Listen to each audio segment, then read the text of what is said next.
Well, you know, some interesting takeaways for me there was, and something that a lot of people wouldn't necessarily factor in, but a lot of our teams struggle with because of so many players coming from different regions. It's the ability to just speak the way you want to speak naturally, say what you want to say, and let it flow naturally. And for an all-French roster, I mean, this is actually going to be quite helpful for them, I have to imagine, even for the players who had traditionally not been in all French rosters, Brent. Yeah, I think it's a big deal, honestly, when it comes to communication. You know, removing a lot of the obstacles that some teams might face in terms of that communication throughout as well. But also, it could just be nice, you know, culturally as well, when you're surrounded by you know, people from, you know, surrounding countries. You've got Belgian and French players, right, in this team. So it can be just good from that aspect as well. Team chemistry, a hugely important aspect of just overall teams that people often just overthink. Yeah. I think though there's still so many questions about how this team is going to function. Yeah. The roles, you know, because we haven't seen them at all, right? No, like, we they haven't done any show matches, no invitationals. I was watching VODs from 6 months ago to try and watch these players sick, dude. individually. Yeah, we literally were just in the dark regarding how they're going to be playing as a team. And I feel like Scream's got a very individual way of how he views this game. It's really quite unique. And so if he's completely in charge of how the team is structured and how it runs, then I think he's going to bring something quite unique to the table in terms of how he runs. But you know, I'm very glad that you actually did mention uniqueness, because while we do expect Karmine Corp to throw us some very unique strategies and compositions, potentially roles as well, I mean, no one can argue, taking it back over to FPX, that when you want to talk about uniqueness, the Chinese teams definitely bring the thunder in that regard. And actually, we had an opportunity to sit down with one of the FPX players, because Yinsu and Achilleos earlier today had a conversation with Ayan and Yuchen earlier on to get their thoughts on the event. Hello everyone, I'm joined by Achilleos here, and we're very, very, very excited because we're going to bring you guys an interview with two of the players from FPX. It is all right. Let's get all down into it, y'all. What it do? What it do? They were a very different FPX. You guys are kind of the new FPX. So I wanted to ask you, you know, what are some of the similarities or maybe major differences between what we can expect from you compared to the last time we saw the European players take the stage? Now, 欢迎来到巴西。我们以前在这个舞台上看过一个叫 FPX 的队，但是你们现在是一个新版的 FPX。你们跟他们在打游戏上 I like that they're going to be able to translate this. 我们的打法控图会给大家带来一种就是我们任何地方都想去掌控，但是呢 Is she going to translate for them? 控制区域的时候会很细心、很小心， Possibly? 而且也有可能是假的骗的。 He said that when you watch them, it looks like all they're trying to do is find space. They're just going in to look for space, but there's a method behind that madness. Everything they're doing, there's a system, and if they're not Interesting. Okay. They've done that on purpose. There's a reason as to why they're not at a specific part of the map. So I think that there's a lot of depth to them that people are not seeing. I mean, I'm really looking forward to seeing it and how it's going to play out on the global stage. But speaking of which, this is going to be the first time that a lot of the English fans in particular are seeing you guys. This is a new exposure for them. How does it feel for you to now be... I think they're going to pop off, at least in the first series. This opportunity where you're going to be playing on this huge stage in front of a live crowd. 这个是你们第一次来到这么大的一个舞台，是出国来的。然后你们以前有没有这个去过比赛这么大的比赛？然后你们现在想的是什么？紧张吗？兴奋吗？还有在巴西也会有观众的，所以你们觉得那样怎么样？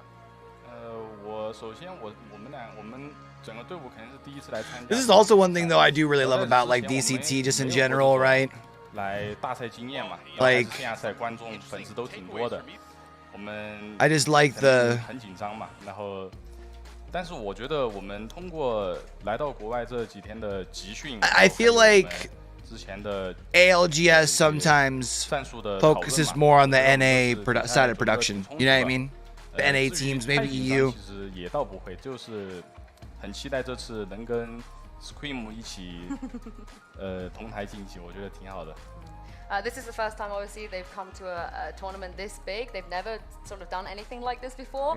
At first, he said that they're a little bit nervous. They're going to be a little bit nervous, but it's more kind of an excitement. And now, after they've managed to come to Brazil and get some practice and from kind of the results from the past, they think they're going to be able to actually put on a pretty good show. And it's going to be a bit of an honor to share a stage like this with Scream as well as their first match. Yeah. 那你呢？我紧张会有，更多的是兴奋吧。 Trying to remember. 其他游戏的比赛，但是那时候是没有观众的。这次观众这么多， Karmine Corp, however, would it be Karmine or Karmine? Karmine Corp, right? Since it's French? But never with a crowd, so having that crowd is going to be really exciting for him as an opportunity. 那在你们在打比赛的以前，在国内打的时候，有一些国外的粉丝看到你们， It's a new team, right? Newer team? 很大胆，做决定的时候，每一个决定是非常大胆，有一些 Previously known as K Corp. 惊讶的决定。你们觉得这个评论，你们也自己想，你们也是这样的对吗？跟他们的评论想有什么？你们自己有没有什么跟他们的那种评论？首先我们肯定就是我们是一个团队嘛，我们都是非常相信我们的。So they've been together for a while, though. 我们通过前期的运营，然后拉扯，到最后我们的 IGL 他一旦抠出他想打的一些东西的时候，我们都会很相信他，就是只要他的决策很大胆 3/4 the VRL 团队整体 regional 就很大胆， leagues. 所以主要就是相信队友，相信 IGL 就好。Would regional leagues been the same as challengers last year? Is that right? From the fans that haven't really seen them, it feels like their style is very like fearless. They like to go in. They like to take those fights. Is that a fair kind of assessment of how they play? And his answer was, well, we're a team and we have 100% the utmost trust in our IGL. Throughout the rounds, we may be kind of doing our own thing, but as soon as the IGL says, okay, this is what we're doing, Interesting. we have full faith. And some of those decisions that he makes can be a bit risky, can be a bit surprising, but we just go with it because we just trust him. Yeah, trust in the fearless leader, Yeah. and I hope it all works out. So I'm excited to see you guys play. I think it's going to be awesome, but just as a kind of final thought here, I'm going to leave the floor open to you. Is there anything that you want to say to your opponents ahead of your match? Any trash talk you want to get off your chest? Lay it on us. 你们有没有想跟你们的 They aren't gonna wanna trash talk. 对手说一些垃圾话 Right? 我会让现场的观众为我们欢呼。你呢？我会让爆头哥一辈子都记住我这个 ID， 就会我会让他。So I don't think they have any. 他的梦。I mean, who knows? 豹子哥是谁？ Scream。哦，他的名字，中文的名字。对，他的中文绰号就是绰号。哦，好听好听。Well, he said that he's gonna make the Brazil fans cheer for them. They're gonna end up cheering for them in the arena. I love it. I love it. It's Scream is gonna remember my ID. He's gonna know who I am by the end of this. Thank you very much. Yo, chat, I'm telling y'all, FPX. I know Moon was like really pushing Karmine Corp. I can't remember if Oogie ended up on the Karmine Corp train or not. But I'm looking forward to seeing what they do when they take this stage. Now, earlier in the show, we asked you guys, what's got you on high alert, right? And the results What's are the first game today? Let's go ahead and see what y'all picked. And it's the matchup of the century. Brent's Twisted Mind lost. I can't believe it came second. Honestly, I didn't think I was that clouted to be able to be pulling this much weight in the polls. I really do think though the people have picked the right option because.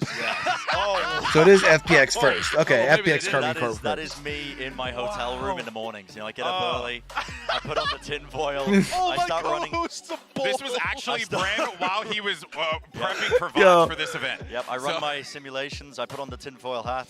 Yeah. And I come up with things that no one's even foreseen. Hold on a second. Did it say all my co-hosts are bald? Yeah, conspiracy. Yeah. Am I next? You should have seen what they've done to Pansy and Hypok. They've shaved them both ready for the cast. Yeah, they really did. We all decided to just shave the heads off. You saw Mimi and Achilleos as well. Yeah. You won't catch me. Hold on as long as your hands. You won't get me.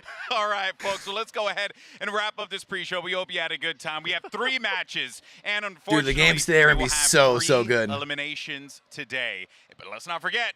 Ye's in the building, so anything is possible. I'm looking forward to this event. Oh, bro, as much as I want to cheer for Cloud9, man, I just high-quality Valorant and, most importantly, some think it's real FPX. unique ideas take the stage. Yeah. What do you think? Absolutely. I mean, I couldn't agree more.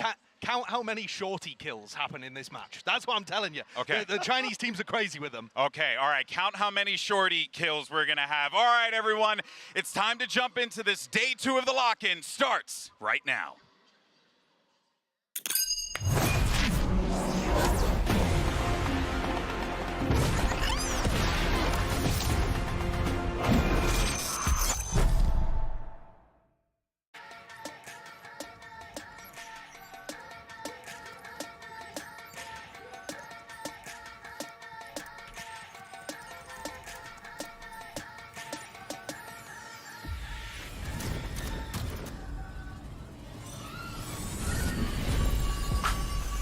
Yo, these have been cold. I've really been liking their promos.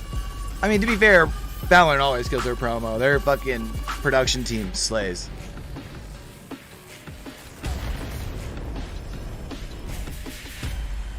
How can I change it to where my...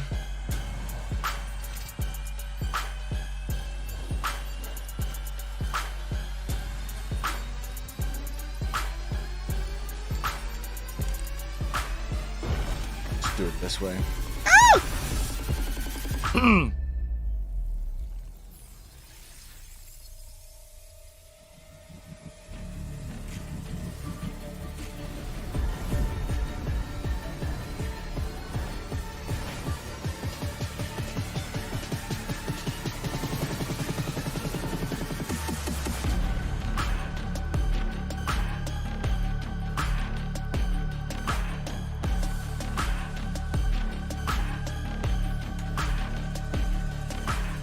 All right.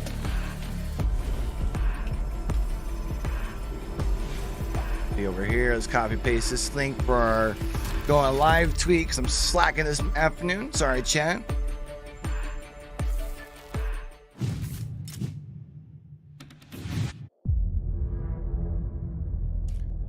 Bro, they always hype up their stage. I want to go to a Valorant event so bad, bro.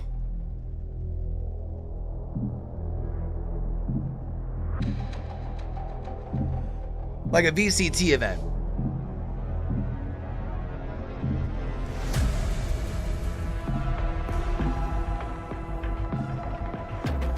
Like that stage looks lit as it's built up a little bit, you know, in the middle. Oh, it's so beautiful.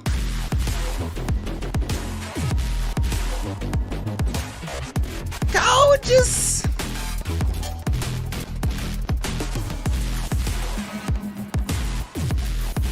Gorgeous. Ugh. Looks so good.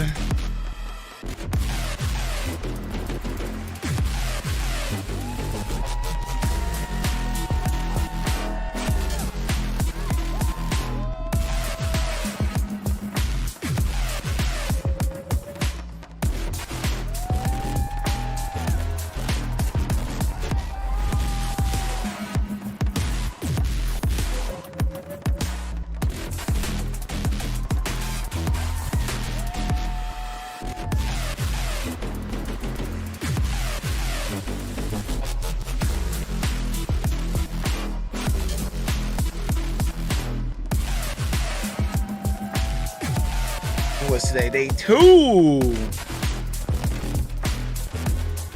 right. Let's get in. And here we go. A matchup that I think everyone is excited to see. Two teams, unknown commodities across the board. Who knows what we're going to get in this epic matchup? And honestly, it being a FPX, baby, game makes it even that much more tense, Josh. Yeah, it really is. And I think for the Karmine Corp fans, they have such an active, engaged fan base. And this is the first time that they get to see their team. They're going to be so excited to see them on stage. And I think they are the favorites here. They're like 2-1 favorites in my mind over FPX, just because of how little experience this FPX squad has on the big stage. But upsets are bound to happen at some point here. It's got to happen. I mean, with the amount of matches we've got, especially the format. Telling you, FPX chat, it's gonna be the upset for the day. FPX is technically an upset, right? And then would our pick later? Nah, DRX I believe would be considered the favorite in that. And these two teams, yeah, there's a lot of unknowns going in for either side, so you can go in with your own game plan. And then depending on who you talk to, if you're an NA guy, you'd probably consider Cloud9 the favorite, but I think FPX takes it. Really have solid about the map select is you've got to look towards like FPX, right? Because they're the team that is actually a team that we've seen play before. True. And they used to always just permaban pain. So that to me says Karmine Corp should have an advantage here because you know a bad map for FPX. And so you have some idea. And when you think about that from FPX's point of view, who knows what a bad map is going to be for Karmine Corp? Because you've just not got no possible way of look how empty the stadium is. Oh, really? I mean, I get it. It's like the first game of the day, and XMS people are probably still there, filing in and stuff, he's a player but to watch as well. He's got does not talent. look good, he was man. doing really well in the French VRLs. Makes me, so excited because, again, I keep saying this, I sound like a broken record, but I've just never seen this before. All right, let's see the maps, chat. In a tournament of this size, the stakes, Icebox. Was a staple yesterday, so no icebox today. Yeah, I was sick but of it. that also leaves their permaban haven completely open, so they've got to have a plan. And Ascent off the Screen gets rid of list. Ascent, which is interesting too, because that. So, do you think we see split? Again, who knows what it is now? There's been so much. Lotus! Let's go! Let's go! I cannot think of a more perfect time to unveil this as well. We've been talking about the unknowns, been talking about the uniqueness of both of these teams and the way that they play, and now we get to see it. We start off with Lotus, baby. First map in this series, elimination game on Lotus. Every team has floated Lotus so far, I think. No team has first round banned it, I don't believe. And so, I don't know whether that means Karmine Corp were ready to play it, or So no. they're quite a new team, so they can't have had too much time in there. But this is No a fracture? first couple of maps. I mean, the third map could be whatever. You're already going to get insanity in So the first Pearl couple. Cider, Yeah, huh? well, sure, that's I fine, like but this I mean, map Lotus pool. and Haven, I can dig with it. Permaban of FPX. I can dig it. Beat EDG on it in the finals, playing some It was wild, man. The Viper comps that they were putting out on Haven. Play Viper on Haven. Yeah, it's just absurd, honestly. But that's what I mean, these teams. And until you get tested on the global stage, it's really difficult, I think, to really just kind of like weed out what works, what doesn't in terms of those compositions. But if you expected me to talk about Lotus and what we might see played, I mean, wow. just good luck, because We got Lotus, baby. you think it might be these comps to you? Engage and select here. Let's see, and also let's see what Scream is going to lock in as well. Yeah, this is crazy interesting. So Actually, it looks like both probably teams are just going to be gonna- running the double controller comps. Yeah. No duelists anywhere around. I mean, I was not expecting this at all. When I was making my predictions in terms of what we might see on Lotus, Breach was the #1 pick in my mind, because there's just so many narrow choke points you can set up with your util. It's amazing, honestly, I think, on Lotus itself. And neither of these teams have opted into it. But they're going for Sky and they're going for, Sova and Fades, respectively. What do they know that we don't? Well, Scrim. Let's go. That's literally the answer there. But I'm surprised we see a mirror matchup, because I feel like there's so many comps that can work on Lotus. The fact that they've both landed on the same idea is great. Oh, All right, man. real quick, predictions. Who wins? Oh my God, you're going to do this Just to say me. it, just say it. Karmine Corp. Karmine Corp very close. Karmine Corp. Okay, Okay, well, you heard okay. from the casters, or from the analysts. Thankfully, I don't have to pick. Let's send it over to your casters for this one. And who better to bring the action than Pansy and Hypoc? Pansy and Hypoc. I love their duo, man. Let's go. Thank you. Yeah, look alive, Sunshine. We have Lotus coming out of the gates here. This is purely uncharted territory now. We are. I know it was the unknown at the start, but now it's just spiraled. This is the crazy thing, right? Blank canvas here in Brazil. We've got two unknown entities, right? If you take this at face value, and then throw in the uncharted territory. I love how, like, outside of the game, this is gonna be wild. like, Pansy is so laid back. Normally I give you carte You know what I mean? Where did your eyes go here? I'll come back to the brief discussion we had there. The key to Lotus, until we see it, right? Until we see it, obviously, at this level of play, the lack of a breach here is interesting, right? You can trade off Fade with some of that early space denial with some of the utility, but Breach almost feels like a mainstay from what we know so far. This could completely flip the script on that. I'm open to it. I'm open to it. Obviously, happy to learn. There's a discussion to be made about the double controllers and how aggressively that's going to be applied, but that's definitely something I've got my eye on in the first half. I'm really interested to see how half of this is implemented, because we have no idea really about FPX. Playing within your region, you can I think FPX is going to really show out this. Like, I know I only picked them to we have a little bit more of information on, of course. Wow. Move. I think I only picked them to win one, right? And this could be this year's most open heartbreak. If you look at this game, there Pretty is a sure. chance for an upset now. Now, whether or not FPX are Yeah, because I got Loud winning is what we're here to see. against them in the quarters, but Open up here with a little bit of presence shown towards B initially. A smoke invested as well. Like Scream and Shin gonna have their hands full if they do commit. should we make an account for, or should we make a reveal as well there? should we make a Berlin. We'll wander around. Let's wait and see where that first real commitment comes from. 'Cause again, keep your eye on the command the amount of for attention to pushing towards these sites. They're already peeling away. So they're drawing a My fair amount of pick'ems? utility from Seago. Yeah, absolutely. Yeah, I think Navera almost hitting the pan. as far as just tracking what we're at so far? Shin still here. Just playing off the contact. I think so. of that alarm bot. FPX have stacked up here. Ooh, the flash didn't actually connect. Yeah, no I don't think. confirmation. So yeah. actually might help them out, keeping more players present towards that B site, still able to pull the retake. We're at 45 seconds here. They need to make them a commitment, and they are. Shin going to draw first blood, and the follow-up as well. Stunning work already. Oh, had some whiffs, unfortunately. Karmine Corp with a shutdown right now. One player standing, and 4 to find in this B site here. It really did not have much to it. There was not much leg to it. There was not. I was just going to push out, just fucking mob them up on him. Might as well. Karmine Corp. Yeah, again, crediting Karmine Corp, not Karmine Corp. Okay. Over towards C, obviously with that contact towards Mound, with the door coming through as well. Again, after that, a little late on the rotation, I've got to say it. Karmine Corp, after not really feeling the pinch towards side, happy to just funnel back in all the way through Link. And like I said, actually at that point, there was no pressure towards B. That alarm bot was still untouched, even from that early pressure shown. Shin had a couple of freebies to work with there. FPX looking to work the map though in the pistol. See if that does continue. And switch up here on the Viper wall, actually invested over towards A, but no presence gained on the back of it. Yeah, Scream going to clear all of this, and going to find no information on the other side of it.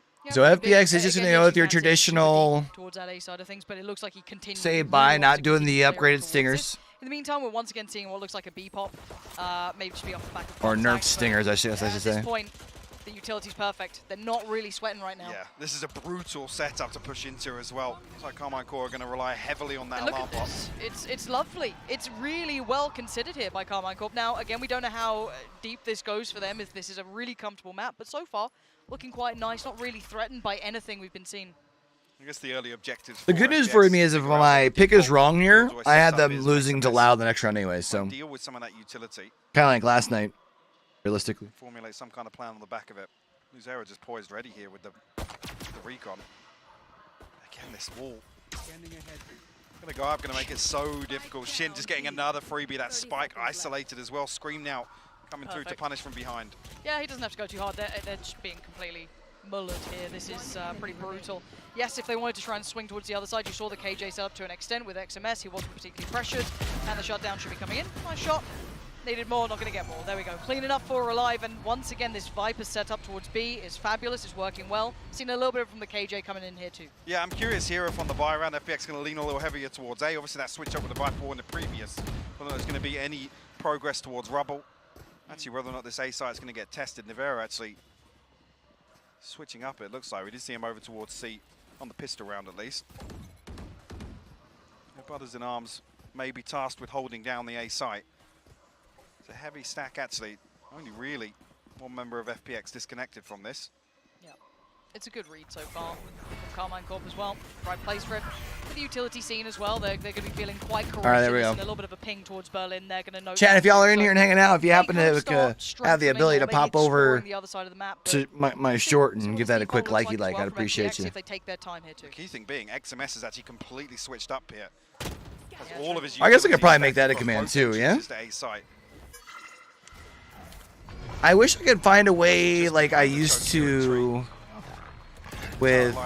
Should spot the molly as well. What app was that? Yeah, I have to see what the response is here from that had like my newest video linked to the old YouTube. A defensive setup for this round. I don't even remember what app that was now. It kind of frustrated me actually. Scream ready to break the wall. Actually, Berlin. They go ahead and do it. The flash perfect on the back of that. But no kill though. I have no idea how Scream didn't get that. I don't know if he maybe caught. Berlin ate that flash. Yeah, it was full blind. It looked like. Well, that's a start. That's a freebie. But you can see the utility now into play. XMS is just loving this, getting all that information. Yes, one has to towards side TZH, but gets quickly handled. You can see the trade coming out. So currently 3 players. Make it just 2. Make it just 1. Nivera last alive. Spike now down. And that's now going to be paying dividends for FPX here. I'm guessing Nivera's going to try at least fall back. I mean, why would you save them? Marshall in hand. Trying to, I guess, find an X setup for an exit, probably. We saw why you pick up that kill. Yeah. Inside the poison orb. There's no real weapon for him to retrieve here. So not he will be given a consolation. FPX should be holding on to 4 of these rifles here. Actually, a very well crafted round. Yeah, FPX did a good job bouncing back with the rifle round. They did pretty well what they needed to. Positioning, let's say, from Karmine Corp. They had the players in the right place. They were pretty well prepared. They're hunting.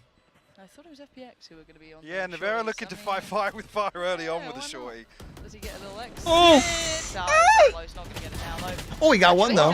Took one down. I mean, that's a rifle lost. You'll take that, though, if you're with no armor in that position. so. You get rid of your Marshall. You take out a rifle. Purchase is required. We'll have to see if they can spread. Oh, it's way fake. Scream. I mean, they did still have 3 left standing, right? So it's not quite as effective, but you know, it's cool. It's cool. It's cool. The main discussion to have around Breach is obviously the ability to deny this early space towards Rubble. Actually, we see TZH actually mixing things up a little bit with a smoke to kind of deny information, maybe even to play anti-flash versus Scream. Not to get pinged out here, and actually completely unconsidered. They're playing really aggressive here. Yeah, they are getting hyper-aggressive on this. I want to see what they can achieve. I like that. Yeah, Nevera gets away with murder. Daylight robbery towards because now they'll fall back and they'll have to play very passive pushing up. Impact beyond that, but very telling. I'm looking towards Spike still. I want to see if there is layers. They're really giving them A though, huh? Karmine Corp exploring the rest of the map now as a reaction. So yeah, we'll find something here. The turret will fall as well. So Shin and Scream getting proactive just outside B here. I'm confused as to why Karmine Corp. I mean, I guess they feel more comfortable on the retake on A. Yeah, I wonder how much this gets heard by Scream as well. Yeah, definitely going to hear that. And XMS is tucked in deep here. It's almost an anti-rush. Did I see something about Killjoy nerf? As well. That's all on the back of contact here, but dealing with the first. XMS might be in trouble here if you look at the minimap. There's no one quick a little to isolated, yeah. Yeah, Scream can maybe make it there somewhat soon, but already seeing Nuzera Ray's holding also the other side of the map, nerfed. so that's a huge benefit. Now they're a little stuck and a little bit worried about that door. Just being tested, but lovely work from XMS, holding well and effective trades, leaving it in a 1v2. YoBoyCue, this is not a comfortable scenario. Tap on the spike to draw some attention, but 20 seconds is so little to play with. The double face coming out, and Karmine Corp keeping it safe, but losing a couple of weapons, down to 2 rifles here, but again, it's rounds on the board. Yeah, not much for YoBoyCue to do in that situation. Another example of how much pressure this door opening at that time before FPX can even find themselves inside C site. I feel like that's a good touch to Killjoy without touching her too much. Just playing a little diversion. Distract away, allow XMS to really tuck into side, but it's interesting to see here. Nevera actually punishing the placement of that wall. It makes it so difficult for anyone to really help TZH. Like I said, I kind of like that smoke on the backside of Rubble so that he can potentially play on the back of the reveal from Berlin. It does create that little pocket, as you can see here from the overhead. But yeah, Nevera not respecting that early round setup whatsoever. I like how they're pushed up here on A. Like, not really giving them the chance to split. This time, going to do a little better than the brother. But Scream wants a little bit for himself as well. Let's see if they can keep these rifles up. All right, Scream gets one. Until then. So good trade by FPX there. This is where it starts getting a little bit worrying, because now you've got Shin, for example, in no man's land for a second there, and it could have been a follow-up punish. Yeah. Luckily, FPX unfortunately only has 2 sheriffs right now. Super recoverable, but they may have to give up that space and allow those rifles to fall into the hands of FPX. Zera going to try and clear through with the drone, but not really going to get much valuable information here. Yeah. Already aware of the presence and no possibility of a spam coming through. Got to be careful here. I mean, YoBoyCue's down to just a lick of XP here.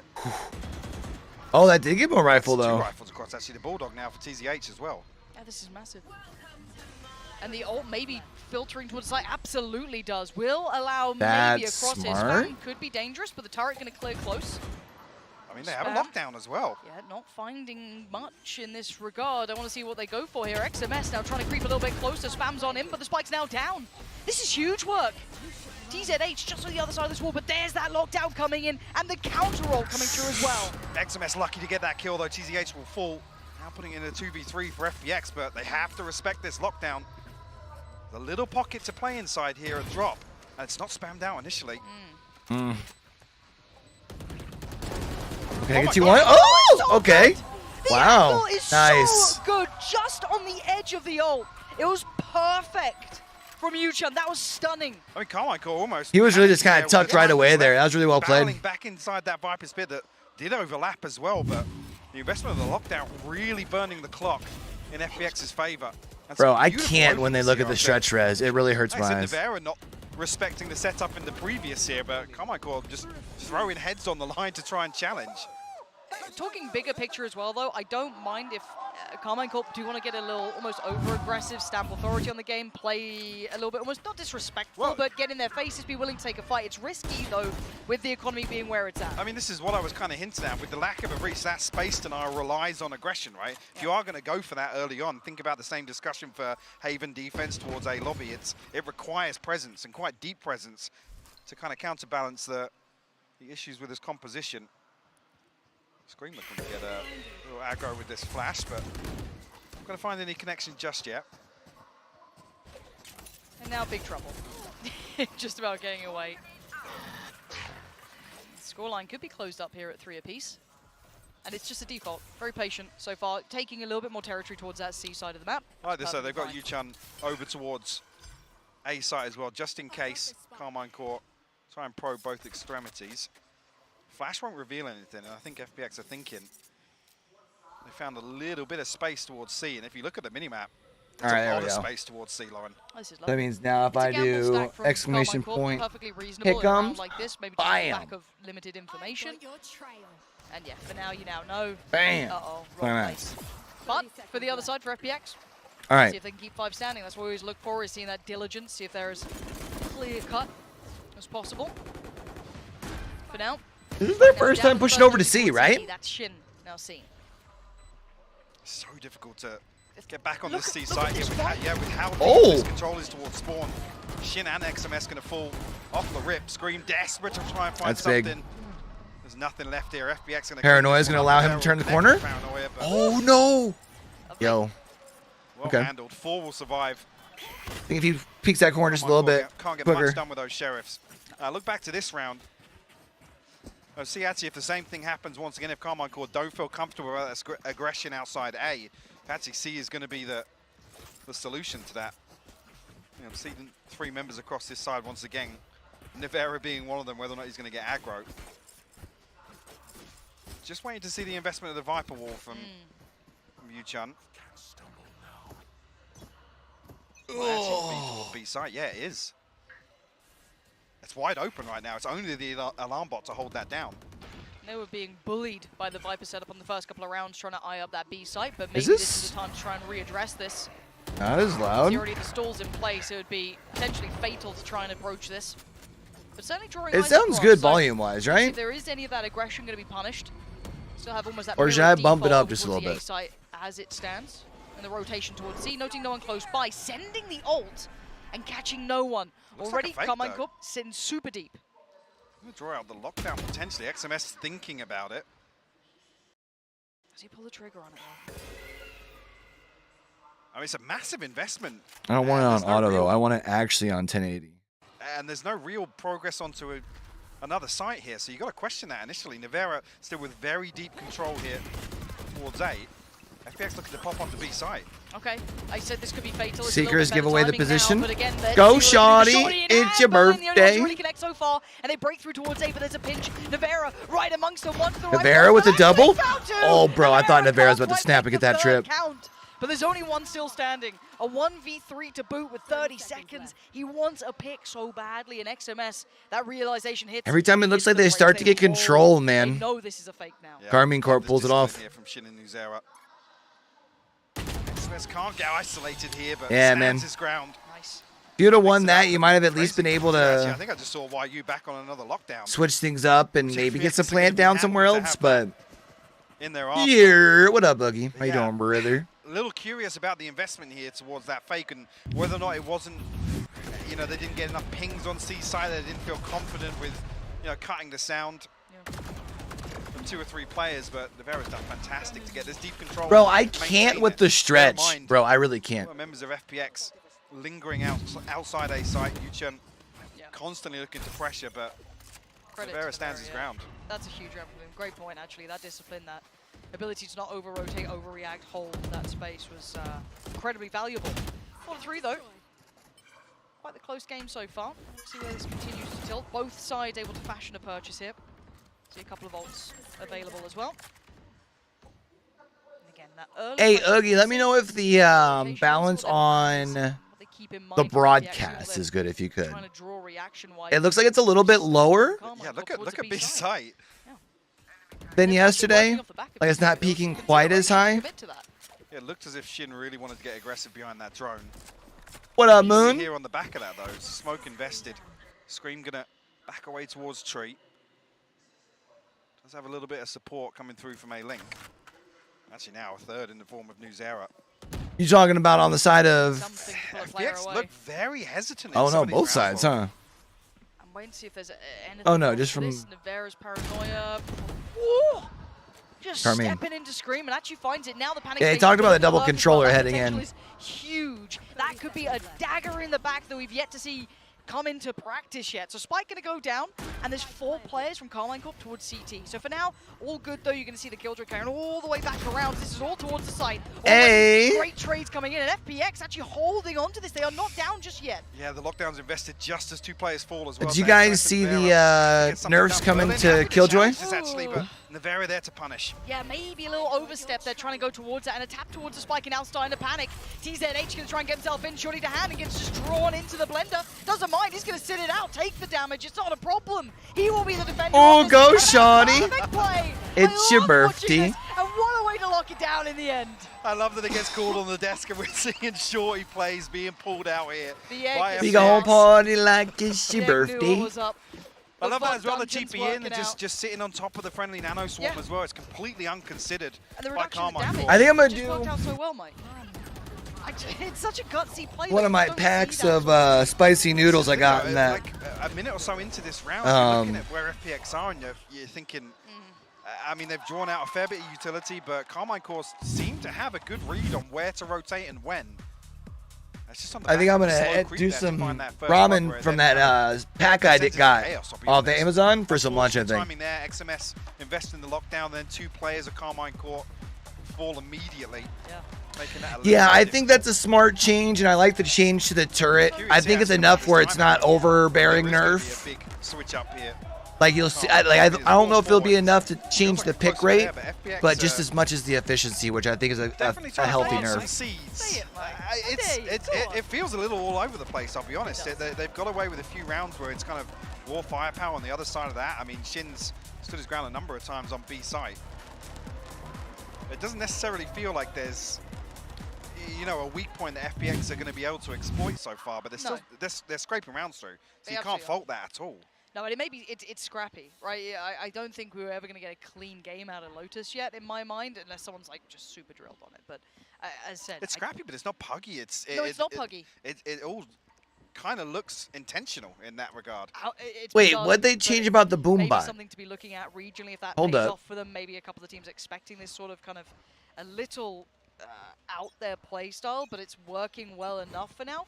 Again, let's roll and keep in mind, Karmine Corp picked up the pistol, so this scoreline, if you put it in context, if it keeps going this way.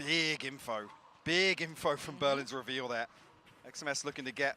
He's heard so much though. Yeah. But what can you do, XMS? Woo! That's not bad! The Vera by his side! Gonna get the reload in. Oh, he got the reload with the headshot too. In gold. Oh. And now leaving them in tatters, just TZH. The Aldron got a spot too, could not get worse here. Oh, just layering in the utility, just buying a couple more precious seconds, and now the support system's in place. But maybe overzealous in the peak there, 6 HP, it's not gonna be enough. Shin shuts it down, and between Navera and XMS, that was lovely. That is beautiful, because with that reveal, You asked which ramen? Probably thinking that, it's like, yeah, It's gonna be one of these mamas. They're gonna run this dry on the 50 round. They're gonna try and get deep control towards rubble.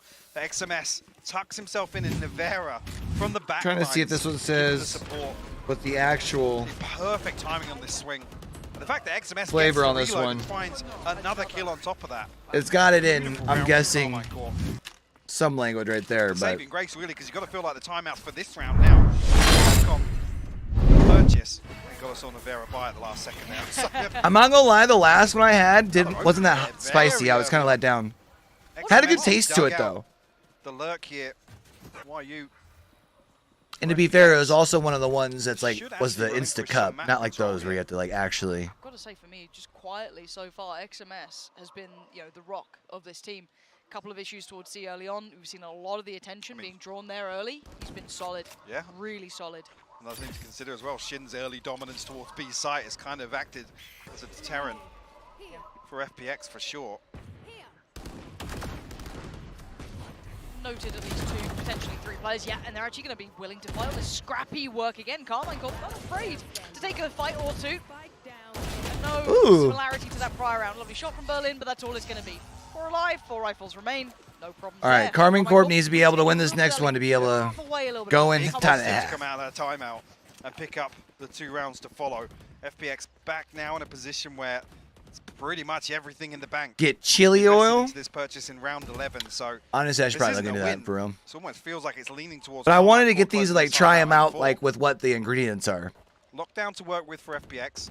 TZH with that. I showed you the pack when I got it, right, Moon? One away from their ultimates, respectively. Mo is here. Actually looking to counter off this early control outside C, just around that mound area with that one-way. And bodies up behind this for FPX as well. Being pressured elsewhere. Again, still tucked into A lobby. Seen Nevera there on the exit. You're probably ahead of me then, huh? Because I'm watching this on YouTube. I think it looks a little cleaner. This feels like a must-win for me. Shin ramen? For FPX, Lauren. See what they can do. There's going to be drawing out Hunter's Fury. I don't know if I got any shin on this one. And the ult's now been removed. I want to see what the response behind this is. It's still a great Nevera. Huge! Gets revealed, has to fall with it. How is he alive? There are a couple brands and a couple of flavors. Ooh! Spike on C. He walked out onto site with it. Oh no. Well, this... They tried to fake with the TP. The TZH has got it now, but... That's actually filth. They've got a free site. Of course, the 2 players were going to play around it, but the TP was still there for TZH. Spike now down. What do they have? The post plant? I mean, they've still got the Viper if they really want to mess around with it. That should already be down in my eyes, but you see here, Yuchun disconnected a little bit. You know what I'm honestly going to try and do? I think this summer. XMS already. Nuzera, a little bit of utilities play, but not a great deal. They're slowly clearing through here. See what they can find. Needs a clean fight, doesn't get a Nuzera. Nice work. Karmine Corp keep this together. But that, again, some of these rounds are just mad. I mean, I said it wasn't puggy. We're pulling out the rank strats now. Yeah. Why are you just barreling onto site behind the lockdown that gets destroyed? I mean, it pulled the rotation.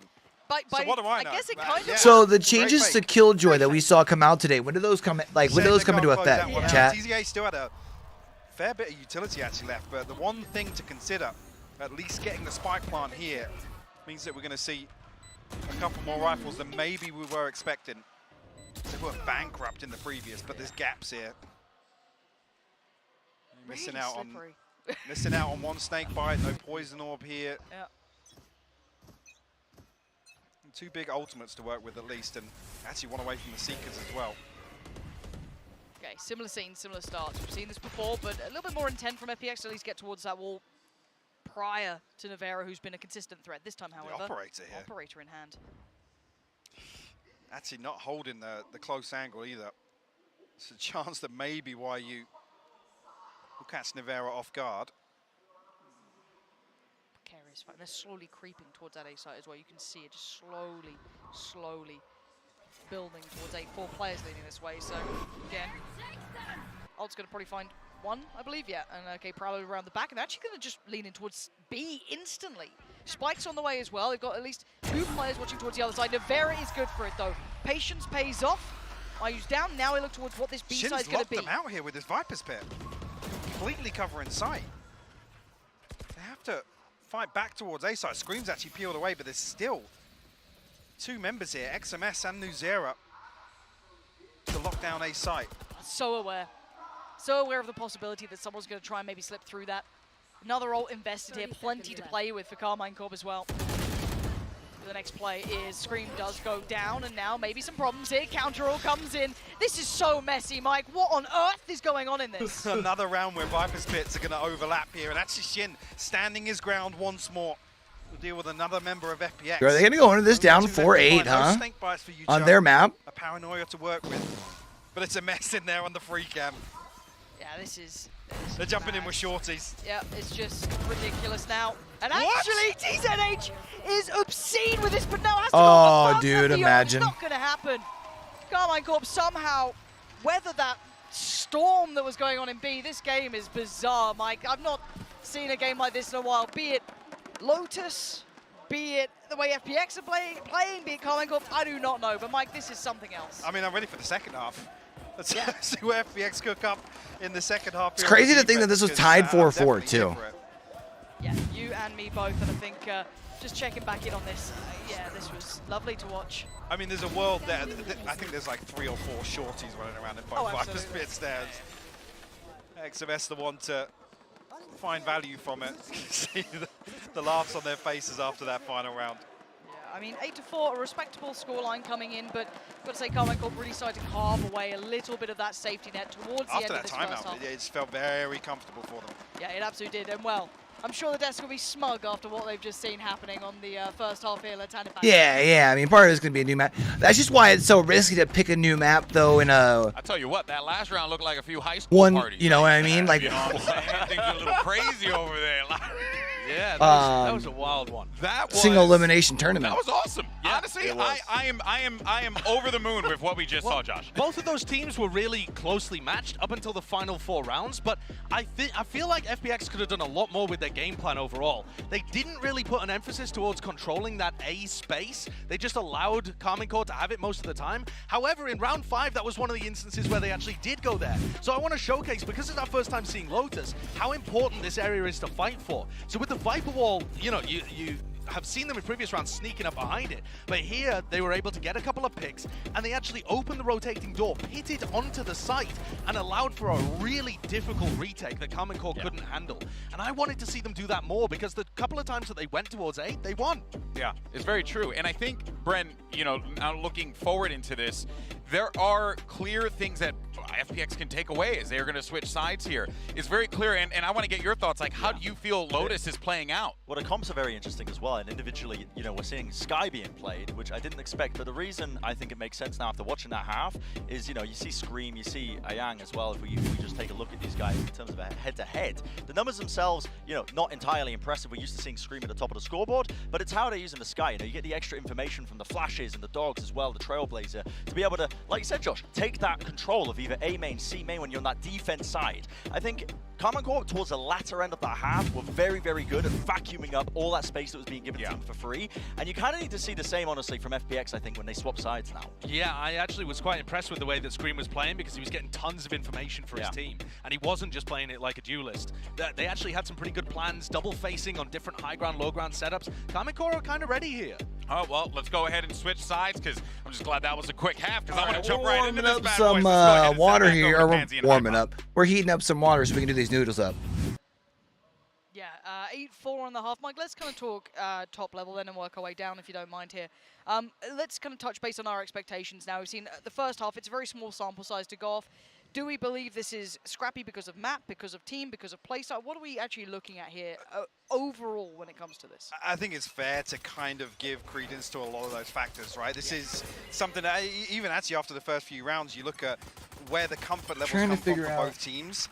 It didn't really feel sustainable, right? Initially, FPX were very, very focused towards B's site. Obviously, then Shin finding a little bit of comfort. I don't know if that forced them to kind of innovate on the fly, but some of the rounds didn't feel like there was initially a set plan. It felt heavily reliant on audibles, which, again, when we come back to that composition discussion, that's where actually the Sky, the Omen makes sense, right? You have that ability to these are different kinds. Find information later on. Obviously, switch up the smokes as well. So the turret was already disconnected, so... How do I know? Not really here. Karmine Corp just looking to go through some early round protocols. You see the ping coming through back towards A site. But already, Ayang is headed this direction. Yeah, add soup like, base, stir and remove.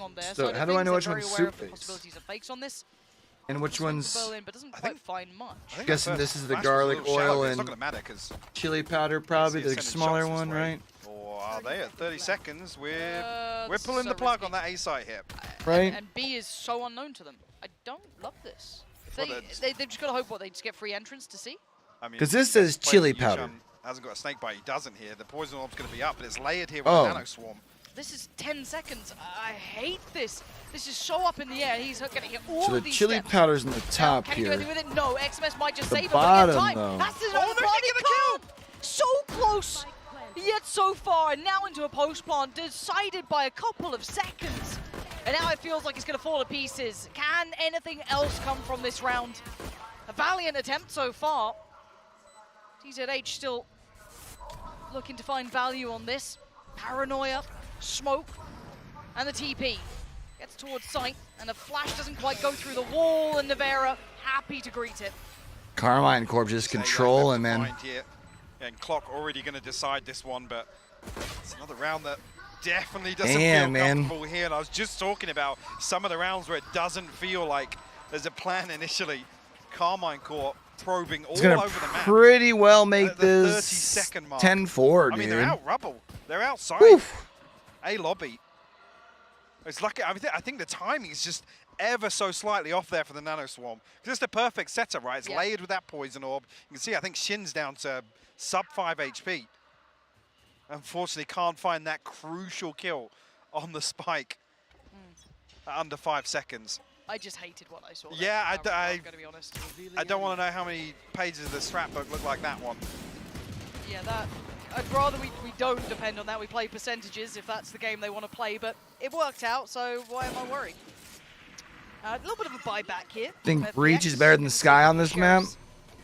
Marshall coming out. On the other side, Spectre's a little bit more value for it. Or more Yeah, I'm not sure. I mean, and despite being left by spawn, there's no massive intent. it's nice when you're able to back down from engagements, though, to be able to get a heal. Beyond that, they're starting to look towards that B site, keeping that attention drawn throughout the map. I think it kind of depends on how you're playing it, right? Obviously, Breach allows you to play a little bit more aggressive, but... Berlin forced very deep outside B. That's going to re-swing this, but XMS will punish. That should be B site. Pretty much firmly in control here of Karmine Corp. I don't think anything else could be going better for them right now. My plan going to go down. They're going to catch the rotation. And yeah, no one's going to find a window into this. The Shorty, the Sheriff, it's the Sheriff to win out this time. But it's a quick cleanup. I'm seeing no real threats at this point. Again, the spike now being planted. And there we go, just TZH trying to make a 5-8. Double digits now for Karmine Corp. Actually a big opportunity here if you look at Scream and XMS. And Scream one off the Seekers, XMS already on this lockdown. Could be very influential coming into this next round. 3 Spectres. Her heals heal the team, though, right? It's not just her. It's definitely doable. With the investment, I'm seeing 3 light shields and a Spectre on the side of FPX. That's why, like, I definitely agree that Breach gives you more offensive utility.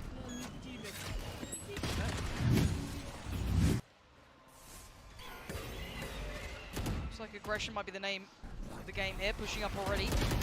And Nevera, how does he even have a chance at that fight? Let alone win it. And Nevera still fighting it out. Does find 2 this round. And already down to the 3v3 here. And the aggression not really stopping here. Berlin in the middle of no man's land. But he does have support beside him. So actually coming out the better in this Right, one. it's her heal isn't for herself, it's for others. Correct. Face off. XMS will find another kill, but it's YU to seal the deal. FPX happy to fight fire with fire. Well, that's what I'm saying. On a map where you have to control so many points, if you have to fall back after allowing access to a site, Sky can come over and give you a heal before going for the retake. Coming into this round versus just going in with the Breach utility. Lockdown and Seekers available for Karmine Corp. 100%. I'm not saying it's a consistency, but it's a nice benefit to have when you can get to it. If they lose this one. Which is why I think you see both teams doing it. Personally.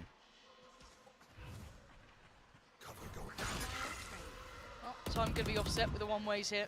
I would imagine that's probably the weighing, though, right? Is what would you prefer as your team? Exiting quite deep this time. Not really willing to posture up for this one. Nevera going to be able to clear this eventually.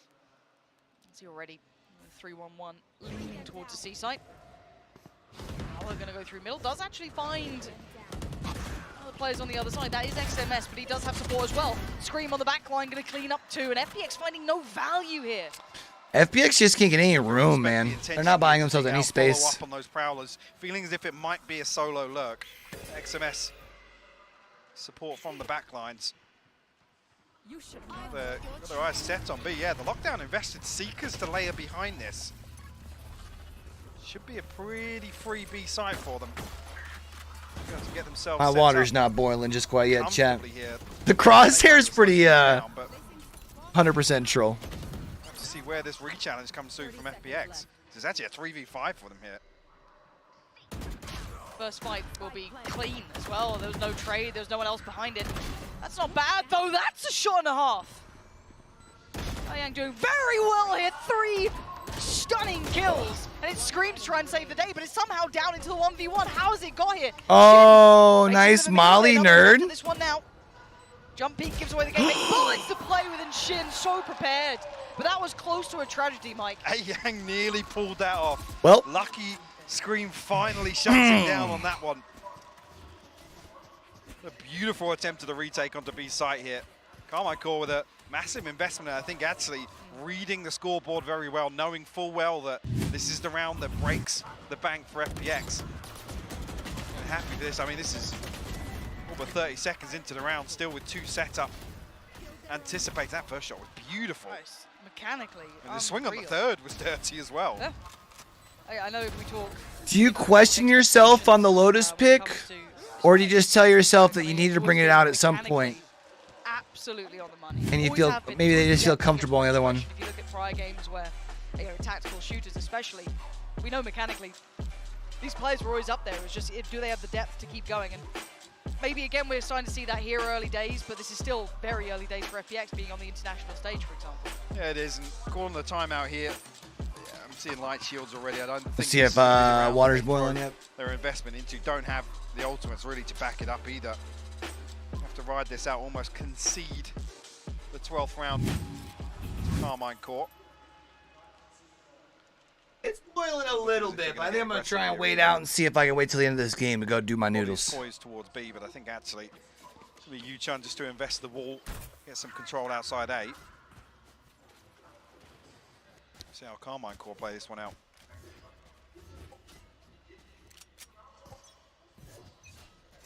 Who is he? Who are you saying no to, Moon? Yep. Again, So confused. Could be petering out here for FPX.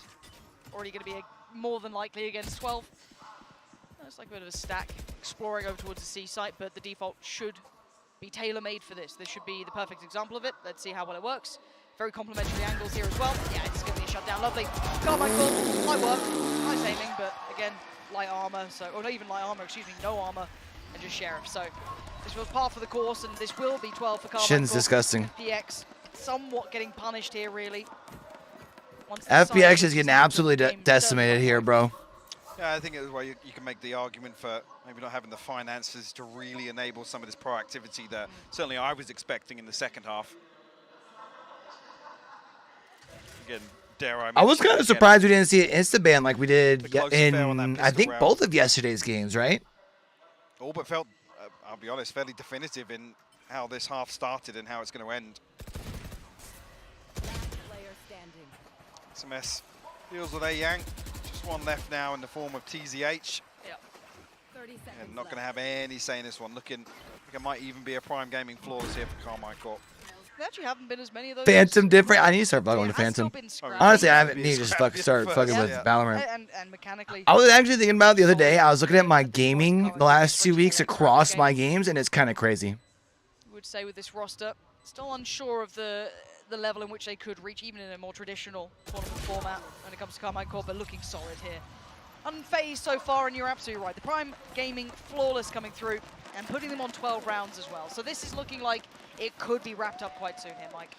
Yeah, and for FPX, I mean, even now we're coming to round 18, round 6 on the half. Still no ultimates to play with.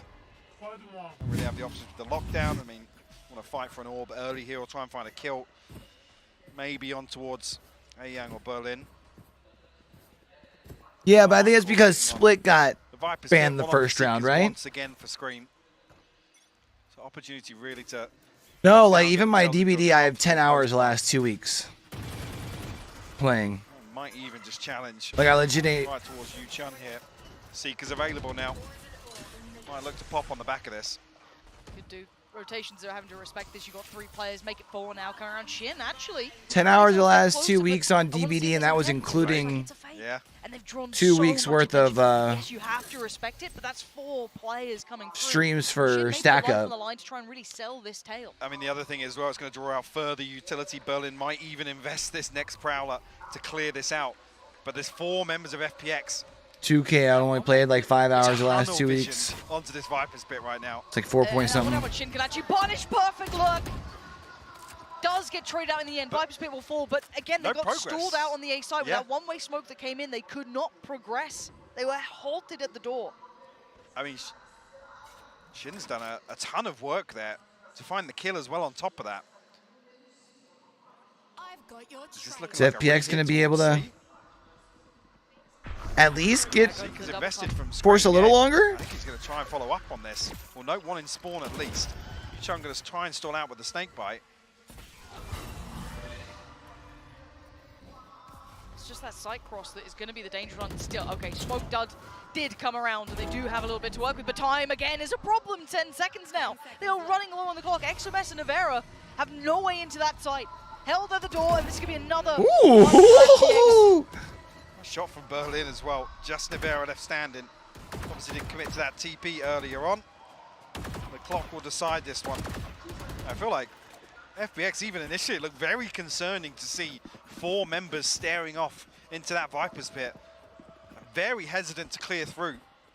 Didn't invest any further utility. I think it was like part of me kind of wants to watch the rest of this. Like you said, part of me wants to go cook my noodles real quick so I can be back for the pre-show or the in-between talk. Actually, they're still going to have that killjoy. So I don't think FPX comes all the way back. Actually, I'm going to do that. I'm going to be right back. Chat, I'm going to go make my noodles. That acted as enough of a threat, actually, to force them towards rubble once again.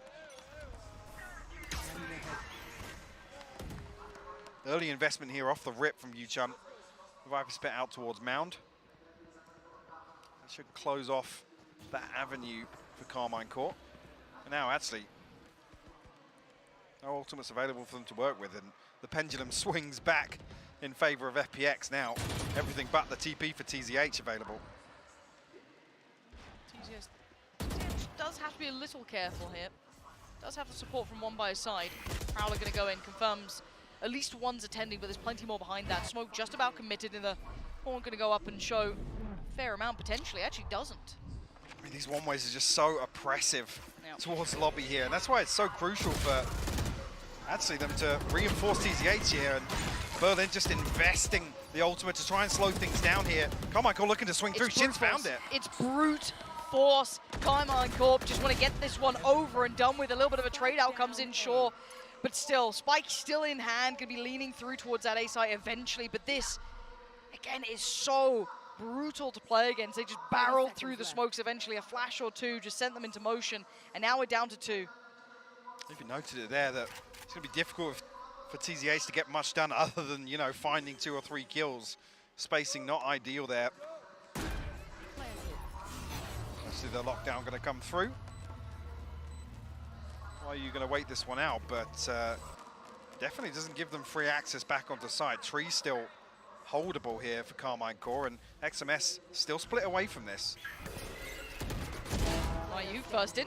Finding one, but one's not really going to be enough at this point. Need a little bit more damage. That's not bad. Yu-Chun trying to draw out one. Here's the steps. That should had an opportunity on the fight there. Navera denies it. And it's a 13-6 map 1 here. Karmine Corp looking pretty solid, I've got to say, Mike. A little bit scrappy overall. The first look at Lotus. But long story short, in my mind, FPX really petering out in that second half. Yeah, definitely felt a little flat at times there for FPX. But I think as well, taking this with a pinch of salt, obviously this is going to be a map that there isn't a lot of preparation coming into. And on that front, I just feel like fundamentally, right, on a macro level, Karmine Corp just had a much better read. We were talking about their rotations on defense and the number of times that actually Scream's able to play advantage of that cooldown on the flash as well. So yeah, a difficult game to watch really for FPX, but you know, credit due to Karmine Corp in that regard. Yeah, I do start to worry though. If this was the attempt for, let's say, FPX to be able to play maybe the least experienced map for Karmine Corp to any extent, we right? got On some international nudes stages, in, baby. in that regard, this was probably one of their best attempts to really get under the skin, maybe be a little Catch bit. them off guard almost, yeah. Again, maybe have more of an even playing ground in that matter. So what do you think this means for FPX? I do start to worry. Maybe I'm a naysayer. Maybe I'll be proven wrong, and I'll be happy to see it. But I've got to say, for some of the standout things, look at the positives for FPX. Some of the individual plays I'm seeing are highly exciting. A little buggy at times, but. By the way, Oogie Moon, what's your guys' thoughts on Pro League qualifiers for Apex being match point this time around? Not really having a set fucks with it? It's almost trying to play not fucks with it? And Karmine Corp demonstrate a lot of restraint in that regard. There was no real overextensions in that. Scream actually keeping everybody in check and actually being kind of the puppet master in that regard of what Karmine Corp definitely tried to achieve on their defensive half. Yeah, certainly not answering all of our questions yet for Karmine Corp. I think with more, to be honest. It absolutely does. I think we'll certainly keep our eyes on it towards Haven, maybe a bit more telling as to how it looks with Scream in that IGL role, everything else that we had for them. Yeah. And FPX, it's still just learning as we go. Plenty more to be seen. Mike, any quick expectations? Do you think this could go the distance, or are you unsure now after seeing map 1? I mean, I'm going to stay open-minded. Obviously, Haven coming back to a more regulation map, so to say, that maybe there's a little more depth there in what they try and achieve. But I've got to be honest, that feels like Scream in Nevera's backyard. It's their stomping ground historically. It certainly is. And I mean, I think Haven's more of a staple, right? Just a moment's time. So maybe they got a good strategy for it. Maybe they're just hoping to throw a curveball and they felt confident, maybe? Could be something.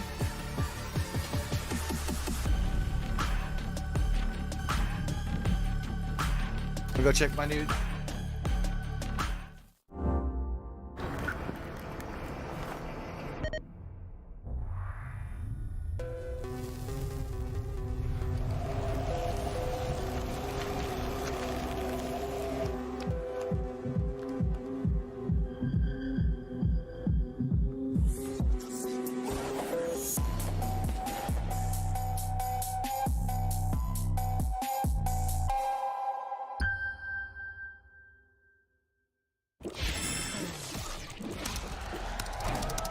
Red Bull gives you wings.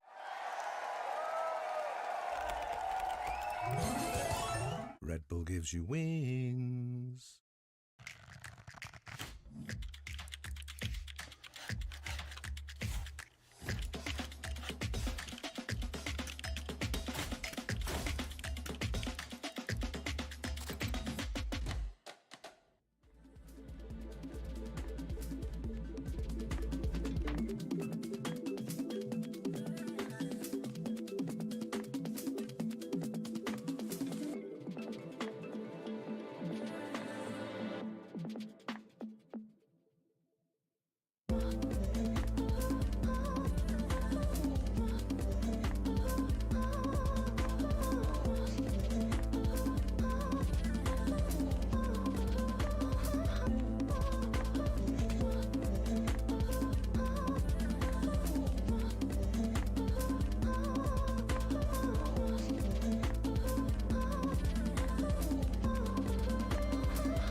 Yo, those are smelling good though. I just gotta let them sit for a second, and then I gotta put in the stuffity stuff. Why did they go to Lotus when it all just seemed to crumble down for them? Unfortunately, they go down 1-0 in this series, and we move over to Haven. Golden Boy here alongside with Brennan Sideshow, and I think out of the gate, I mean, I like that they went for Lotus. I like that they tried something unique, but there was something that Pansy and Hypox said on the cast, which was, did you go to Lotus because you figured it would be the least prepared map for Karmine, or did you actually have a plan? And I kind of feel like it was the former rather than the latter. Probably. Karmine Corp ended up being the more prepared team, even though they didn't pick the map, I think. But what blew me away is just the difference in terms of like the first kill differential. And I mean, look at that, 17 and 2. Sheesh, golly. 19 rounds. Yeah, I mean, that explains everything, really. I think part of that was because FPX's early round ideas were half-baked. Yeah, and so Karmine Corp were set up for really nice kills, and they have some very talented players. XMS, Nevera, Shin, Scream, etc. And then you get the funny business happening too. So even though it was a roll of a map, I was still entertained. We saw the classic silly stuff coming out from FPX. I wish we would have showed the clip before that, though, because that actually shattered my brain. He stayed in the nanoswarm just because he's like, don't never suspect me in the unexpected play. And honestly, when you're watching, the Chinese teams play, they tend to make a lot of those like high-risk, very unexpected plays that do catch teams off guard. But when you're up against a team with that kind of experience like Karmine Corp, even though they've only just really come together as a roster, they're still disciplined enough to not really get caught off guard by moments like that. Yeah, for sure. But, guys, I feel the need for Verizon high-speed moment of the match. That would have worked out way better in my mind. But this one's going to go to Karmine Corp, who were on that premium Wi-Fi as they were just trying to run across the map to get that plant down, because it looked like things could have gone real poorly there, Brent. Yeah, real poorly indeed, just with the time management, but just seconds to spare in terms of them being able to get this plant off as well. And just a slight whippage, I suppose, by FPX not being able to stop this plant as well. But I think this kind of bleeds into just a wider analytical point as well, and something that we were expecting, which is FPX being inexperienced in that LAN environment as well. And there were numerous moments over the course of that map where that kind of reared its head. And it's unfortunate for the team because this is a real trial by fire. You don't get the backup, of the lower groups where you get, you get to lose your first match and get a bit more experience. True. Single elimination in this tournament, you have to fix those mistakes rapidly. But there was another instance as well that it just showcased again, I think, just in terms of the mid-round calling in round 16 that I wanted to pull up. And again, it was an example of, like, you see them play, I think, in their own region as well if you watch some of the VODs of the Chinese region, but making a play like this works against a team that doesn't have a good idea of what they want to do in their attacking default to contain a play like this, which you see a lot in regions like, in some of the weaker teams, I suppose, from China and APAC as well. But teams like Karmine Corp, these guys have been forged in the fires of EMEA. They're not going to be letting something like that slip, even if Scream is IGLing. Yeah, they're still really disciplined, and that was on the fly, but XMS just tucks in his bait. They have the turret, Scream's there to punish, and FPX are not going to be able to get away with stuff like that. And now I'm worried for them too, because they're heading to their permaban map, and I don't know what to expect. Yeah, for sure, and that is giving us a lot of pause here, and let's actually get a little warm-up before map 2, which it's very warm in here, and let's actually check out the AIM Lab shoot-around. We're actually going to be following FPX's Berlin here, who's looking to get warm on the warm stage. This guy has a fantastic stream, by the way. I just want to say that if you do want to follow it, he was streaming from the like practice facilities, and he was getting all the Brazilian fans in his chat trying to teach him Portuguese phrases for ranked and stuff. But he speaks pretty good English as well. It's conversational, on his own stream, but he's a great personality. Yeah, was he the one playing with the penguin crosshair? Yes, yes. I mean, that is just absurd. his stats were pretty abhorrent as well in the previous map. But could have been the crosshair. He's got talent, but I think when you get to this kind of level, the stress of IGLing on the stage against a really competent, experienced team. All right. That is overwhelming, and you frequently see in these kind of environments at Masters and now at Lock-In that the IGL's individual ability just falls off a cliff.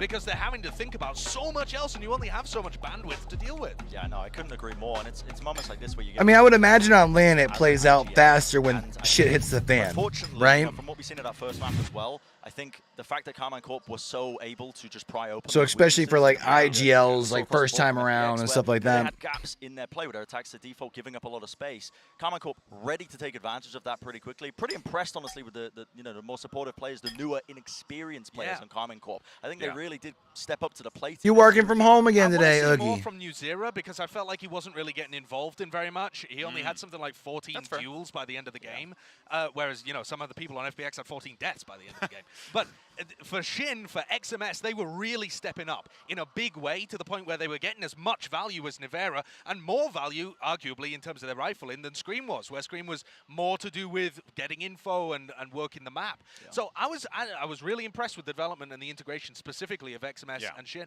Yeah, well, guys, if you're just joining us, welcome, obviously, to the VCT lock-in here in Sao Paulo, as Karmine Corp managed to pick up a big win there on FPX's pick of Lotus. It was a bit of a gamble. It didn't quite work out for them, but we learned a little bit, Brent, about Lotus. You're off this afternoon. At a professional level. I'm excited to see how this map, evolves because I really enjoyed watching it. I think if we ever see, Lotus getting picked even more in this tournament, which I think you will, there's a lot of games being played. Chances are it probably rears its head. You're probably going to see even more, composition variety, I think, being played. Yeah, I don't think that settles the competition. No. It was just but also, I can see the strengths of the composition, though. Yeah, the wild thing is, though, that is a comp that FPX love playing on pretty much every map. FPX love playing this. Oogie was like, yeah, I might have to take the afternoon off. Why? I got plans. Haven, and that's what they played. Last time they played Haven, they played Viper Omen. Yeah. I was looking at VR, I was going through, I was like, that's weird. Yeah. I wonder if they'll do that again. I got shit to do. But that seems to be a thing. That was the first time they'd played Haven in a long time, too, because it normally is a permaban for this team. So, at this point, it really looks wrapped up in a pretty bow for Karmine Corp. They should be able to run away with this. I feel like, again, the French players, the French teams, normally thrive on this map. All right, well, here we go. Prime Gaming Agent Select. You can see the options there for FPX. Chen with that Viper. If he locks it in, that would be amazing. Yeah, it's there we go. Very likely. So, there we go. And the way that they play this composition as well is really quite odd as well. It kind of goes against the core of how a lot of teams play Haven, which is like heavy retake. And look at this, it's actually triple initiator composition by Karmine Corp to play. That is also a little bit capped. Oh man, they are cooking. This is what you expect though from the Scream brainwaves, is something that doesn't really seem to play to his strengths, but it's more of how he thinks the game should be played. All right, well, yo, this bowl smells yummy, Let's find out if this one can go the distance. I surely want it to go to Pearl. I would love to see this go to Pearl. I don't think it does, though, chap. Thoughts? Yeah, thanks, guys. Agent selects weird, Michael. It's weird. It's a little odd, yeah. Again, no real surprises. Obviously, maybe people that aren't familiar with FPX, you got to keep it in check. But obviously, there's questions here, and coming out of map 1, yes. I think we should have a better idea of whether or not FPX were feeling as if Lotus was going to be a little a wild card, right? Something quirky to pull out, catch Karmine Corp off guard. But the concern being, I'm kind of with Josh here. This comes back, and it feels a bit more like comfort zone for Karmine Corp here. Knowing the history of some of these players, and obviously the comp, will see how they're going to play this separately, but this one for me is really concerning with what we saw on map 1, whether or not this is back into a bit more of a comfortable composition that they've cooked up. And yeah, like I said, I'm staying open-minded. Yeah, I think I'll give it this half and see where we're at. It is international debut. Obviously, it does it warrants attention though. First round here, and certainly not an easy opponent in Karmine Corp either. And this composition, even coming out from the EMEA side, it's only a little unorthodox. And for now, taking their time around the map. Looks like they do want to at least test towards the B site for now. I see why you might be tested here. Again, being suppressed won't have chamber still though. For the time being, but Karmine Corp don't follow through. They've got a 3-play stack on long still. Essentially, I mean, you've got one towards Sura, I guess, but and not over pushing, not trying to maybe hit that flank, but it's there.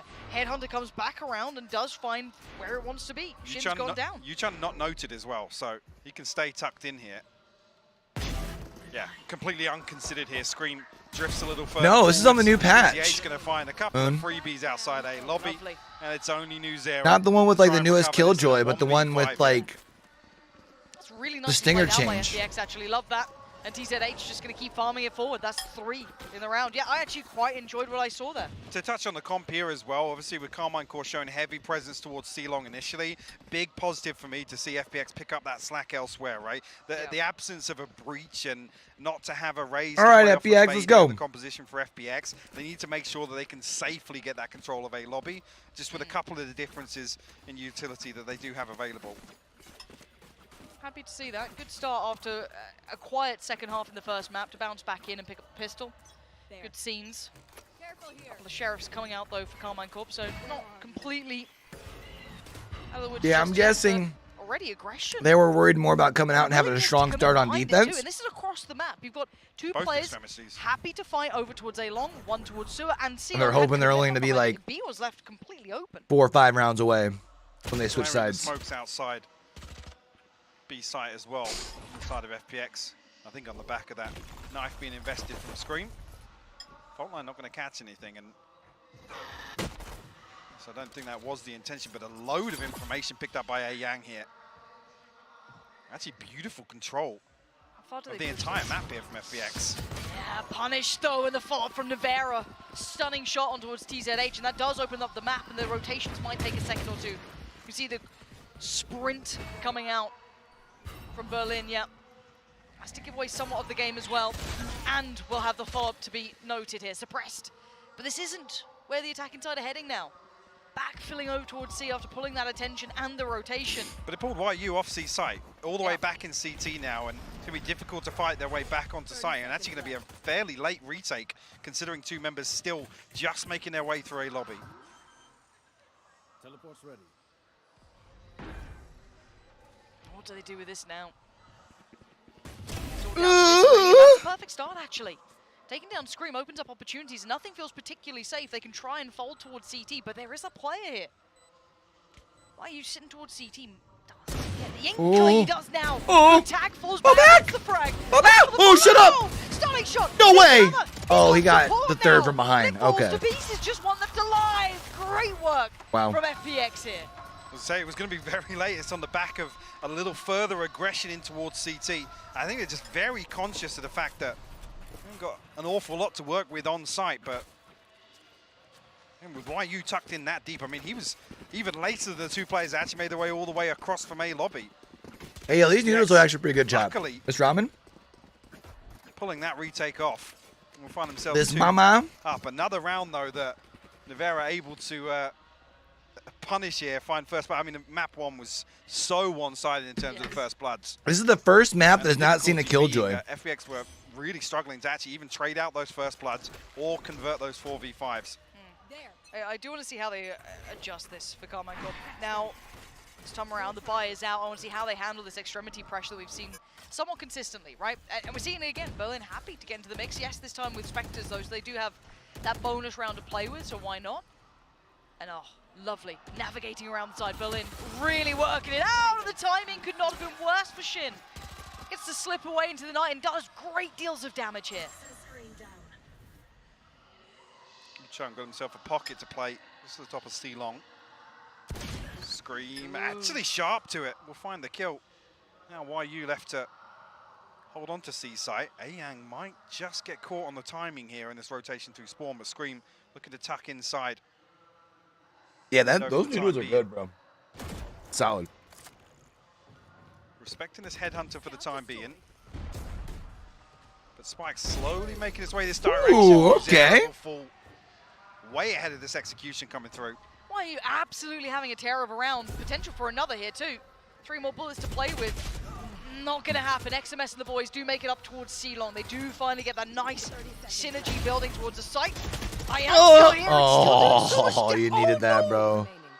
Oh, dearie me. It's all gone Pete Tong. We're down to a 1v2. Berlin and TZH. And Scream just wants to get something on his side, at least the time now. Rifle still to hand, no utility for 10 more seconds to play with. Prowler, excuse me, Horn goes up. They gotta swing at the same time. Oh shit! Scream! Scream! Scream! To deal with Scream. Closing out in style, a clean kill onto Berlin, and tons of space to reposition as well. Absolutely insane. Still a little behind the curve there. That was the bonus, though. That was the bonus. A ton of damage done. Still going to Karmine Corp's purchase coming through. Just about stretching 3 rifles here, but Nuzera in a rough spot. The option here for Scream to actually go to light, and he will do that. Get rifles across the board. XMS just a little overzealous. Oh, that's why he's playing on Shred. Gross. Karmine Corp on the board here. This is a change, though. They've kind of done the indicator that they're still going to have that A-long presence, but they've peeled away from it now, leaving just TZH posted up towards Sewer. And again, you have conditioned Karmine Corp to have to respect this. They will have to at least commit utility to clear back through close towards A-long. I want to see where they adjust to. Maybe feeling that pressure through Garage and B, maybe next on the docket. Ala finds nothing, though, and they do start to at least stretch their legs towards taking the space on A-long.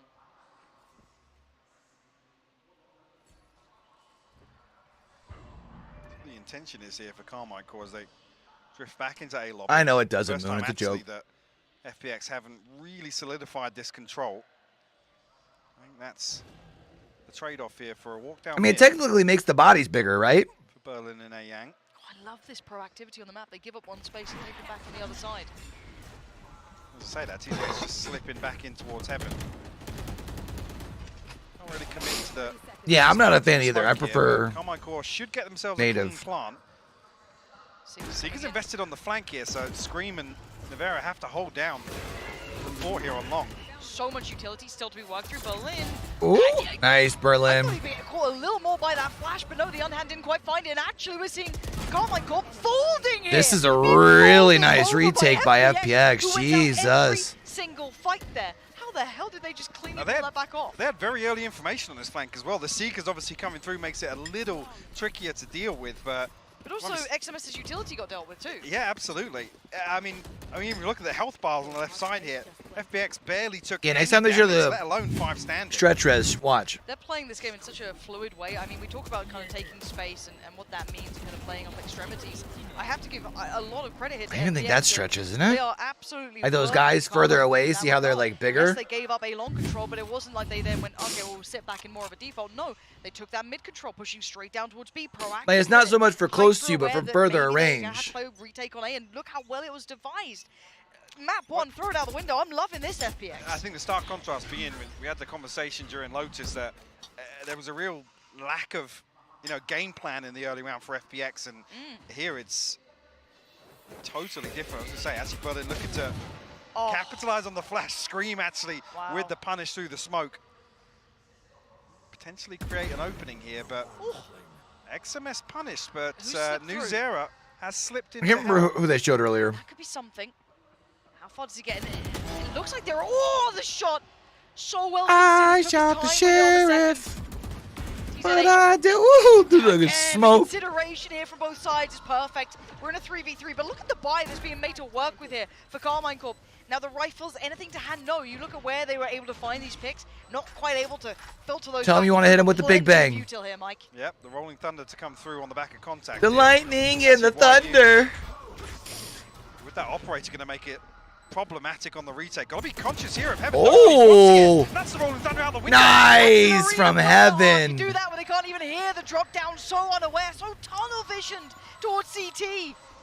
And that's going to be the defuse. And FPX, I'm loving what I'm seeing. Do you know what? I'm happy to be proven wrong so far. I was worried. Map 1, I hated what I saw. Didn't like it. Didn't look familiar to me. But what I'm seeing from FPX is beautiful. And they are making Karmine Corp sweat. I mean, from a fundamental standpoint, this is a different team in Map 2. What's happened?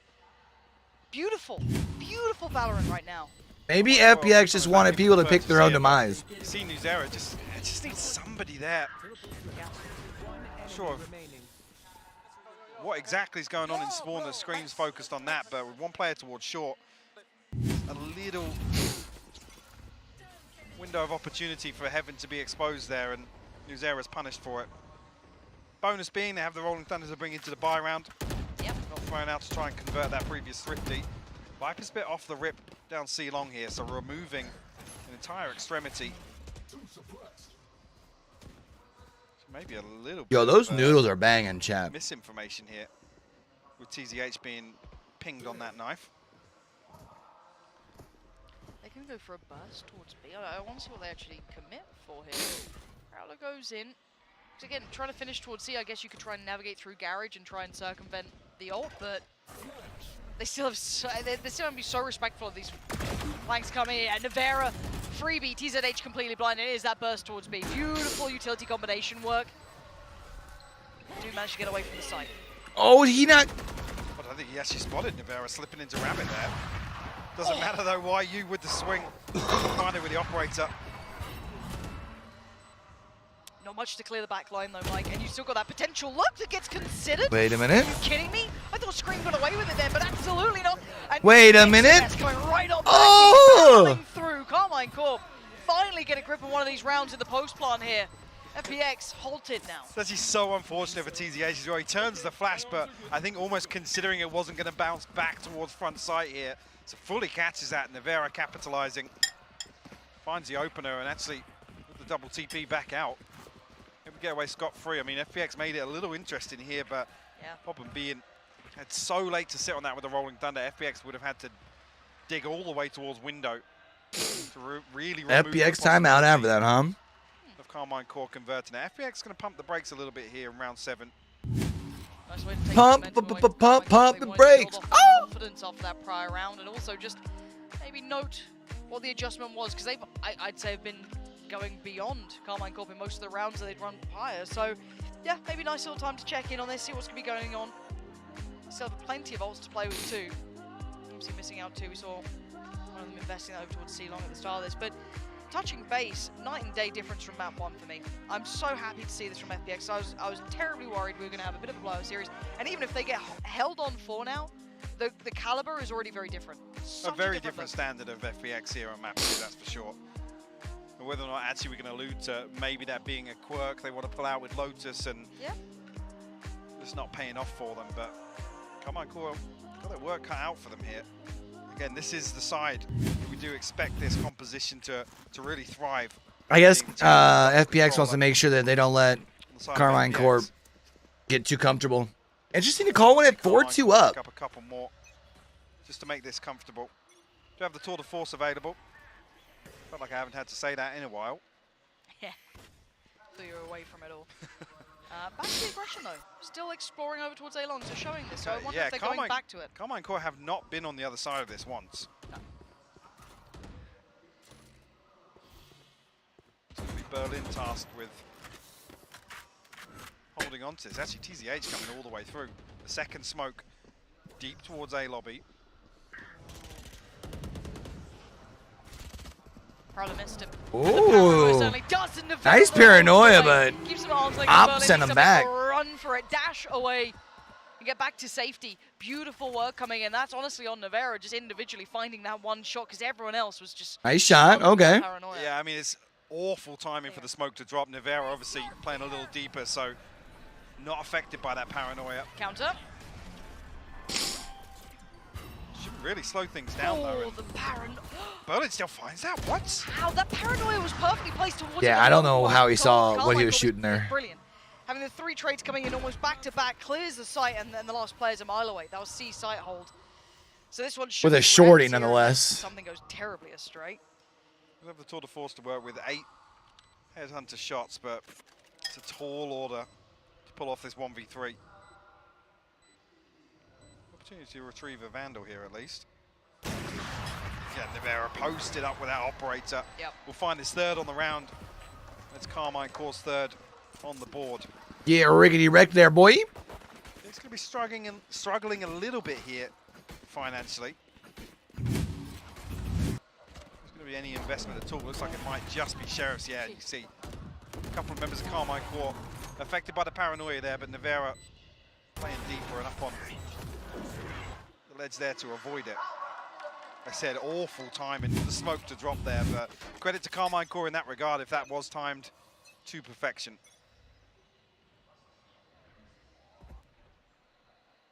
And clear to note, nobody from Karmine Corp entertaining this A lobby presence. So once again, TZH in Berlin will get a little curious. Not committed just yet. It's an interesting like attempt at that shot there. With the headhunter, but does not connect this time around. What's interesting is nobody from FPX is committed to switching over, like rotating over yet. They're still all set up on A side. Like I said, considering those numbers from map 1, if they can continue to dominate this first Bud game, might just pay off for them. So like B is legit like just wide open right now. Though, as I say that, why you punished it. Really considered play by Nevera as well. They seem quite aware there's a possibility of a large presence toward A.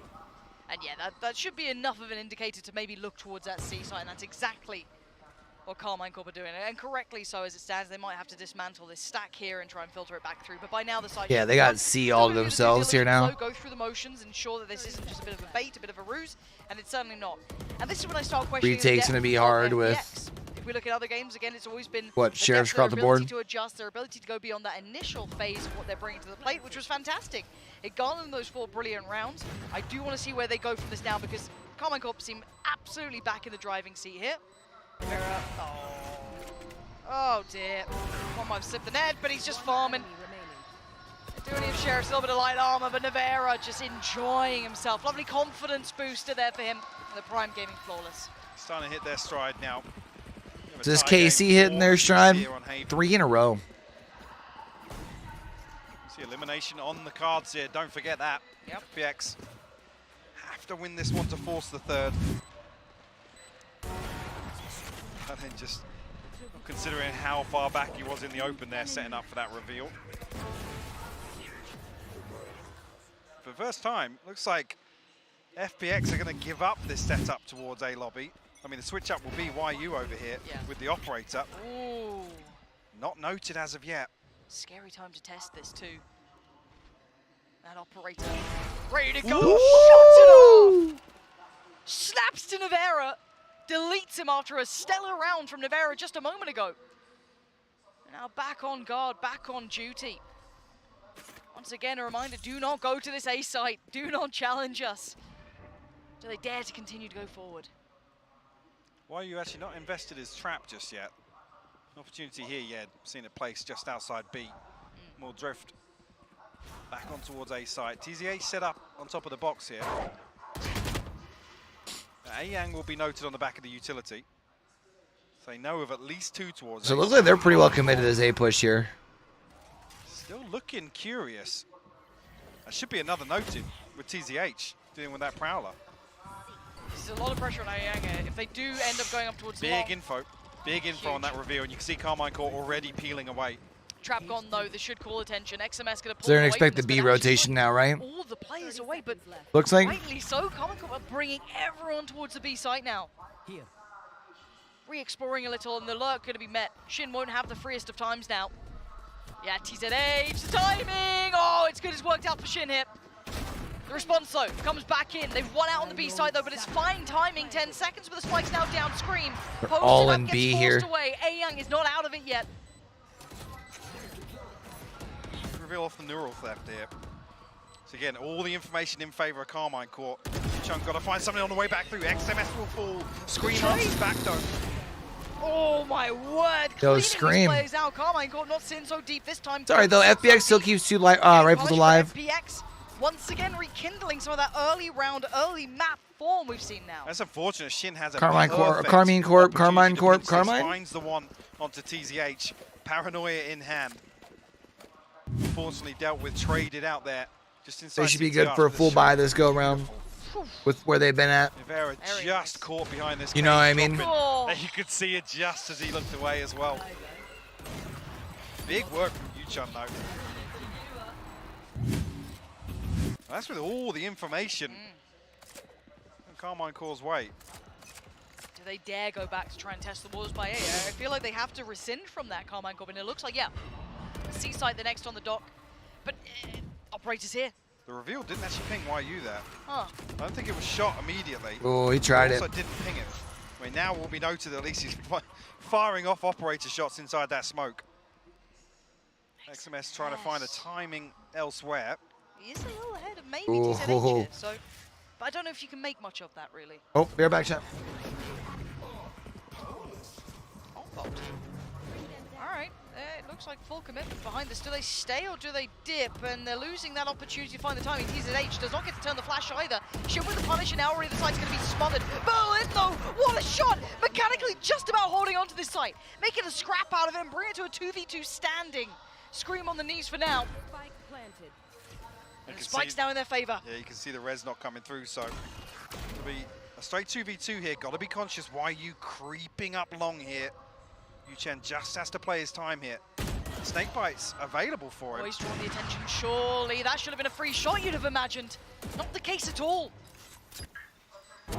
Snake bite should be good. You actually going to find the first, and actually converts with the headhunter as well. And you're right, felt like a freebie on the first, but cleans it up on the back of that second snake bite.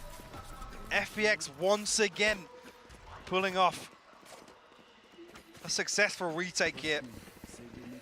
It's just unfortunate the timing of Scream falling, unable to get that revive on site. Yeah.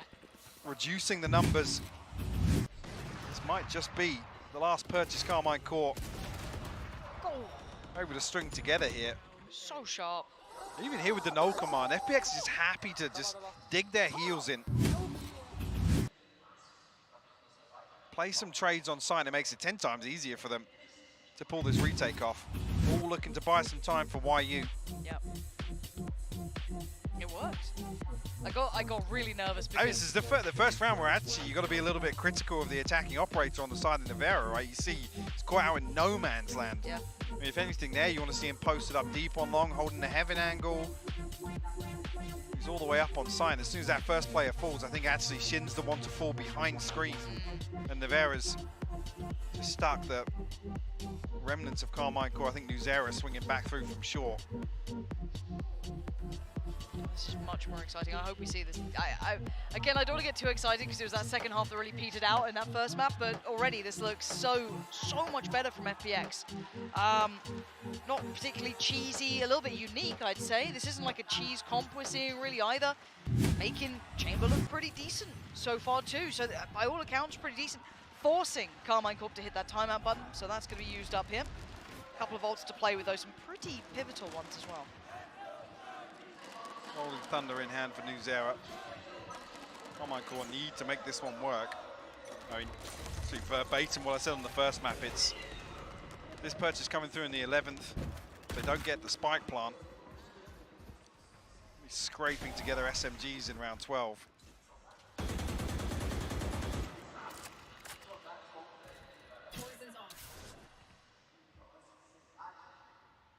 Different look, totally different. Putting Yeah, just so much heavily relying on YU to completely anchor this area now, and I think finally the penny has dropped that Karmine Corp don't really want to contest early on. That spot, yes, it does connect. Unfortunate for YU there, so has to give up this deep angle. The operator not revealed just yet. No, still unknown. Smoke towards long. YU can get a second bite of the cherry, but does he expect the push up from Scream? He's not playing with that in mind, and he actually gets to catch a player around. 6 HP, turns and fights and falls. Scream with a punish, and they hold on to the site for now. Oh, lovely work from Berlin, though, to get there as quick as possible. Denies Scream trying to capitalize on the gap that could have been created. And Berlin still holding the site, still expecting Shin. Still noting more players. The paranoia good, but so's the prowler off the back of it. Nevera's there. Shin as well to boot. They're holding on for now. 2 players still alive, though, on the other side. Almost scraping this one through. Feels so hard fought here for Karmine Corp. My bad, chat. Forgot it was to make this work. Didn't realize it was already 1:30. Had to get to the door real quick. To just creep up behind this. Yeah, they are. Okay, they've got to play. Ooh, okay. TZH finds XMS, and the shotty comes on out. Oh, right on back. Shoddy for shoddy. Post it right back. TP taken. Operated a hand, and now the 1v1. Yuchen has to try and close that gap. Nevera's having none of it.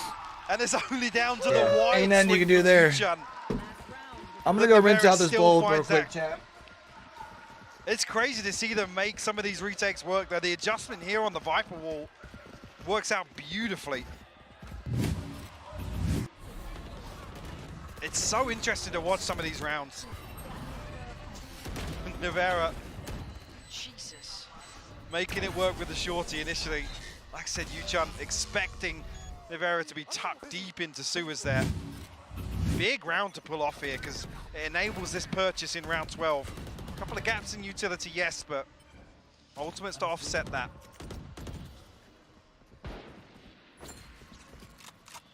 Back to business, it sounds like. TZH going to post himself right What do we think? Tied up at half, chat? Sewer, similar to scenes prior. And now filled by Young, but now this time TZH did really well in the pistol. You're talking about the FPX wall, right? But I really like that wall too. TP's away, doesn't get the chance to get the gun out, but backfilled here. Lovely work. Keeps favorable numbers to FPX, but he needs to get a move on. He's being closed down on, and now he can't escape that corner. They're looking to TP all the way back in. Actually going to commit to this. Berlin's got his hands full here. They're able to TP away from the C's. Wow. He got away from that, huh? Should have good info on this. Not going to find Nivera, though. Oh, there you go. It's a good. I thought they may have another shot. This Berlin just flies out, finds one down to the 1v1. Wow. Tied up. And buried gap is closed. It could not be. Yeah, that Viper wall is pretty nasty. It didn't feel like a 6-6 half. Karmine Corp. I almost feel like clinging to life in some of these rounds. FPX really testing them on some of these post plants. Like I said, play really unorthodox. What is that kill from Berlin? Just barrels out with the classic. Shin standing his ground once again. Delivers the final kill of the half to secure the 6th round. I did not expect to see this. I think map 1, if we're being realist, this looked maybe like it was going to be a quick 2-0. This is a whole different look. I wonder what the desk has made of that. Oh, you know what? I should probably start mine too, huh?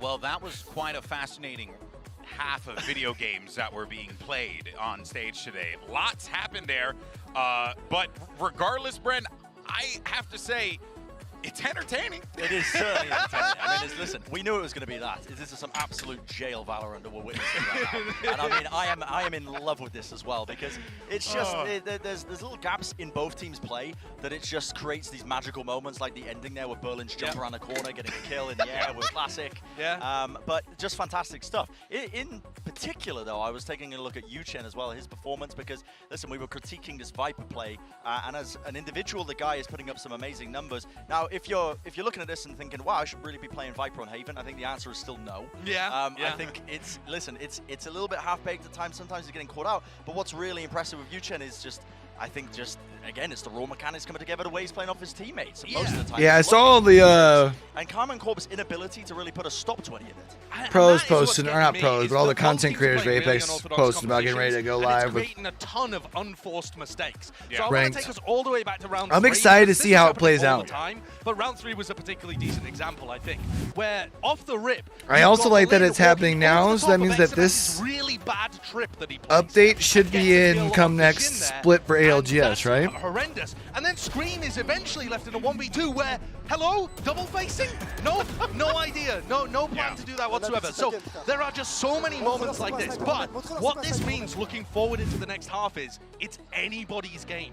And I think it comes down to Scream, it comes down to Berlin, and it's about getting your players that might have a bit of stage jitters right now and are making tons of mistakes, getting them to calm down and just focus on what's working. And what's working is Nivera's off. I think that's super important. What are you laughing at? As well, single limb, FPX's first time on the international stage. You know, the nerves are probably playing his mark, but this is a very, very even map. Well, going into the second half, we're wiping the slate clean. Let's see how this one all plays out. Oh, we be going FPX, yeah. Let's send it back over to the casters. Yeah, thank you. It could be happening. This is, was it Prison Valorant? Jail Valorant. Yeah, Jail Valorant. You've got a real way with words down there. It's been quite something, and I think that is actually a pretty good analogy for what this has been. Couldn't have put it better myself. You know, I was really looking for ways to describe it, but I think we found it. What's terrifying is I was talking about obviously this comp kind of excelling, or where we expect to see value for FPX being on the defense. They have a 67% attacking win rate on Haven with this composition. Now that's terrifying. It was going to be a slow burn here. Oh, I'm mistaken on FPX my has 2K, done by the way. I have control setup. 32 minutes played the last 2 weeks, lol. Now Karmine Corp are looking to counter that. Look initially on the back of this utility. I haven't been playing Spike anything. not committed just yet. I dead We'll ass. keep eyes on YU deep on that lurk towards C long. Also Yuchen set upside window.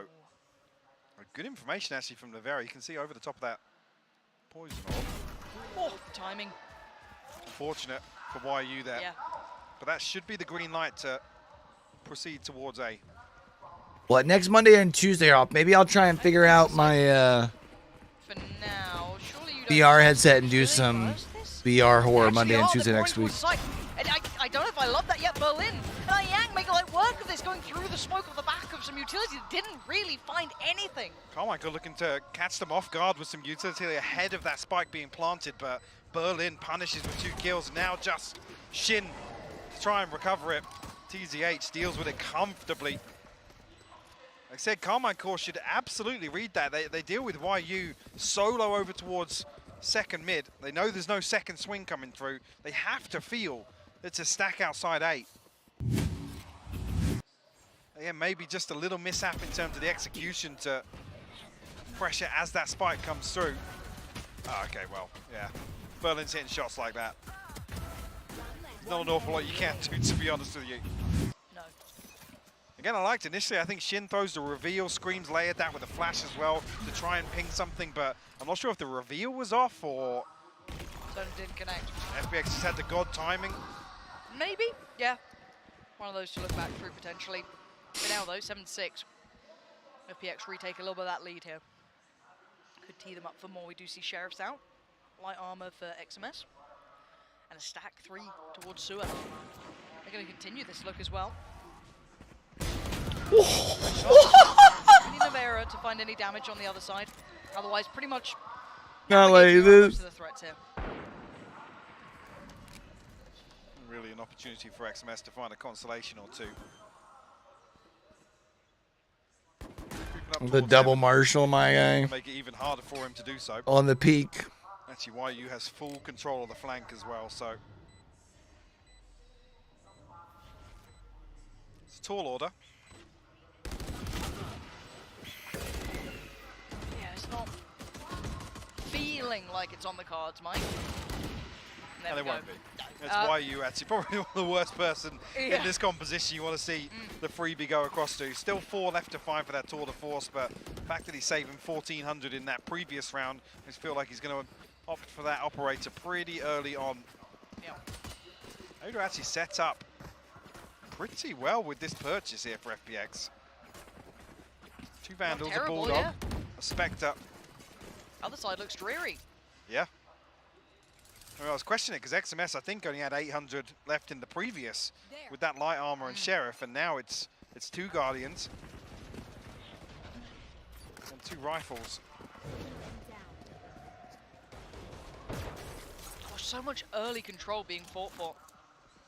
A-Long looking like a high priority. And clearing out. It's just Scream here. It's only Scream with a Guardian to hold down the fort on A site. I'm not even seeing anyone close to hitting the rotation timing yet. And it's a pack of 3 players going towards A. There are still the 2 by mid. Yeah, perfect timing to take a look toward this. Yuchan is just sat here, posted up on this one. Spike's drifting away, though. Nevera's got himself into a dirty spot here. YU hyper-focused on it, still punished on it. The trade is good from Berlin. And you could see Shin considering if there was something to be done with this one. He's been noted. He's trying to get aggressive with it. The timing could have worked out, but no. Berlin with another huge denial. Upgrade found, and XMS, the madman, flies out of garage and takes the fight. But back towards A, and now it's Scream again. The challenge. He's got to go huge with this. He's seen at least a gun barrel there. Lovely shots. A 1 and a second Scream. 30 seconds left. It's like every time that FPX starts to pull away, Casey just finds a way to. For himself. And he's got it. Lovely, lovely stuff from Scream. Mostly off the back of Scream as well. I'm not entirely sure what FPX's intention is here towards lobby. They're here obviously as a Guardian to deal with the Prowler. That's not exactly what they wanted to hear, but again, they have no information elsewhere on the map. I think initially this default of Yuchun and YU over towards C-Long and double doors. It's lucky really that Karmine Corp don't show into that wallbang comes from so deep on that wall. Of course it's a headshot. Of course it is. What else would it be? Now FPX forced back onto full purchase here, operator in hand, as expected for YU. This time a little tighter group towards A lobby here, at least towards window as well. But no information. Looks like Karmine Corp are happy to just ride out a very passive early round. Looks like the fault line might set up Scream for this swing. There's lots on the other side of it, but something's making them pull the plug on the rotation. You can buy an heirloom, eh? Leaving C, leaving garage. They do have utility to hold it. Look how deep the trap is on C-Long here. So they're going to lean heavily away from that. Talking about the event on Apex, right? Safe to assume. That knife just revealed. Should have been a fair amount, but we know how these things work. And I think Scream, right to respect this, it was soloing out the site for some time. So look, gonna go get the spike down. Anything curious for it? Still a lot of utility in the hands of FPX. Oh man, yo, Scream! I'm telling you. And now 4 to work through. Flank on the way. What? Scream deleted. And these steps should be heard as well. Coming on the flank here, instantly turns for it. Good trade, needs another though. XMS now considered 2. And this could be fights on several fronts. Beautiful shot. Operator done. That gives enough for FPX here. Watching that CT push through. And XMS, he wants out.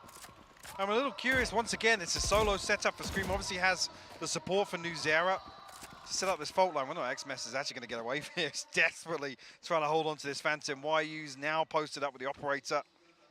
Be difficult, but nobody else charging this down. FPX have to be conscious of their finances too.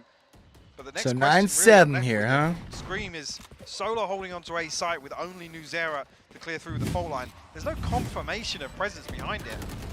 Until that knife comes back off cooldown. So it's what Karmine Corp are looking to it. Oh, that was a dirty shot from Yang. It seemed like it, but it wasn't 100%. But where do Karmine Corp really pick up the slack elsewhere? There has to be some positives to really counterbalance the setup.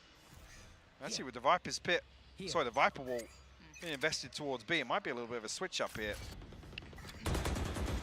I was getting interested to see if they're willing to test the back line here, start maybe pressuring down C-Long, considering how deep they have been getting. XMS has been exploring it, maybe pressuring through B or garage, but I mean, it's rinse and repeat again for FPX, though. It's Yuchun and YU to create a little bit of pressure towards double doors. Yeah, I think FPX still ends up pulling this off. I think we end up going to Pearl. And I think Pearl's going to be close as hell. I think we're going to have 3 banging series today. Sincerely. Want to trade out for his brother this time around. Scream slowly creeping back through spawn here. Do they commit to this? Yeah, Berlin punished immediately. It's a good try by Navera, but back away. He can't even withhold this. The timing of that ultimate was perfect. Even just a Scream got there. They found Navera comfortably. Spike plant, similar situation. This time around, though, no flank coming in. It's all through CT, maybe even a little towards Heaven. Probably going to be expecting everybody back on that tunnel, though. Say that, maybe not Shin. Or Heaven, I guess, but Nuzera investing as best he can, but the counter utility is perfect. That's it. Yeah, they're going to get locked out with that flash and that snake bite. It's going to force Karmine Corp all the way back into spawn. Looking at it here, XMS. Now they're going to save. Anyone really to bring some funds away from this round. I don't think is going to give Navera a weapon. FPX will find double digits here in what's becoming a pretty concerning round if you're a Karmine Corp fan watching this one. And this slow burn for FPX really paying off for them in the second half. Again, no flash to it. It's not really, like I said, a lack of proactivity from Karmine Corp to really balance Scream being the only person on Navera on the previous to hold on to a site. And my worry is it puts all of that ability to then hit that switch up button in FPX's hands. They still got a round in the pocket here if you're looking at the mental game. If Karmine Corp don't come up with a response, it needed to happen. I was about to say, timeout needs to hit soon. I mean, a lot rides on this one. They obviously saved coming through on the previous. Next round isn't necessarily comfortable. I think actually There's an armor repurchase coming through for Scream as well. That makes it even more problematic, but they lose this. They're not in a position to fall behind the next either. And FPX sitting pretty right now. Yeah, they're chuffed with this. When we asked about depth a couple of times, they haven't been pushed to that next layer yet. This first look, very robust, really, really nice. Hasn't been broken by Karmine Corp in my mind at all. What response are you looking for? Is it they have to challenge this default. Like I said, FPX are literally probing for 10 to 15 seconds, and then they hit A. Fuck this bomb! Shut the fuck up. They're not gaining any information on the rest of the map to know that. Isn't this your pick? Coming. So to leave somebody committed to holding A site, and this is especially challenging in that situation we saw Nevera did. I mean, Scream kind of, I guess, teetering on the edge and playing it right because of the outcome, sure. But for me, it just seems a little passive, considering how FPX's early round is. Whether or not coming out of this timeout, FPX is going to look to switch things up. All right, so Scream denied the ability to at least peek towards long, but beyond that, here's the switch. An early walk here from Shin. But we have been seeing this wall used a couple of times, but this, you can see what it's facilitating now. Oh, with this saw where someone might be walking it. Brother. Well, they dropped the wall as well, that's the thing. So Shin diligent. is under the blanket of safety that FPX provide with that Viper wall. So diligent, I love seeing that. And they've got the first pick. If they get any indicator the players have been drawn off of the extremities, then they can start exploring it. Already, the horn goes up, and they're actually aggressing down middle. Screen. This might be a little bit out of whack, but it works out. He finds one, nootropics with another, and maybe the brawl is going to finally pay off for Karmine Corp. But this is not something you want to depend upon. Is this repeatable? Who knows? But for now, they finally have a player advantage. They're running A. But they're going to be able to get A. Should hear this as well. Look on the X-ray. YoBoyCue wasn't too far off with that. Scream 52 HP. Nevera 43. One off the Rolling Thunder, so won't have that available. No fault line available just yet. And the Paranoia sent very early. Two caught with the C's as well, Lauren. And one should be up now. Oh! Timing is going to be terrifying. This is going to put it all in the other player's hands. Oh! Oh my word! Oh, he chokes with the headhunter, bro. You can see the frustration from YoBoyCue as well. Oh, absolute sitter considering some of the shots he's been hitting.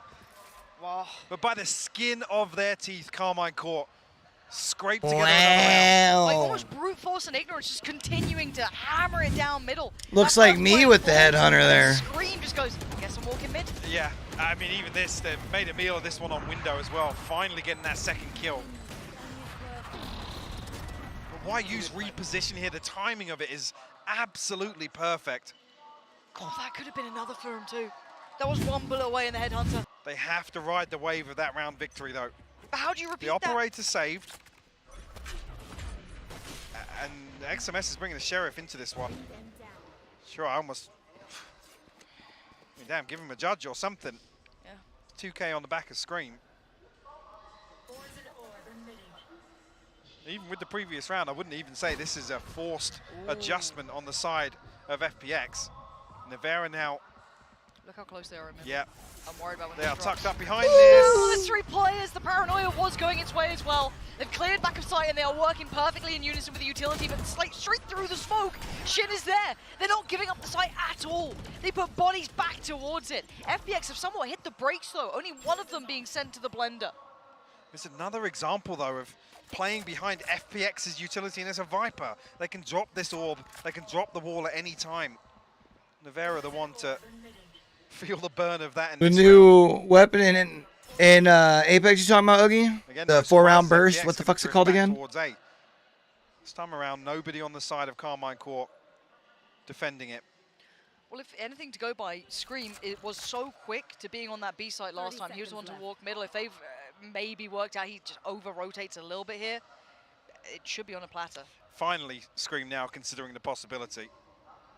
I actually know if that knife's about to come back online. Oh, they've got Viper's Pit too. Yeah, this is... All right, so FPX. For Karmine Corp. Yuchen's still got 2 snake bites as well, so he can really... Honestly, I mean, if I'm this Viper, I'm chilling back. Like, depth to it beyond what's coming through this way. Scream's gone up. XMS has got a Sheriff. I'm pretty sure there's a gun down on B site as well. These trades would have to be unreal for it to work out. And Scream some. Oh no. Oh no. They're falling out of the sky. Scream, what have you got for me? Nothing. Nothing at all. Oh, it's 11. Is there not a weapon down on B site here? I thought there was. Nemesis. Yeah, that's right. Dropped the operator. There was a player that was caught by the Rolling Thunder to come through. We're back in prison, Valorant. What is it? I mean, Easiest recoil. Screen found 2 with the operator coming out. I don't know how he's found 2 either. And then XMS has busted his ankles on the way down here.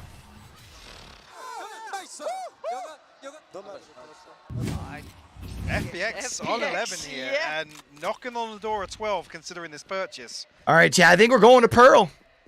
I hope y'all are ready. Keep just throwing Yo, chat. Today's going to be a long-ass day. I feel like that Scream and Navera liquid effect still in play for them. Force something into something. I'm going to be picking up Little Man before first game's even done. And he's down at 750. That's crazy. Well, this could certainly turn the game on its head now. So worried it would have petered out in the second half. I think we made that clear after map 1. I think anyone, given the eye test, wasn't too enamored with what they saw, but this is a whole different beast. Shin, though, gets 3, charts it in, he gets 1. Good trade, doesn't let it go out of control. XMS finally tested, but the paranoia there, the Seeker there, it's just a pour on of utility. And there's no escape for Navera. Yes, Nuzera's there, but again, they are just overwhelmed at this point, but do they hit the brakes? They do. Scream's on the flank, but by now, worry about how much can he get done? I'm not sure if that's a miscommunication there. Nuzera catches a massive fault line, but doesn't actually swing off that. Navera punished for it. Ayan creeping closer and closer. XMS shut down here. Nuzera next up.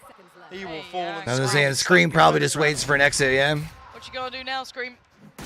Got the sight, and it looks like they're about to get 12. FPX, baby. Looking comfortable, looking pretty good, a little quirky at times, but this is more of the FPX I was expecting. Falling short of an answer in my book. A lot of greatness shown from FPX, can't deny that, but this is, where is the answer? A lot of the questions that we came in with initially in this game were, okay, the in-game leadership, how does that look? How does that maybe affect Scream's individual performance? Well, he's still sitting on 18, he's still looking pretty solid individually. Hasn't played bad at all.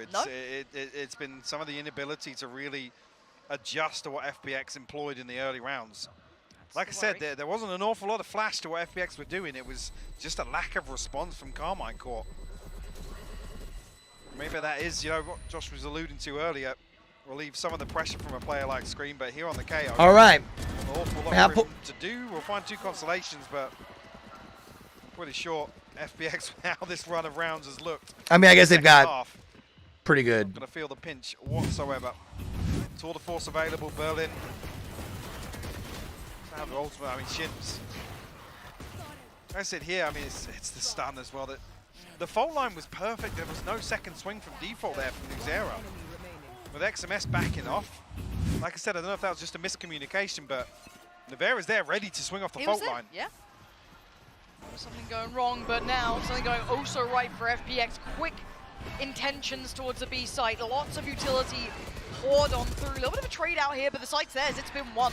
And it's a quick plant as well. Maybe a counter. Oh, yes. Shin going to commit his right back through. But again, that may only catch 2 of the players here. Looking at the back lines, it's only Scream to try and be the disruptive factor towards that. Yeah, and Yuchun wise to it already. With a lack of pressure on site, he can just post up on this position. Paranoia not going to catch anything. Nobody in backside. Berlin playing inside his poison orb could cause problems for Karmine Corp. I had to worry about his left, though. Not going to drop the ball just yet, but now called to attention. They have to be careful of that spike. A tap towards it will draw eyes. Scream now in the back line's being a problem. 3-man face. Karmine Corp desperately trying to fight. And there it is. Going to Pearl, baby. We're going all 3. A beautiful pace change here to close things out. And win map 2 on Haven, forcing the 3rd. We will go to Pearl. I think answering a lot of questions that we had after an underwhelming performance on Lotus on that map 1. Yep. Absolutely squashing those questions. Yeah, much closer affair here in terms of the first bloods as well. That was the thing that really stuck out from map 1. FPX rarely felt like they were in a disadvantage in some of these rounds. And I genuinely thought we'd be kind of looking at the more experienced players coming into play here for Karmine Corp, considering they've had a lot of international stage experience. They've had that ability to kind of work through that before, play other. So who do we think teams, Pearl but in favors reality, here? This was very much a no response coming out. A couple of timeouts, they had a couple of answers. We saw that mid-exploration coming in.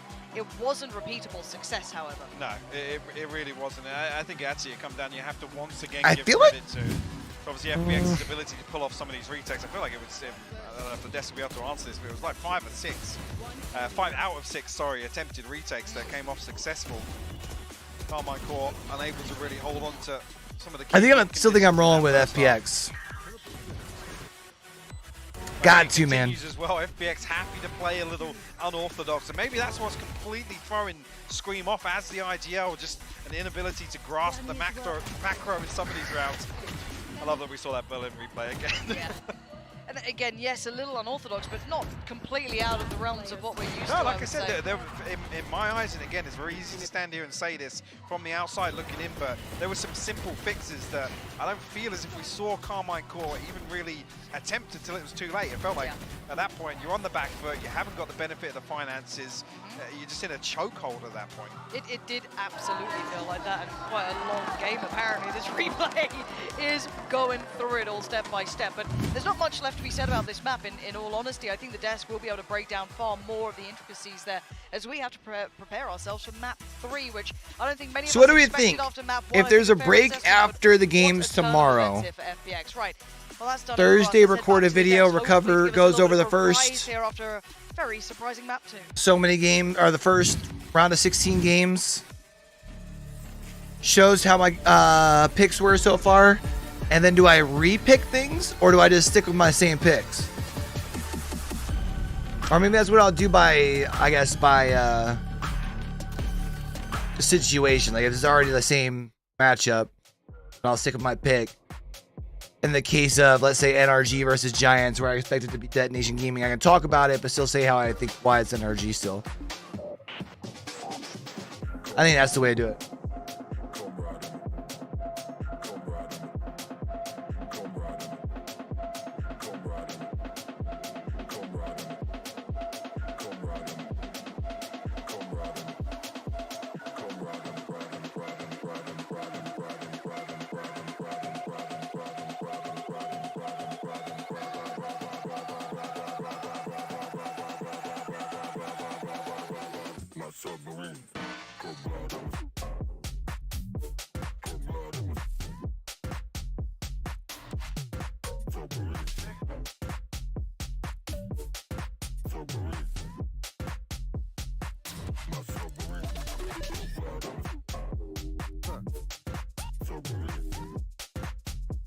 Hey, yo, chat, if we have anybody that's been thinking about getting some GamerAdvantage frames today, it's going to be the last day to get 24% off your frames, 14% off the select colors for Valentine's Day, plus the 10% code for YoBoyCue. So if you're thinking about it, now would be the time to do it.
Oh, that's crazy. There's apparently a video floating around. I don't know if you guys have heard about the shooting at Michigan State, but there's a student there that was also apparently a student at Sandy Hook back in 2012. That's fucking traumatizing, bro.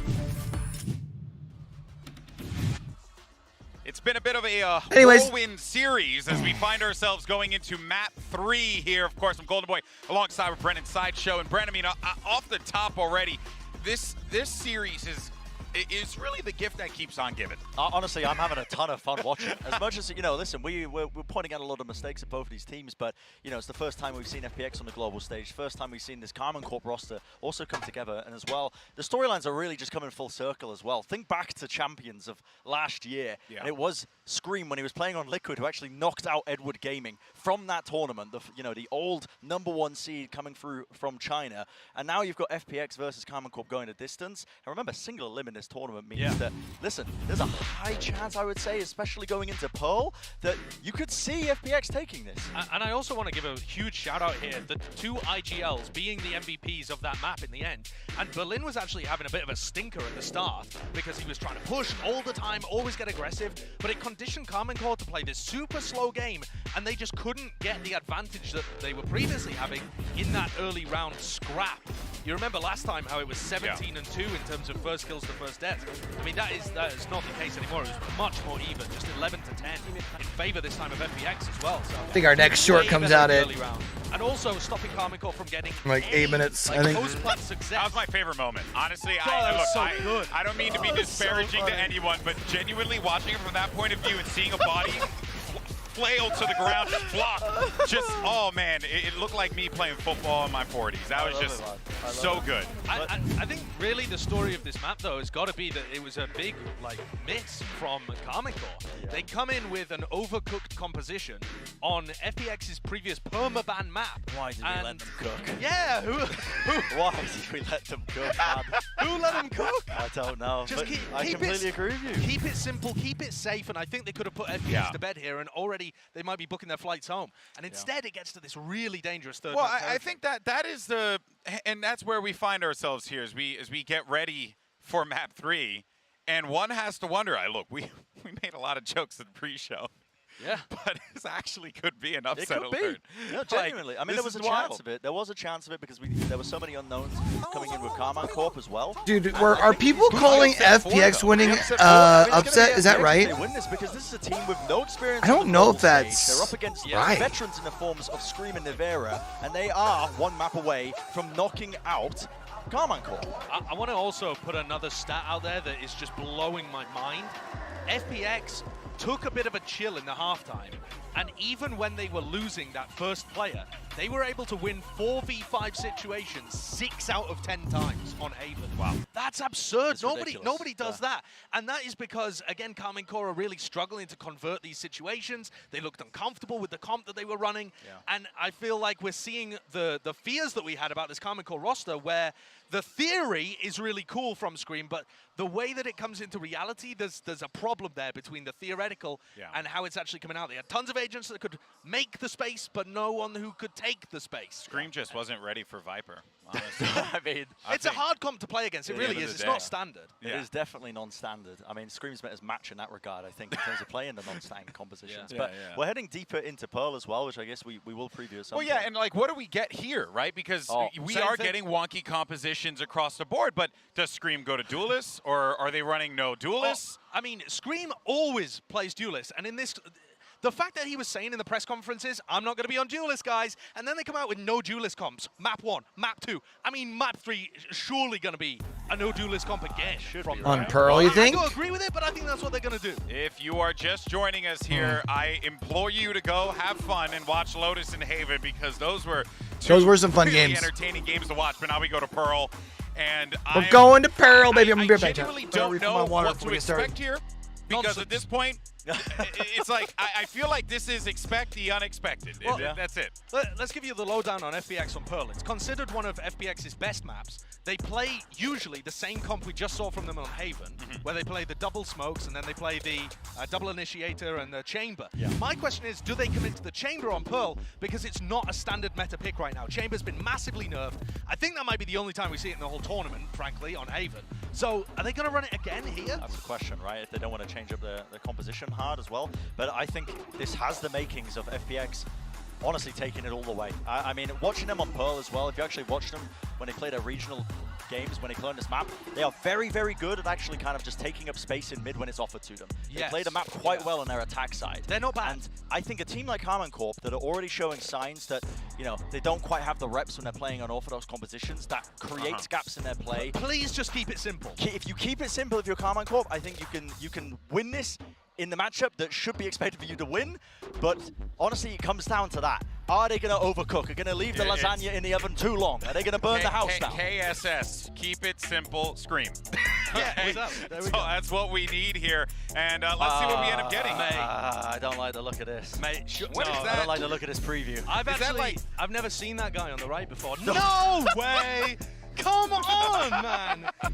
I mean, this is win or lose, they're doing it Karmine Corp style. Win or lose, they're doing it Karmine Corp style. And we don't see the chamber being played on FPX's side. They're going to be running the jet instead. But I think the jet makes a lot of sense. It's a good swap instead of the chamber that they would normally run. But the Karmine Corp comp, I mean, listen, if they win, props to them. You brought out something awesome and it was crazy. But if they lose, oh my word. At the beginning, I asked you guys who's going to win. Sideshow, who's winning? Oh, maybe Karmine Corp. I'm putting it all on FPX, honestly. All right, the house, the card, everything. The chips are in. Let's jump into the action. My wife's gonna leave. This is it. We're all set for Mat 3. I don't think he's married, and this decides which team is going to be moving on to this competition. Is it going to be FPX? Is it going to be Karmine? Let's send it back over to Pansy and Hypoc for the fun.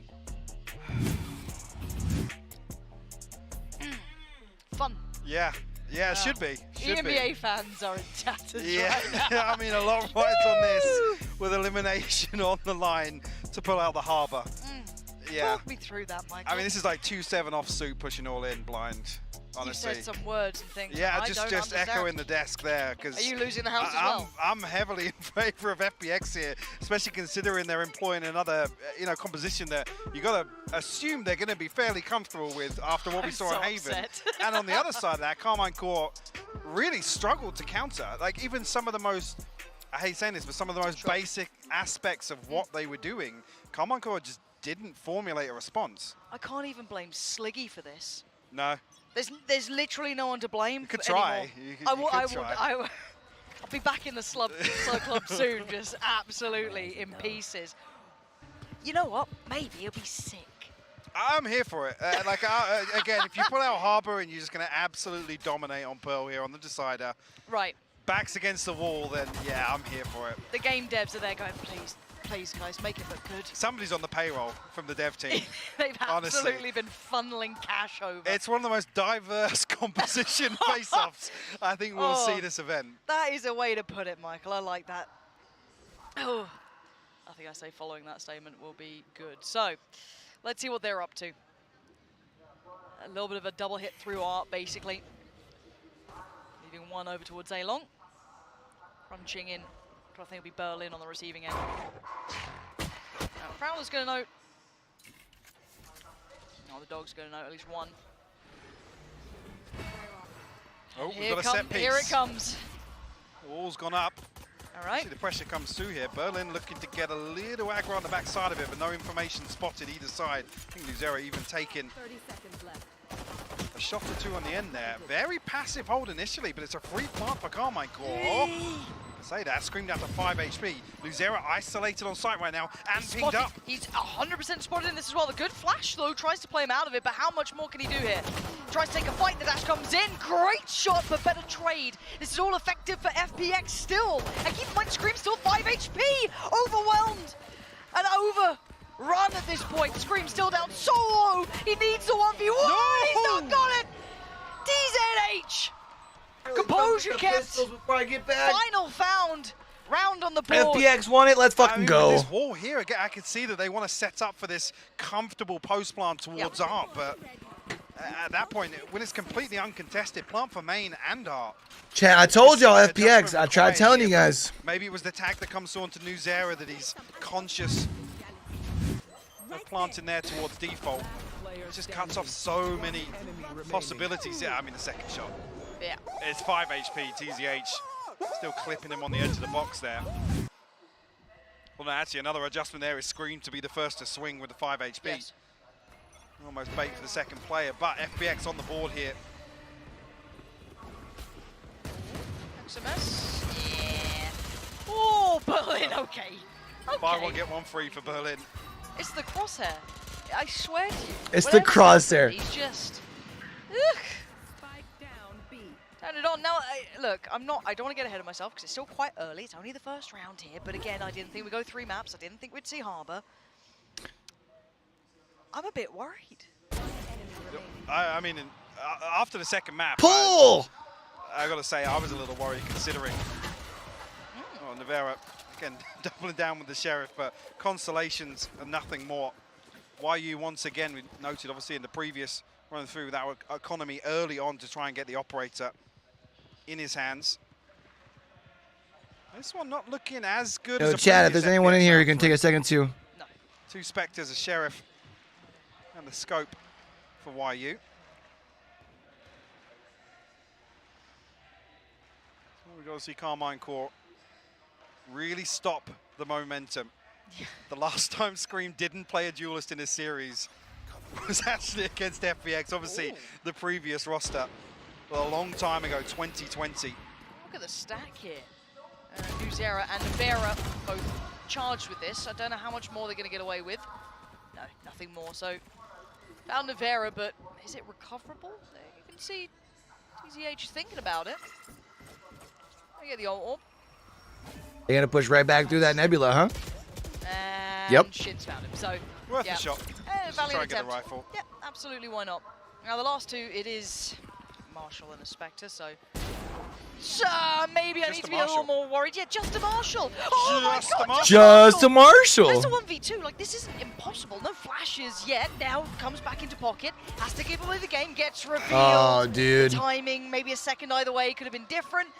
But only 2 alive is not perfect. And one of them I would say you were able to make that an expensive round. XMS. If you're FPX. Guardian to hold on to here, probably going to give that across to. And since they win, they don't have their loss bonus anymore. I don't think I will, actually. Just Marshall. I almost thought as well that was a tag onto a second player, which would have made it doable for a Yang. Yeah, that could have been certainly a different account then, yeah. You're Unfortunately, does get pinged by the reveal. Look to try and flash. Oh, yeah, I was saying, if you got time, I need you to check out the new short for me. I think I did a good job with the edit on it, honestly. Proactivity once again. Oh, look at this commitment. Heavy investment. Oh, no, this wasn't the one, was it? Actually, over the top, YoBoyCue looks to try and dig a little deeper to find something with that Blade Storm. I wonder if they only saw one of those players then. I didn't know if the second. The really good ones at 5. Well, it's still pretty telling. Still, though. I'm interested to see as well the comparison with how slow, we talked about it being a slow burn on Haven with that composition. Now with the Jet, whether or not there's a pace change that, again, completely flips the script for Karmine Corp in terms of expectations. It certainly could be the case. Scream testing the waters by middle. Noting nothing off the back of this as well, as you can note for ourselves.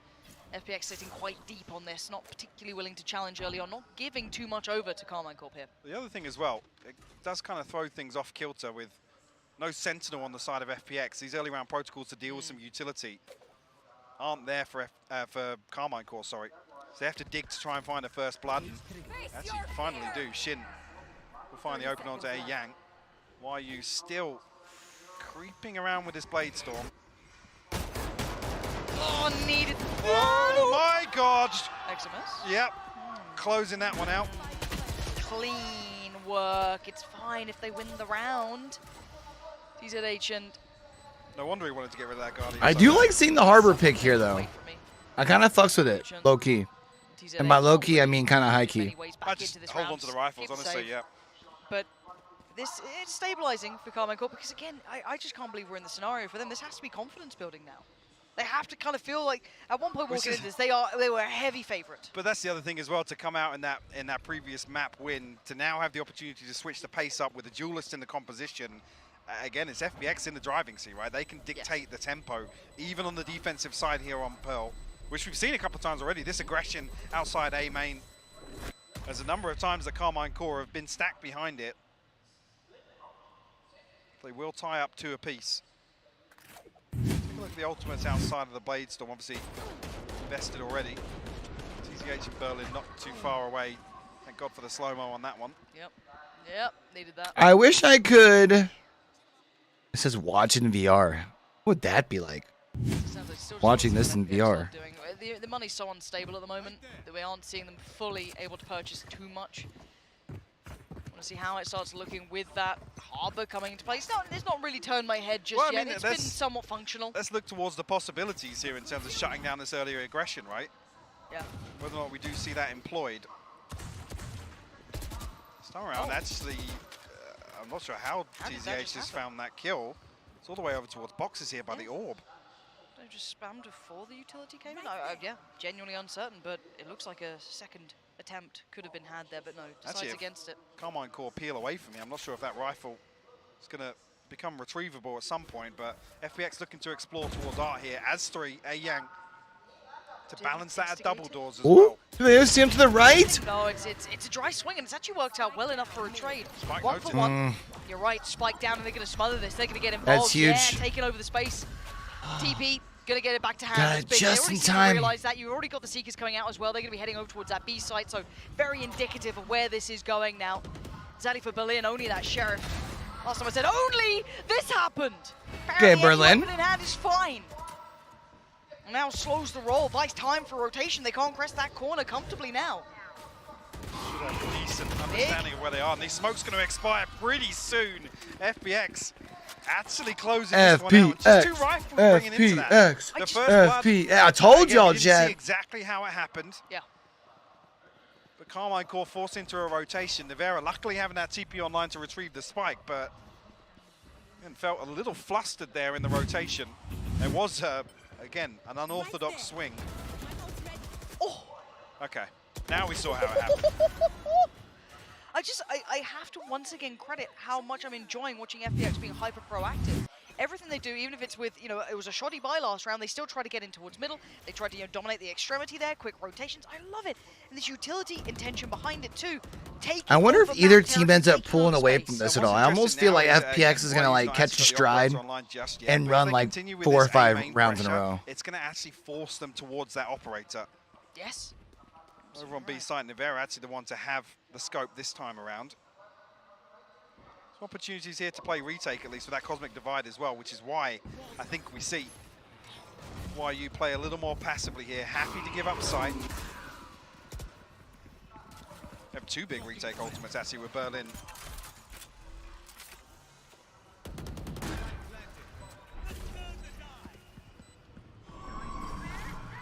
There's one coming through. That should catch maybe 2 players, but it's the pacing which has happened. Shin is on the hunt. Wants the player down, shot in hand, just trying to close the gap. This is so scary. Who sees who first? It's Shin. And now we're down to just 3 remaining for FPX. It's try and find any avenue back in, but these ultimates are being poured in, committed. Great trades again. Shin is so pivotal to this round. The back and forth, man. A little late actually on the investment of the Cosmic Divide with no real presence towards site just yet, but Karmine Corp making the right decision. Everyone should be good to invest all the way around, right? Tie things up 3 apiece. Half shield on just see with that operator in play now. But that's it. Everyone else still looking solid. How diligent Karmine Corp are on the approach towards B.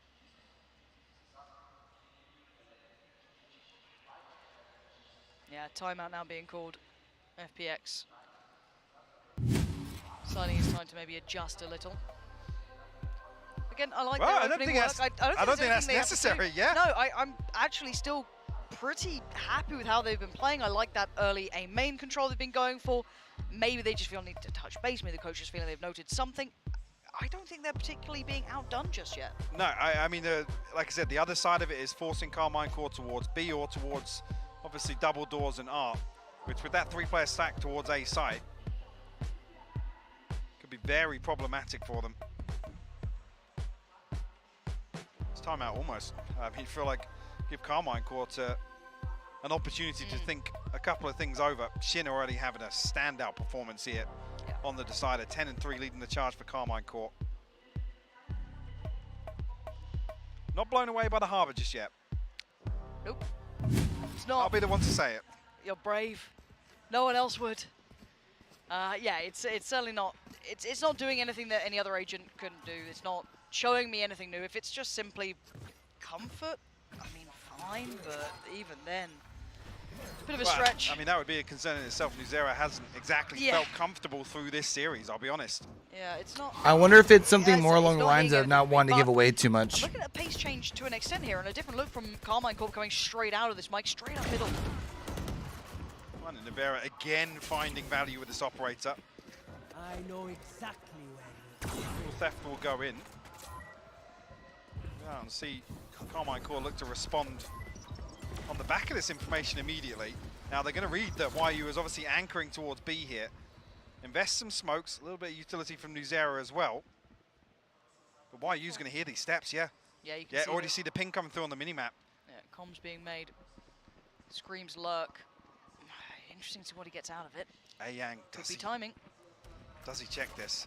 And they could pause for this, you know? Yeah, that's so much heard. They are actually pulling the plug on this hit off the back of what Screams heard. There's even Nuvera showing presence there. Scream does get seen here.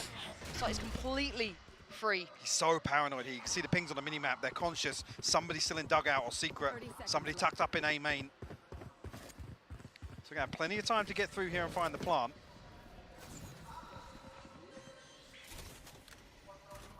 They work this back out pretty quick. Yeah, Scream though sitting towards pit. Still willing to take a fight towards TZH and wins that one out. You know what I kind of want to set up? I want to set up my drawing tablet. I need to get my behind this. There is an operator new in wire hand, so thing. it might be a save here. Great audible call. Flips the question back on FPX of whether or not they try and find some early round value off this operator. So they're just not seeing it. Concern being as well, they're going back towards that site the operator's on. Scream stuck in that lurk. No flashes available. Almost requires that dry swing from Nuvera to try and challenge that. So lucky not to see that go amiss either way. Karmine Corp will take the lead though. All right, it's their first lead, I think, on Pearl, right? FPX. No, they took. Be a purchase to scrape did they take here for Pistol? Berlin and TZH. 2.8 and 2.4. Yeah. But as it stands, stringing a couple of rounds together now. We're talking bigger context, which we try and do throughout these games. FPX leading with those pistol rounds at the start, certainly buffering out the scoreline. This is good from Karmine Corp to at least keep this one building back in their favor after a couple of rounds that certainly were worrying, certainly did catch our eye, but they found some solution. They found something that's working for them here. First time we are going to see a challenge towards B long here. Or maybe not actually, just a little investment in utility. The knife as well to go through. Denial of information early on, and Karmine Corp looking to creep through double doors here. Yuchuk dealt with immediately. These challenges coming through much quicker from Karmine Corp now. Actively looking for these openers. Previous with Nuvera, here with Shin. Oh, the pressure coming through middle as well. This is going to need so much more than that. Yeah, you needed to get that shot on the way in. Not finding the shot he wanted either. Karmine Corp winning out all of these fights here. Well, Spike's 3-5. back and spawn, by the way. Oh, that's good. So we're in a deathmatch lobby right now.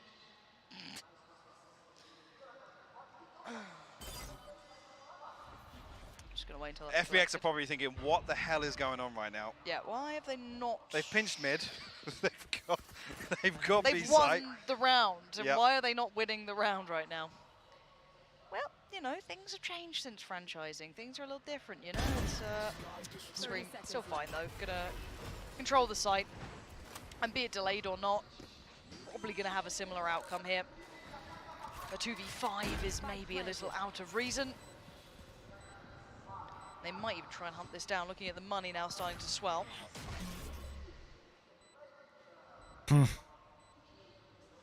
Ooh. Got him. Going to be able to keep hold of the operator for a little bit longer. No rifle until then. Okay, so they do at least get a rifle on TZH. I wonder if they can keep both of those. That'd be a little bit more of a prized possession. Vera eager to try and find this kill. Dropping the X-ray off. You playing deathmatch right now? YoBoyCue still finds it. Operator removed. I don't think it's really. I'm trying to figure out if that's an insult or not. The net. Trying to say my damage sucks. It does. Oh, actually, so it's fair. Yeah, and YoBoyCue not considering it. So actually, FPX to lose the operator. No charges. A Vandal in the hands of TZH. No Blade Storm available, and now actually the cracks That's fair, starting actually. to show. And that bank balance for FPX. Karmine Corp stretch their legs a little bit. 2 rounds separate them.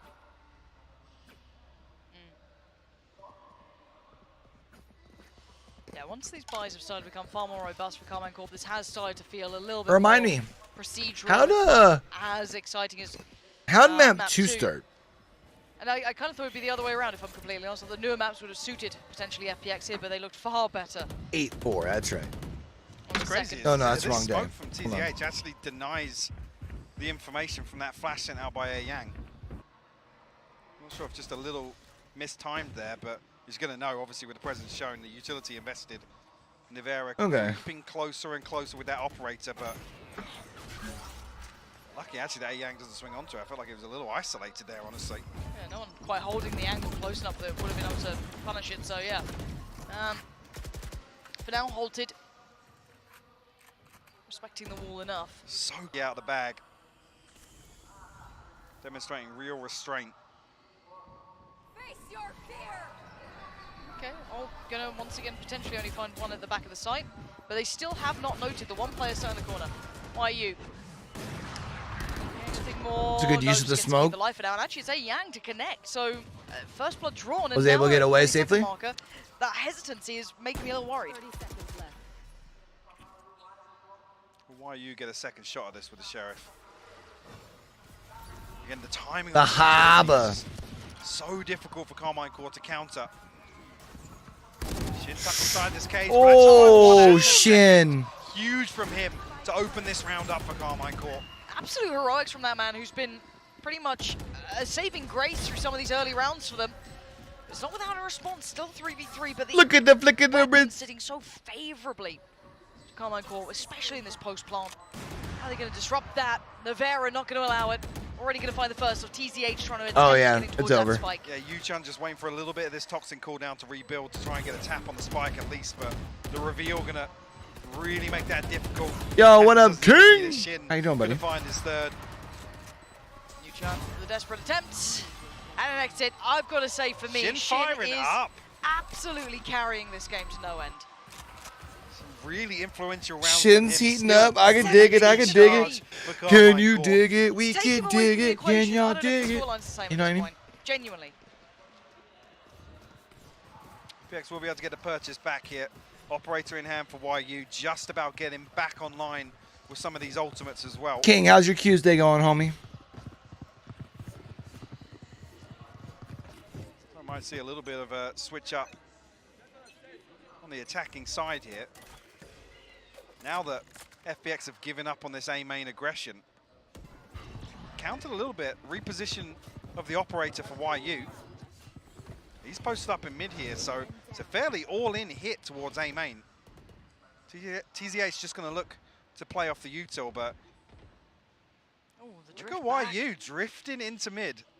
They're coming back towards him. I wonder, maybe not an operator. He's been okay? Hell yeah. Is a step anything? Was this on the back of XMS? Is he reading this? Like, nobody's holding this with the operator. He's got to be somewhere else. Be conscious that they're not aggressive outside A main. Could be the operator playing deep from A site. You would really like to at least one more, maybe two if you're missing. And I think that's polarizing. FPX here before halftime. I think Karmine Corp have absolutely read this correctly if they wanted to go for the safest route. And yeah, it's Berlin on the other side, at the back of the B site. Just going to make sure a couple of players have tried to slip through over by the screen there. Not going to get it this time. I'm surprised they still are committing so much to A on the side of FPX. Berlin, what? Okay, Berlin. How is no one double checking on this?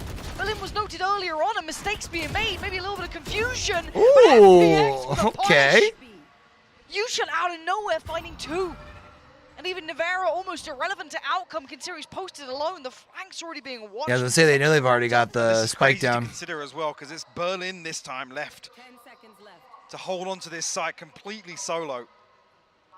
Just at the right time, getting information. It stands his ground for FPX. We'll find them their 4th. And Karmine Corp fairly healthy in terms of trying to make sure you don't die. Send me to the next round. I still can't believe that's the outcome. Rolling your mind back to the great read that they had at the start. Yeah, great read, yes, but the operator wasn't actually confirmed, right? No. So they have to run through these protocols once again in the next round. I'll see, it's actually, that could be one of those situations where Karmine Corp could potentially walk into a trap. FPX will be able to force an error very early on in the round. Because Nevera's not necessarily playing very aggro with his operator. Chat, I'm gonna need y'all's help holding it down here in about 50 minutes, alright? Approach was kind of why we liked it with the Amp. You'd have very polarizing operator styles. Not noted on the knife either here, so he can creep once again. There's 4 members of FPX on this A side of the map. Yuchun. I was going to say, is Shin going to spot this? Hold on, timing. There's the Vandals to deal with it actually. YoBoyCue does ring off a shot, so it is noted now. Karmine Corp look to react on the back of that. Trying to plant the seeds of a fake towards A site. Spike not committed just yet, but they're trying to fake both sides at the same time. Yeah, this is going to make it incredibly difficult now. The only bonus is the Seekers are still on route. I'm not going to leave as early today. Granted, I left when I did yesterday because I figured if I got up there early, I'd be back earlier, but did not work. Someone just leaning towards the A site. They noted the 2 off the initial double Seekers that went through that way, so this could be a decent read. He's in such a good spot to pick up information, though. How deep do they clear it? Yeah. Oh my nice God, clear. Sarah, so diligent in clearing that so deep as well. Brilliant work. I don't think a step was heard. I think just really good foresight towards this. I mean, it's 25 seconds, though. They have to make a move. Look at where the spike is right now. Yuchun's got himself a little dirty spot in that pocket once again. It was used before, though. I think YoBoyCue played that as well, so they are aware of this possibility. But they have to make a move. It's 10 seconds. They have to go now. And there's the initial bit of utility just to try and play delay. And they still don't know the spot in the corner. And a fumble coming out from Karmine Corp after a fantastic read. They've run out of time. And they've run out of options. All right, so FPX is... That's a really frustrating round to sit back and watch because it takes Karmine Corp and it's up to 5. That's where I said they want to get him to, right? What's going on? Yeah. But FPX, like I said, Yuchun gets himself into that little rat spot. Look, they know exactly what they had to do. Yeah. At that point, like I said, we always say this. When the clock runs down, it comes down to just one kill, one key tag, one key piece of utility. There's no time to recover. Nope. And you also sacrifice a body because somebody has to stick the plant. Yeah, you're already a player down. If you look at it that way, you're absolutely right. Frustration. If they can even this out here for FPX, that'd be huge. But a 5 to 6 still leading. Oh, boy, are you peeking that far, though, in the middle? Such a treat to watch him on the operator, starting to read the opponents a little better now. YoBoyCue getting a little antsy now, desperate for that value. But don't look away. Doubling down on this. Nevera will trade it out quickly. Tough. So 4v3 for Karmine Corp. Again, next 20 seconds or so, I want to see a plan. I want to see them setting up towards a site. They've got Shin posted up towards A main. They're going to know that it's a looser hold towards this site. But don't give TZH a 1v1. No, that guy is good. Like, he's been solid as a rock. And this time, the other 2 players, Yang, Yuchun, are on the other side of the map. The flash, actually, if anything, could spur this on. And the ult to boot. This is a lot.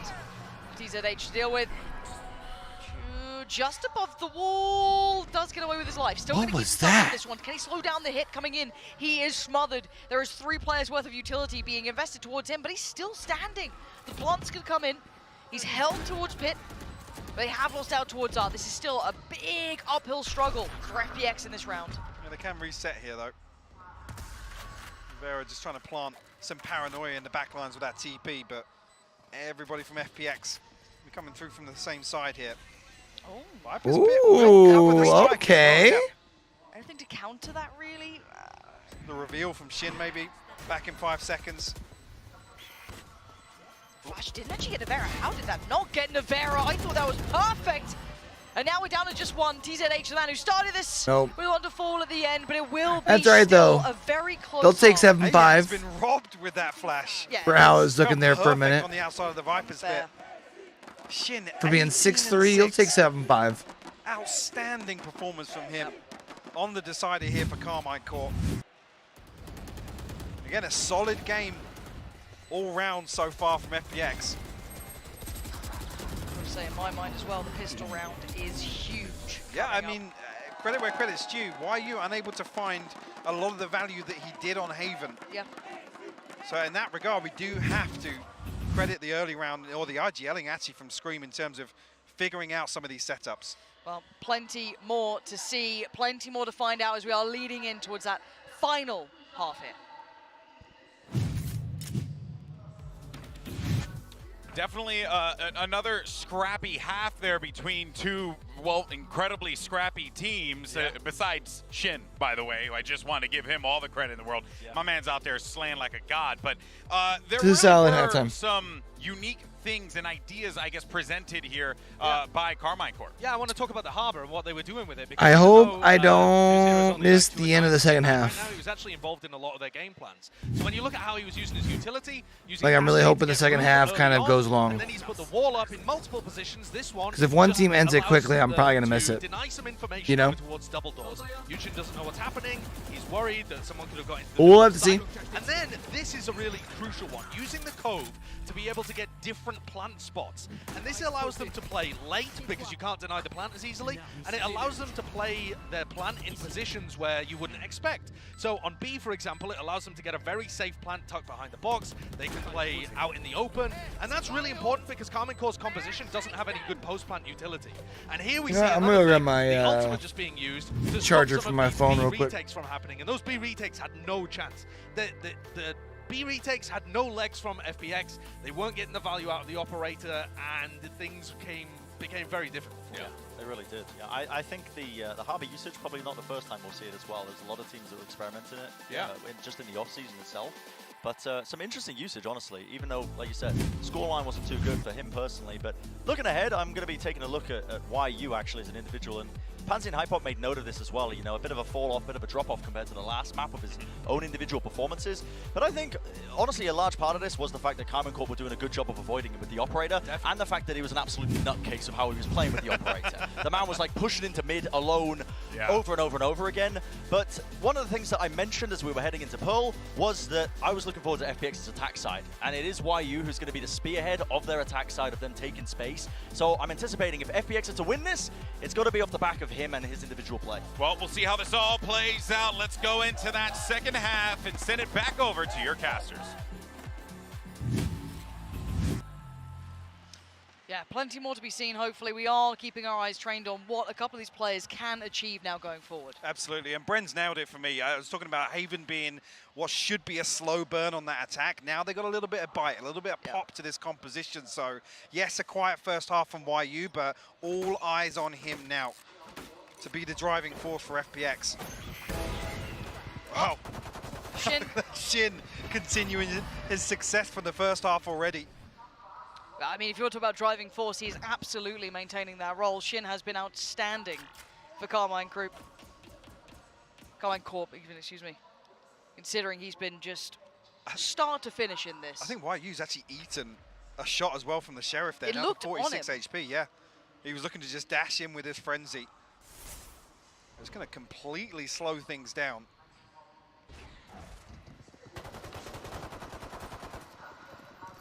Scream's got to be careful. He might still get caught there. Just stand his ground.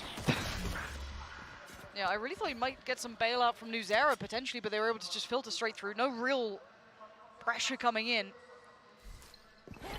And the timing, it's devastating. Ayang must be gutted in this after that. Just as he got the flash to hand. There's just too many in front of them. And what's interesting to note, Yuchan obviously investing this wall to try and deny any support coming through from B site, obviously into that link area. But it makes it difficult to really re-hit. They're trying to isolate that angle on towards connector, and obviously deny the space outside art, but Shin, man, what a step up to this stage to deliver this performance here on the deciding map for Karmine Corp. And not one of the players I would have put there either. If you look at the roster of Nevera, Scream, XMS, some of the big names, experienced names, him finding his form here, as all of these games are elimination games, is fantastic. Giving them enough lead after what's been quite a shambolic run so far. If you're looking at them as a favorite, some of the heavy hitters. Like, where is it? Now we go It's back fucking in my room. Purchase working so far. I want to see what this attacking shorty come on. for A Yang is going to get done. You a big big believer in this? Yep. Full faith, can't wait. What a treat. Oh. Well, we are waiting patiently to see a really fine value here. Still not found it. B-site, 3 players waiting for anyone to come around. There's the flash. Didn't quite go deep enough either to catch more than one of these players, but it does allow him on the site and does do a little bit of damage. But it's Nuzera to go farming and Scream to put on a highlight reel. Okay. Well, I mean, to be fair, had the rifle's advantage, but still, geez. Absolutely. 2 single taps from Scream. Rocking the Guardian. I always love that one tap with the Guardian, you know what I mean? Agreed, champ. It just looks so clean. And when you're playing, it feels fucking clean as shit. Throughout here for Karmine Corp.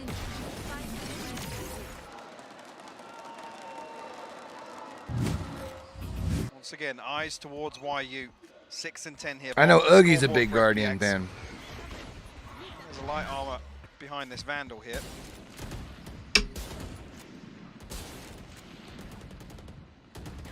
Rivera giving a couple of attempts at this. Does find a tag onto Berlin, but not a massive amount of damage. Similar approach once again. It's actually Yuchun and YU, the 2 that were disconnected on that default on Haven. It's the same approach once again here on Pearl. 4 members of Karmine Corp rotated over towards A. Scream now just drifting back towards Connector. The timing on this. Yeah, they've just had 2 players get past. TZH has no idea this could even be possible. And the first challenge. Okay. Unbelievable. Shut the fuck up. So good. Wow. Mechanically robust as hell. No indicator they've gotten that close either. Just Sheesh. great intuition on this. So the rest of FPX will funnel through Art. Double smoke up. XMS not really going to have a say in this one with just a Sheriff and a Marshal to work with. Scream creeping up towards mid, but this one looks fairly comfortable here for FPX, aside some heroics.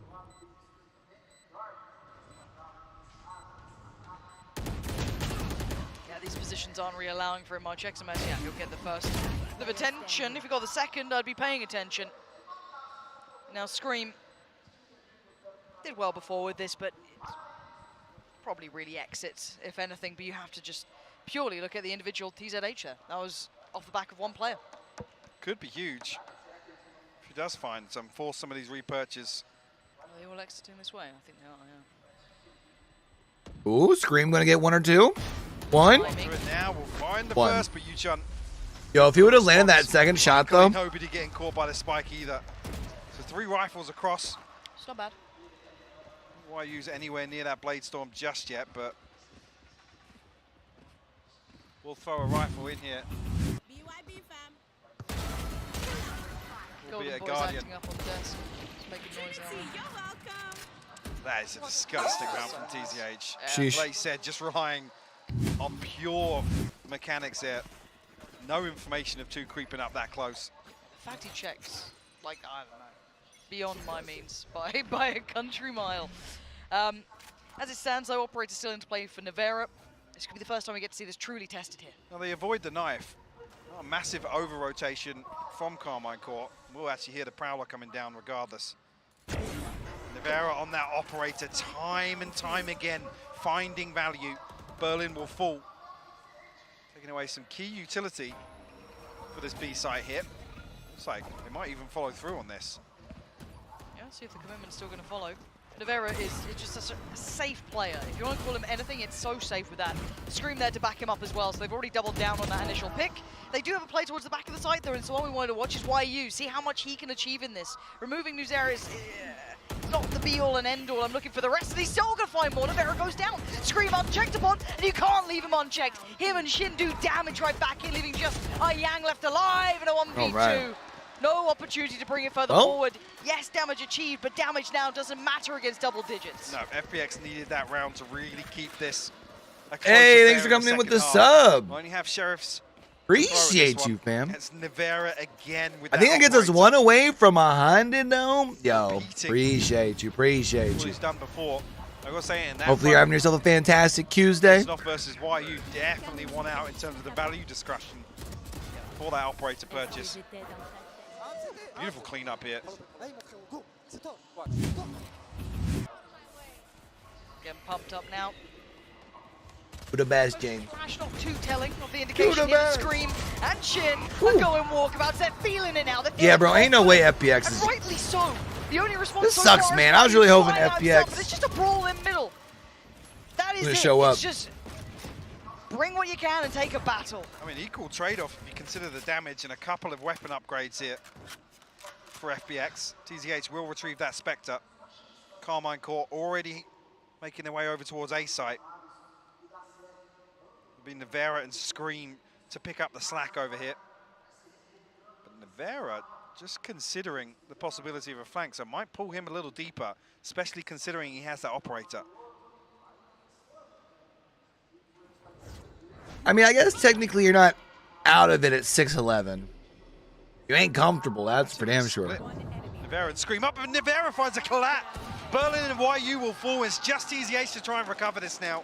He's just unreal. I was going to say, this guy, he's always good for one. Well, like I said at the beginning of this chat, operator player. He's perfect at it. He'll get one. At least when I picked FPX, I picked them to lose to Loud, so gets a little discount on that frag. I don't feel so bad about getting this pick wrong. Kind of like my pick yesterday. And it's, again, something that I've wanted to look at for a long time is how far does Nevera go? Because, again, yes, he looked great in Liquid a couple of times. We're seeing him here. Maybe this is the time that we start seeing that brilliant shine. And, again, nothing flashy about what I see in this player, but he's just perfect positioning. Great timing. Good timeout for FPX here. Yep. FPX going to call the timeout here because they should be able to fully invest here, but map, and this almost feels like the do or die round. 100% do or die round. Karmine Corp's access to series point. There's nothing left in especially because I think if they were to drop this round, they wouldn't be able to reinvest. Burn up in the previous. And have that to offset a purchase. Yuchel and Berlin 2 away, respectively. I guess they had the triple loss bonus, right? But 1 away as well. And just to come back to him, fantastic performance across the entire day, honestly. Yeah. And when we talk about big stage experience and stuff like that, he's certainly not a name you'd put in there with the likes of Scream or Nevera to an extent. It's crazy to think that this was 5-7 but credit at to him half. coming out and making the stage very comfortable. I think at face value, and Karmine Corp just Karmine Corp, obviously the two Karmine Corp, sorry, become Shin and Nuzera, right? Those just are absolutely kind of additions. Well, I say additions; they were picked up from the previous roster. Yeah. So to make that jump to this stage here and deliver a performance like this, same. When Karmine Corp needed it in this series, after map 2, they absolutely needed it. There was some worrying scenes after map 2, but yeah, they seem to have stabilized and potentially off the back of him. Now Nevera fancying a little bit of that spotlight. Sticking around a little longer on this one, actually. Nevera still sticking around with the op. You love to see it. Confident. He's tagged and he just doesn't move. Nope. It's just...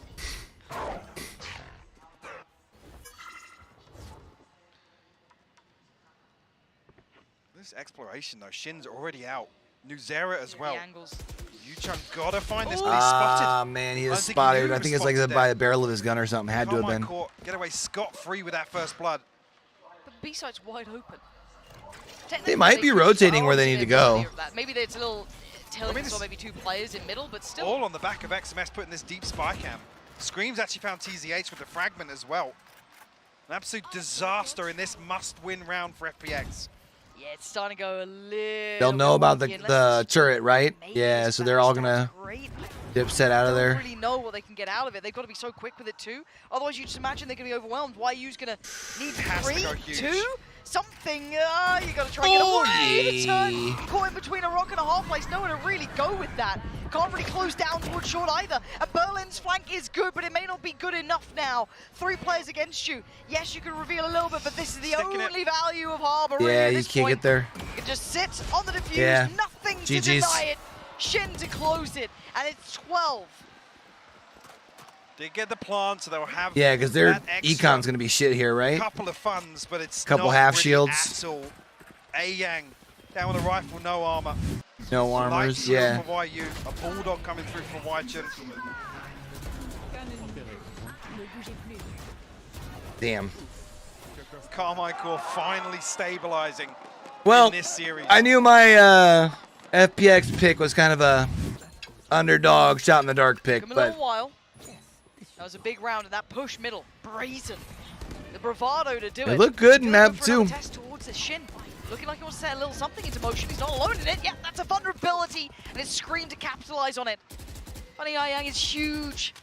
So much of that ability to get towards the sites, to try and facilitate any of these approaches is now gone. Finally, we see commitment behind this proactivity in the early round. I was talking about it in the first half. So who's How the eager other Karmine Corp are to find Chinese that team? opening engagement. Yeah. Leaning back on Edward. those strengths. When do they play? from They're in the map lower one on half? Lotus, where they They dominated play against the 100 first blood game. Thieves. Navera. Deep positioning here. I thought this was going to be Has help. China's best chance to have a team in the Short if needed. top 16. Far does he dip back away from this? Quite far. Oh, if Okay. he just waited an Let's extra get half back. second. Let's stick around and post a couple of shots in the timing. Just not going to find it on this one. But he still has help here. Scream's still here, but they actually wrap around towards Art. And that's the perfect approach towards it. It's a great concept. But it's still a 2v3. Zara. Navera. Gotta be worried about back by Art. Positioning. Almost 3 of the players willing to fight towards CT, and it looks like none of Karmine Corp's players are going that way. Zero does have the ultimate. Full utility I almost. don't think they're going to read 3 stacking this side, though. No. Yeah, with the paranoia as well. It's a very reasonable assessment, you'd imagine. Someone sat for this. Navera's just This found is one for free, and now, problematic. yeah, they do not, Very they cannot see problematic. this. And now if they can give it away, Nuzera just has to play, No protect, way. keep Navera safe. That's No all he's way. going to try to do. Halfway on the defuse, they still need more time. Oh, goes down. brother. Navera, Nuzera in combination. Take him across the line. Damn, And man. it's so concerning to see Navera sticking to that operator in that scenario, but they get it done. Oh, well, at least my kill pick here was from losing Navera in the on next default round. there. So my bracket isn't completely destroyed. You know what I'm Opens up saying? the floodgates. We Gucci, we Beautiful retake Gucci. to close things out. Heartbreak for FPX, who, in my eyes, exceeded expectations on that map too. Really taking the fight to Karmine Corp, stretching this one all the way to 3 maps. But it's Shin for me. He's the highlight player. You have to say goodbye to FPX. Yeah. And let's talk about what that means, bigger picture here. If that map 2 is anything to go by, fantastic potential in that scene. Map 1, map 3, hit and miss for me. We started to see the other side really step up to the plate, but map 2 is something to keep your eyes on, and I feel like we're going to have a couple of these throughout the That's a good game, though. I mean, that's a good series all the way through. I just feel like FPX kind of unraveled a little bit there at the end on Pearl. They played poorly on Haven. I think that was really FPX exceeding expectations, but certainly on Pearl here. Once they got a good grasp on a game plan, like I said, dialing back the differences between the times Navera's the one posted Oh, up well, that what are you gonna do, operation to man? find the first blood, and Shin being really the tip of the spear in some of these set pieces. I mean, between them. Yo, Shin, 6 Oogie, you first gonna be bloods, able to Navera 5. help Great your stuff boy on out while I go pick up Little here Man? on Pearl. And it felt like that was the story that continued from map 1. Here in about Really a half value hour, found from those or less than a opening half hour. Yeah, I think that's on the money. It's good to see them doing well here, coming out.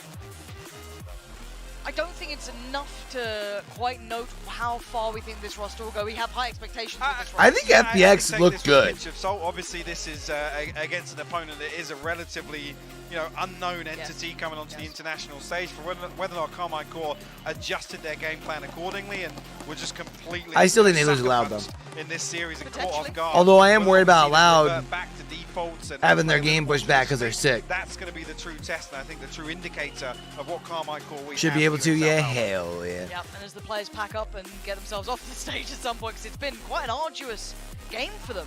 It's been a long series now. We've been going through the 3 maps.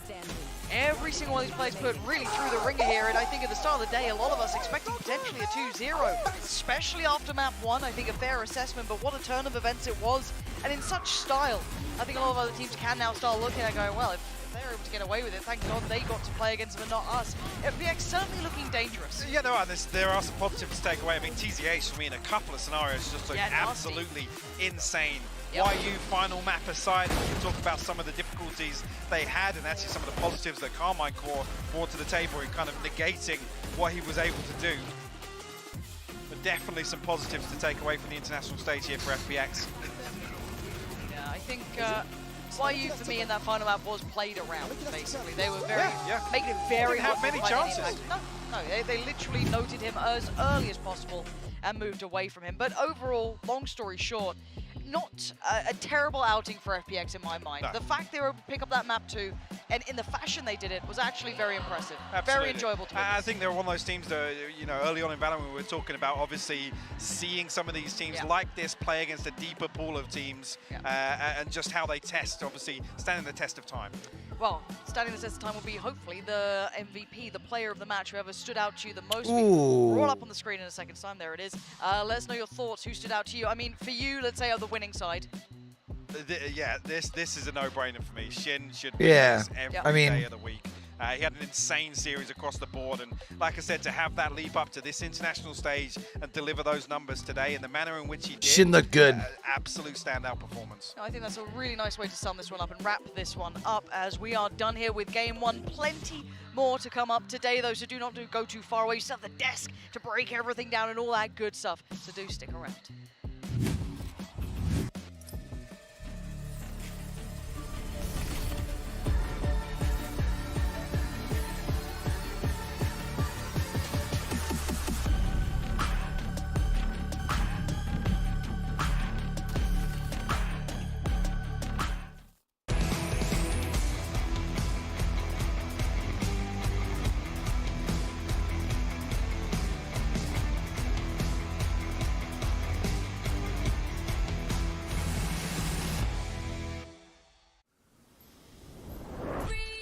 All right, so the good news is so far, and I just realized I can go ahead and...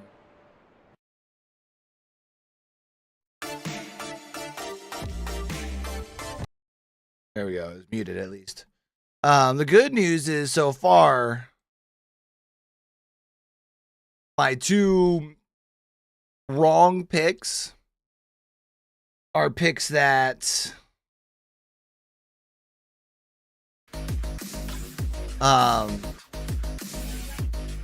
I didn't have going to top 8, right?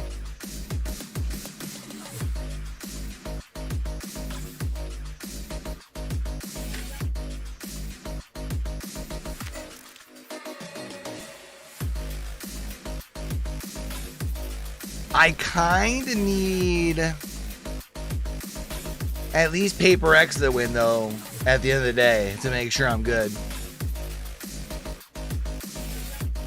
Like, honestly, I wouldn't feel bad about my picks if I'm 2 of 3 at the end of the day, as long as my second one that I'm right about is the Cloud9 PRX pick.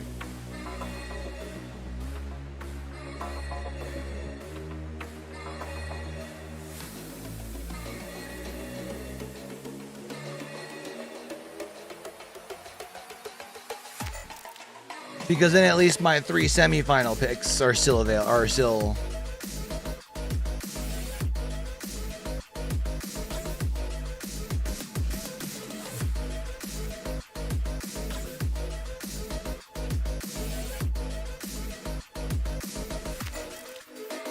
You still think C9? I mean, I know you're riding that C9 train. I feel it. I would not be surprised to C9 win.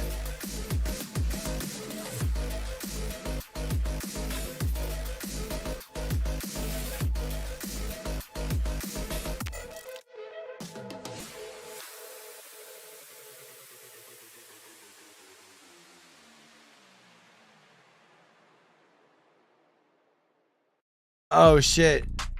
Yeah, I gotta try and figure out though.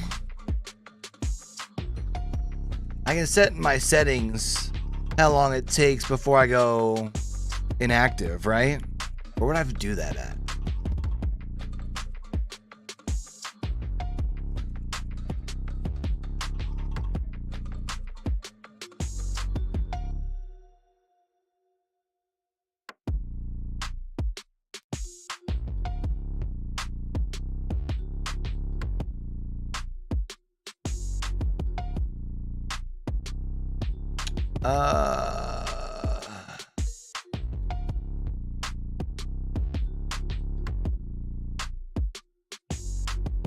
I guess that'd probably be in voice?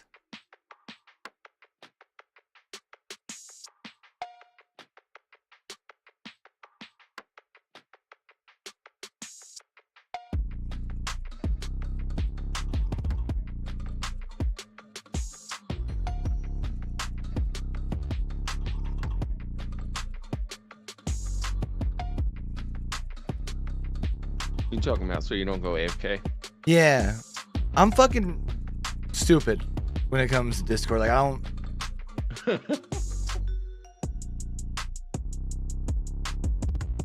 like, I kind of thought maybe it'd be in voice, but I don't see it in there. It might be on the actual channel. What happens when you, like, right-click the channel?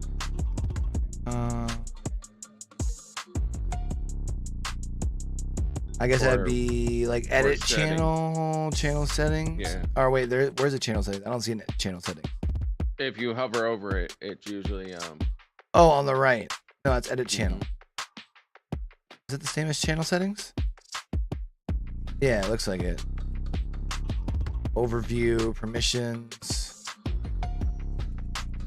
Yeah, I don't see anything about it. I don't see anything in there on that. It might be server, you think? Settings?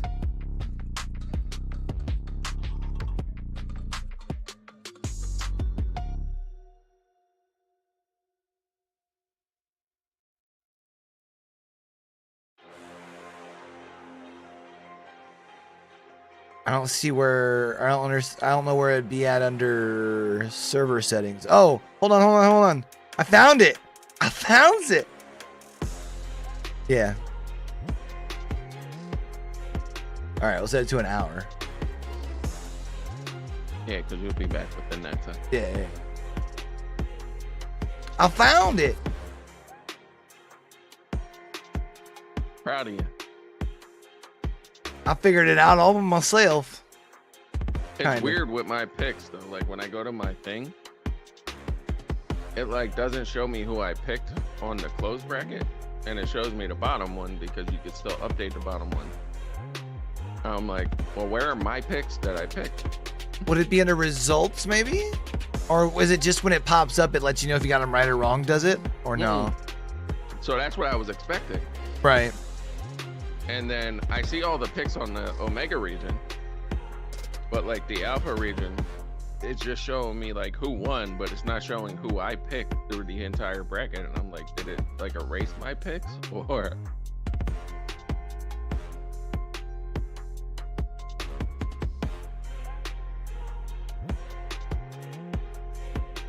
I don't know if it like didn't save my picks.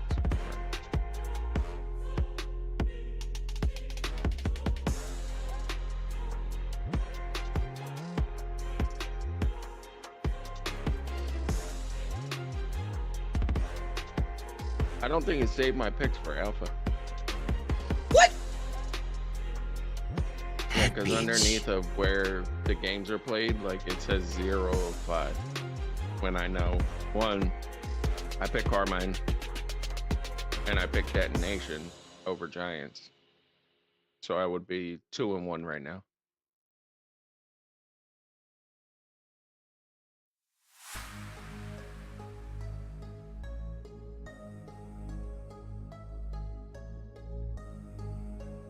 Oh, I can probably like actually unmute this, huh?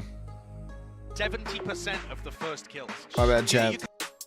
You can't win a series when your early game goes that badly, and I think that to me is the biggest takeaway for FPX there, because whether it was Shin on an early angle or whether it was Nivera's operator, which was fantastic in this series overall. You know, those are really core things that ended up pushing both of those first and third maps way in favor of the French team. Yeah, I think massive credit to Nivera though with the idea to buy the operator as well, but that we saw on Haven as well as a bit of a difference maker for the first half, even though they didn't win the map, and towards the end of Pearl as well, because I think it was just good. It's good to punish teams that are a little bit less Subby puts his at a handy.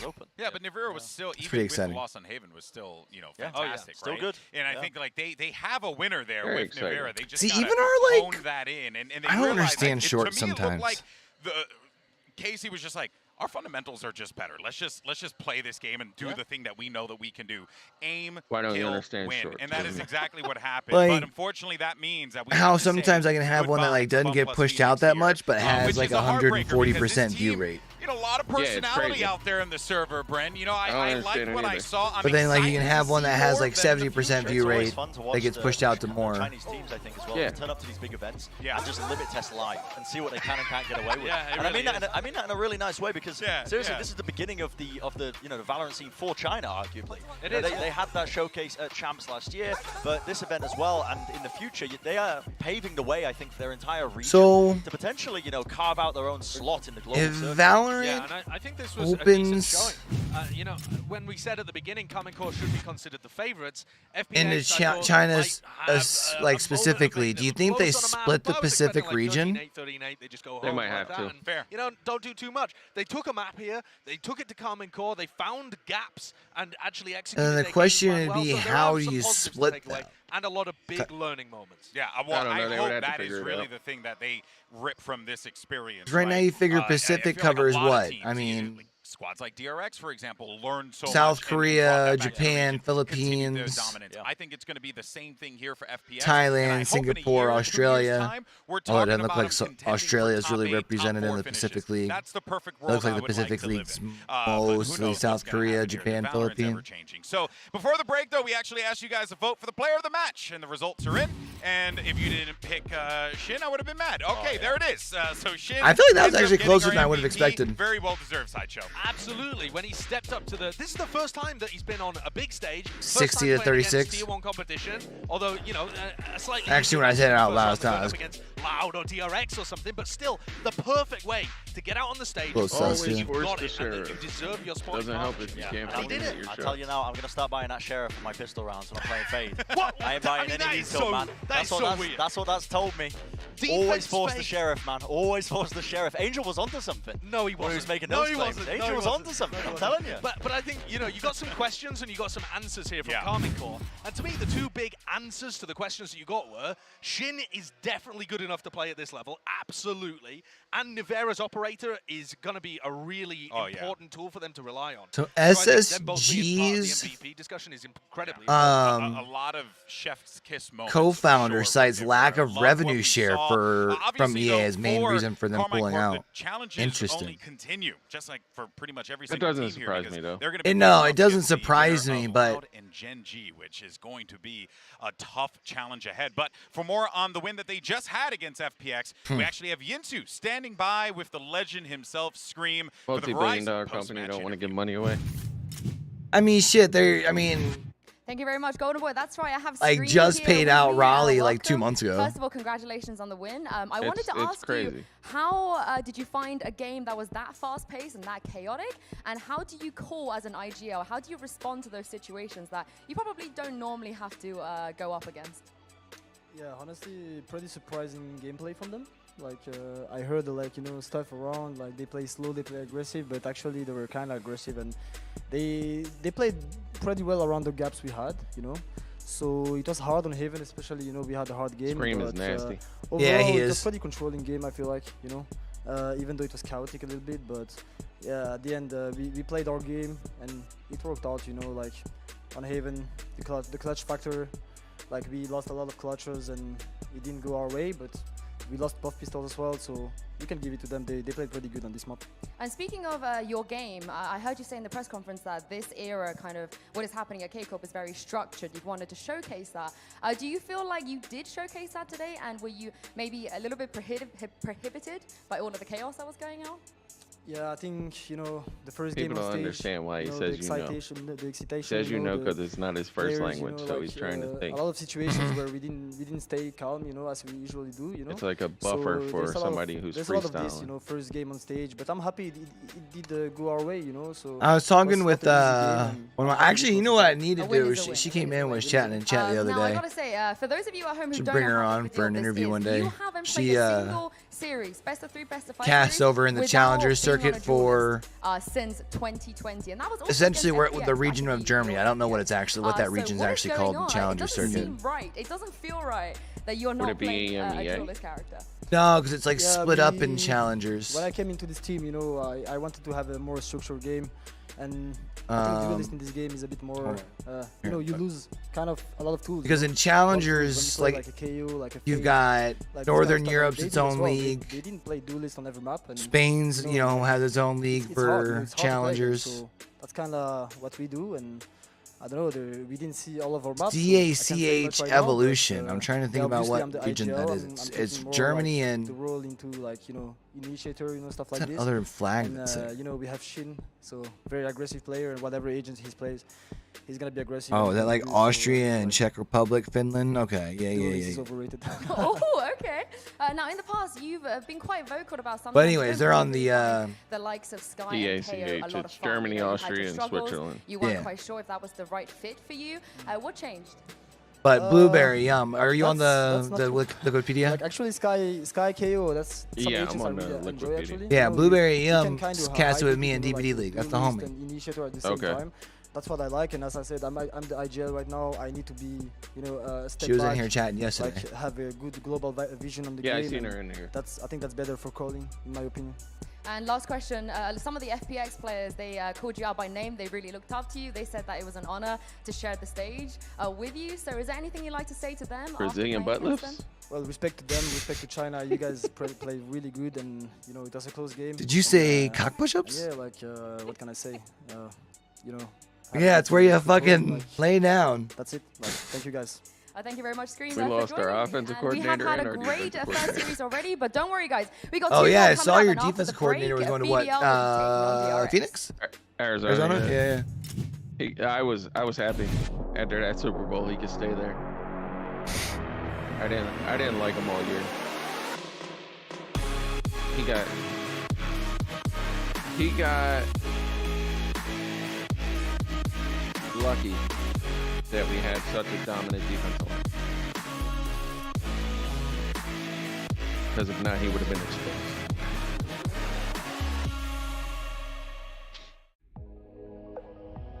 And when the field that's my biggest thing with it. And both teams had to play on the field. It's the Super Bowl. How do you spend $800,000 on a field? Bro, that bitch can roll out so it can get sun. You're gonna tell me it's that bad? And literally, like, nobody could stand up. Yeah. Like, you literally see Hassan Reddick win at the line of scrimmage on his move, go to turn the corner to get to Patrick Mahomes and slip. And it's like, bro, what's going on?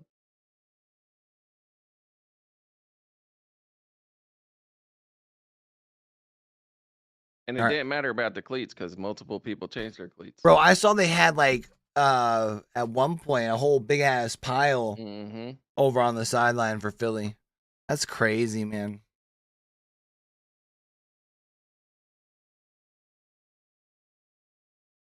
Oh, I thought I would turn music on, chat. My bad. It's their break screen. No. That's why I muted my music muted the scene for now. Even though at some point the stream's gonna get tagged for it. So honestly, fuck it. It's mine. Let the stream's music play. The good news is, whenever it gets tagged on YouTube, it gets tagged as it's allowed to be on YouTube. You know what I mean? Yeah. So it's like it's a tag, but it's not a strike. So like F it, I guess. Hal's playing Catalyst right now. Yeah? Rank. Dude, I'm telling you, I think you're gonna see a lot of people running Catalyst come. He's running the Nemesis right now.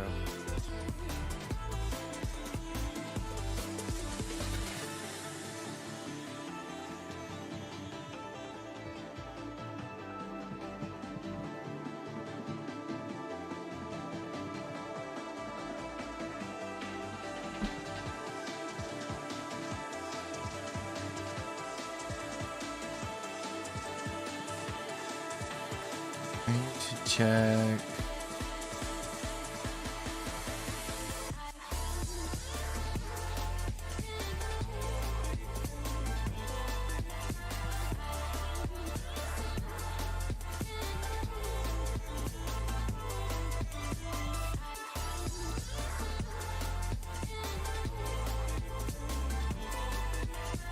I think there's stuff going on tomorrow morning in APAC, and I'm wondering if I'm needed over there.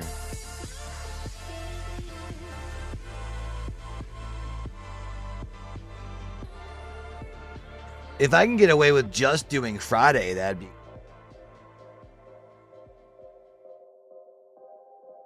Since we're going to be not doing this on Thursday, since Thursday's a blackout day.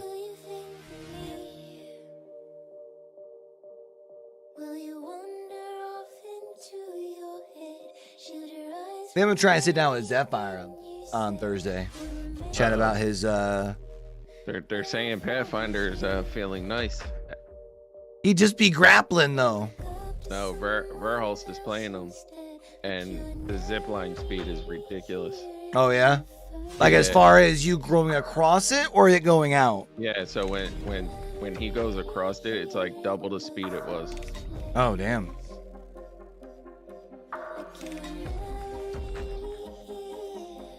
Remind me, Oogie, who'd you take, DRX or BBL? DRX. Thought we were the same on this one. Yeah, I think we all picked DRX here. I was gonna say, I think this is the only one we agreed on today. And C9 was the other one where I picked C9 and you guys both picked Paper X. Yeah. I think I picked separate on the first one. I think you guys both picked Karmine, right? Yeah, I picked Karmine, and then I think Moon did as well. NRG. Yeah. And then I picked Detonation. I picked Detonations as well. Moon switched that his at the last second. Bro, there is a big ass lifeline balloon on top of Fragment right now. It looks like the Macy's Day Parade. So what's the time showing on your end? 104. Okay, so you're only a couple seconds behind. They're doing an interview more than likely when we come back. So if anyone in chat has questions, just let them know. I'll be back. I'm gonna go pick up little man real quick. Yep, you're good. Appreciate you, man.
Welcome back to day 2 of Lock-In. Of course, I'm Golden Boy, joined by Mimi and Seth, and we're going to be breaking down a pretty awesome battle. It's actually going to be for Achilleos' love of DRX and the amazing Turkish fan base that are going to be cheering on BBL. Of course, I'm talking about DRX versus BBL, and it's a pleasure to have you guys back. Real quick, Mimi, I want to get your thoughts on that last game. That was a game of Valorant that I've ever watched in my life. Fascinating. And I did watch it, and it went into my brain. That's awesome. Yep. I'm really happy for you. It's going to stick there for a very, very long time. It is burned into my retinas. Parasitic. Yes. Wonderful. I had so many things I wanted to go to, but let's just move on here. Because first, we have to talk about the Korean squad that did the impossible last year. They broke the curse. They did what we thought would have been what?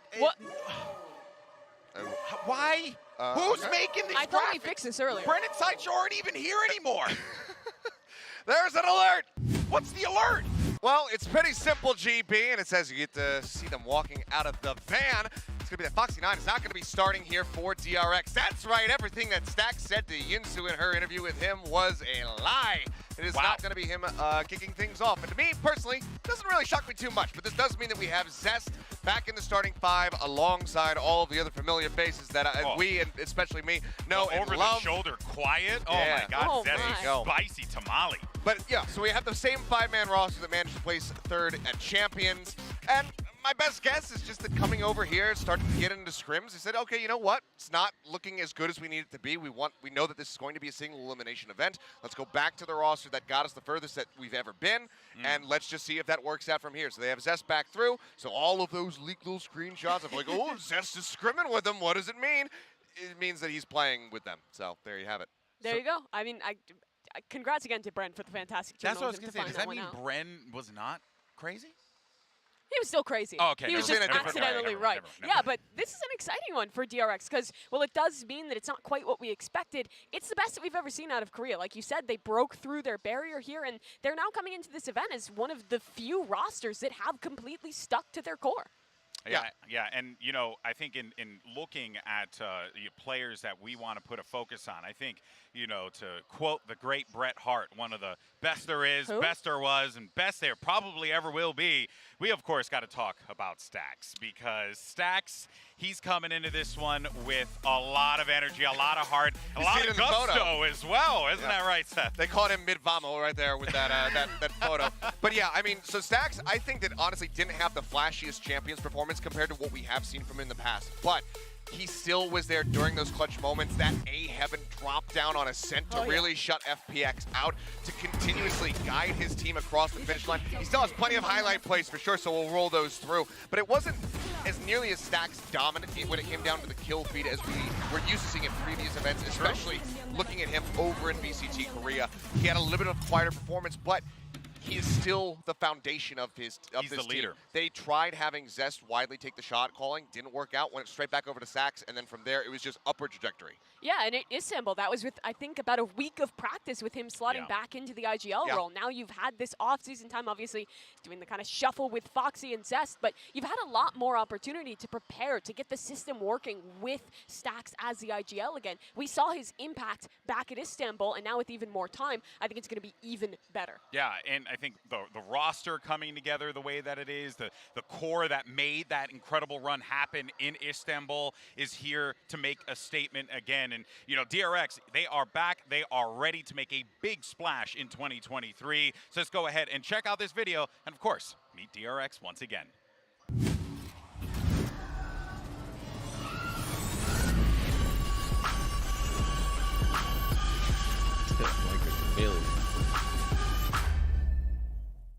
Hi, I'm Stax from DRX.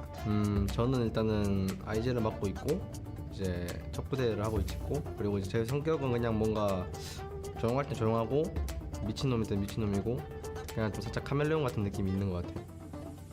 그렇고 이제 제스트 선수는 제스트 선수도 첫 부대를 맡고 있고 이제 진짜 이제 밖에서 볼 때는 이제 조금 조용하고 이제 조금 겸손해 보이는 사람 같지만 이제 실제로 보면은 엄청 더럽고 이제 거든요. 버즈 선수는 이제 저희 팀에서 이제 어떻게 보면 이제 모든 역할을 맡고 있고, 버즈 선수가 이제 저희 팀에서 이제 진짜 만약에 얘가 프로 게이머를 안 했다면은 저는 진짜 얘가 어떤 일을 했을까 저는 상상이 감이 안 듭니다 지금. 알비 선수는 이제 알비 선수도 저희 팀에서 플렉스를 맡고 있고 이제 알비 선수는 뭐라 해야 될까 그냥 진짜 전형적인 이제 서울 사람이라고 해야 되나 뭐라 하는지 잘 모르겠지만 그냥 조용할 때 조용하고 잘 어울릴 때 잘 어울리는 그냥 이제 그냥 친구 같은 느낌이에요. 그리고 이제 새로 들어온 폭신한 선수는 타격대를 맡고 있고 이제 제가 봤을 때는 이제 조금 이제 좀 애니메이션 같은 걸 좀 좋아하다 보니까 조금 자기만의 세상에 좀 빠져있는 경향이 좀 많거든요. 그런 걸 좀 끄집어내줘야 되는데 마코 선수는 이제 저희 팀에서 이제 전략가를 맡고 있고 이제 좀 성격이 좀 이상해요. 얘는 좀 한 번씩은 좀 다가 안녕하세요. 저는 DRX의 마코라고 하고요. 이름은 김명관이고 제가 DRX에서 역할을 맡고 있는 건 이제 컨트롤러 연마 담당입니다. 일단은 특별한 점이라고 생각을 하면은 일단 다른 선수들이랑은 좀 다르게 좀 많이 차분한 것 같고 성격상 말이 별로 없어가지고 오히려 더 게임에 집중할 수 있는 점이 제가 좀 다른 사람들보다 이제 게임의 집중력이 좀 더 올라가지 않나. 일단은 결국에는 국제대회라는 게 중요한 거기 때문에 일단 싱글 랠리라는 점은 이제 단 한 번의 실수도 용납하지 않는다는 뜻으로 더블 랠리보다 더 실수를 줄이고 더 연습을 좀 더 세게 하고 막 그래야 될 것 같아요. 일단은 32개의 팀한테 하고 싶은 말은 그냥 아마 연습한 대로 이제 결과가 나올 거고 뭐 연습 안 한 팀은 그대로 첫 경기하고 바로 집 가는 거죠 뭐.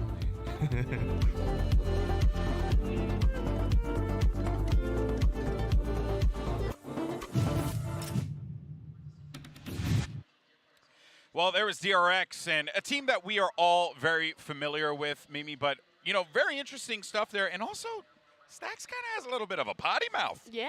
You know? They had to shut that guy down. They had to censor it. Good. Don't let your kids watch. Except let them watch. We need that viewership. We need that viewership. Keep We that pumped up. need the views. Come on, guys. Please. But I did think something interesting in that is that he was mentioning Foxy as the duelist player in that little piece of tape.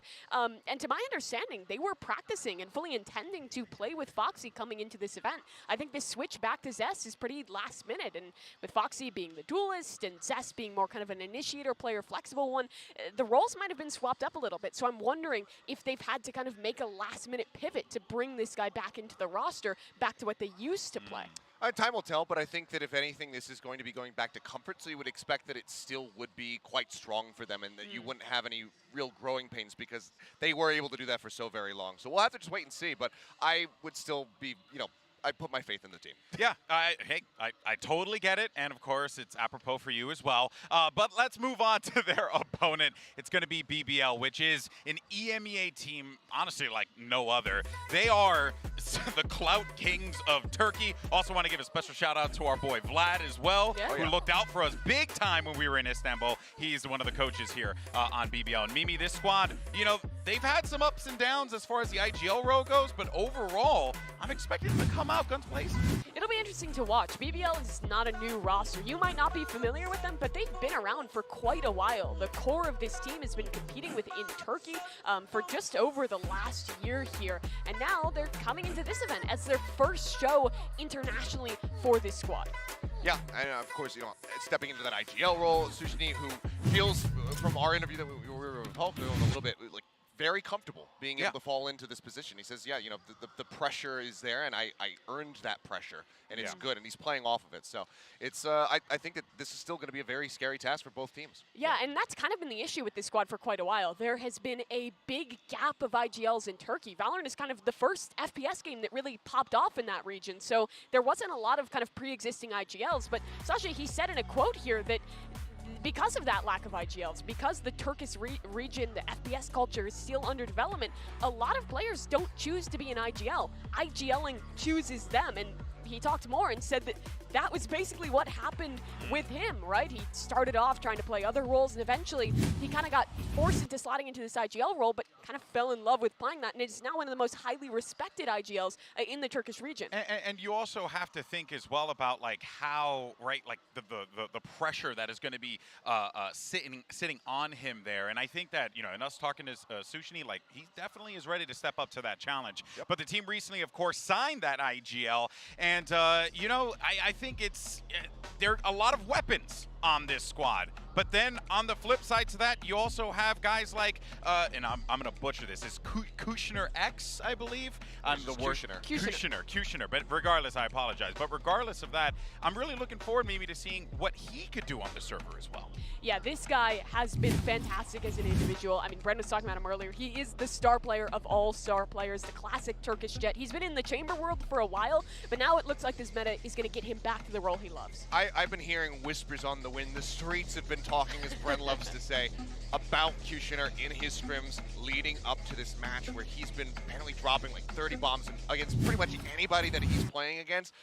This is going to be the one thing that DRX will really need to tackle, because if he is let loose, then good God, he is going to just run rampant in the lobby. And that goes back to Suchi, because this guy has been on the roster for quite a while, but you need a good leader to mold these strong players into a great team. Well, you know, before we move on, let's actually get to know the roster of BBL a little bit better.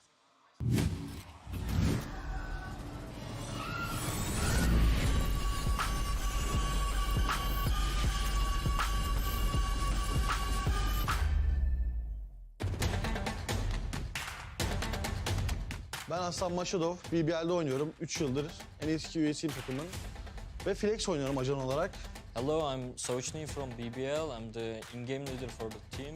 Bu sezon Sochny'nin gelmesi IGL olarak bence takımı çok atlattırdı. Bir üst seviye atlattırdığını düşünüyorum. With me coming in the team, we went straightly to the gaming house and we really became brothers in really short time, in like 1 month. And I love everyone in here. Buraya savaşmaya geldik, parçalamaya geldik, yok etmeye geldik. Kushner is our Jet duelist main.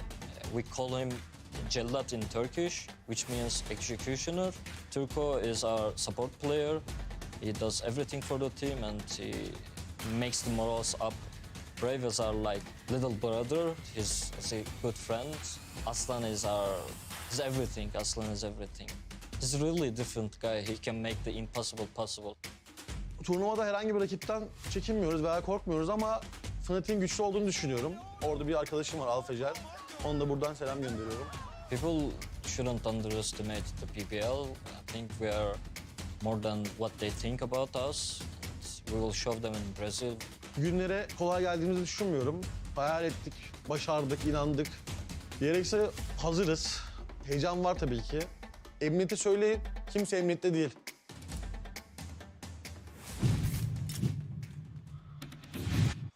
You know, when I hear these BBL players talk, it sounds like what it was they were waiting for the pieces, you know, to kind of go into place here. And I think they might have just found it, Mimi. They might have, but that's still only freshly built, and that's versus a DRX roster that has been building their legacy for years with this core, that are coming back with the same roster as last year. So this is going to be a very tough match for them. It absolutely is, but imagine what it will feel like for these players on BBL if they can actually take them down. If you can take down the third-place team from Champions last year with the same roster, they haven't had any shakeups, it would be absolutely monstrous. And I can't even imagine how Sushni in particular would feel having been the one holding that pressure, channeling it into his performance, and guiding these players to that win. Yeah, and these players have talked about it. You heard in that quote earlier that, you know, they've talked about how the Turkish scene is still very much in development. And for a team of all Turkish players to be able to make waves, find a big upset like that in an international event would be huge for this team and Turkey as a whole. Yeah, and let's not forget too, like, yes, we think the world of DRX, they have had some incredible runs, but despite champions, I mean, their season also was a little rocky in 2022 as well, right? A few times where they would struggle in the early games or maybe like the early rounds, maybe get figured out. And also, let's not forget, there's just a lot of tape, Seth, on this lineup that could be detrimental to them. Yeah, I mean, there's plenty to study, at least for, you know, all of the maps we were in previously. Pearl, they've never played it, so that could be something as well that maybe they have up their sleeve. Lotus as well. Obviously, we have tape on basically nobody other than FPX and KC. So there is a lot to study. You're absolutely correct in that regard. But DRX have always been innovators. They don't like to run the same thing. When they did try to keep playing the same comps over and over again, that's when they kind of got clipped in the rear, and that's when they didn't make it to the first international event, and we saw Newturn on the stage being able to achieve third. And I think that's exactly kind of the point we're at right now, because we've come into this year with a very different meta, with some changes from kind of the defining agents of last year. So they will have had to have made some changes, come up with some new game plans in the offseason. I think the success of that really relies on the success of this team, because in the past, like you said, when they're making changes, they're winning. Yeah, and actually thinking about it as well, like with the meta and how things have shifted around, it's really kind of blowing the doors wide open, I think, for DRX, right? Like they have, who knows what they could potentially muster up and find a new strategy, find a new approach. Heck, maybe even played Lotus? I mean, they absolutely could. They typically do stray away from when a new map is released. We've seen that with them in the past. Fair, the first champions not really wanting to go to Fracture. They teased it, and then they got absolutely bodied on it when they finally did show it. And then they said, okay, you know what? When the next map comes out, we're not going to play it for a very long time. And that's been Pearl, and we haven't seen it yet. So I think it's going to be the same treatment for Lotus at the end of the day, but who really knows? Yeah, at the same time, though, for this team, I think they have some compositions that they've run for a very long time that they stuck with even through the chamber meta that are still going to be good. Like, they never stopped playing like that Omen, Jet, and Killjoy comp on Ascent. They could just stick to that, so it's finding that middle ground for DRX. It's going to be a fascinating matchup for DRX, and I'm very excited to see what BBL brings to the table. But let's go ahead and bring out these two teams and welcome DRX and BBL to the stage.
Time before the game starts, baby.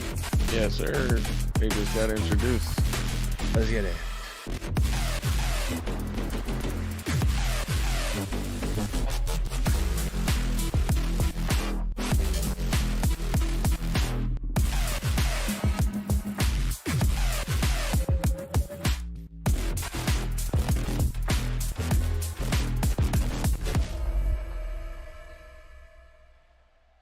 I don't know what it is about the Pacific coaches, but they always look older than respects to all those impacted by the Turkey and Syria earthquake. Other coaches. And I don't know, I don't want that to come off wrong. Or like, it's not like it's a bad thing or anything. Oh, hold on, sorry. They're old, bro. They're old like we are.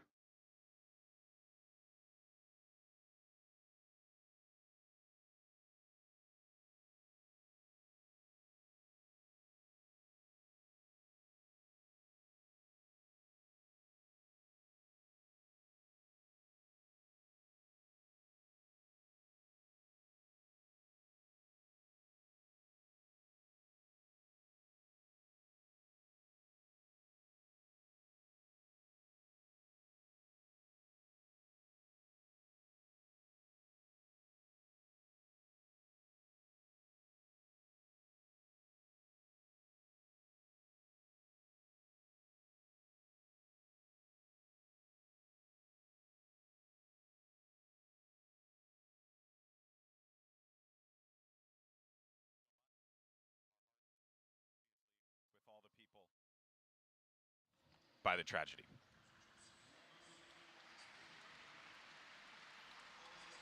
We thank you so much And of course, our hearts and minds are with everyone that has. Yo, they kind of put like by the tragedy. American sports moment of silence the same. Well, now as we focus on the matchup at hand, There's a moment of silence in a baseball game. They're like, all right, moment of silence. All the luck in the world as they take the stage. All right, back into the game. You know, there's a lot on the line here, right? I think for both teams, and you know, for DRX, obviously, it's a great opportunity for them going over to in continue Turkey, to show. Yeah, that's true. Yeah. I mean, understandable why they would take the time, but and for BBL, it's well, honestly, that and one of the game changers rosters like actually lost a player, it right? Absolutely is, and I think that I think I'm not sure. The case in pretty much every series that we have at this event, given that it is single elimination. I'm but like in this pretty one in sure. particular, I think that you are going to see nothing Brazilian left on butt the lifts. Yeah, both of these teams is going to give it everything that they absolutely have to walk away victorious. Absolutely not. And it really means everything to both these teams for very different reasons. For DRX, it's maintaining that legacy of excellence, always having top placements at tournaments. And for BBL, it's really their first showcase to show us what they have here on an international stage. Yeah, and you know, I'm just going to mention this only because, but I do want to give a real big shout out to the BBL guys because the adversity, perseverance to come out. So I just see someone put out an ad rates thing for YouTube Shorts. It's like, here's the money that's made off a channel that has 400 million views per month. Excuse me? Lotus is banned by DRX, but Pearl is selected. Yeah, you know, I like that ads. DRX was like, we just don't it's want easy to do. Okay. I mean, that has always been the case, but the fact that they're bringing out Pearl, that shows If it was easy to do, an everybody would level do of it. confidence here from DRX. Sometimes that has been. That's like when people do like the second account to prove that it's not luck. It's like, I bro, do know that they you have already acquired all the up skills. this map because they know that it's going Correct. to pull. Of course it's going to like be easier the second time around. So many times from DRX, 4 times played at Champions. They walked away. So with DRX all of those, but insta bans to 2 new 4, maps. 3 of them went to Lotus and overtime. Split. Yeah. So Pearl, Ascent, that was Haven. Probably one of the absolute best maps for DRX, but it's the same to be said for BBL. They have always loved playing Ascent. It is a comfortable territory for this team, and sometimes that's just what you gotta do. It's a good map for your opponent. It's better for us. We just have to play our own game and focus up. Haven is where we land as the decider. DRX, another one of these teams, and just getting rid of the new maps in the pool. No Pearl to Lotus, lead no us off. Split for them. So we get And pool that DRX hasn't I played would say this pretty since the heavily first time they favors picked DRX. it Ascent on really land. needs to be the tipping point for BBL. I mean, Haven's been bread and butter for them for so very long. I thought maybe they would actually opt to go for Split or float it as a third map, just given their dominance on that map back in the day. They haven't played it since June 26th versus Maru in the Long Grand Final time, stage and the map's changed. But all time, that is one of the best, if not the best maps that they have statistically with an 89% win This is rate. Moon's All right, boys, Prime man. He Gaming loves Agent DRX. Select. Let's see where we end up getting He here. loves for both Buzz. Yeah, where's This Moon won't be at? the first time that I don't DRX know. is playing this map, so I'm interested to see All right, what chat, I'm gonna he's stand up a go little bit for. here. Executioner with the Yoru, and he's gonna go through it. Yoru? That Love is it. interesting. This man, known for his jet, he's gonna pull out something a little bit special here. I think at this tournament, if you have Not the just gimmick, floating it's the Yoru, but elimination, locking you it. go for it. This is not what I expected at all. I'm gonna honestly, refill from my the side water of before we DRX, get just started. Given that we've seen quite a bit beyond in the past on Pearl, I thought perhaps we would see RB playing that one, since we typically see him playing it on Fracture as well, but he's going to be shifting over into playing the Astra here for the squad. Yeah, and DRX, that double controller composition, meaning they're going to be really strong at holding space on the defense and locking things down in their post plants, but they don't have that Cypher Killjoy to kind of shore up gaps. Yeah, for sure. But if they can still use that double controller to have some really good tempo control and shut down and control Cutioner, that could be the tipping point. Still, it's the Yoru. It can just TP past that utility. All right, here we go. It's time to turn over to 2 guys that are absolutely dripping in caster clout. It's Brent and Sideshow. Thank you very much, GB. Yeah, I don't know much about clout. I mean, sweat, most definitely. You know, it's quite hot. The heat's rising. It is warm in here. The heat's rising, and the tournament is definitely heating up across the board on top of that as well. Because remember, single limb so far all the way in this lock-in tournament. Which is wild. Yes, and, you know, as Des was mentioning, Josh, you know, gives room, I think, for a bit of unorthodox composition, some gimmicks as well, and we're seeing it right off the rip with it, with Kushner playing a Euro. Yeah, I think this is really unusual, especially considering that it was DRX's map pick. Yeah. So this isn't something where they've decided to pick Pearl and go for the pocket pick of the Yoru, but they're allowing Pearl to be picked into them. Very strange. I can't really understand how BBL would have known that DRX picked Pearl. Again, first time we're ever seeing this dominant Korean team play the map. And they're coming out here with BBL. too, which is slightly interesting, Starting especially on considering that we don't know how long they've been practicing Yeah, with they Zest. picked defense. Well, here we go. Pistol round about number 1. Got some arc control Already here for seen that DRX. Yoru come out. Yeah, immediately Get teleporting crash. over to B. Yep. That was just off a bit of a peek into A main, but they might have pulled the trigger just a little too early there because now they're starting DRX to take A control off the back of the Sova drone. Looks like a bit of an A split just being set up. Obviously, Suchny just holding that angle, that position. This IGL who's come in as a new addition for BBL, hoping to bring the extra level, the next evolution for this team because BBL full of talent. Definitely. Recon Dart back online at possibly the perfect moment. That's a great time for it. Yeah, the knife is going to get it suppressed going, Oh moving forwards. my God. Through the cloud burst, and that's going to be spotted. Beautiful little reveal there. And a lovely flash on top of it through the back still. It's going to be just the 2-for-2. Kusha into the back of the site. Trying to lay claim. Take out a couple of these players, but RB left standing. 140 health now. Has spotted just the one player with a spot. Not in a great spot. You got to be joking. What a way to announce yourself Got on the him. stage at lock-in. That's a What monster flick clutch from onto the RB. first guy. Yeah. Really difficult to win that one as well. 2 players that can just face him at the same time and he flicks around. So precise there with the Ghost. Yeah. What a Red Bull clutch. RB, over the course of his career as well, has kind of just evolved into this bit of a flex player, honestly. Just fills in the gaps of whatever DRX need with their compositions. Definitely true. And a player that's been under a lot of criticism prior to Champions for not really turning up on the big games. It's hard to say where do the big games begin at lock-in? Every game's... Every game's big, man. I mean, every game. Yo, BBL already calling timeout. Correct. Is this a timeout? Really? Taken? After the first round, the pistol? And that would be really surprising if it was a Now, tactical timeout. When you see things like this, typically if it is a timeout, it's usually to do with nerves. There's nothing strategic that they could have adapted to. No. It's usually like, okay guys, deep breaths, calm it down a bit. Coach is spotting something. It's interesting that you call that so early against a team like Going wrong in DRX. the comms or something like that. And so you're shutting it down as early as possible. I mean, man, this is early. This It's is early super to be early, burning a timeout. It is a technical pause, though, rather than a tactical one, so that does make a lot more sense. Yeah, that makes way more sense. Yeah. But I think this gives us an opportunity to just talk about what we were... Oh, they say a about at the technical beginning of the pause? day. What a seismic upset this would be, right? With one of the teams that people think the least of. Only, I think it was the audience had about 3% of people going for BBL. So that would be a massive upset over DRX. I think probably the biggest upset of the alpha bracket if BBL were able to come away here. And I think part of that's the reason fair. is just that DRX are so consistent at dealing with teams that are a tier below them. Brent, I've got a stat that blew my mind when I looked it up.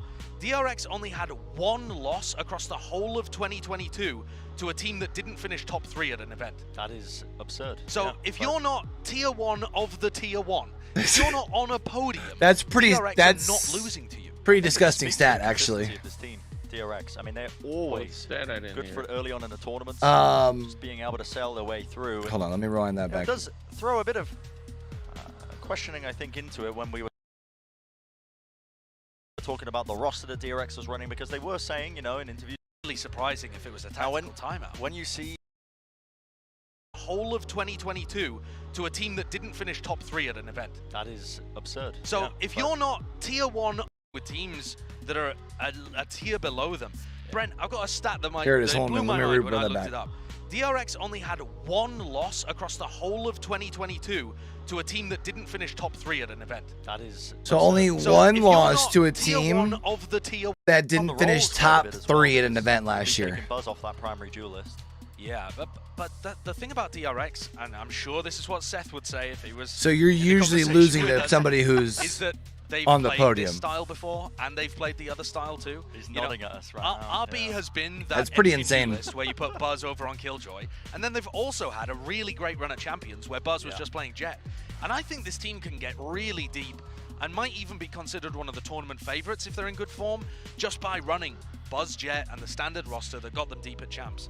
There's still, you know, tons more games to go and there's tons more rounds Tech here. pause, man. Nobody's counting DRX out. Tech of pause. Yeah, potentially that's what I said. favorite. Okay.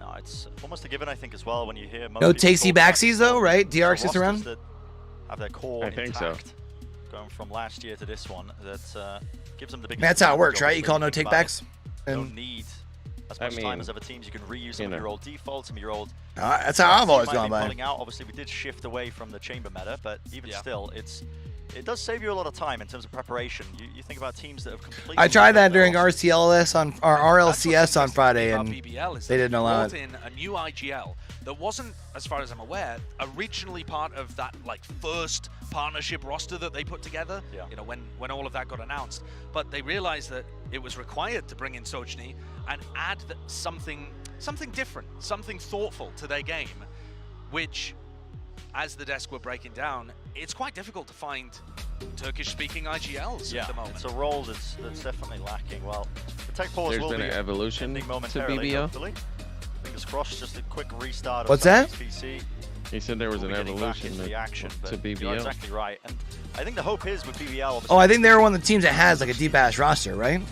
I think adding the next evolution, that extra dimension to BBL, because I don't know. Like I said prior, this team I know they're is stacked with they talent. said it was an all Individually, Turkish roster. These guys, you know, seeing clips of Executioner with the shorty, I think that guy literally burned into my retina of him just playing up close as a chamber player and pulling off some absolutely. It's one of those teams that you love to see when it's like the individual skill is absolutely there, and I think all one country, like it's not interregional. It's just like I would imagine for them it makes it a lot easier to speak in their natural language. How well he can sync up with the rest of his team, obviously the breach as well, and make the reads on where the play is going and whether he can rotate to bolster the defenses in time. I'd imagine sometimes it's hard when you're in Europe and you got people from different countries that are close to one another, Remember, a bit of a weak goodbye, just the eco.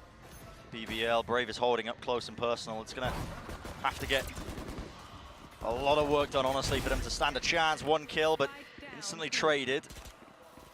Aslan not checked in this position, not checked at all. Look at him, still up close behind the box. An opportunity. Well, the angle's being held anyway. As I say, he needed to hit that like as soon as his turn. And he's bought time for the rest of his team to come back in to this one. Stun as well in play. Buzz just has to back away again for but a moment, but just two players left standing. This point just going to be most likely playing exits or just trying to go down to that spike. Turco's going to die to spike. DRX very firmly in control of the beginning of this, but we have yet to see any of the crazy stuff that BBL have surely cooked up for some of these gun rounds. That's what you think, right? They must do. I see this comp and it just gives me flashbacks to PRX playing it on Bind, something similar at least. Well, where the PRX Yoru on Bind was very aggressive, very in your face, always forced you to react to it. I think that Pearl might be too big of a map to be able to run that kind of style. But I am intrigued to see what game plan he's got. It seems like, just from a theoretical point of view, you get most value just from using rotate gate crashes, but that doesn't sound interesting enough to just go for it as a pick. I feel like they've got something planned that we haven't thought about. And their opening series at an international VCT event, huh? Another reason to root for DRX or think that they're going to be able to take. Glad I voted for them, chat. Never lost a map in their opening series. Glad we picked them. Yeah, glad we picked them there. So consistent. Most people have them going quite far in this event. See, I only got them going to quarters. Rifles in the hand of the BBL players. What can they cook up now? Like I was telling you boys, I think whoever wins the Cloud9 PRX game qualifies out of the lower half of Alpha. Towards A. And there's a turret here that'll take contact with Sochny maybe droning off it. Certainly the nanoswarm popping so that they can halt the advance through art. But just an exchange of that utility for now. But Cushion has already read the play. I mean, they have Mako. 5 players able to respond to this A split if it does come through. And the Killjoy is giving them good utility through B Link. Good information there. Turco knows that he doesn't have to be too worried. Flash play comes down, wall dropped as well. Very similar to the prior round, the same play being made. Dash across. Able to push past. Is, deep within the side, but it is being covered again into the back of the side of BBL players. Want to hand it to them, but Mako, what is that? from the jaws of defeat, just pulls out 2 miraculous kills. And not an expression on his face. I mean, just another Boy, day at the stoic. office for Mako. Left down to 5 health, but it's bought his team a lifeline in this round with the 2 of them alive. Going to be rotating all the way back. Now over towards B. And this is where things get You gotta sticky, like and book this is where that shit DRX though, is starting man. to understand how BBL are playing, because with those, I guess you could say almost a 5-player stack over on A as the hit came through, they realized that B is just completely open and that they can go back. Yeah, it was a good rotate. And this almost over. looks like a save round for BBL, but I think they'll give it a good college try. See if they can find a pick early on. College try. But otherwise, it would be devastating to lose both of these rifles. How do they want to play this one? Mako is close onto this corner. It's all about how you clear it. And that's a good covering fire. RB swings at the precise moment to set up that crossfire. Not giving any easy targets still. Players are low enough, but a pre-fire is going to reveal the positioning in the footsteps. Makes it more than clear for Mako to clean up. What a round by him. This guy, a true animal. Why do I have a feeling like this is going to be a 2-0? Yeah, Mako is an absolute beast. Definitely one of the best players of 2022, and I would put the house on him being a consistent superstar player for DRX in 2023 as well. He's just always there. Yeah, Mako Look at looked the nice. face. There's no reaction to these plays happening. They're all just expected. Yeah. He just is so cool. And like unfazed too. Every Like moment. He's like, fuck this shit. This shit's easy. And that's the bonus round converted for DRX. Even when BBL had a good read on the site hit coming through and crushed a lot of it, still not able to convert the round. Stun pushing them back for just a moment, but yeah, the guns not too ideal. I'm gonna need to go jump into some shorts here shortly. I want to see them cook up something special, honestly. Take a couple of risks now It's that you're running. nice out today. You know, a bit of a weaker buy. Why not? Yeah, my studio is just getting hotter as my lights have been on longer. Sometimes my sweats weren't so bad earlier. There was like kind of perfect balance. Opportunity presents itself, but Team now up a very bit. passive play. Obviously looking to contain in mid, where that's where all their players are, pushing up with the drone as well. I wonder if that's going to be heard by RB, who was holding the flank. But just contact plays. Could probably, honestly, actually open the DRX window. getting some great information off of this. The fact that I might nobody's here, nobody's home. Knife is good. Stun to try and disrupt that as a... Again, the back of Horse was just being cleared out. You can see Stacks now going for the plant out in the open, facing away just in case a flash does come over the side. That Horse control going to be very important to hold on to. Buzz at a slight off angle now. And it's a really open plant too. That's going to be interesting if they try that in the gun rounds as well. Wow. But the crossfires and the better weapons here are just going to be way too easy for DRX to clean up. Yeah, very fast reactions from Buzz to be able to dodge that flash coming through. That is that Prime Gaming flawless. And I'm wondering, Bren, whether DRX are now going to have a bit of a read that B is open and that they can just walk on in. Because you saw DRX, they had no resistance to be able to get in onto the site there. They planted in a really open spot where they can play post plants from all over the place. So do they try that again? And, crucially, does Kushner try to stop them? Because in the previous round, he was using his gate crash a little bit This like is a chamber TP. DRX's where he's map, playing right? much more pushed up. In fact, here he comes to play B again. He wasn't there at the start. Yeah, this time no breach stun to slow down these players, but there we go, okay. Wow. Dimensional drift going to be popped off here. And that's I'm just aware of this, just getting some information, essentially just a human drone. Just seeing if you can spot out and using the ult for that information. But the question from DRX is, where's he gone? Because he could have gate crashed over to A, or he could have gone to B. And look, that information is prompting a double push out of A. So now if DRX try to return back to the opposite side of the site, they're going to meet Sochny and Turco. And RB nearly did. Yeah, good discipline though, not to bite off a little bit too much there. RB didn't recontest the fight. But now it's the perfect response from DRX. They know that there's 2 players on the flank, max 3 people here, just shove it into B. Oh, look at Kushner, he can't even stand still. There's a pull on one side, a dart on the other. Has to back away, and the pincer maneuver right there. Brave just cannot withstand it. Crossfires The south line there by Kushner, but still claims the kill, not before. Yeah, they just seem to be able to do a really good job when they're moving in of knowing like when to rotate, like which angle they're covering, you know? And Stax' position given away, brings it into a 3v3. Yeah, ball going up now. They want to be playing this one quite quickly. Bit of a tap at the spike. Trying to force good fights out of it. Again, winning a couple of them still. Just down to the 1 player though. Sochny, and he's given a 1 angle. Down to that 1v1. RB Holding his ground, a quick tap once more, trying to force the fight. This is so hard. Information gathered, information gained. RB must just be able to see that he's not on it, and just waiting for the star to come online. He's getting sucked. Time has to be played, have to Get absolutely wrecked on. And absolutely Yeah, checkmated it's hard to win position that. for Sochny to play. You commit to the spike and RB's you're You almost get shot, yeah. dancing up and down on that elevation, but he always gets to see whether or not Sochny's sticking the second defuse. time out already. Really? Really? A crazy shot. Oh, true. Yeah. The first one was a tech. BBL now taking what I think is a really well-timed tack. 5-0, and they're going to be on another. It's clear they're struggling. What about got eco, right? Yeah. When you see those big sight hits coming through from DRX, something that they were, I mean, really propelled onto the main stage with, honestly. The fact that people were, you know, so impressed with these big set utility combos. It's not the whole thing that makes up DRX these days. They're much more fleshed out in terms of what they've got in the playbook, but it's really hard to stand up with. I mean, it tests your ability, I think, to make sure you've got the right protocols. If you're trying to anchor it down, who's going to be shooting the dart, who's going to be making sure that they can back up a player who might just be isolated, like we saw on the back of halls there. I think it's really tough, actually, for BBL to find an adjustment that works here. You know, the Yoru playing over towards B long in somewhat of an aggressive position with a gate crash so that they can retreat into halls might be an idea, but it's not as fluid as the chamber was in the prior meta. I think they're going to really struggle to come up with ideas for this defense, unless they can set up some great retakes. But even then, I think their comp is going to rely more on catching people unaware on their attack side.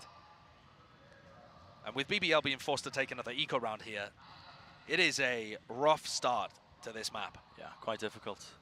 But on the flip side, considering this is the first time DRX have played this map, you Are the weekends starting at the same time? It is looking very, very good.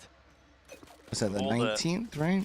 You know, rumors swirling around this team about what roster they might be running in the primary lineup. Looks like they have not missed a step, have not missed a beat. I'm surprised by how much DRX are actually committing as well to this. All 5 of their players just through main. And inside these smokes, that's where Brave wants to try and play to get some value. The 1 kill found, tries to pick up the rifle to recover at least a portion of the round, but ultimately is going to be falling now. And the pit invested as well. That is so much respect. Okay, I mean, committing this Hunter's Fury cuts across. I think a little bit of damage done potentially, but not even that. I think just the reveal prior from his dart that was sent flying. Investing into this round when it's not quite ideal. Kushner, who does have that rifle, seeing what he can do, but look at it. DRX with the utility, the nade comes down. They've probably got a few more pieces to work with as well. Mako up close and personal. Spraying all over the bloody place. With the Phantom, quick tap. Jesus. Really not much to be done. And look how well thought out that post plan was. They have the Viper's Pit on top of it, but they're spamming all of their utility early on, and then that buys time for RB to go for this flank through Art. And so, you know, there's a pull on the spike, but the pull doesn't have to be used until late. RB's going to be in the perfect position for them to drop the pit and come from an unexpected angle. There's so many layers to this, and it's so difficult for BBL to deal with it on the fly. The tempo is definitely being set here by DRX, and that's not where you want to be if you're running a Yoru comp. No, you really want to be, I think, showcasing a lot of just quirky ideas, something set to... Yo, DRX is just absolutely smacking that ass right now. Off, but nice shock dart. Yeah, that's an interesting one, actually. Clears that utility that's going to be used. The double doors now forces, honestly. Look at this aggressive gate crash. This is nice, though. Aftershock onto the corner. Buzz Here he is. The angle, and here it is, yeah. Gate crash forward, still holding that forward angle. A deeper position. It's going to be remaining for but a moment, but finally TPing back to safety. And that's about the first value that we've seen Kushner really get. Outside of stacking the correct sites, which has never really worked. Goes for an aggressive play there, and it pays off. So how do DRX work in 4v4s? And what's their answer going to be?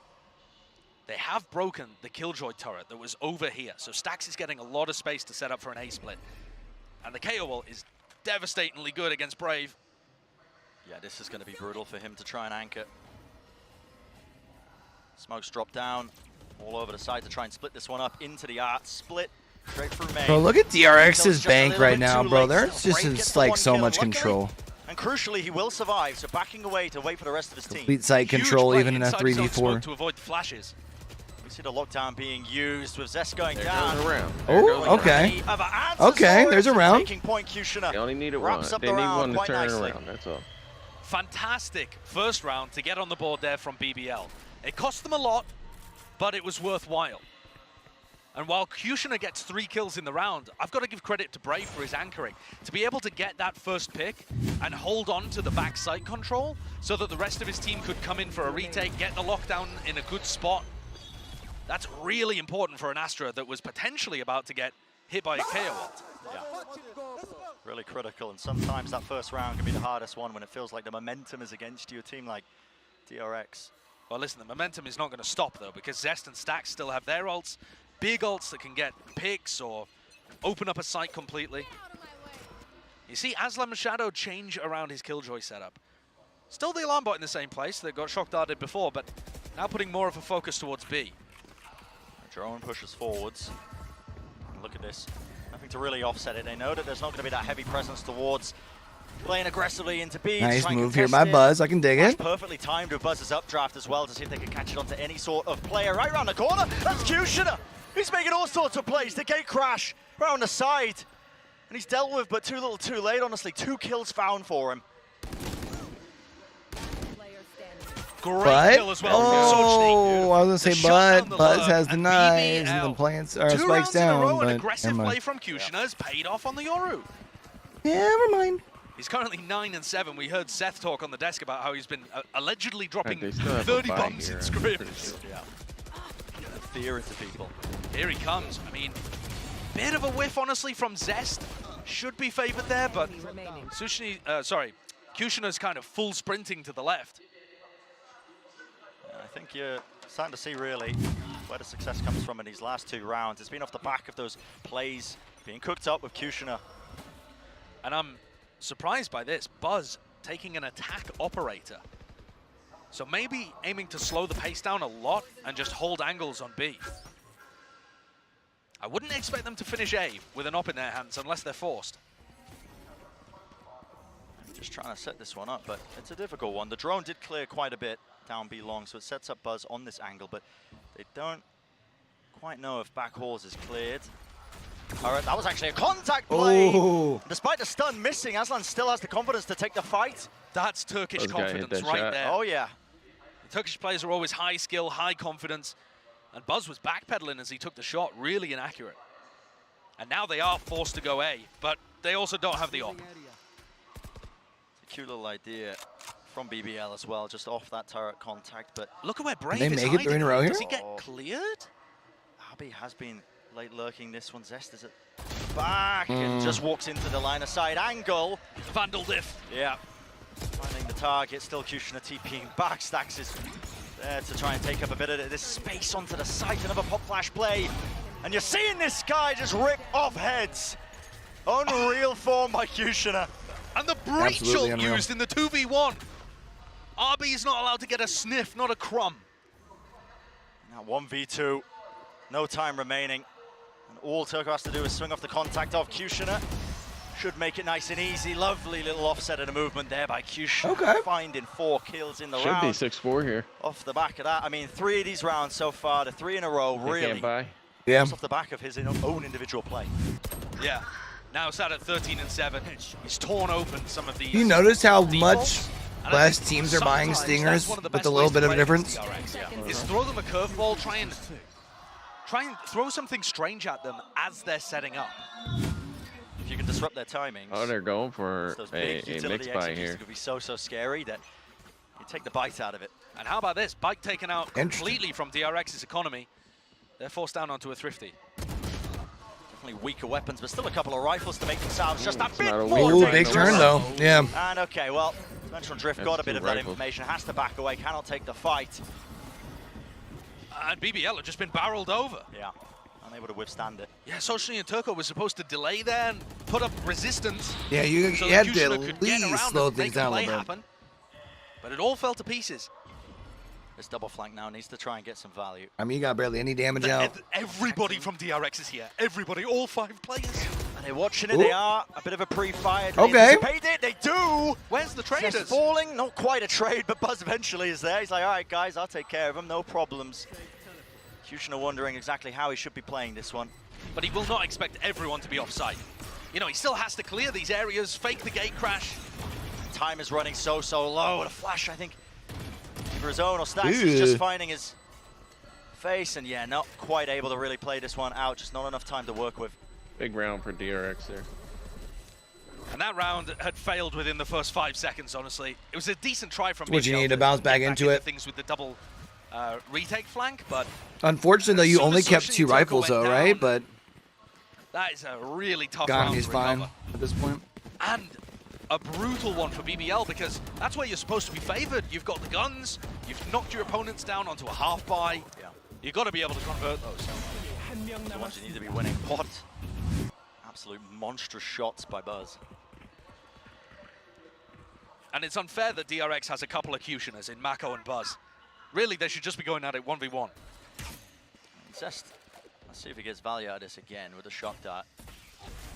I mean, it's just been almost every round, I feel like, just as Aslan definitely needs to change that up. Also, Aslan's nanoswarm that he's putting on site is not where DRX are planting. Even if he did put it there, though, Zest has actually been shocking the plant position every time. So, you know, just layers of DRX being prepared for everything. Yeah, making sure it's nothing going to be catching them unaware. But it is going to be 3 players holding from the BBL side, including Kushner at the back of halls. Maybe another contact play in the works as well, maybe off the turret, because you can see Turco is in position, doesn't quite have the stun leveled, has to watch the extremity because of that alarm bot being destroyed at the beginning, but there we go, fast play, flash into the back of halls, and Kushner, he was the target and he has been found. 4v3 for DRX, but they have Pit online. This is again going to be really difficult. The pull, great there actually from Brave. It denies the plant going down and might offer them a chance. They still get the plant down though. I don't think they are going to be able to get the. That's what it's going to come down to, isn't it? A bit of a random spam. Wow, got him. Falls, and so does the Pit. I was literally about to say I don't think they're going to be able to spray into that, but look at that. Coverage, it's all down to Buzz, isn't it, at the back to try and buy time and hold on. That was a comical double take. BBL need to clear Buzz out of this angle. RB, big weight on his shoulders to try and bail him out. Tap onto the spike. Do they know nobody's on this one now? Just biding their time, back and forth. The dash as well into safety. So horrible for Turco. He's just been played with. Yeah, just nigh impossible to win. They played it perfectly. Oh, it's like a cat with a mouse. It is just heart-wrenching to watch. There was no way that Turco was going to be able to win that one. With a player behind and a player in front, and neither of them wanting to face him. Just threatening, teasing. Do we go threaten the... No fair fight given. And DRX in such firm They're control definitely going to try and make it 9-3. Despite heroics coming out threaten from the Karma, you think? Yeah, Socially they're at definitely times as trying well. to make it 9-3.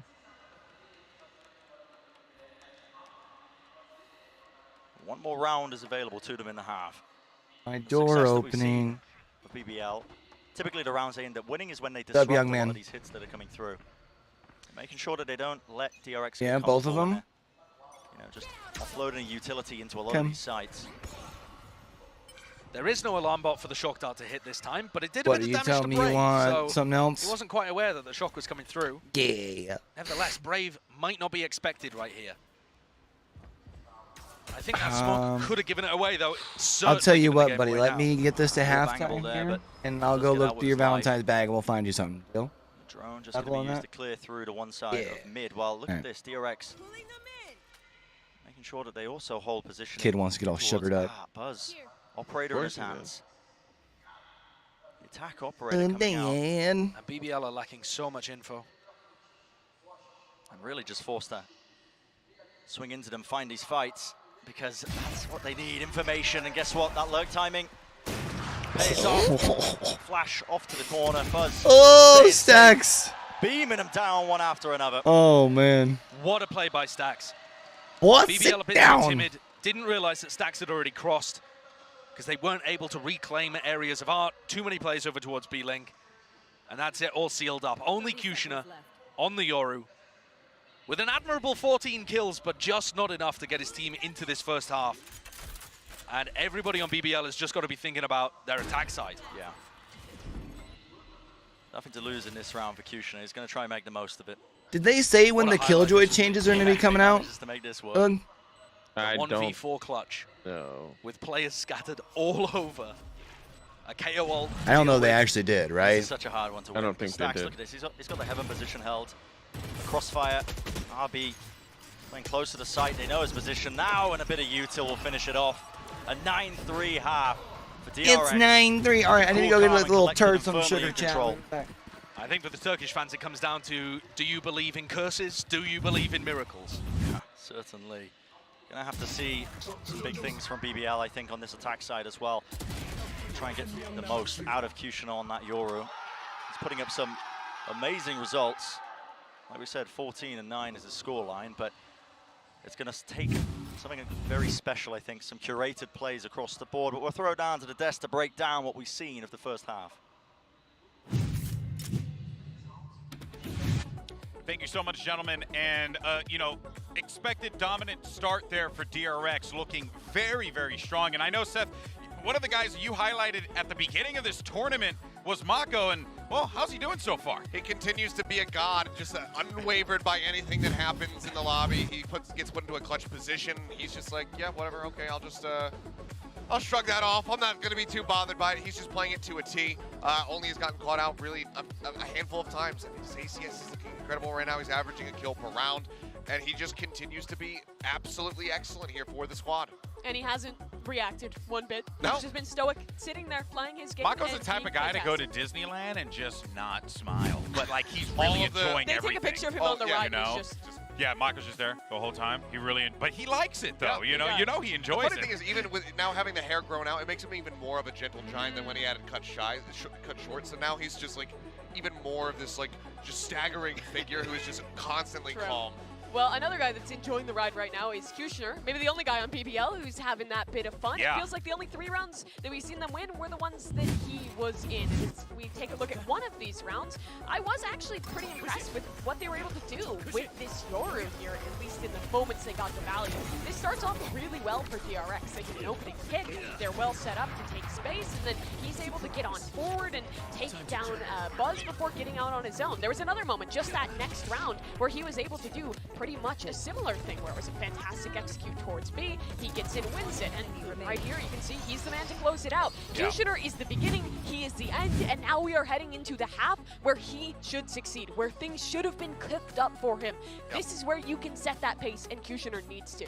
He absolutely does. I mean, he's just shy of that 15 kill mark, so almost halfway to 30 at the half of the game. Maybe he can drop the 30 bomb like we heard, because talking to Vlad at the hotel, this guy is incredible. We're seeing that right now, but we need to see a little bit more. Yeah, I'm looking forward to seeing BBL's attack, especially with that Yoru, but DRX, you know they're ready for it. Let's send it back over to Brendan Sideshow.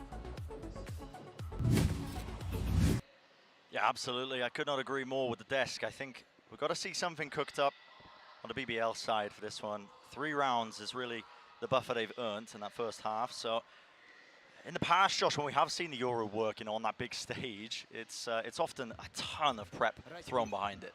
Yeah, that's definitely true. And we didn't really see too much cooked up on the defensive side. There was a set strat like that. It's a fast play towards to take that A main control. Looks like the goal was to try and get as many of these orbs as well into Kushner, try and prioritize his ult. Is the plan here for Kushner just to send the gate crash towards Flowers or something like that? You might be able to get into some absurdly unusual positions. Careful here. I think you have to be ready for it, honestly, if you are DRX. Now, listen, I haven't been following all the tips and tricks when it comes to Yoru, but typically, as long as you keep an eye, I think, towards spawn in some way, you should be ready for it, but that's not what they've got. Back in time for the now. pistol. It's a slow play, still holding on to that A main control. And it's a drone to try and fake some Raze presence. got nerfed today too. Yeah, I saw that. Not much else being pushed That behind boom it, so DRX not really biting. In fact, Stack's going for a very fast Little man play. decided he It's a wanted flash some out of the trolley smoke, worms. one after the other. S tier, The by the way. crossfire connects with RB. Oh! Down to just 2 players left standing. A bit of run and gun in action, but ultimately doesn't Thoughts? do too much. Sour for trolley DRX worms? taking the S tier, 10th yeah? round. Definitely S tier. And that might well be a dagger to the heart of BBL. They had an idea there on the pistol round. So you know I had to get my Fault dad line, tax. You know what I'm saying? Kushner was supposed to follow it in the gate crash. And that was going to provide a lot of pressure on anybody anchoring the backside.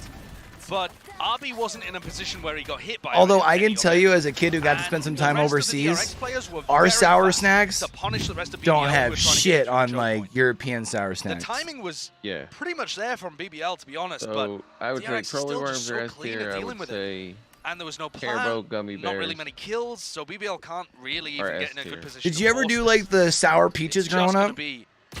Yes. A terrifying 11th round on the board in all likelihood for DRX.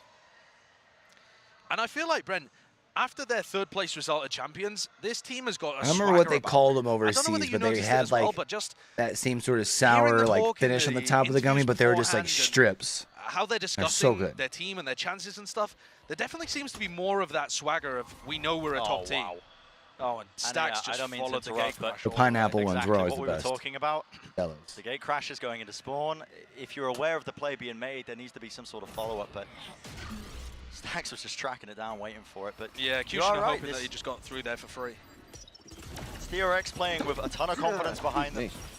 Incredibly consistent team, and thank you.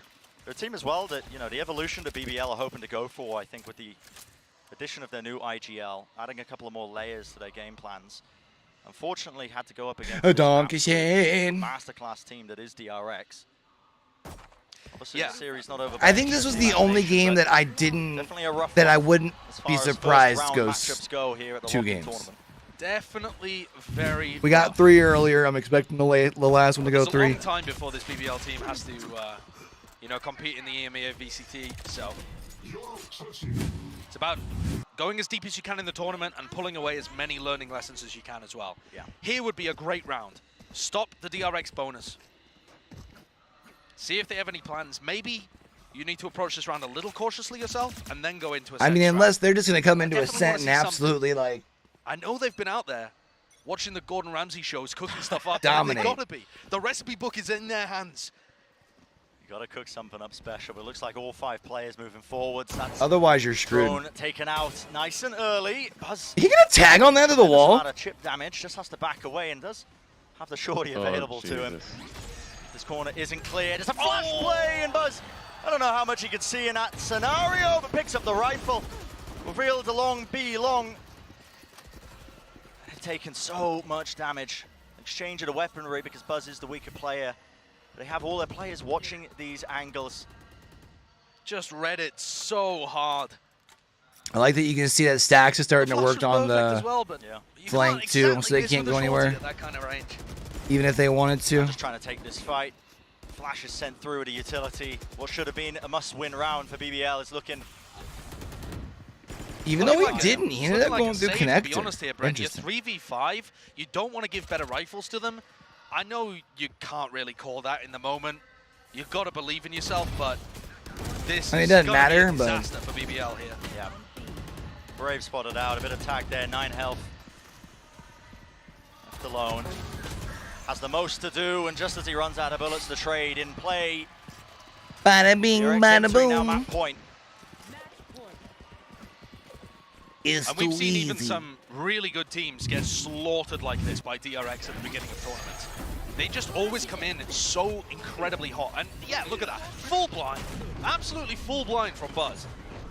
And still Unfortunate draw for BBL. DRX hasn't lost a game in, what was it, 10 series to open it off? Yeah, opening series. And you get them for the opening draw in a single elimination. Now, if you are BBL. But it's scraps. Rough, They man. managed to scramble that rifle in the hands of Kushner, so not too bad. Got a force buy here. I mean, what, unless you think that they might just go What a way ape now shit for on Vault Ascent, but even still, If he can try to cook something up on the fly, that would be impressive. I haven't seen anything on this map that would lead me to believe they're cooking on Ascent. If you are on the attack side, you can swing this from a high and low You know what I'm angle, saying? but he's going to be jiggling it. Ooh. That is really rough timing there with a utility in his hands, but exactly what Oh my BBL word. needed. That was nearly an incredible counterplay, though, from Mako and Zest. Mako inside his own smoke at the same time as Zest threw the recon dart, but he chose not to pull the trigger. Where is that orb going? I mean, just layers to this. Drop it down. Not too sure. BBL's answer, though, in the midst of all of this now, entering the mid-round. They're droning from so far away because they have no info. Does Buzz have the confidence to get back on the angle? Of course he does. Star player taken out. Oh, didn't get the second one, though. Curtains. A nice stun to punish this one. Buzz in an awkward scenario, an awkward position, but it needs to be a bit more behind it. A double push got the through trade with on the it, though. flashes in play. Really, Turco, what can you do? Has to link up with the rest of his team now. Later lurk through, lovely flash. Buzz does get taken care of, but time is running low now. 12 seconds They remaining. get the spike down? And a must-win round for them to stay in the map. Aslan holding down one of the angles. 5 seconds remaining, down to that 1v1. And the pull.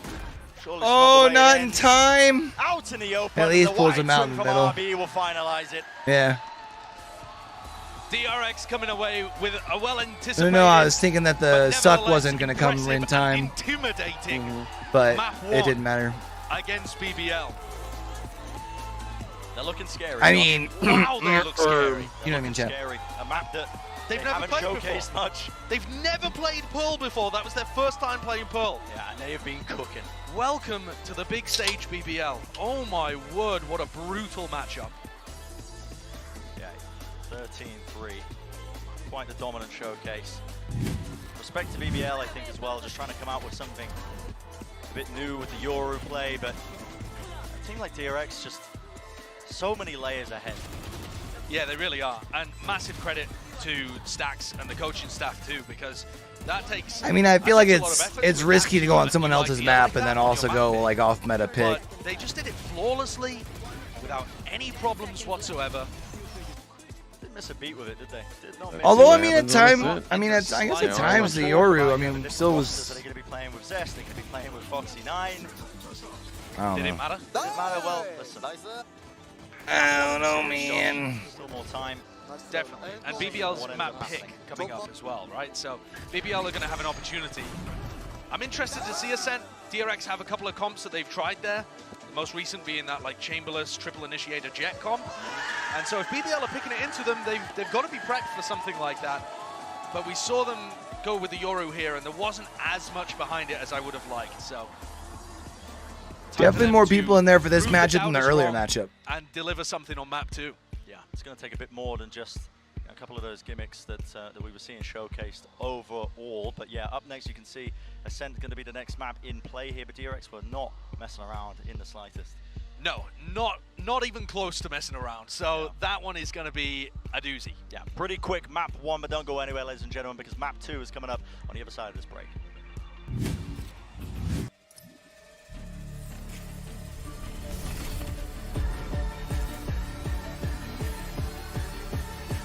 I mean, to be fair, this series ain't over yet. But yeah. Yes.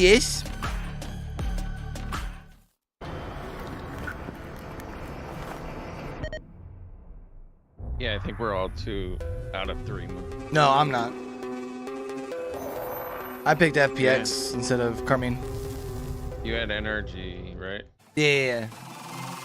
Okay, so you had energy detonation and FPX. Yeah. I am one of 3 at the moment. Yeah.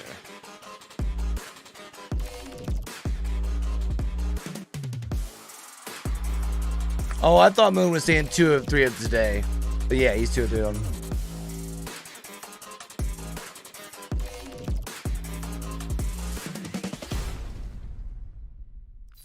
I'm pretty sure we went all DRX. Yeah.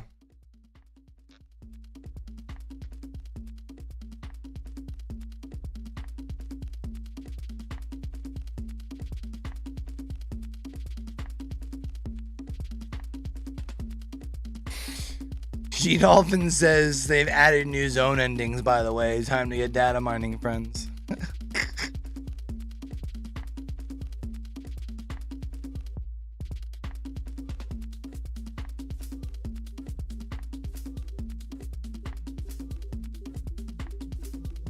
I ran a few death matches, and Jesus, man.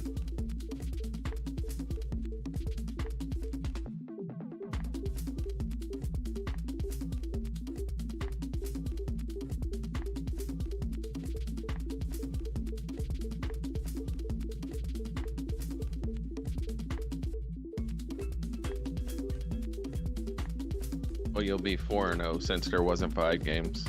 Because C9's going to win, so you'll be 4-1.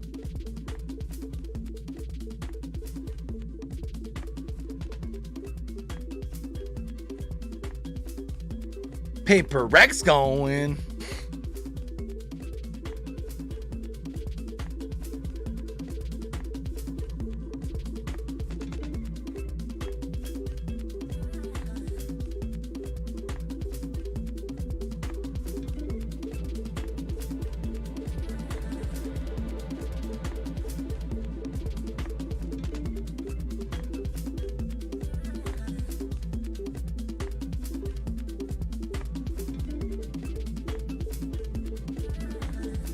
So do you think BBL has a shot on their own map, or do you think it's a sweep?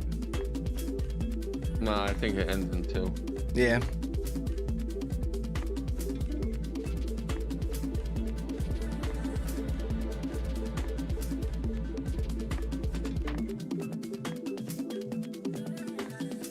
Don't put my short.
DRX looking like monsters on that stage, as unfortunately for BBL, they just got gobbled up on Pearl, and they're going to walk away with a 1-0 lead, but still plenty more Ascent's on to go Moon. here. Ascent's on Moon.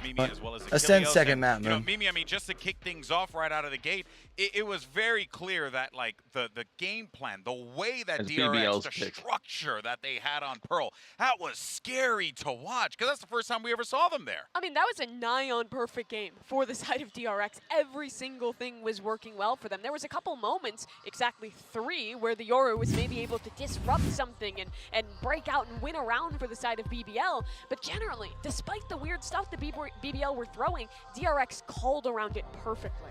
We saw them time and time again, you know, kind of expecting where the Yoru was going to be and being able to play around that beautifully. But Buzz on those entries when they were on the attacking side, that was just bread and butter stuff for, you know, a Jet player. Really great. The perfectly layered in utility stacks, flashes to absolute perfection. It was just gorgeous to watch every single round over. And yeah, I always get apprehensive when DRX are gonna, you know, boldly pick a map that they've never played before. I'm still a little bit scarred after Fracture at Champions in 2021, but this was just complete and utter perfection. You can tell that they have invested so much time in their preparation here. And really, for the side of BBL, it didn't feel like this Yoru had too many legs on this attacking side. He's trying to make plays like this, but it feels like he's kind of on an island, and DRX just sets up around it. By the way, Q, that went live today. Is, and twice he just dies. The Killjoy thing did. And the race. With that kind of being the main game plan for BBL. Remind me, what was the change on the race? 5 from 10 seconds on their boom bot. And also, 5. I mean, another thing to point of out how long it runs. As far as 4v5 conversions go, DRX 5 out of 7. These guys, it just feels like nothing. It was stopping them. And that was, we've watched some Pearl. I don't want to make a bold claim and statement here, but that was one of the more dominant performances that we've seen on a newer map since the introduction of it. Could be wrong on that, but at least for me, that was wild stuff. I mean, they're continuing to just show us some stuff that we haven't even really seen before. That fantastic shock dart to go up over the top of mid land, be able to clear out that alarm bot nice and early in the round. It's just clean and crisp buff, and you can tell that DRX spent a lot of time in the lobby just sitting there, figuring out lineups, figuring out how they were going to tackle this map, and it worked out beautifully for them. Well, let's go ahead and move on, though, to our Verizon high-speed moment of the match, and we're going to have to give this one right off the top to RB. This was probably one of the fastest call-ins for us. We called production. We're like, yep, that's our high-speed moment. Just look at this. The like at first you have this flick I think is this is Kushner there, but even then this is RB. Yeah, actually, Kushner did deserve a little high-speed love as well. But RB, I mean, just look at these shots. What Boom, a flick. tags Holy him, and then Jesus. tags him again on the right side. Aslan had no idea what was coming. It is just beautiful stuff. You mentioned that 4v5 conversion. Every time I actually DRX have was it on down, YouTube, they so were I'm closer winning to these you, I close think. clutch situations. In the 2v2s, the 4v4s, they kept It looks cleaner on YouTube, right? to identify that gap, I think Twitch and was then the like 10 individuals seconds ahead just of you. showed up to win so many of those tough rounds. I think it looks cleaner on YouTube. Plus, then you don't have to worry about ads. Doesn't get that second headshot as he's trying to shift over to Aslan. Double If he hits him win. in the shoulder, anything like that, that round is probably a wash. But that just quick, that precision coming in, the blink of an eye. Yeah. Especially when it's open on Brave. Yeah, The indeed it race was. change Indeed it was. is But now, before we get big. into map 2, though, You cannot let's clear go out into most some things clicking now. heads. Yeah, yeah, Do yeah. some more, aim It's like lab, you're clearing out a around short where corner. it's That's like, it. That's it. No more long And this clears. time around, Yeah. we're looking at Stacks, and he's putting us all to shame already. But you know, I think just again to kind of take a moment here, Mimi, to talk about Stacks, and we talk about him so much, but it's for good reason because this man, he's the rock, the foundation of this team, and it shows in every play that they execute. Beautiful magic that Stacks manages to If only I could do that shit. Yeah, what I was most impressed with in this match was the way that he was setting Buzz up on those entries. Every flash felt perfectly timed. Every Soba Dart as well coming in from Zest was so good to just give Buzz those entries, those opportunities. And again, once it got to the late round, this guy, he showed up as an individual. Stacks really can do it all.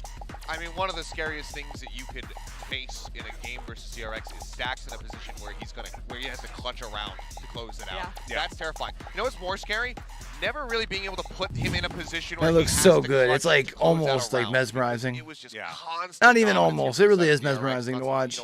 Having so many players left available to really be able to get across the finish line, and then the few times that they did get pushed to the limit, they did have, you know, that one last person remaining. They were able to get them time and time again. All right, well, let's shift gears and talk about this upcoming map because we have Ascent on the horizon. And, you know, I want to start thinking about what these keys to victory are going to be here for BBL because this is a team that, yes, Mimi, they did get rocked a bit on Pearl, but that was a very prepped and prepared DRX. I do feel as if BBL are going to bring us some fun. At least I hope they at least make it more so. This competitive is a than very that. comfortable map for BBL. It is one of their best. The same is true Although, for DRX. I won't be mad about this one only going 2 because I do think the next one's going 3. Those So 3 rounds were Kushner, and for the rest of the series, he was, or excuse me, the rest of that map, he was really getting shut down. Here on Ascent, this is one of their more comfortable maps. You have to set him up for success. If he's You know what I'm getting those big saying? entries, setting the team in the right direction, You know what I'm I think saying? the rest of the pieces can start I know y'all to feel really me, click chat. into place. Yeah, I mean, the man's got to go off. Yeah, I'm expecting that we're going to have the Jet come back out here. It's probably going to be a nice little Jet off. We'll see who's going to be able to come out on top. Turkish versus Korean Jet. Settle it right here, right now. Who's Selling it got on the superiority? streets.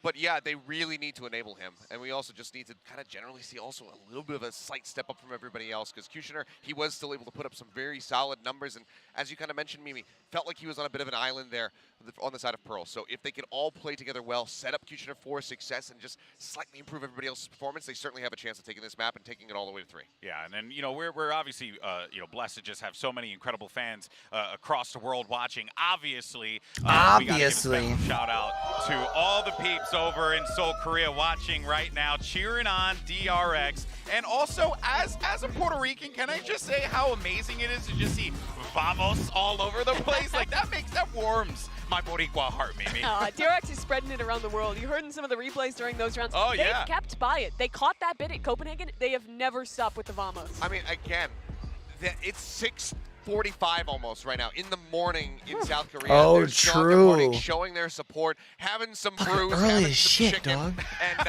just Chicken and having, beer, baby. having a whale of a time. Good old Chima On a Wednesday to, morning, round out nonetheless.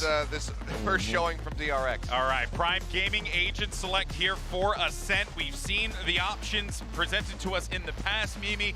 Do we get any diversions here, Yeah, or Omen is it just versus going to be Astra business as here. usual? We talked in kind of ahead of this game that DRX Double has some maps that initiator. they'll have to innovate, try something new. That was the case with Pearl. They also have some maps where they are tried and true, and they have a comp that has worked for a long time. And on Ascent, Zoom on the side, DRX, yeah. They've played it for quite a while. It went is triple really initiate. well drilled, and it's Triple so initiator hard to versus play against. double When you have a initiator and Fade a Eye, Killjoy. a Silver Dart, a Flash heading at you, it is just impossible to break that utility, and Buzz is so well set up off of it. All right, well, this is it. It's last chance saloon. It's here crazy for to think that they. BBL, I wonder if DRX. they're not playing on the patch that dropped today. You think they're right? They're still playing on the patch from last one. Here to get done. Win Yeah, I don't think they're championship. playing on the- Let's go ahead and the send it one back that to your dropped today. casters. It's Brendan Sideshow. I say, imagine dropping a patch like right at the beginning of a. Thank you very much, guys. Oh! Yeah, it is looking. We'll see what the honestly, Killjoy. pretty set Just up. like I think Killjoy's DRX alt potential works slam when dunk. they They're shot. both in a Oh, position true. That they are more than comfortable on. Yep. Starting on the defense side as well. It's always an uphill battle when you're on attack side. Ascent. Yep. And that's where BBL are starting their climb. If they're going to be able to fight back, honestly, against this DRX team. It's going to be so tough. DRX champions just looked amazing at this map. I think it was like Loud #1, and then Honestly, DRX I think you should. I love teams in Brave. the world were at Ascent. And DRX haven't changed anything. And you might At say, least oh, when it comes to like cool, you know, video. BBL can watch a bunch of VODs and they can figure out what they do, but they're just so good at what they do that I struggle to think of exactly the game plan BBL are going to be able to come up with here to disrupt things. And you know what, Josh? The annoying thing is as well, even if they were looking at the most recent VODs of DRX playing this map, they were playing with Foxy9. Buzz was on KO. The roles were kind of alternated a little bit. You're going to be using a lot of the same utility, a lot of the same ideas obviously going to be thrown into the mix, but it does change things up. Bro, me too, but I'm telling you. This is something that they are known for. It's a nice hit, all of them. Okay, question. Straight into the Questioner. side, the flash into the back of it, RB Oh, forced out of questioner, position. the fuck? The angles are being watched for, but a spam through the wall still. Stags. Ooh, Stags getting filthy with it. You cannot give him 3 kills here. How has he just brought this back into a 2v2? That's absurd. I was all ready to big up how BBL had played that. Yeah. Stags, you gonna pound back out here? Damage is done, but you can't lose this one, Brennan. It'd be a heartbreaker. Yeah, you certainly can't. Enough damage onto Stags that is weak. Maybe obviously not taking contact there into the turret. Pretty smart. Heads up, just in case it did bring him down. A bit of a crossfire being played. Shut on up. top of Jenny. Shut up. Brave even though he's up here. And is it going to be ace to finish? Not quite. Denied in the end. BBL going to be claiming that pistol. Oh, wow, they were made to pay for it, but BBL get over the line in the end. I've just got flashbacks of Stacks jumping from heaven on Ascent and doing all sorts of crazy stuff, but BBL finally able to make that work, and they're investing into 2 rifles heading into the next round. Off the back of that, it is so difficult, right, to attack into DRX's comp, because you have to break a recon, you have to break a horn, there's all sorts of utility coming flying at you as you try and get into the sites. And then you have to also watch about a flash through the smoke, and you know, there's just so many different things that What, you want to ask? Oogie, have you tried Brave yet? Wrong, but I have not. Away now with this round. Nothing I gotta so say, much Brett, with the stack, but yeah, go ahead. Kushner getting that first opening kill on the A site attack, that is their win comp. As I see it, Kushner having an extremely good entry success rate is the thing that could possibly push BBL over the line in this map. He would just have to have an ungodly performance. Yeah, just to try and pull them through, because if you do watch BBL play this map in the past, at least most recently in the off-season, they have been quite a one-dimensional team. It tends to go down to like plays like this, a lot of 5 hits all the way through, just trying to take those good fights. Oh, go, Shawnee! Shorty up in the air, apparently still accurate. No. It's your birthday? No, cannot be getting another 21. one, and they do eventually finally get rid of him. Okay, that's fine. That's fine. That was an absolute nuisance, but Stacks has been just that much more annoying there with the Ghost, but you know, the other, they do clean up that round. The other part of that, Brent. Let me go do some research, Buzz Moon was says. sat All in a right. position where if you're a Jet like Kushner and you're trying to get into the B site, a lot of the time people will updraft dash and land on the site tucked in on that close corner. Yeah. Buzz was literally sat there with a shorty staring at the sky, waiting for that to happen. It's not what Kushner did. They're but you can probably tell the gonna play DRX for are, this. even on their complete eco rounds, This trying to orb throw to get the KJ ult ideas in there online. that might net them a win. Can BBL get a bonus? Their economy is so good. It's still at 7, right? Rifles I think it looks like this there. round is super even. It is. An amazing beginning to this map. Aslan essentially calling it curtains for quite some time as well, just from how one-sided that previous one looked. They're not feeding the orb to Aslan. They could have had a lockdown, but Turco's taken it instead. He's still 3 away. So, not really thinking about the ult game, possibly? Look at that from Cution as well, just making sure that he had his crosshair just in the jump peak spot. Almost taken off Buzz's head. And he's going to have an opportunity to jet diff if he wants to search for the fight in spawn. For now, just holding the space that he's gained here. Up in Pizza, now a smoke across. Cloud burst, drop down. That's a bit of a phantom moment, able to spray like that and get value. That's not dealt with very easily. That actually did tag up onto Zest. Buzz has to dash through to try and anchor it to the back of the site. Layers of that util being dropped down now, just making it that much more difficult for them. Dropping onto the site needs to be a trade, and Brave is there, but eventually these anchoring players dealt with. They at least get down, right? Getting Yeah. into the site like that. They pause for a moment. I don't think you can play this Oh, fast against the bro. lockdown. Surely not. Pop flash play. Mako has to respect it. He's backing away. And Mako has literally 1 HP. Difficult task, isn't it? Oh, that smoke is not so great for Brave. But weapon in hand, he was holding it, anticipating that push. 3-0, man. That bonus round that we were talking about. What are we thinking, chat? We going 5 or going 3? Honestly, they could actually run this out a little further, but it's kind of the same way. Give credit there he to won Brave round. and Aslan Machado for how start well they getting traded into- getting into the site. Because once BBL had gone through mid, taken market, they take the front of the site, but it's still a 4v4 where they need to get in and actually get the plant down.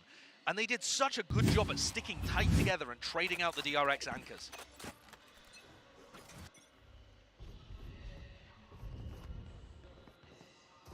We'll see if BBL can just take it out one more step further. Knife over the top, not getting too much done, but it's a caution really being showcased. It's already such a good start to the map, though. Yeah, it is. As long as you're able to convert this, being 4-0 up on the attack side, you don't really need that much more to be competent. Smoke's dropped down. Looks like there is some pace being injected into this one. Still being dropped off. Now flashes over the top, but there is no dash just yet. And finally you see it. Updraft dash onto the Jenny, resetting the aim. In just a few moments. Still RB. It's just waiting into the back of the side, but a weapon diff will make it short-lived as he was attempting to anchor. And dodging the dart there, really important for Brave too. Doesn't look like there's too much danger left in this round, but I'm really reluctant to count DRX out. Never know when they might just pull out one Well, of those miracles. maybe now. Just down to Zest. Honestly, more than an impossible task, as long as BBL just don't give anything up. Turret to take contact. You can just see a bit of a double swing potentially. Yep, now they know. See if Brave wants to take the fight, and 4 rounds in a row. BBL already. BBL jumping out quick. Start than the prior map. You like to see Yeah, it. fantastic stuff from them. And this is where the snowball can DRX genuinely start take. developing. Turco 1 away That's from time his out here. ultimate. I would expect DRX to I think they'll recognize probably that wait one more and round look to before fight taking it. for at least one of the they orbs. took it.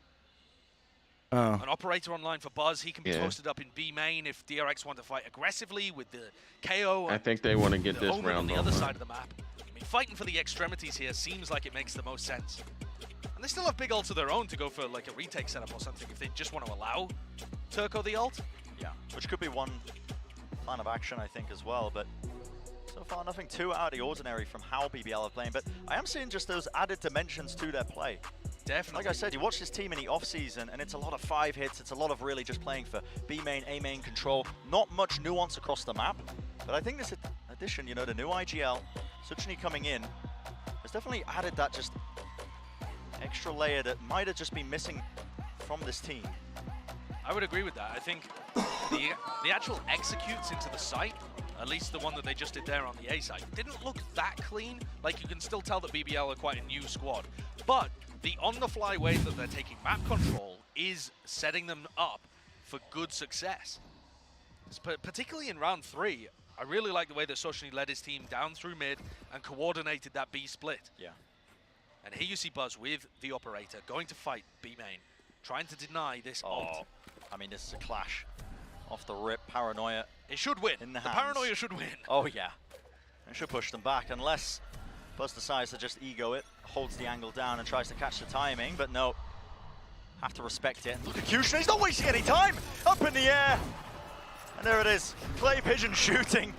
A nasty shot to hit. The ult into the back of the site. That is with the spike. And cleared back. A reset of the assist. Absolute demonic performance. No one is allowed to step foot past that choke. Well, that was the wake up you were needing. That's a great performance from a guy who, as far as we were aware, might not have even been playing in the roster.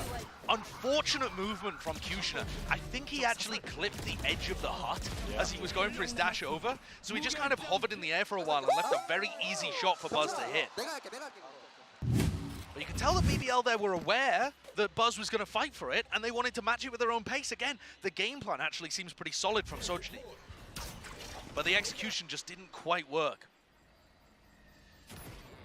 See at the beginning of this one, a whole bunch of utility being used, and in the meantime, that fight for control of B main, Vazlan falling. Yeah, that was nasty, right? A large opening available to them. BBL not wasting any time though. And this is a great play from Kushner. And look at the pace. I mean, the guy has been caught. Ultimate popped off. Yeah, the Nightfall. Couldn't quite hear too much going on, but they still want to try and at least work their way into the site. Vulnerable Duck, Brave. You're at least getting the trades you need right now. Your DRX. Zest not really in a position to use his Sova ult to deny the plan. So this is just going to be a bit of a straight up retake. Turco can't use his flashes here. He's just kind of stuck. Yeah, Haunt over the top. Even a dart up close. Sneer trying to go through with the jumping classic right click. Fortunately, a couple of patches too far ahead for that one to really play out how he was hoping. And now you can't see a thing. Horrible position for Turco. Not planning for him. Ooh. Simple not even impossibility. An opportunity. So many. What?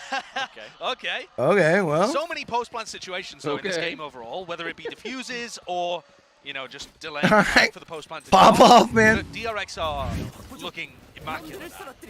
You know, so many positions where we see 1 or 2 players left alive for BBL, and they're just checkmated. They can't do anything. Yeah. Doesn't matter what they try. I like the idea from Kushner that you saw there, but I was expecting him to go through the glass and pinch the guy on sight. I think swinging into spawn was a bit bold. He was just trying to catch the fade unaware. Knives online for Kushner this time. Star player's got to produce something for BBL. Good Buzz doesn't know which angle to watch just in case there is an updraft in play, but Kushner is trying to make a play as well off the back of the drone, and he's not wasting any time again. He's just trying to disrupt these timings. This is way quicker than DRX can expect. Yeah, absolutely, all the way through. Already into tree, but what is that? The return of fire from Buzz, that had to be just seconds away. Oh, that is filth. But again, Sojny leading his team really quick, pivoting into a B split, but they don't control B main. Yeah, if you have to control this area, you have to at least anticipate it, and Zest still alive, backing him up, trying to play with the rest of his team, the swings, the crossfires, despite the smoke. Pushing their way through, and with the spike drop down, it leaves Aslan in a very, very unfortunate scenario. Another 1v3 that doesn't really seem winnable. Mako coming up behind. Can Aslan make magic? Okay. He's found the first one, but just encroaching, and yeah, eventually just squeezing that final position. And I gotta say, Josh, honestly, the way Kushner has been playing, the amount of pace as well, just trying to disrupt it, it is a pretty key win con, I think, just not letting that triple initiator get comfortable or set up. Trying to catch those awkward timings, but... Definitely. Yeah, I think the game plan is solid, but the tempo that BBL are playing at means that they're missing things out, like, for example, taking B main control here. It's a decent idea to try for that immediate pivot through market. You definitely could catch people unaware or with utility in their hand. But again, there's just some compromise. You know, by playing that quickly, you can't play perfectly. Yeah, you don't. Oh, wow. Leaves up resources that you otherwise aren't going to be dedicating. And on the weaker buy now for BBL, just seeing what they can get in B main, making sure they take these fights. But Buzz, with his watchful eye, the operator, straight down the line of sight angles into mid. Dax caught with a Utila, but okay, safe hands from Zest still. This is getting a bit scrappy, and yeah, beautiful one to find. You need to be able to punish those peaks from Buzz. And there's quite a few rifles down over towards B main. And now DRX makes a comeback here, huh? In this round, can they recover the one that Kushner owned? They should be able to win this round. There's only one rifle, and it's on somebody with 21 HP. know, lockdown's still available here. They're trying to post up. See if Sochny can get that Vandal in his hand. It's going to be util used. Oh, Just aware now. It is quite messy, especially with that pull. Disrupts the timing. They could otherwise get into the site, but post-plant lockdown, though, is going to be difficult for DRX to deal with. Yeah, for now, just tapping that spike, making sure that... Are they not going to... I don't think they're going to use the lockdown. Like just holding it for now. It's a flash re-clear.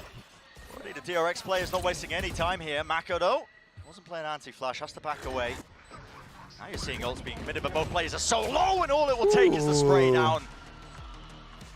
See? You don't need a lockdown. Small mistakes from BBL, but just opening a gap that DRX could exploit.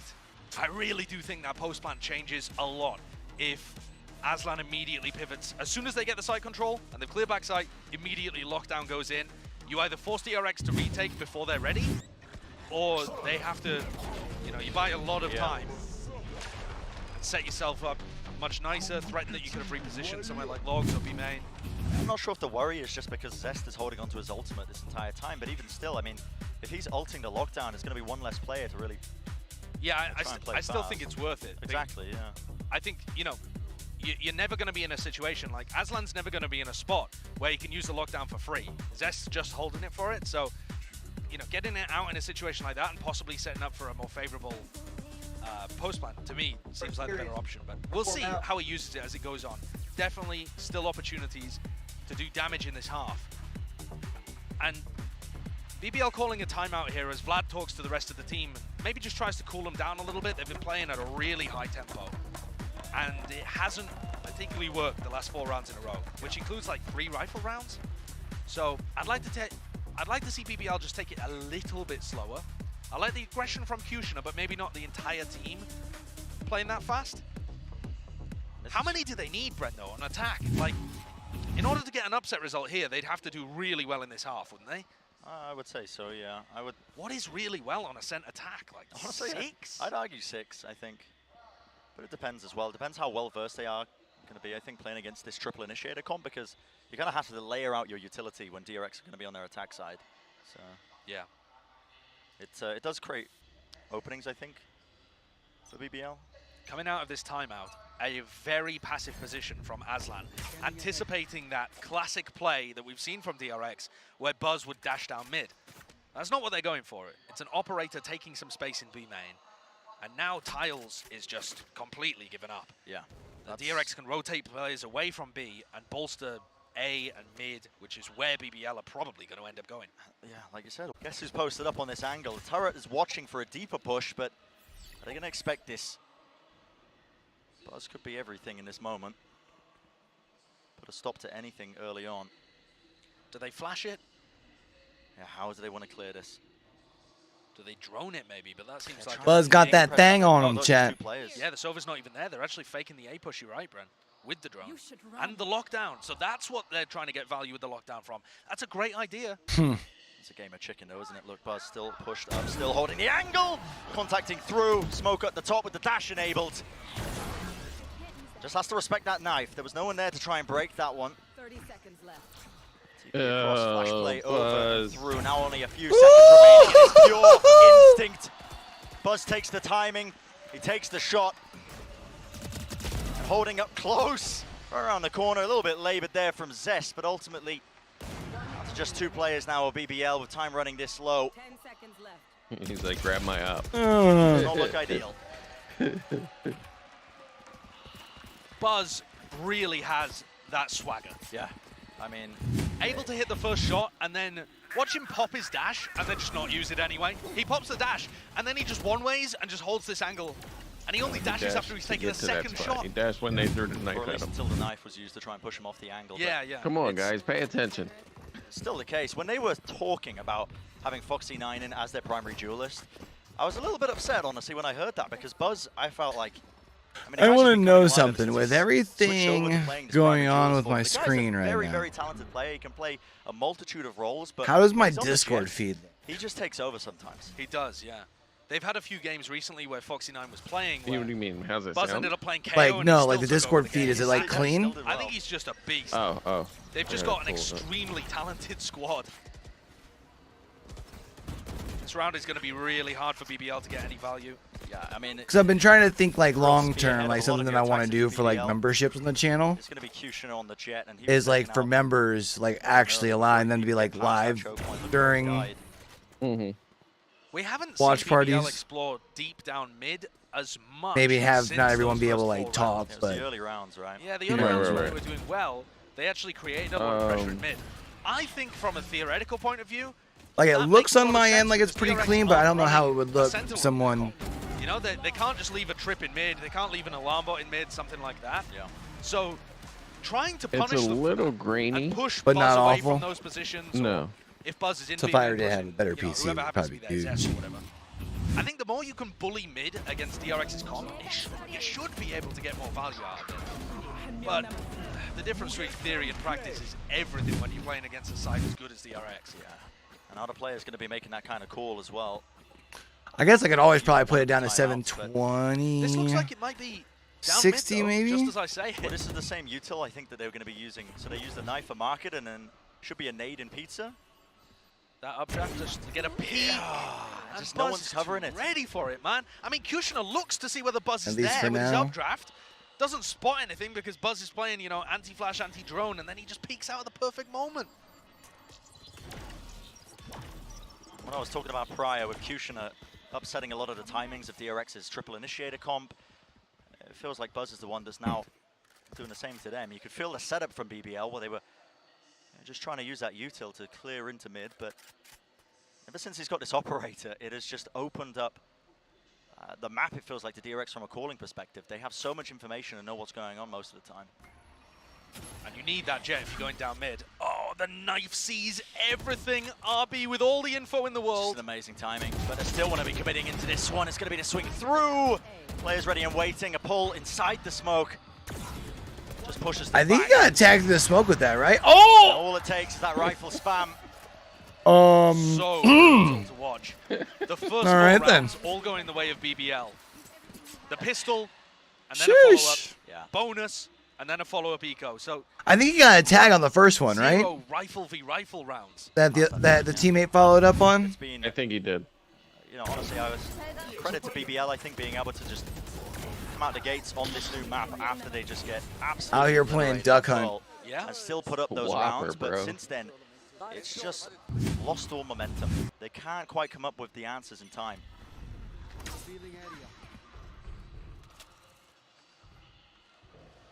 This is where, you know, players like Suchny that we were talking about as the IGL coming into this team There's are a really going to be defensive tested sided map, though. see if he can. That's fair. The right answer for all of us, but look at it. Any sort of pressure that's being applied, it's util being used, but answered in kind by the ultimates. I mean, I feel like they're a Scattered pretty across the Hunter's Fury to try and get them into good the site. advantage The though damage going is into done. half, even with that being the case right The now. wall to split them back up. Yeah, I Mako mean, if it's anchoring in 8-4, position. you're Util okay. flying this way, that way, 7-5 holding the wall, doable making from sure that no Yeah, one if you win pistol too. really step over that line. Brent Mako is not human. That is a ridiculous shutdown. Just absurd. I don't know if you spotted that. 8 at in the a end of the row half, here for DRX. But Mako was Holy dodging shnikes. a Hunter's Fury and just casually went into his always astral form does. to put down that wall. Yep, just weaving back and You forth. only Just need while one. dodging the ult, Yeah. and then gets another 3 kills afterwards. The man is a legend. He's Yeah. carved from stone. He's granite. It does not make sense sometimes, but the level of consistency, the level of play that he puts up over these LAN tournaments is just on another level entirely. Let's send it down to the desk to break down the first half. 8-4, bruv. Wow, wow, wow. DRX.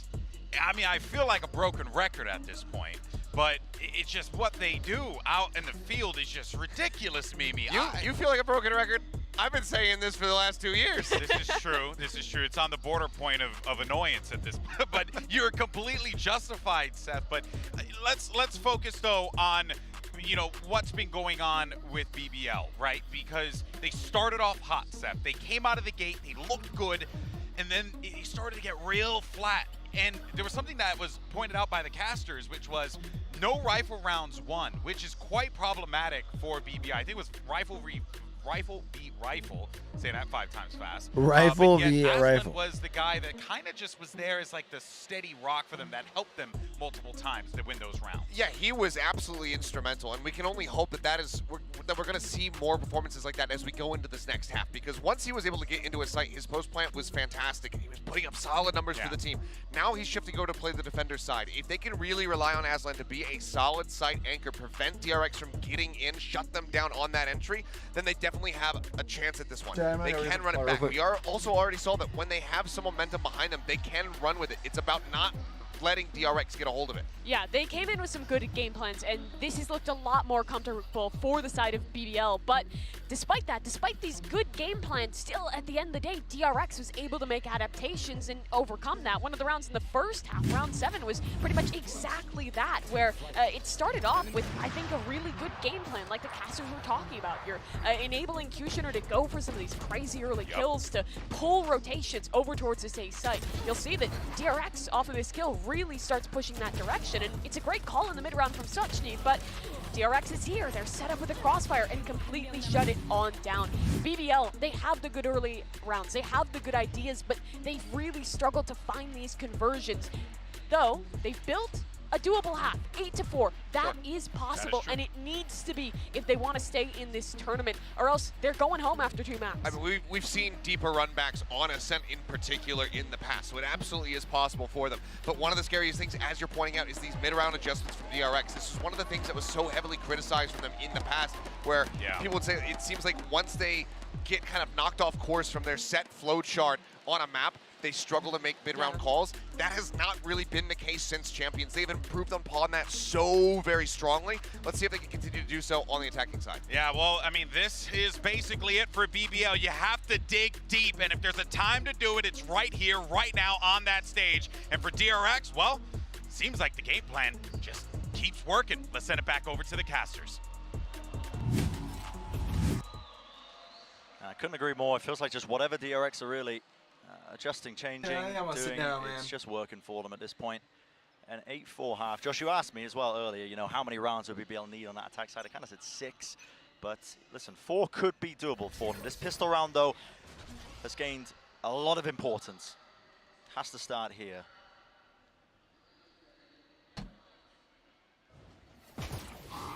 Brave caught out with a bit of a flash there. How quickly do they just dump all of their utility?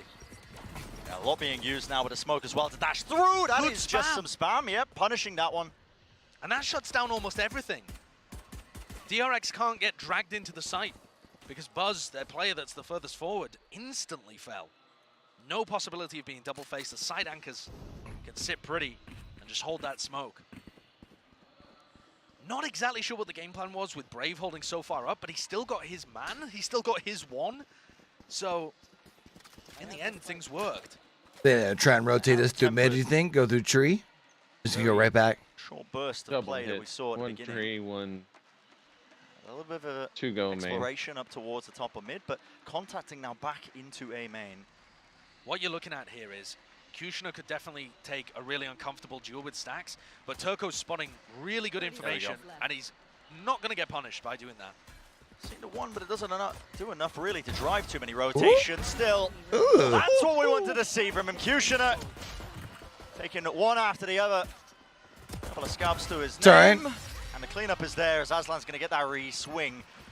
Great work. Around Josh, you know, talking about it. Was an important one to win. BBL starting off on the right foot. Yeah, I think Turco does such a good job there at helping Kushner. He gets the kill onto Buzz. Here's that kill, just spamming into the smoke, predicting where Buzz is going to dash, and then breaks the recon dart that would have showed where Kushner was, finds all of the info that they're there. Kushner goes for a wide swing, deletes the player in the choke, and they finish off the round. That pistol, as you said, Brent, the most important round for BBL to win. They need to get the follow-up, and ideally, round 15, the bonus would also be lovely for them. Right. But let's focus on one at a time here. One at a time, but good information gained early just from that one, and look at that. Useful enough to make what should be a nice and easy round. Put a bow on it, please. There you go.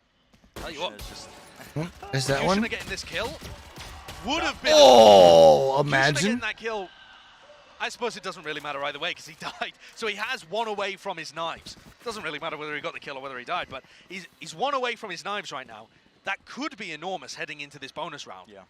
I'd be really surprised if they commit to the operator here. But I suppose if they commit to the op in the bonus, they still have the knives for the round afterwards. The follow-up round. So there's no problem with that. Honestly, this is very unexpected, I think. I mean, some teams are going to be thinking those layers ahead. You just hold tab, you get to see the money situation. It could be an option for them, but the question is, the DRX going to be expecting this? Because it's a bit of an outlandish purchase, I think, to just throw into this bonus round. I think it is the correct play, actually, though, too, because these orbs are really difficult to get if you're a defender. A wide swing across, that's a dash forwards, a bit of a misinput there, but okay. Jumps back to safety. Meanwhile, great play from Sojny. He dragged the Prowler that Stax had used away from Aslan. He drew aggro, so Aslan's position wasn't detected. See whether that matters later on in the round if they return to B main. Another position posted up, but this time they do notice operators online, and Kushner's the one who wants to take quite a striking angle. Thought he can get to it. Aslan just catching that one. Stack's going for the contact re-clear. Pop flash play. They're getting all the trades they need, though. The confidence to swing out of the smoke there, but still, he's let one of his teammates die, and it's a bit delayed in terms of the way he wanted to play that. Oh, what a misstep from BBL. And they've just opened the door for DRX to get straight back in. Brave and Turco only have ghosts. They need to go and forage. Brave will get that rifle, but... Is Turco going to get anything, though? Brave has to anticipate this one. A timing could be taken. Mako was in astral form, but the angle's watched for, and there you go. The kill is found. He just always wins those. Yeah, so consistent. Turco's foraging ended in failure. He's only got the ghost still. Where's the operator? Deuces! Escape, run away. Honestly, you take that, I think. Yeah, don't blame him at all. But I mean, you do take. You that. 1000% take. By any means, and you save the op. But yeah, what could have been? Yeah, what could have been? It could have been a one round entirely. What could have been? This could be 8-8. And I think just one misstep in terms of how Kushner pushed through that smoke to help his teammate there, has really made all the difference. This entire tournament can just come down to those tiny little mistakes as well that piling up. We heard DRX talking about it as well just before the match when they were talking, singular limbs. So many teams, you don't have that buffer anymore of groups that you've had at the prior global events. Look at the frustration on the BBL players' faces as well. Reflected by delight. Seems like a lot of people are liking the changes to Season 16 so far for Apex. A great buy for BBL, and like you said, Brent, that's a you'll pog. Take that as a bonus round. Can Kushner get up to more mischief? Over here, he's pretty far away from the action, but a fairly quick rotate with the turret still watching over towards mid doesn't compromise their defense. I mean, just amazing timing being taken with that one. Buzz almost pays with it, with his life. I think it was just one bullet there to the head, maybe a bit of wall bang damage, but left down to 10 health. This is bold from Brave. Think about all the utility that needs to be broken for him. And who's going to break it? Kushner? Yeah, he's the guy's got an operator in his hands. He's not going to be breaking So it. Brave's going to have to break all of his own utility. The Haunt, the Recon, the Knife. He has to break all of that and then get the punish onto Buzz or whoever entries. Have a close knife. I think that was the timing that DRX were waiting for because a couple of players were just out of range of it, but Buzz did get seen though, and yeah, this is the Jet is normally going to. Buzz has got himself 8 HP in a dream. BBL already and waiting for this one, and look at that. Oh, Buzz get one. Does still get the damage done, still gets the kill. Take that. Eventually dealt with easily enough, and no one able to shut down that dart. Lights up the targets for them. An easy pickings. BBL ain't giving up yet. Well done from BBL. Getting the information, and looking putting really, their really players good. into position, and crucially, not allowing Brave to die to the wave of initiated utility that was coming through. I didn't quite catch it in the replay, but I think they might have opted the recon die. I might be wrong. Potentially. There was so much utility being thrown that way, but they had the layers ready for it. Yeah, 3 players waiting on A to be able to deal with that. Some to break the utility. Well, just lay it down into the choke point. Exactly. Brave and Turco playing that really nicely and setting up for them to be able to play nicely by breaking all of that utility. And this now actually puts DRX in a tricky spot. They're forced to take a timeout. the game is slipping away from them just a little bit here. This next round, they're definitely going to be forced down to a bit of a weaker buy. Buzz looking like he's one away from the Blade Storm, so could be some plays that they could make off the back of it, but this timeout is being taken, just discussing exactly what they could do differently. Feels like mid hasn't been explored as much when it comes to DRX on this attack side for now, but things might change.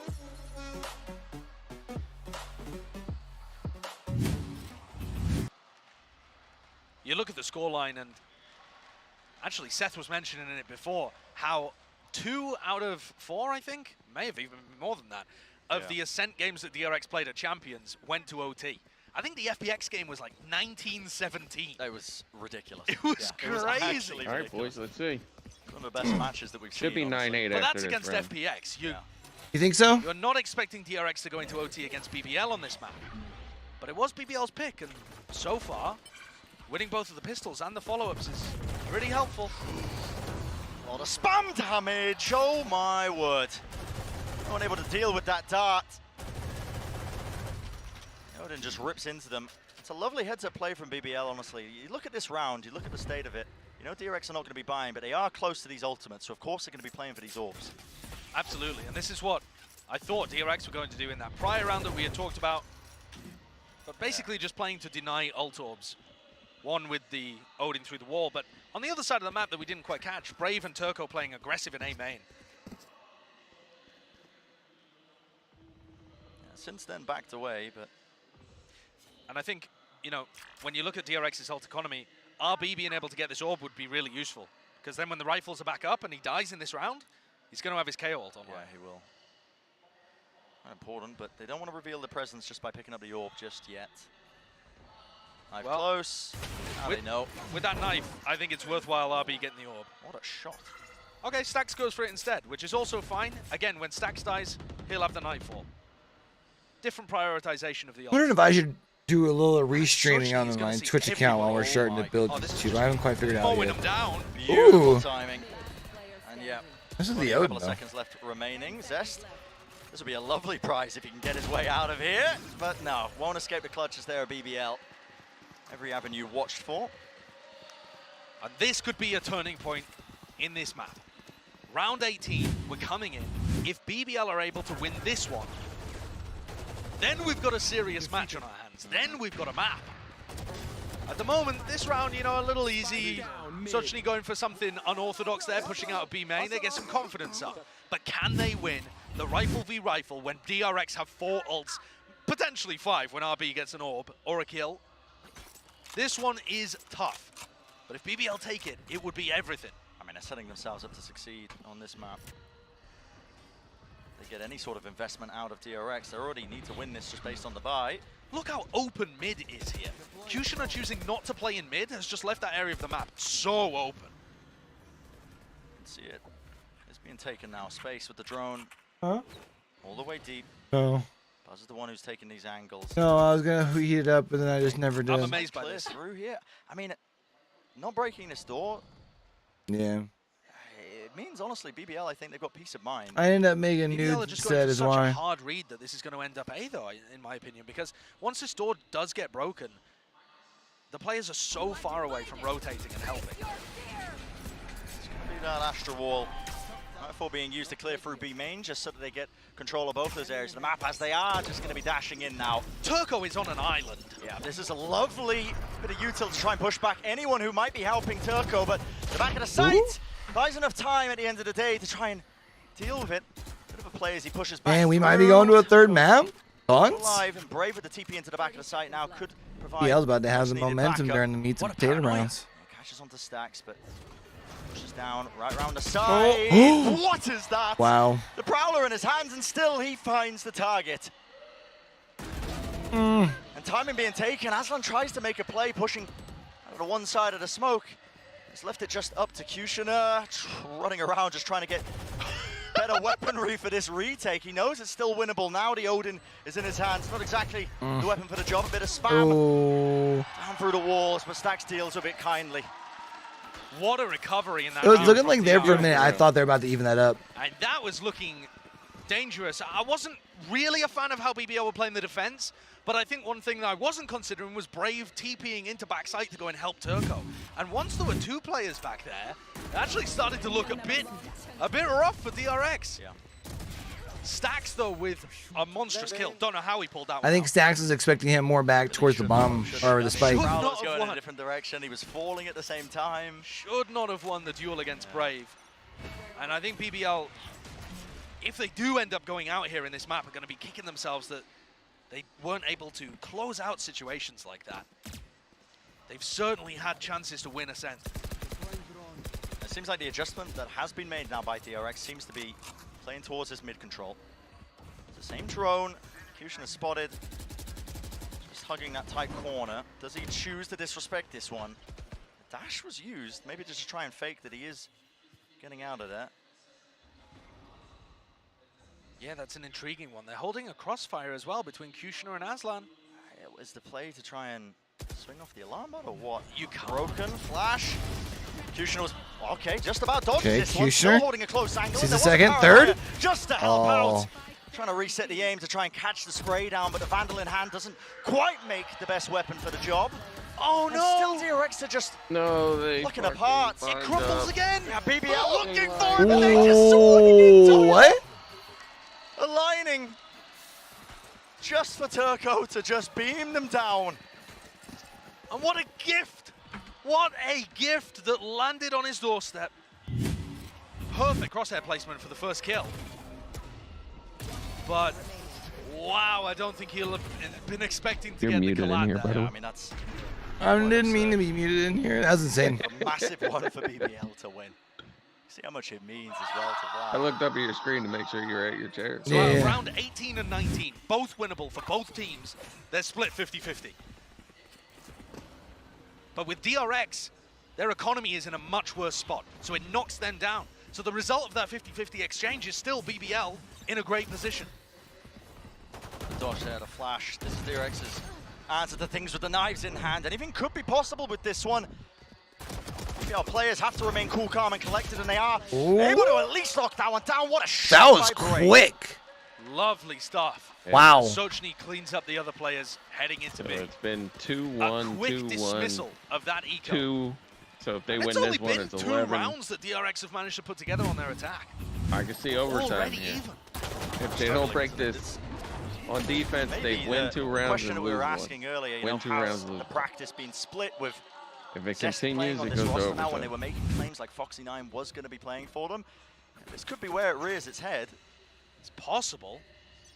End up splitting practice time, don't come as prepared, but This round is huge here. 8-4 lead. Winning 8 rounds in a row. And a battle again happening in A main here. Oh, that suck is really difficult. And Brave Hunter's goes Fury? for a TP in. Yep, a lot of damage That's done. a big Hunter's Fury. The soft enough target that the kill is there, and they still want to fight over this one. Beautiful nade into the corner. RB had nowhere to run. We're about to be seeing us in map That 3, was I a think. wild series of events. Yeah, so fast to fight over that. DRX is still looking to try and contest A main. And it's just the right amount of disruption. You lose 2 players here. There's only a couple of options really left available to DRX. Some of it landing on the shoulders of Stax on the other side of the map. You can see him working his way into B main. Buzz deliberately getting tagged there by the knife to make it feel like there's still presence over towards A. That's going to keep 3 defenders on the A side. But Stax the IGL, you can see his mouth going there, calling the rest of the players over. What is that alarm bot timing? It's perfect. Oh. Expect it, yeah. Swarm finding Stax, forcing him to really just run with his knife out, and now they know. Spike falling, all down to All right, Buzz. so they broke it. What so a they round. could definitely win this. Now. What a round. Brent, that fight over A main. Yeah, because well, they're not going to have much to buy this round, right? They were No, it's gonna be aggressive, Nico. confident, they refused to give up space, and they sought to take the duels. I love the ult that came out there too from Sochny. Fantastic addition. I mean, what you don't quite catch in this replay is Brave just using his teleport into A main. Yeah. Just full Chad behavior coming out from BBL. They have broken the economy once more. DRX not going to be able to get the weaponry. In fact, taking the lead. Couple stingers, though. Wow. Is it Not time for the just- upset alert? Yeah, I mean, listen, we're getting there, man. We're getting there. The community, the narrative surrounding this one, people expecting one of the most one-sided series of lock-in. And don't get me wrong, Bren, that's what Pearl was. It looked like it, right? Yeah, that's exactly what Pearl looked like. That's what BBL were able to achieve. But now, on the brink, Kushner taking point, quick dash back just to respect the presence. But DRX going for something quite unusual. They did finish to push Buzz into a deeper position. Horn not being dealt with. Ooh. What is that? Just spotting the target, the smoke in the way, and wow. Easily done, easy cleanup. 3 kills for Kushner. And map point for BBL. Who could have seen this one coming? On Ascent of all maps? No, I mean, when you look at that first half as well, it was 8-4. Just look. What like a comeback, BBL. man. He had nothing going for them towards the tail end of this first half, but what a way to bring it back. And I'll tell you what, Bren, it is dangerous to allow these Turkish players to get their confidence up. Players like Kushner and Brave, Turco as well, I mean, everybody on this roster, if you allow them to get confident, they're going to be swinging more, disrupting your timings more, hitting their shots more. A lot of Valorant can be a confidence game, and that's not going to bode too well for DRX. This is a must-win round for them if they want to try and have the option of trying to wrap up this series. Massive. What do you mean it's a must-win round, bro? They're on match point or map point, dog. The fuck? Go for the Cosmic Divide, pop RB's ultimate, and you should have the B site on a bit of a platter. 3 players at the moment, though, from BBL drifting in that direction. BBL are so happy to leave mid. I've never seen a team leave mid open as much as this. Yeah. I feel like DRX as well have been conditioning pretty heavily that usually that drone that they just used has a player behind it, but how much of that knife spot? That's the question. I feel like spotting Buzz is enough. Yeah. You know that the Jet is going to be following the utility with this comp. And what is the answer going to be? Nightfall and the Astra Wall. Cosmic Divides are trying to split it up. And all that, look at that, just spamming through the wall to try and punish Buzz. But a nade just being dropped down. Actually trying to catch that timing. Both players now have to. They will, but still RB answers back. Ooh. And DRX. It cut out, but DRX won. And they saved 3 rifles. Yep. Big. Overtime seems to be on the cards. I was gonna say, I think it's on the same way that it was at Champions for DRX. 1917 was the score, not the year, the score. My YouTube FPX. cut out literally as RB turned the Went to OT corner. as well, I believe against Fnatic, I think. Big Sag. May have been against Optic, but got some experience in these scenarios, that's for yeah, sure. they've got experience. But they just used all of their ults. So BBL, yeah, they lost that round, but they drew huge ultimates out of DRX. And now it's all just about pace by the look of it. Yeah. Grand opportunity presented I hate itself to to leave, but I BBL. gotta say hi to my wife. I'm not too much of a fan of where Brave is playing. I would rather they played a retake setup currently, but the paranoia is enough to stop DRX from getting in through the choke point this time around. He's also just thrown the ultimate in there from Turco, so null command. That's a massive ult to stop any kind of fast hit. Maybe they are reluctant to play retake with the operator, but Kushner still has knives. Good awareness there from Stax, just using the Prowler to make sure that that corner is cleared in case someone was pushed, but BBL now showing that respect. They do give up control of B main. And what a read from Sojny. He is stacking his players over on the A site. This is so good. So good.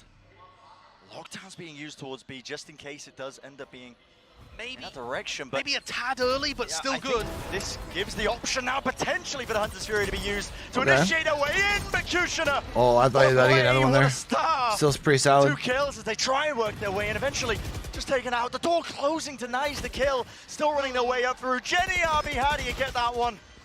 3v3. Sojny feels like a bit of an overheat. No way. How are they not claiming these kills? The refight. How are they not seeing? Down, wow. all down to Stax. Okay, hold on. From every approach, every angle, a BBL. They're gonna claim. Yo, Stax would have been able to snap there. When everything was looking done and dusted. What a performance from the Turkish team. We were talking about this being maybe the biggest upset of the alpha bracket if BBL were able to pull it off. Well, now they've taken one step along that route. Nobody who watched that first map of Pearl would believe you. That's insane. If you said that the next map was 13-11 in their favor. This DRX team beat FPX, they beat Opti, they beat Fnatic at Champions, playing this comp. And BBL have just thrown it back in their faces. I think this is the magic of this tournament, honestly. blocking, everything building around it, the fact that it's high stakes off the rip. Single elimination, the tiniest of mistakes can make the difference for it, but that kind of pressure can build and mount, and eventually gives us moments like this where BBL just holding a candle to DRX, honestly. The fact that they were able to just come back, I think, from an absolute battering on Pearl, and battering in the first half of Ascent, bringing it all the way back. They didn't win a single rifle round in the first half of Ascent. They only won the pistol, eco round, bonus, eco round, and that was it. They just got flattened. From then on. It was destructive, but the grit to be able to still believe in yourself in the second half and pull this one through to a 13-11 win, and the fact that they came out with the pistol as well. They still believe in themselves for round 13. Look what it means to those guys. Resilience is there. They've earned at least a chance now here as we head deeper into the series. That third and final map that we are going to be looking for. All right, let's go, baby. Time for map 3. No one expected us to really be in this situation. Hey, we've already mentioned it after looking at that first map. And there's no way that DRX goes home in the first round. Yeah, I mean, right guys? Right, guys? Right, guys? That is... I mean, BBL's probably feeling pretty good right now. Love what we saw from Q. I think it's going to be up to what DRX does when they come out of the gun They're here. going to have confidence. They're going to have fire behind them. Yeah, Kushner has really found his footing with this one. I mean, 7 first bloods in that map, but enough about us. Let's go to a short break, and on the other side of it, our desk will set up that map number 3.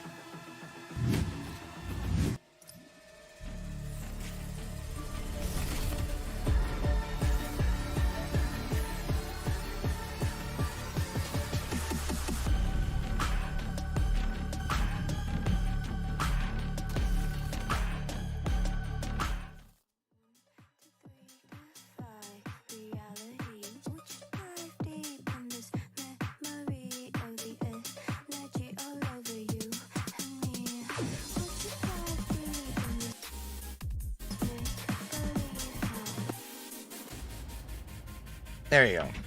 There we go to listen to that. I don't want to listen to that. If y'all are cool with that.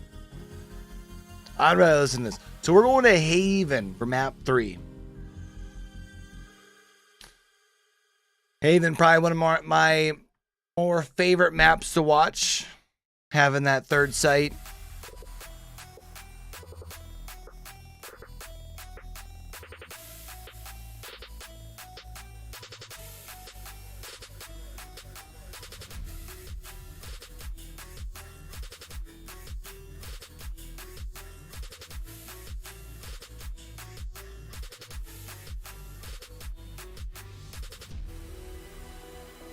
And we still have probably more than likely another 3-set banger after this in Cloud9 and PRX.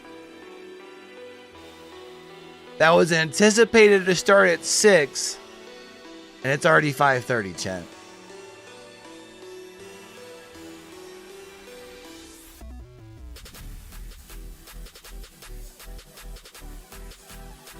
Yeah, they tied it up.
I don't mind swapping it out, but I don't want food to get cold. You know what I'm saying?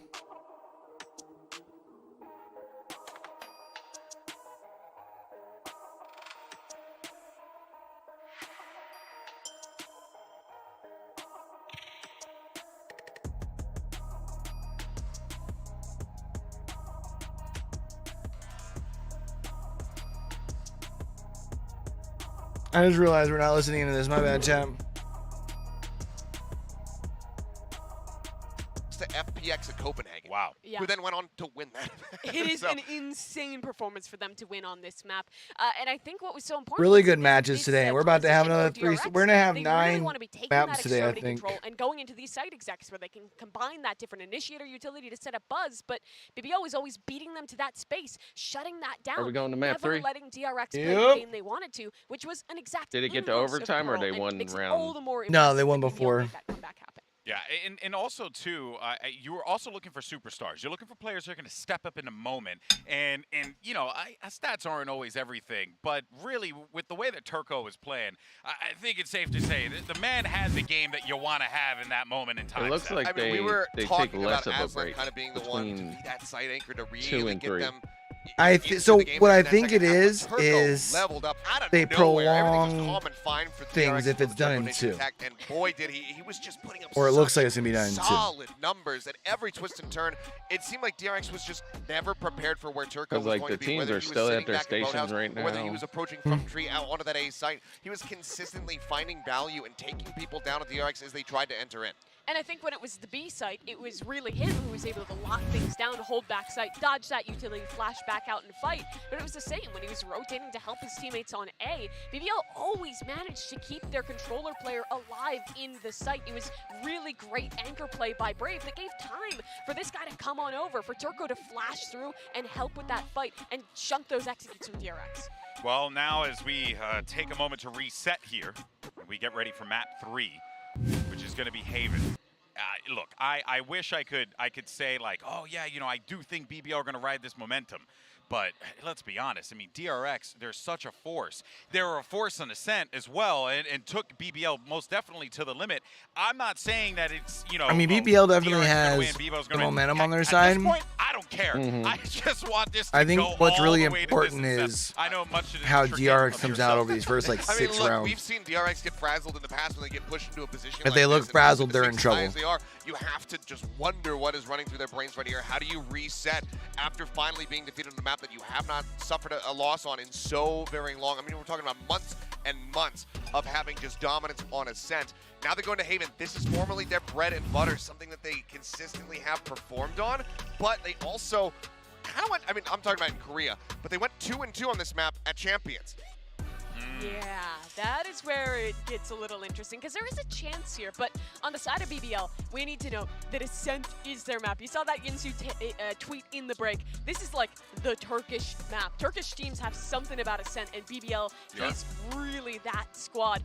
But here on Haven, there's a lot more. Those questions. backtracking is like Probably expect pretty DRX solid. to stick with their same composition that they've played for a while, where they're bringing out that Jet. Yeah, I was Killjoy, upset the when I Breach. messed with my Even OBS. when it was the Raze meta, they just kind of switch out the Fade for the Sova. I don't know if I they'll think probably go back to the eventually I Sova is will. what I would guess, but Oh, the on the vertical side of stuff's been working BBL, good for me.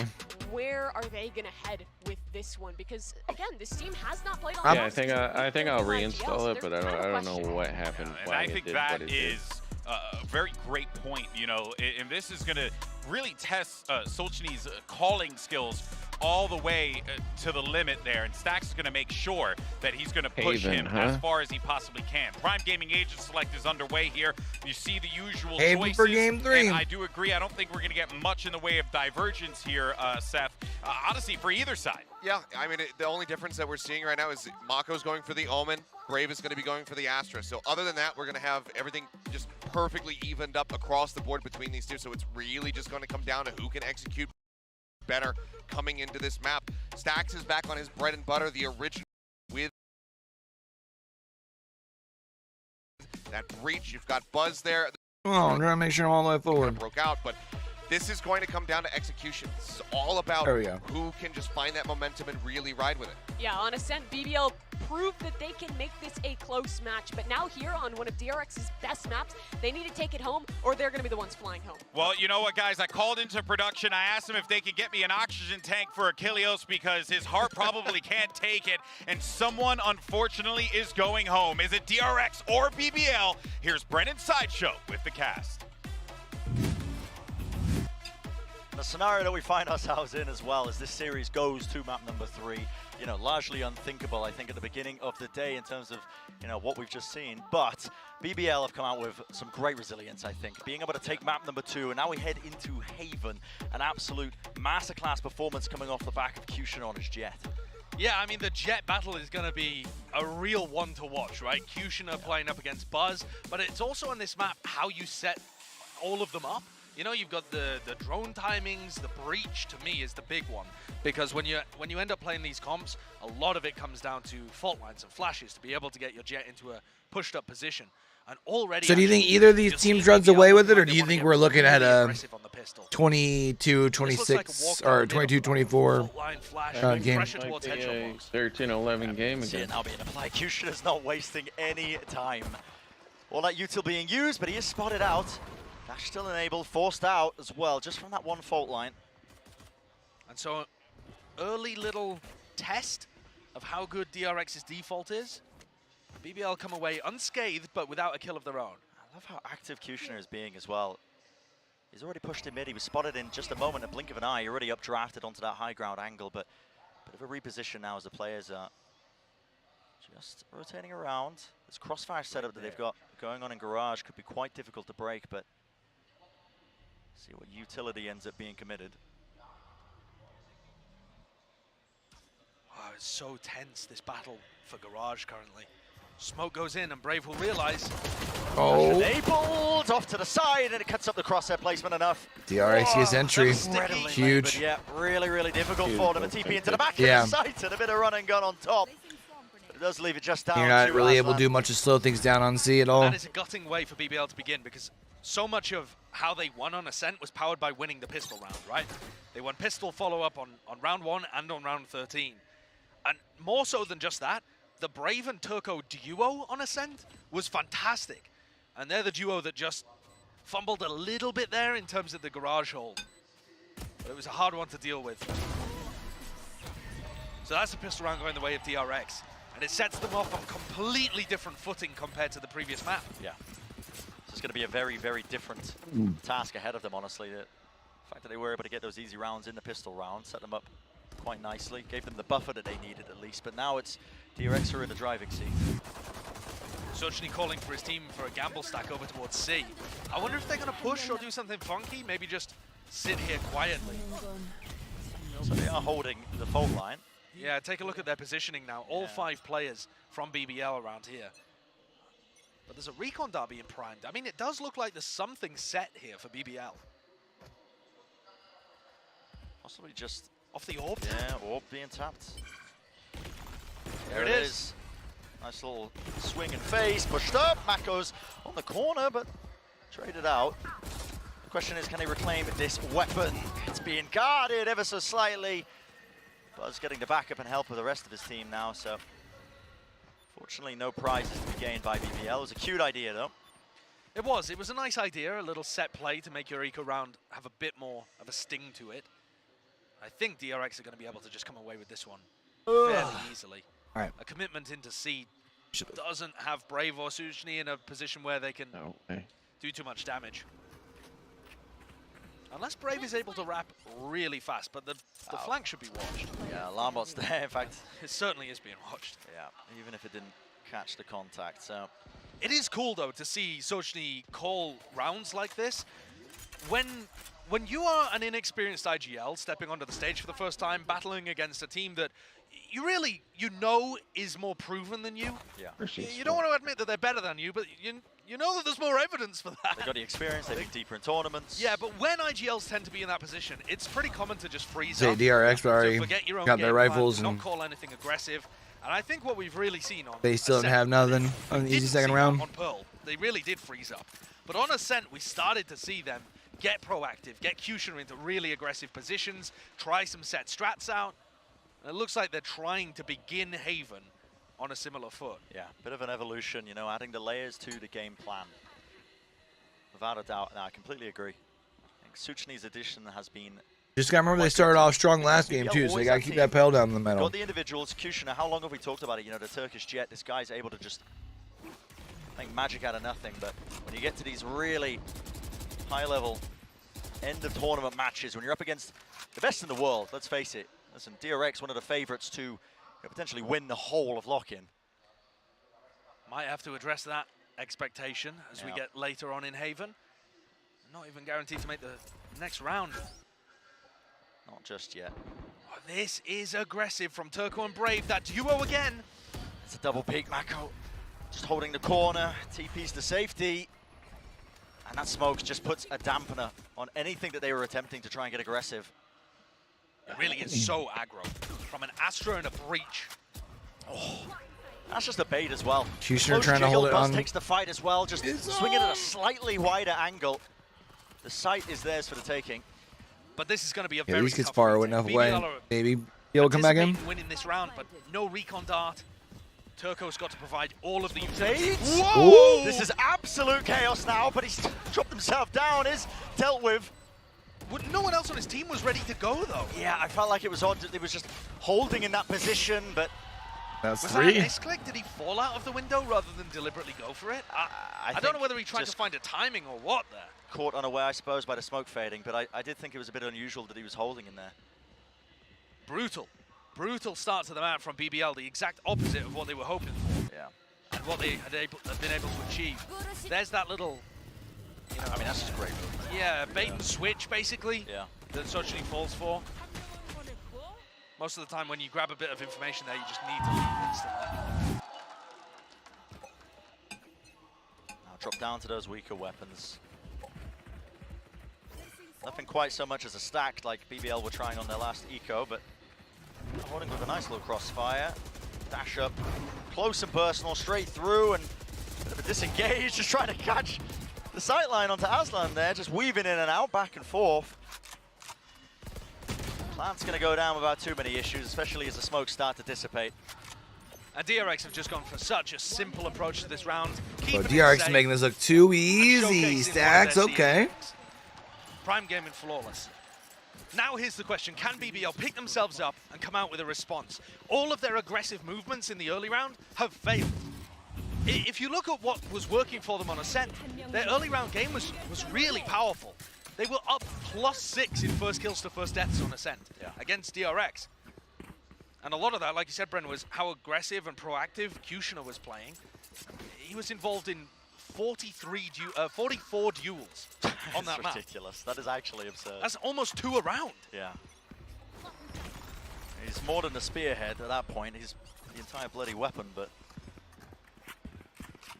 Now we see them with guns in their hands. So BBL, that's an opportunity. But again, look at this pace that's being injected into it. DRX not wasting any time. The back of the site. Needs to be a one fight for Aslan, but he just does not catch it. It's a great read from Aslan as well. Oh no. And it's fallen to pieces. Just a bit of a miracle play from Brave as he does manage to just beam down 2 players lined up for them. But will anything else be offered for them? Has brought them into this 2v2. Now the aftershock. Lovely angle that's been forced and collecting themselves. Just for the moment, now to defuse. Being stuck half on it already. It's up to RB to see if he can deny. One after the other! There's no shot in hell. Oh, that is a heartbreaker for BBL. The round started so terribly for them, and yet through sheer heroics coming out from Brave and then Sochni on the site as well, they had actually got themselves into a winning position until RB drove a dagger into their backs. Yeah, How many times have we seen RB playing Killjoy on this map coming out with something ridiculous? The Red Bull clutch, I mean, just one of many. Me speechless. He's 8-0. Yeah. RB is just snapping, man. Heartbreaking for BBL. RB. And Really momentum. did bring that one from the... Completely momentum stopping too. Yeah. What's their answer? I mean, that was the round that they needed to win.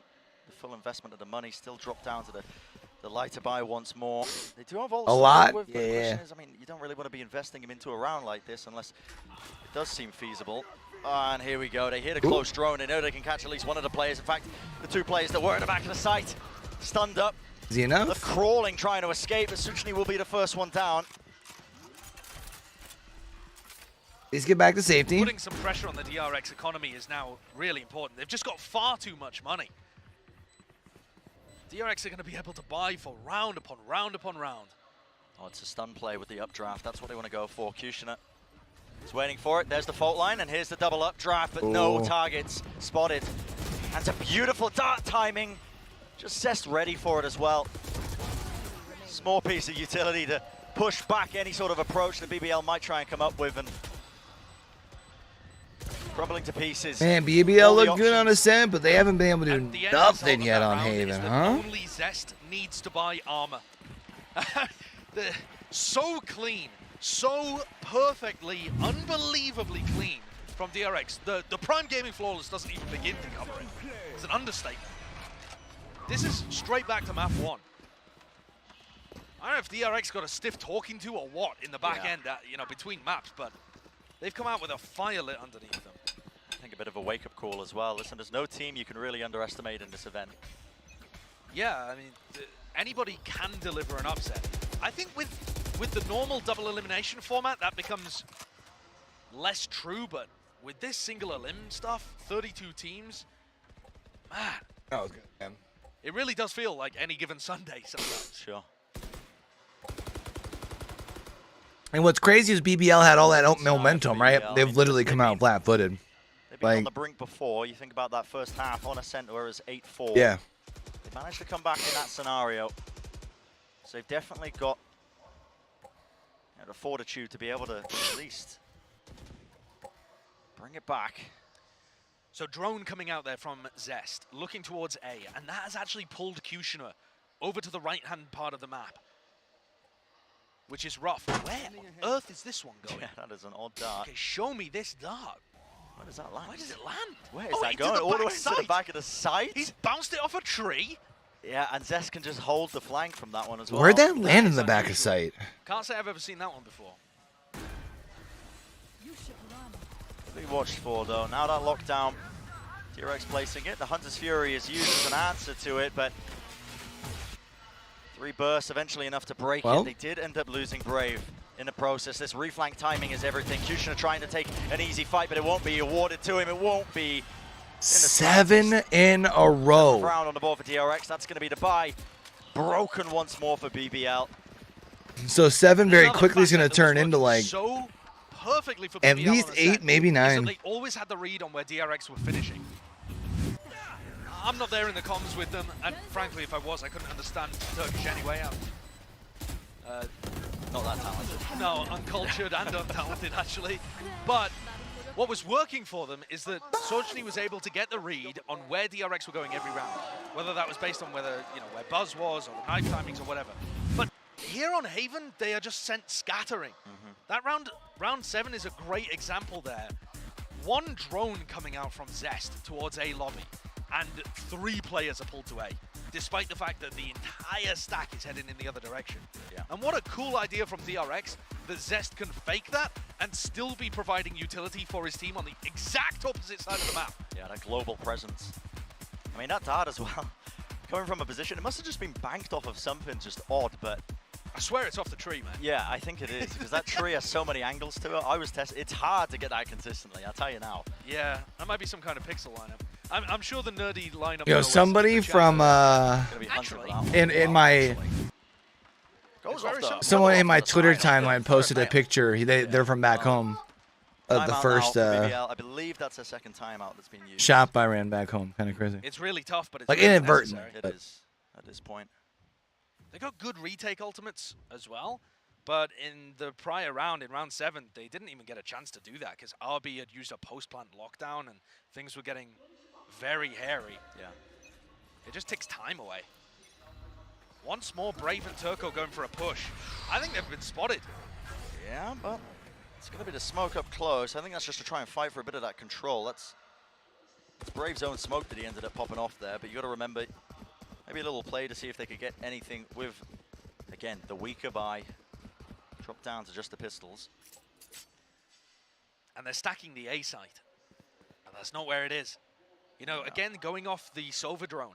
Zest Sova drones towards short, and that calls the 4-player stack to A. Sorry, I didn't read that question before, Moon. You asked if I knew why Silva is coming back. Knap had a lot of fade when she came out. Isn't fade like not really played so much so far this season though? Utility dumped in. Last-ditch effort there by Brave. I think that was one of the things they were saying heading into today. Just jumping into the smoke. The pre-show. Anything done, but plan once more. Drop down, playing those post-plant positions. Lovely stun, but Buzz does offset it. Tries to play in the smoke there, gets his head taken off once more. Lovely pop flash play and clean up crossfire. Bro, DRX is 8-0 right now. In rounds like these and the ones before, Bruv. why Stax is considered the grandfather of How? Reach. Because everything is just exactly where he wants it. Yeah, but Pixel there's a perfect. reason though. All of the utility followed up on too. Yinsu was talking about Ascent being the Turkish map. This is the map I most strongly associate with DRX. It's not always their best map, but it was just their home territory, their style, it all just works. Yeah, so well. why though? By the way, RB still hasn't died. Fill me in. Just if we want to keep a running note of that. Yeah, okay. My God, how this feels instantly like map 1 again. All the wind taken out from BBL sails. Left scrambling, looking for those options. Wow. Okay. Kind of like we saw earlier. Yeah. Zest has been in the lab. Yeah, maybe some time on the so bench much. has helped him just look up lineup videos and Just stuff. been cooking. Yeah. Just been cooking, hasn't he? A steep A lobby push from BBL. They are holding this in a couple of angles. It's Suchny that looks like he's going to be the one who takes contact. And if this does go now towards A lobby, drone cleared. Yeah, it has to be broken. Does pushes back, but DRX, Ooh. they're going to be disciplined enough to realize that it could be a player. Looks like they are trying to jiggle, clear it, but not a lot else being used. No utility. That's Kushner playing off of his teammate. In particular, really well. Zest was just staring at the ground like a Yoru decoy for some reason. Mako just trying to pick up the pieces. A TP all the way into the C site. Oh, and he gets denied. Great play from Aslam Shadow. It's time enough and around though with 20 seconds, but they know where the spike is going to be. Last known location, just in A lobby. There's only a few more places they really can go. But every avenue is cut off to them here. Yeah. They have broken. They have generational wealth to work with though. So DRX can definitely commit to this one. Take these fights. Inside the smoke, a bit of spam just to try and break it up. RB. Can he pull off the impossible once more? Ooh. One found, but luckily the coverage is there. And finally, BBL. They get that round on the board. But their economy is still in shambles. Brave and Turco with only the 3,000 credits to their name, essentially. So DRX have still done damage to them. And that was RB's first death, though, so that's good. He's only 14-1. Fantastic play, though, from Kushner, just on an individual level to lock down this area for such a length of time and set his team up for the win. But I don't think that's replicable. No. How many more do you think they get before half, though? Do you think they even get this in 9-3? Most of the time, they haven't really been putting that pressure on. They have to do it here if they're going to. Usually you see teams, you know, they dump that utility. Otherwise, their econ's in trouble. Fault line something else, push a player up deep so they have that information, just like you're seeing here. It's a dart, so Kushner can get into this close angle. But usually off the back of this, you want to rotate players away, you know? It's a bit of a tell that they're not going to be dedicating anyone towards that area of the map. Both shock darts getting used to break the alarm bot, and for whatever reason, it didn't hit the one in Garage. It looked good, but the lineup just didn't land. BBL setup, they're not... I mean, here's the thing, they haven't been punished, actually, for this. Despite that, I mean, they're still sticking with 3 players holding close in A lobby. Only now you're seeing Turco rotate, but DRX were expecting at least a player to be close. I mean, they have fantastic B retake ults, right? The breach ult is just amazing from Turco. The only problem is if they sneak through the A connector, but DRX are instead going for a C split. No. The smoke popped off here. Now, ultimate being used potentially to fight this. The lockdown has put a dampener on it. Do they still want to commit this now? Yeah, well, that's RB. Where did he find that one?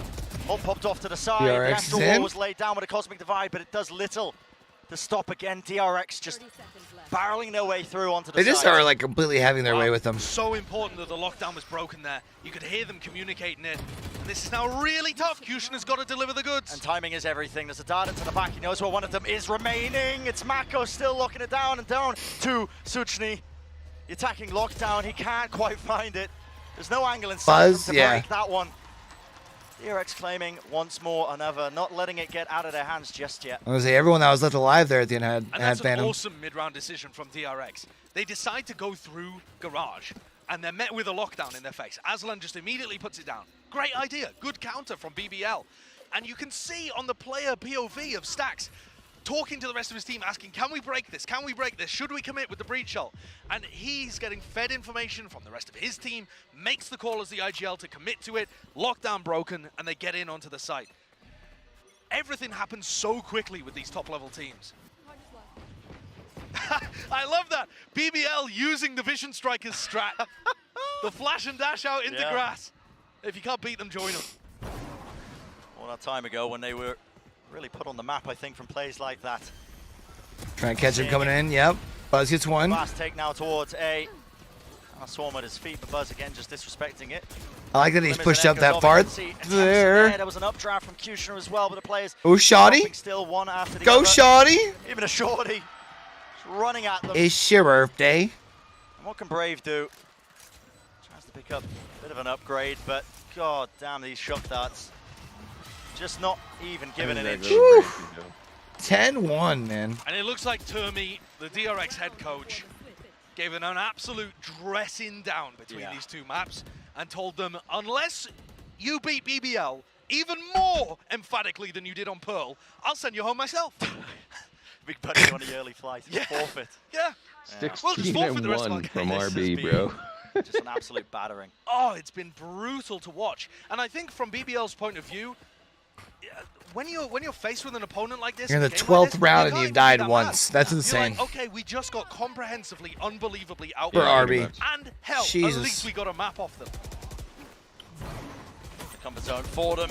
Trying to play inside. The Cloud Burst Brave. He survives for now, but not much longer. The Hunter's Fury is used to just try and clear. Didn't he just throw all the knives like dead ass right in his face? Also get Aslan.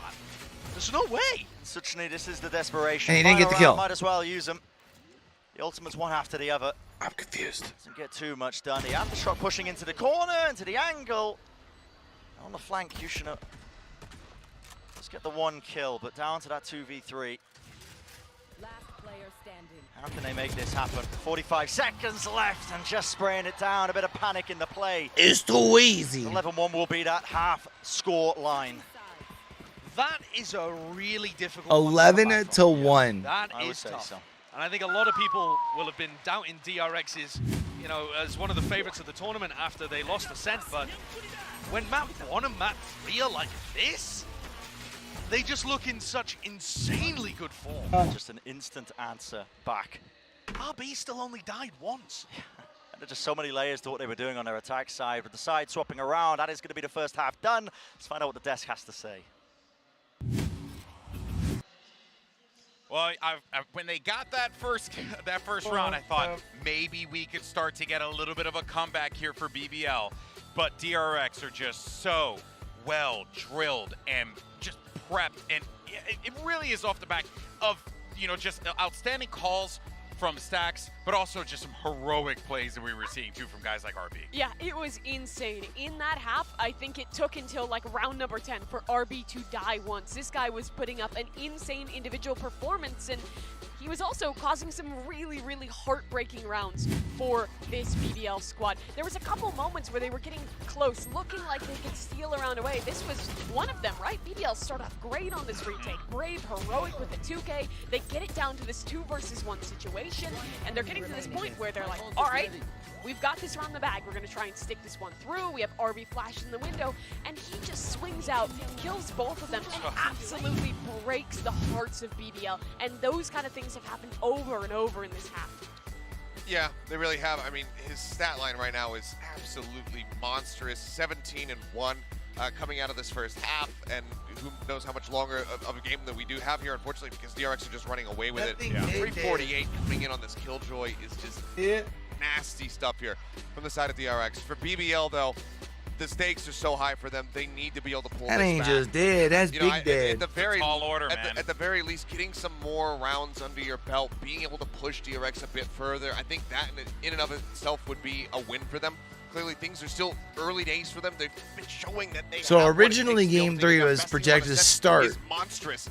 So if a 10 minutes ago, start, just put that in perspective. it would be absolutely enormous for them to get it going. And it's all about this pistol, right, Mimi? You have to clutch up here. You really do. It has to start right here, right now. No more room for error, or you're headed home. All right, well, let's see what ends up happening with this one as we wrap up Haven. Let's send it back over to Brennan Sideshow. No more room for error, I think, sums it up quite nicely. I wonder if they'll be able to do like a quick transfer over of teams, to be able to mount or if we're still probably not looking at the second series start until 7 o'clock. Yeah. Probably not.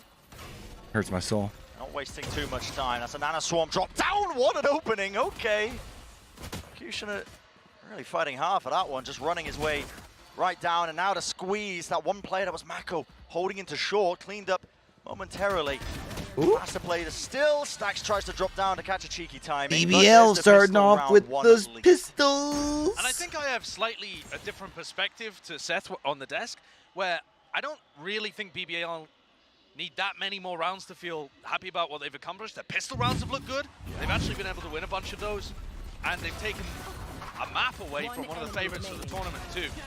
It is just going to be so unbelievably impossible for them to win this map and claw their way back from a deficit like this. Yeah. But I think they can just soak it in, enjoy being here. Taking the experience of it. That's for certain. You're all right, Josh. You know, a certain level of pride, I think, for them being able to go toe-to-toe with a team like DRX on Ascent. The fact that they were able to take that one away from them. There's a lot of pride involved in just being on your team for partnership, right? Making it to that 1% of the Valorant pros that are representing their team, their region, etc. For BBL, their country too, at that top level. BBL doesn't look like they're confident in which way they want to push here. They just haven't looked confident at all in this map. Just really trajectory, I think, of a team like BBL. Now getting deeper into what's left of the series. Just kind of feel like they're walking through the motions most of the On the time. other side of this tournament. Yeah, I think a lot of people were completely counting them out, and that's not what's happened today. No. Showcase that do have a lot to play for still. That's a lot of utility being used, but nothing to clear into short. Zest has just slipped his way into short. They gotta know this isn't cleared, right? Yes. Yeah. But also, I don't think you really expect the Sova to be tucked. Sun is watching just that one extremity. Last player standing. I don't think Zest is going to be able to win the 1v5 with the Classic, though. Yeah, seems unlikely. He's making it look like a bit more than a Classic. He gave it a good try, didn't he? He really did, yeah. Trust me. Okay, BBL with a bonus. BBL with another 5 rounds after that. And then we can start talking about it? Then we can start talking. Okay. Yeah, at this point, it's still far too early days, I think. Yeah. Just not enough room for error when it comes to it. It literally has to be perfect from here on out. I think this is a good time, though, to showcase what you've got on the world stage, right? Yeah. I think a good opportunity to show people that they shouldn't count you out for future tournaments, for EMEA, VCT, you know, that kind of stuff. I think the evolution of this team as well, you know, BBL in the past have been, the scriptive term that I've used has been quite one-dimensional, I think, in the way that they thought about the game, the way that they played the game with overall game plans. But the addition of Suchini as an IGL, I think I already see it paying dividends with that Ascent map. Yeah, it's a promising start, isn't it? Yeah. They've definitely got things that they can come away being happy about.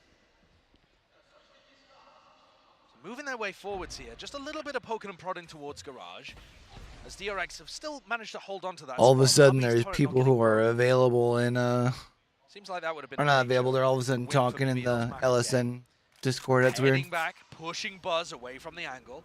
Buzz, though, not calling for any reinforcements just yet. That's where I was doing the sports shit where I was having all that issue getting paid. Throw BBL off. Yeah. You would definitely assume that Zest or Stax would have rotated today, and actually now they do. It's just a little Did you get later. paid finally? But here's where you see Finally, actually, you know, helping them come up with good game plans. But they're not really. They said they're pretty much done for the year until fall, and they're saying hopefully they should have their pay shit figured out by then. We'll see. Here we go. Hit coming through, dart into the Hopefully back. I ain't worried about it by then. Dash forwards, but not enough spam damage. And look at the absolute mountain of utility. Mako is so uncomfortable, but Arby returning fire. It's like DRX. Down to Aslan. Position. As Aslan puts it off. Yeah, but looks like Mako is relatively aware. And that is Not going to be the 12th round today. gained. No more room for error at all for BBL. It's going to be that match point, that series point for DRX. And if DRX's goal was to make it just as dominant as Pearl, they would have to convert in this one coming up right now. 13-3. Chilling. They're pretty well rolling it easy, actually. Let's see what they got for us. I think a lot of people are going to be watching DRX and feeling really good about the way that they've performed here on Pearl and Haven, assuming that they can close out the map fairly quickly here. So a bit of a lobby control from Buzz, from Zest, really pushed up. This is dangerous. Oh. Very dangerous. Only the 1-for-1. Buzz at least got the trade, though. Defense side, it's not the most ideal outcome. Yeah, but you on defense, you don't want to We've do seen 1-for-1. Crashies go for us overall from this position that got so much value, but Zest decides to play it a little more slowly. He's getting himself into. Luckily, they've given themselves a little bit of wiggle room. Not the best spot Yeah, for a us little bit of over. wiggle room they got. They are unexpected. Mako smokes, honestly, have been doing the most as well. Just He can big dig it if he extra wants layer in for play, making another sure round that or they two. can't quite clear it, but there we go. Now the presence is met pound for pound. RB just trying to push them back. Not able to do so. Spike is going to go down now. Right? It is just left up to Mako, Yeah, who's going to because opt their to the economy save. wasn't great. BBL still with life in them. Yeah. After Making bonus. this one a closer game than Pearl. DRX are going to have to take another eco here and still figure things out. I don't know how far Buzz is along to his ultimate, actually. Might be able to scramble a buy together. Yeah, might be No, able to you go for don't. something You don't weird, do a but buy together. I don't see really why you don't do a would. buy at 12. Doesn't make sense to take 12-4. risks and let BBL back into the game. Yeah. You save your money. Eco to next round. Have a hero rifle on Mako. Breaking Buzz's That's really extended position.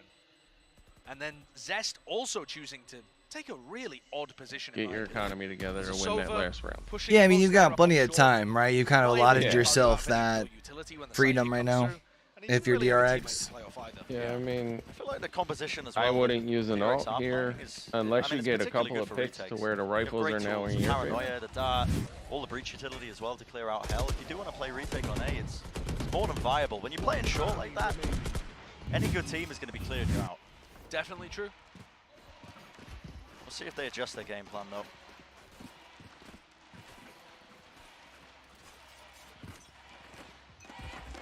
Singular rifle from Mako, who saved it in the previous round.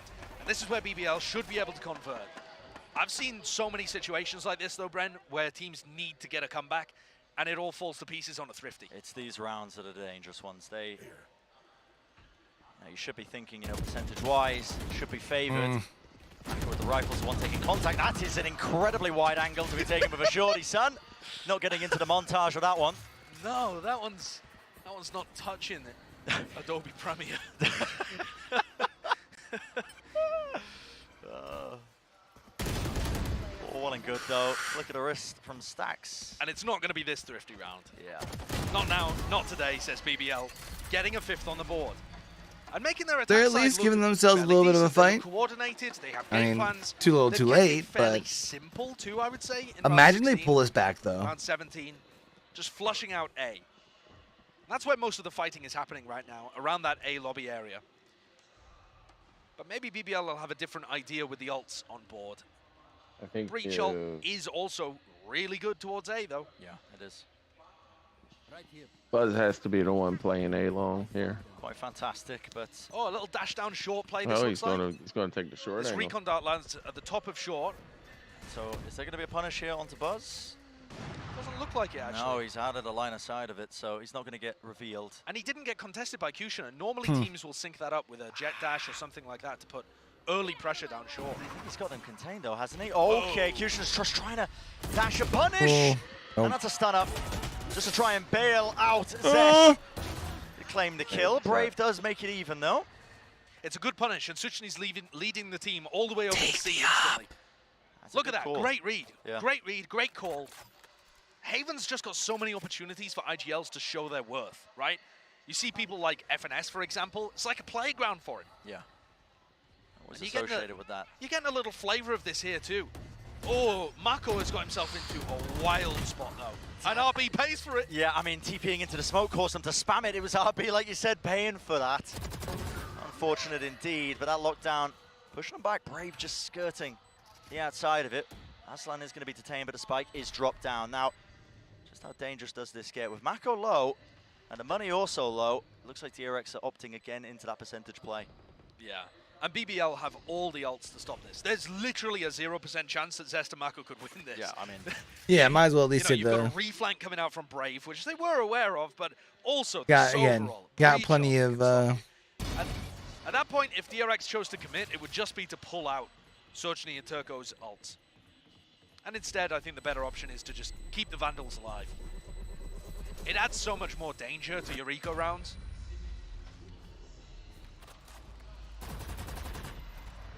The difference this half has been... Yeah, I'm not going to lie, Brent, we're kind of getting to the point where... What did you say? Was it 8 rounds? I said they had to win, what was it, round 15 and 5 more, something like that? Which I think would have brought it up to round 8 in total, so 7 or 8. Never do maths on broadcast, because you will look like an idiot. But yeah. It was around that number, you know, like... Yeah, it would have brought it up to 9, but that's fine. It would, I mean, 8 is nearly 9. It was a rounding error from me, sorry. Right. Yeah. Operator on the board here for DRX. That Zest is using. This is so bizarre. What is going on here? Yep.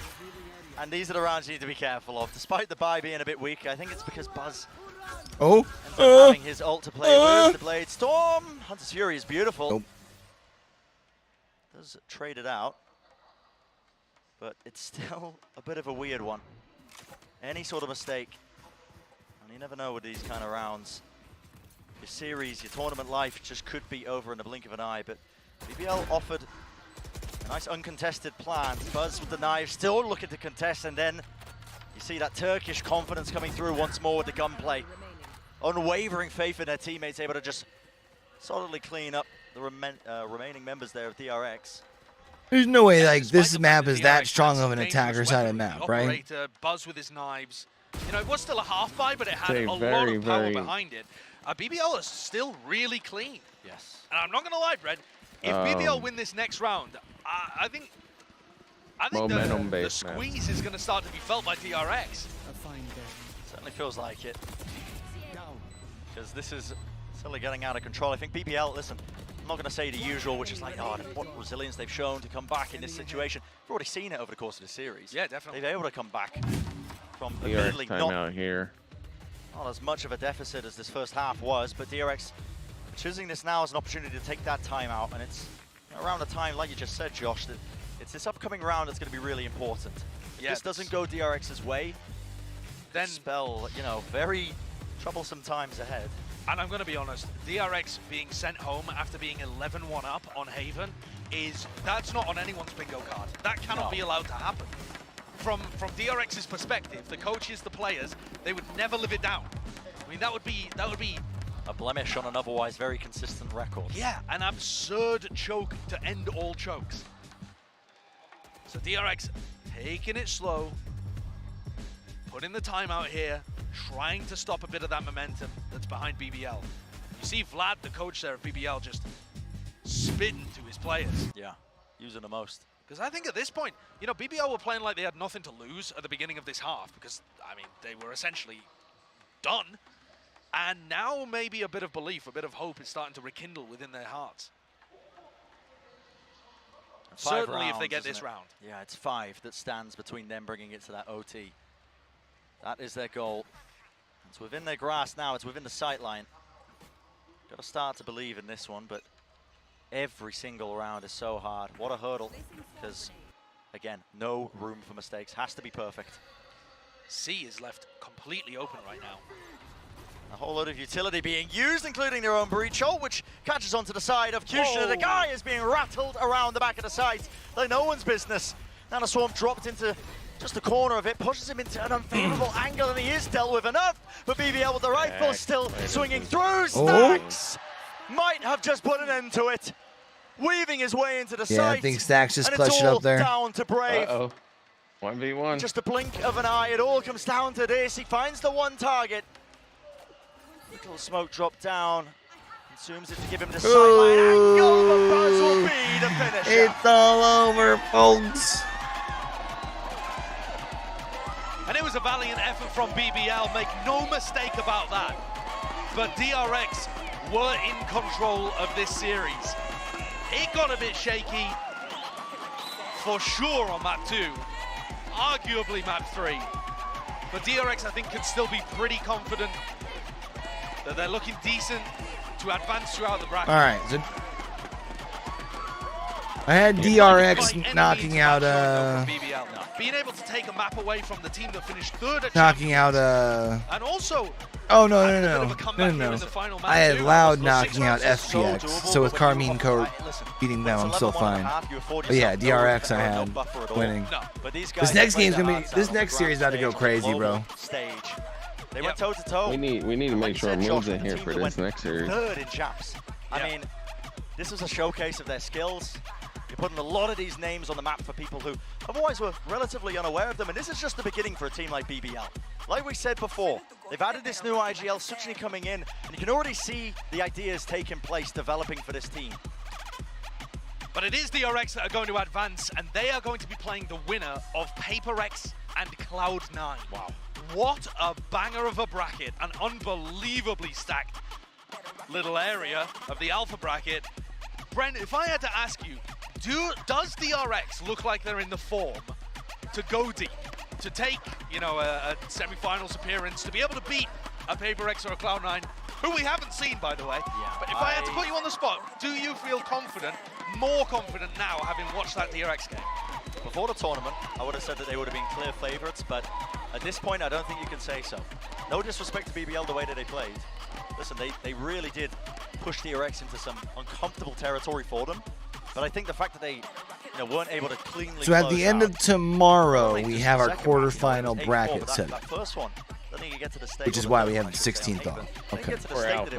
Right, for Alpha. I think a lot of people are going to have really conflicting opinions about DRX's performance here.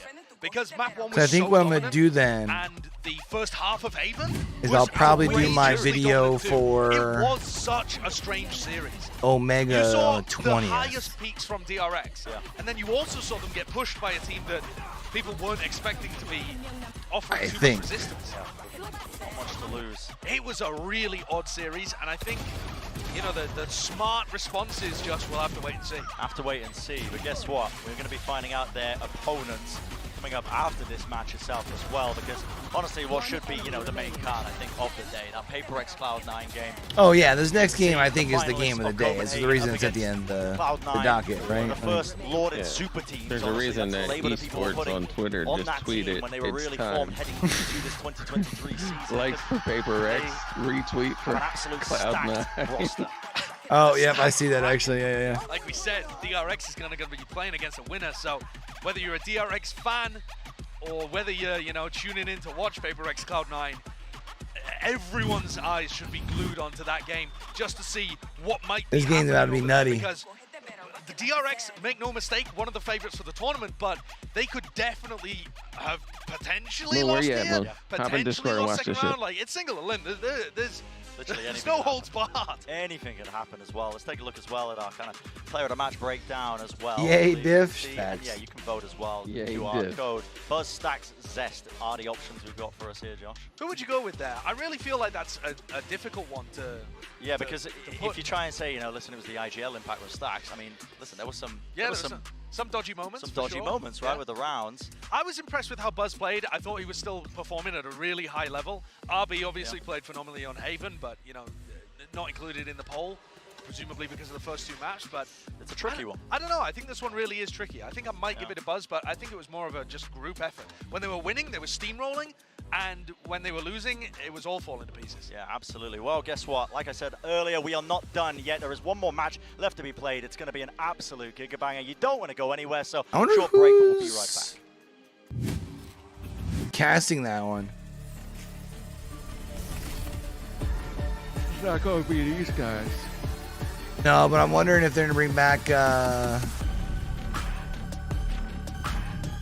maybe Pansy and Hypod. Oh, I mean, they could also do, well, yesterday they did Tom and Mitchman, I think, right? Did I get the series? I think. To be fair, we also haven't seen Bala or Esports Doug yet.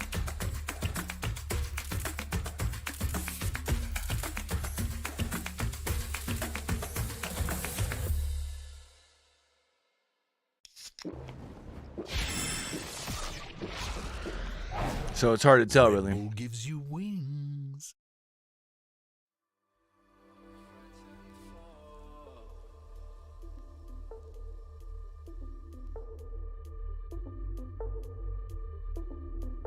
All right, I need to go rinse out my bowl. I'm gonna go ahead and actually stand up to start off this next series.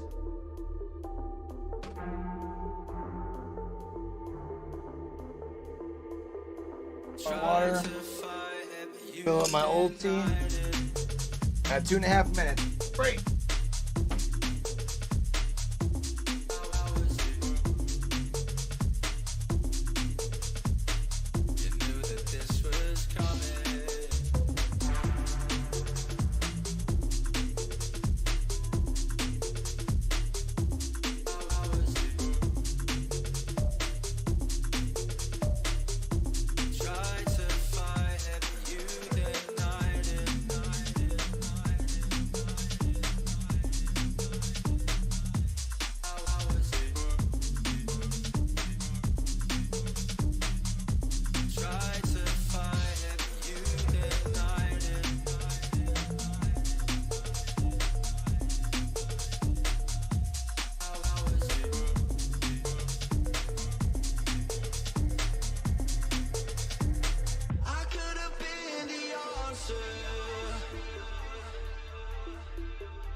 Before we begin, we wanted to pay our respects to all those impacted by the Turkey and Syria earthquake with a moment of silence. We thank you so much, and of course our hearts and minds are with everyone that has impacted by the tragedy. now as we focus on the matchup at hand. You know, there's a lot on the line here. I think that you are going to see nothing left on the table. Both of these teams is going to give it everything that they absolutely have to walk away victorious. There's space onto the site, another pop flash play. Should make it nice and easy. Lovely little offset and a movement there by Kush. Close to the site, they know his position now, and a bit of util will finish it off. DRX coming away with a well-anticipated, but nevertheless impressive and intimidating map 1 against BBL. Wow, they look scary. To the back of the site, that is with the spike, but cleared back. A reset of the aim zest. An absolute demonic performance. The damage done, still gets the kill. An easy pickings through the smokes. You know, players have to remain cool, calm, and collected, and they are. Lovely start as Sochny cleans up the other players. BBL gonna claim map number 2 in this series when everything was looking done and dusted. And DRX have just gone for such a simple approach to this round, keeping it safe. Nice. It's up to RB to see if he can deny. One after the other! There's no shot in hell. The Hunter's Fury is used to just try and clear the way. Oh, no way. 2 kills. Also get Aslan. Mako is so uncomfortable, but RB returning fire. And it was a valiant effort from BBL, make no mistake about that. But DRX were in control of this series. And those are your Prime Gaming post-match highlights and what truly was an excellent series. And funny enough, a historic series as well, because that was the first time in Valorant's history that a Korean team played an all-Turkish team. So history was made. I don't think anyone was disappointed with that one. A lot of things to talk about from there. Of course, I'm Golden Boy alongside with Mimi as well as Achilleos here. And let's actually just start with the breakdown here and discuss how that Haven game went, because I think, you know, toward the end, if you're DRX, you're kind of thinking this might get a little crazy. But it didn't. They kept control of this one.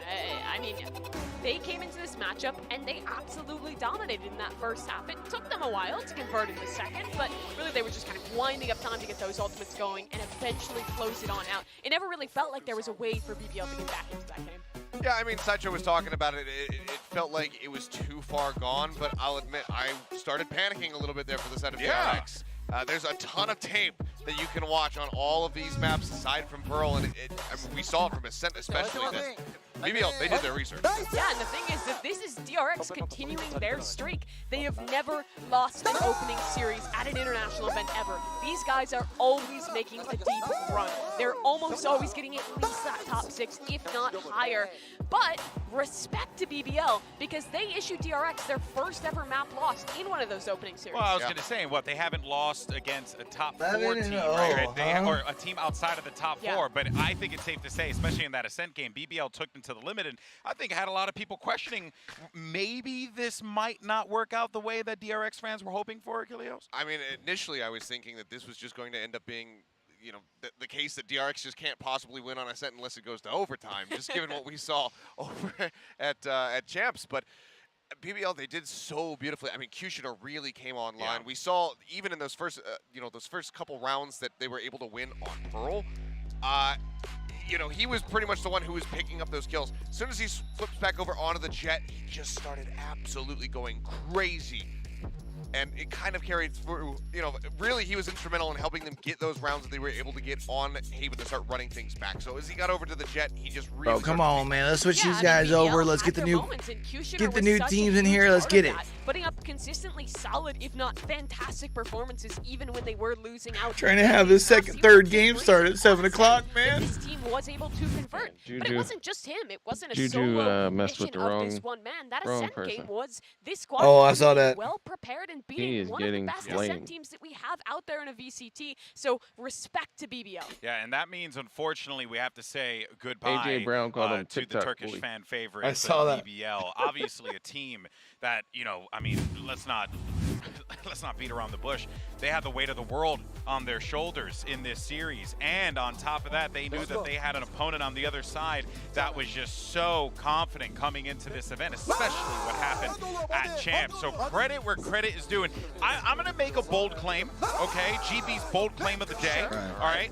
I think BBL can become a top contending team if they drill the maps the way that they drilled Ascent. Their Ascent game looked phenomenal, but I got to see that across the board, and I think they have the staff and the consistency and the talent on that team, Achilles, in order for them to do so. I hope we start to see that happen in EMEA. I want to be hopeful. All right. Oh, for sure. I mean, clearly the talent is there. We had everybody having their moment in the spotlight. Turco, Kushner, everyone was taking part in that win on Ascent and taking part in that run back attempt there on Haven. So clearly the talent is there. It's about continuing to just mold it and just start drilling in, some especially more now set they have plays. an IGL. Exactly. Yeah. So, and credit to Sushi as well for keeping the team level-headed after getting smashed on Pearl to be able to go back, bounce back into Ascent, and then start running back on Haven after they were down so brutally. That's a really good showing from them. So I think with more time to develop as they play in EMEA, you could see a hell of a lot of great results coming out of this squad. Yeah, well, of course, we hope to see them a little bit more in the future. But before the break, though, we asked you guys to vote for the player of the match, and this was a hard one for us all to pick, but the polls are in, so let's see who ended up getting this player of the match, and it's going to be Buzz. And you know what? Very well deserved. He had a great series. Yeah, but a very close one. And I think that series was not one where I walk away with it and I'm like, wow, Buzz was insane. He was the guy who won this match for DRX. It was, they were consistently good across the board. Yes. Both on map number 1 and 3, they looked perfectly drilled. The way that you Buzz, I think that's fair. set Buzz up to set this team up for success was absolutely fantastic. It This was what team- we've come to expect for DRX. Just real quick, this team, they look like they're here to win an event, Achilles.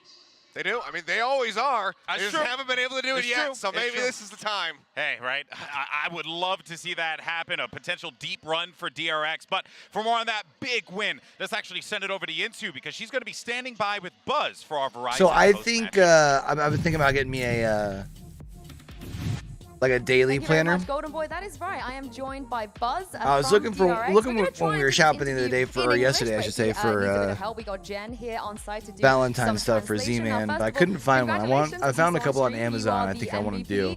The fans voted It's like for, that for you. hourly I know last year you were a little bit slots. critical That way, of like your if I'm own wanting to like performance. You always see thought you when could certain have stuff done is better. Now winning MVP straight off the bat in 2023. How being do played you out, think even your if I'm not going to be performance doing today, watch and parties what would for you it, like like I to can still just like fill it out so I know where performance I today can do was watch not really parties. bad, You know, it helped me but plan I'm not things out. I satisfied think. with my performance today because we lost one map and I think I had so many mistakes in all the maps. So I need to keep fixing my mistake and keep going.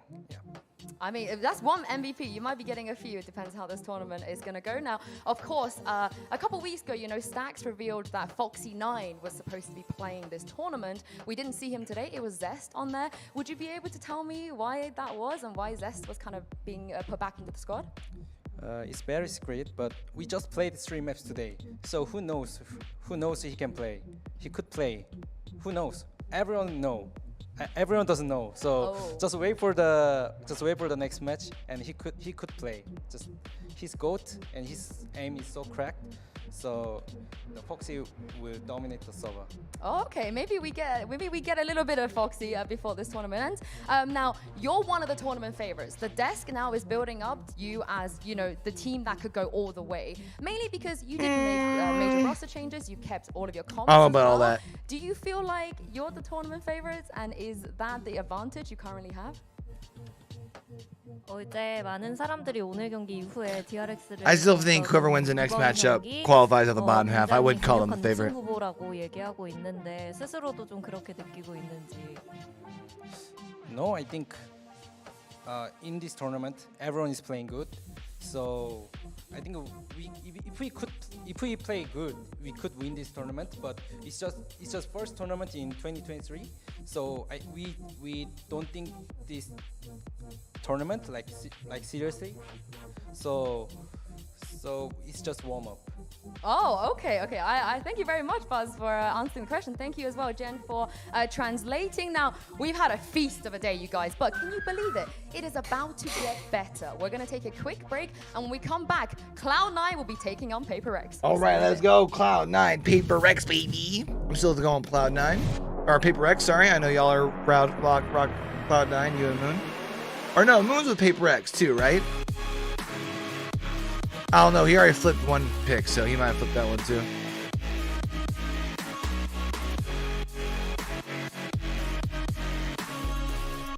Hard to say.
Hi.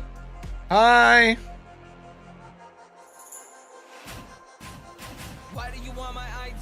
Guess he is head to me.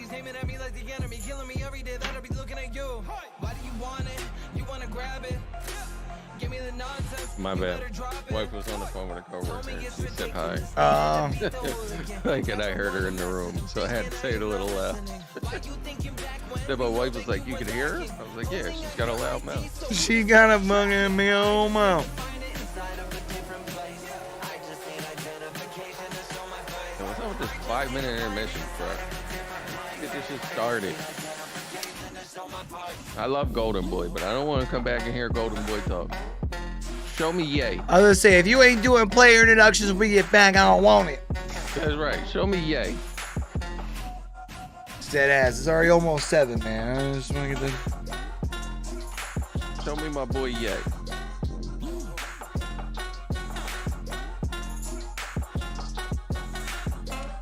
And of course, it's the good game I want to see last too. So it's not like I'm gonna dip early.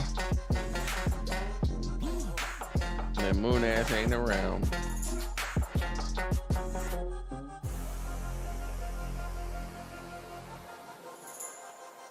Moon type person is the fucking most important thing in the world. Be on TV, be like, yeah, I'll watch it later. I was taking a nap. I was thinking about some shit. That man busy, man. He be thinking about some shit. I was thinking about some shit.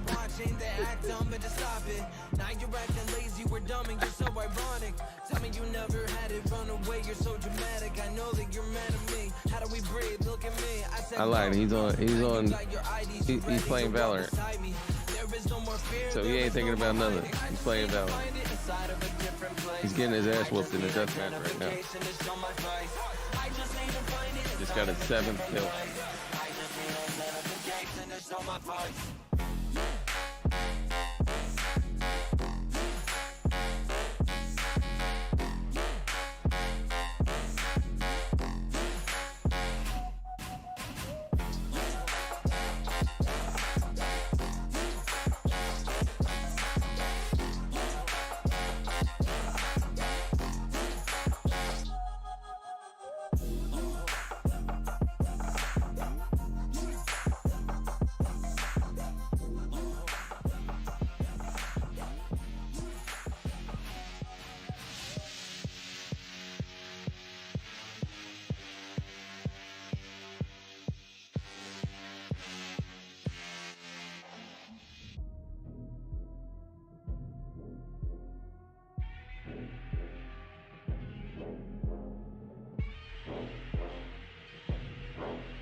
So I was reading some stuff on the situation in Ohio, and there is a guy that lives not too far from where it happened that played in the movie White Noise in 2021 Netflix, which is about us, like literally the storyline of a train like derailing with releasing chemical stuff in the air. Yeah. And then he's like now living it in his real life. Talk about fucking weird. 2 years later. Yeah, it's kind of crazy.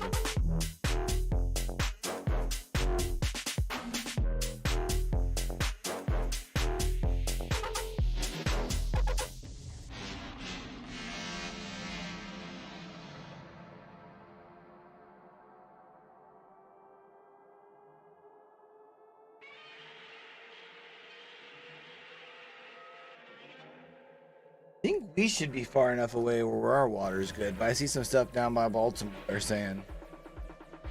Like not quite Baltimore, but like stuff west of Baltimore.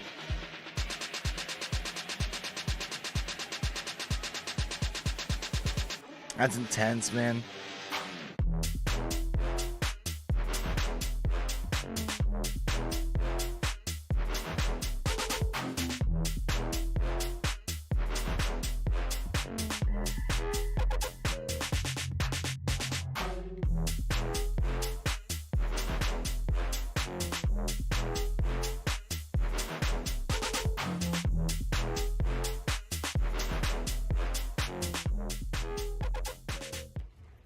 All right, here we go.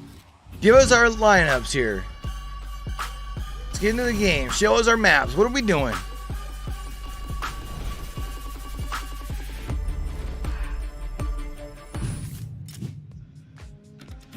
Right? Welcome back again, everybody. We're live here from Sao Paulo. I'm Yingsu, and joining me on the desk once again is Mimi and Seth. Now, thank you very much for sticking with us all day today. It's been a banger after banger after banger, but let's not kid ourselves. We are here for one reason and one reason only, and Mimi, that is Golden Bull is like, Cloud9 bro, I'm out. PRX round 1 single elimination. This match is going to be insane. Two teams that normally we would have absolutely heightened expectations for, and in this tournament format, one of them is going home first. Yeah, and let's talk about this Cloud9 roster. There's a reason why, Seth, that everybody is so excited for this matchup. Yeah, I mean, Leaf is... No, it's Ye. It's all about Ye. Best player in the world last year, the whole way throughout. Left Optic now joins this roster, and Cloud9 look absolutely terrifying with this 5-man core. Yeah, they do. And the core of this roster is really what I'm interested in, because they have stuck together, the 3 players here in charge of this one. All right, I'm loving the hats out of this squad, but the core of the squad has been together for quite a while here, competing together, and now they've reunited with What up, Moon? their coach way back in the day. The core of this team was competing with him in Counter-Strike. Now that leadership core of him and Vanity have gotten back together. You had an extra How'd your piece game of go, firepower buddy? and it feels like this team is set up to be North America's super team. I mean, both of you have already mentioned Ye, but let's dive a little bit deeper. For the 3 people that don't know who he is, Mimi, For the why 3 people are we so that don't know excited who he to is. see Ye? Because he's the best player in the world. Last year, he had the most dominant performance that anyone has pretty much ever had at one tournament at Champions Istanbul. This guy was the face of Chamber. Incredible in that role. But now, it looks like he's... Yeah, but Chamber's nerfed. Get a role, which he is also... Not just nerfed. Chamber gone. We did get to see a little bit of that, over at Champions. Yeah, It was but an he was a absolute Jet treat main to before witness. he So was I'm Yes. fully excited to see him diving back into this pick, especially just given what we've been seeing in the meta so far. Granted, we did have a Yoru, and we've seen some of the crazier things so far at this tournament from some of the other squads. But Ye, I think, is just going to be a Jet purist as we move forward into this. A and Jet I purist, just cannot probably, wait yeah. to watch him. Feast my eyes upon this man on Jet once again. Yeah, still, there are questions about this roster. The rest of the team is going to have to flex and change around their roles to enable Ye to be the best. Previously, it was Leaf who was that guy, the man in charge of playing the duelist role for this team. All that is going to have to change now, so flexibility is very much required for the rest of C9. And also, we had this narrative in the offseason, Chamber is gone, Ye has been nerfed. He's even admitted that maybe it's a little bit of a nerf, but Vanity, he was chatting to us, Mimi. He was like, are we just almost forgetting how good Ye was before Chamber. Right. Yeah, so do you see this as any nerf? Like, is this going to still be the best player in the world, a version of Ye? Personally, I don't see it as a nerf to Ye, but my question really is, again, it goes back to the conversation around roles. How is the rest of the team going to work around that? How are they going to set him up? Because what Optic was great at wasn't just Ye being a good player, they were the best in the world at enabling him to hit those heights. Yeah, and I mean, granted, it's maybe a slight little nerf just because you could get away with so much BS when you're playing the Chamber, and now that that's taken out of the effect, or out of the I don't know what words I'm looking for. Out of the equation. There we go. We got there eventually. Out of the equation, baby. Now that that's out of the equation, he's still an incredible player. It doesn't change who Ye is and what he is capable of. I know, on a normal day when Cloud9 is walking out of that stage, we would be very, very high on the copium of, oh, they're just going to come in and do their thing. But today, though, Seth, they're going up against PRX. So, I mean, I don't think there's a lot of hope. Telling you, PRX. This is a very heartbreaking matchup to have in the first round of the tournament because this really feels like something that should be saved for the semifinals, for grand final maybe even, because PRX have long since been a fan favorite. How does this get to be a first-round matchup, though, for real? If not the first place team, if they can topple DRX in the Pacific region. They have shown us fantastic performances since their inception, realistically, but especially in last year, being able to make it all the way into a grand final and just falling shy of the mark. You have been predicting for them to win.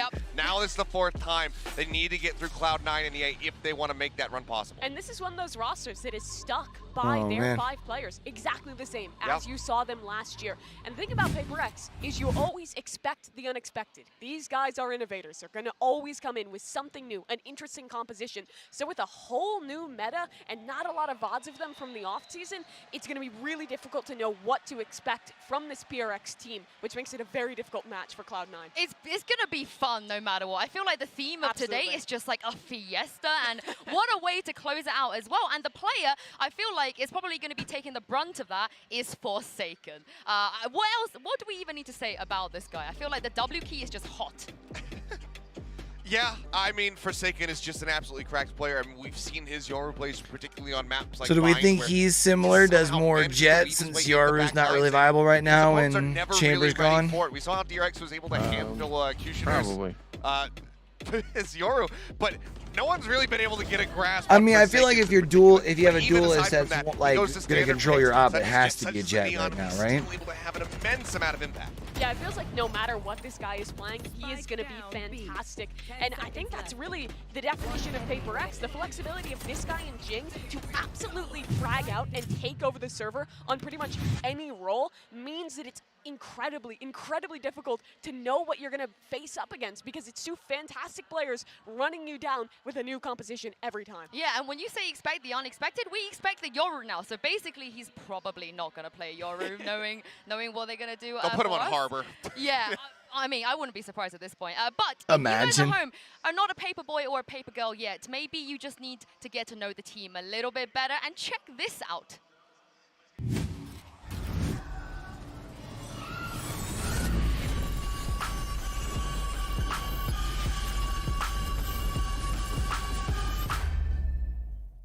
Hey everyone, it's Ben Kai. I'm from Team PRX and I am the in-game leader and I play the initiator role. I think when PRX kept its entire roster, it was a pretty big relief to me because I didn't really like building up that chemistry from I think that's big for them, is to be able to come in and not have to work on anything as far as chemistry-wise. In terms of the kind of they had a good run last year. The event because the team felt a sort of pressure on our shoulders after getting second place in the event prior, VCT Copenhagen. So we learned from that situation in terms of how to manage our expectations and the kind of pressure we put on ourselves. I wouldn't say there's a lot of variety in terms of like my teammates because at the end of the day, all 5 of us, now 6, including our coach 7, all 7 of us are still clowns. At the base of it, the whole team is still a circus. We have our newest addition, CGRS. He is from Thailand. He's probably one of the most popular streamers in Thailand. Like everyone calls him like the Shroud of Thailand, but he's really a hilarious guy, and I feel that his personality really gelled really well with our team. Hello guys, my name is Jason aka Forsaken. I'm from Team PRX and my role is duelist. Yeah, that's always been like our main goal to play the game. to have fun as much as possible, because if you play for fun, you can win easier. I hope you guys be prepared for the chaotic and crazy that we have. True though, if you're having fun, it's easier to fucking kick some ass. Jet-lagged as us, but at the same time, I hope both sides of your pillow are warm.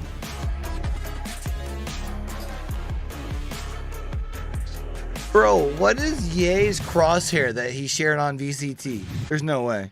Thanks for that, Benkai. Thanks Right? for that. That's brutal. Yeah. Both sides of the pillow being warm. That's troll. Fate worse than death. Yeah, thank you very much for Benkai for that. But it's time for us to bring the players onto stage. This is it. It is Cloud9 and PRX. Yeah, I've been looking forward to this one. PRX, baby.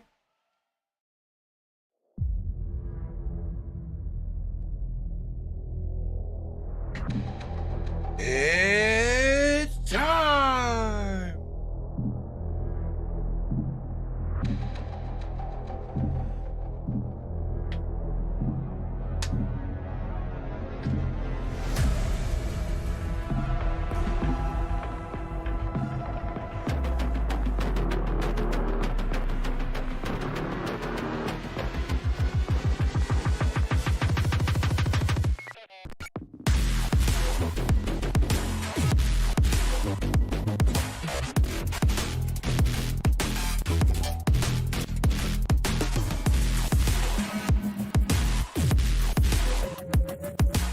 What the f-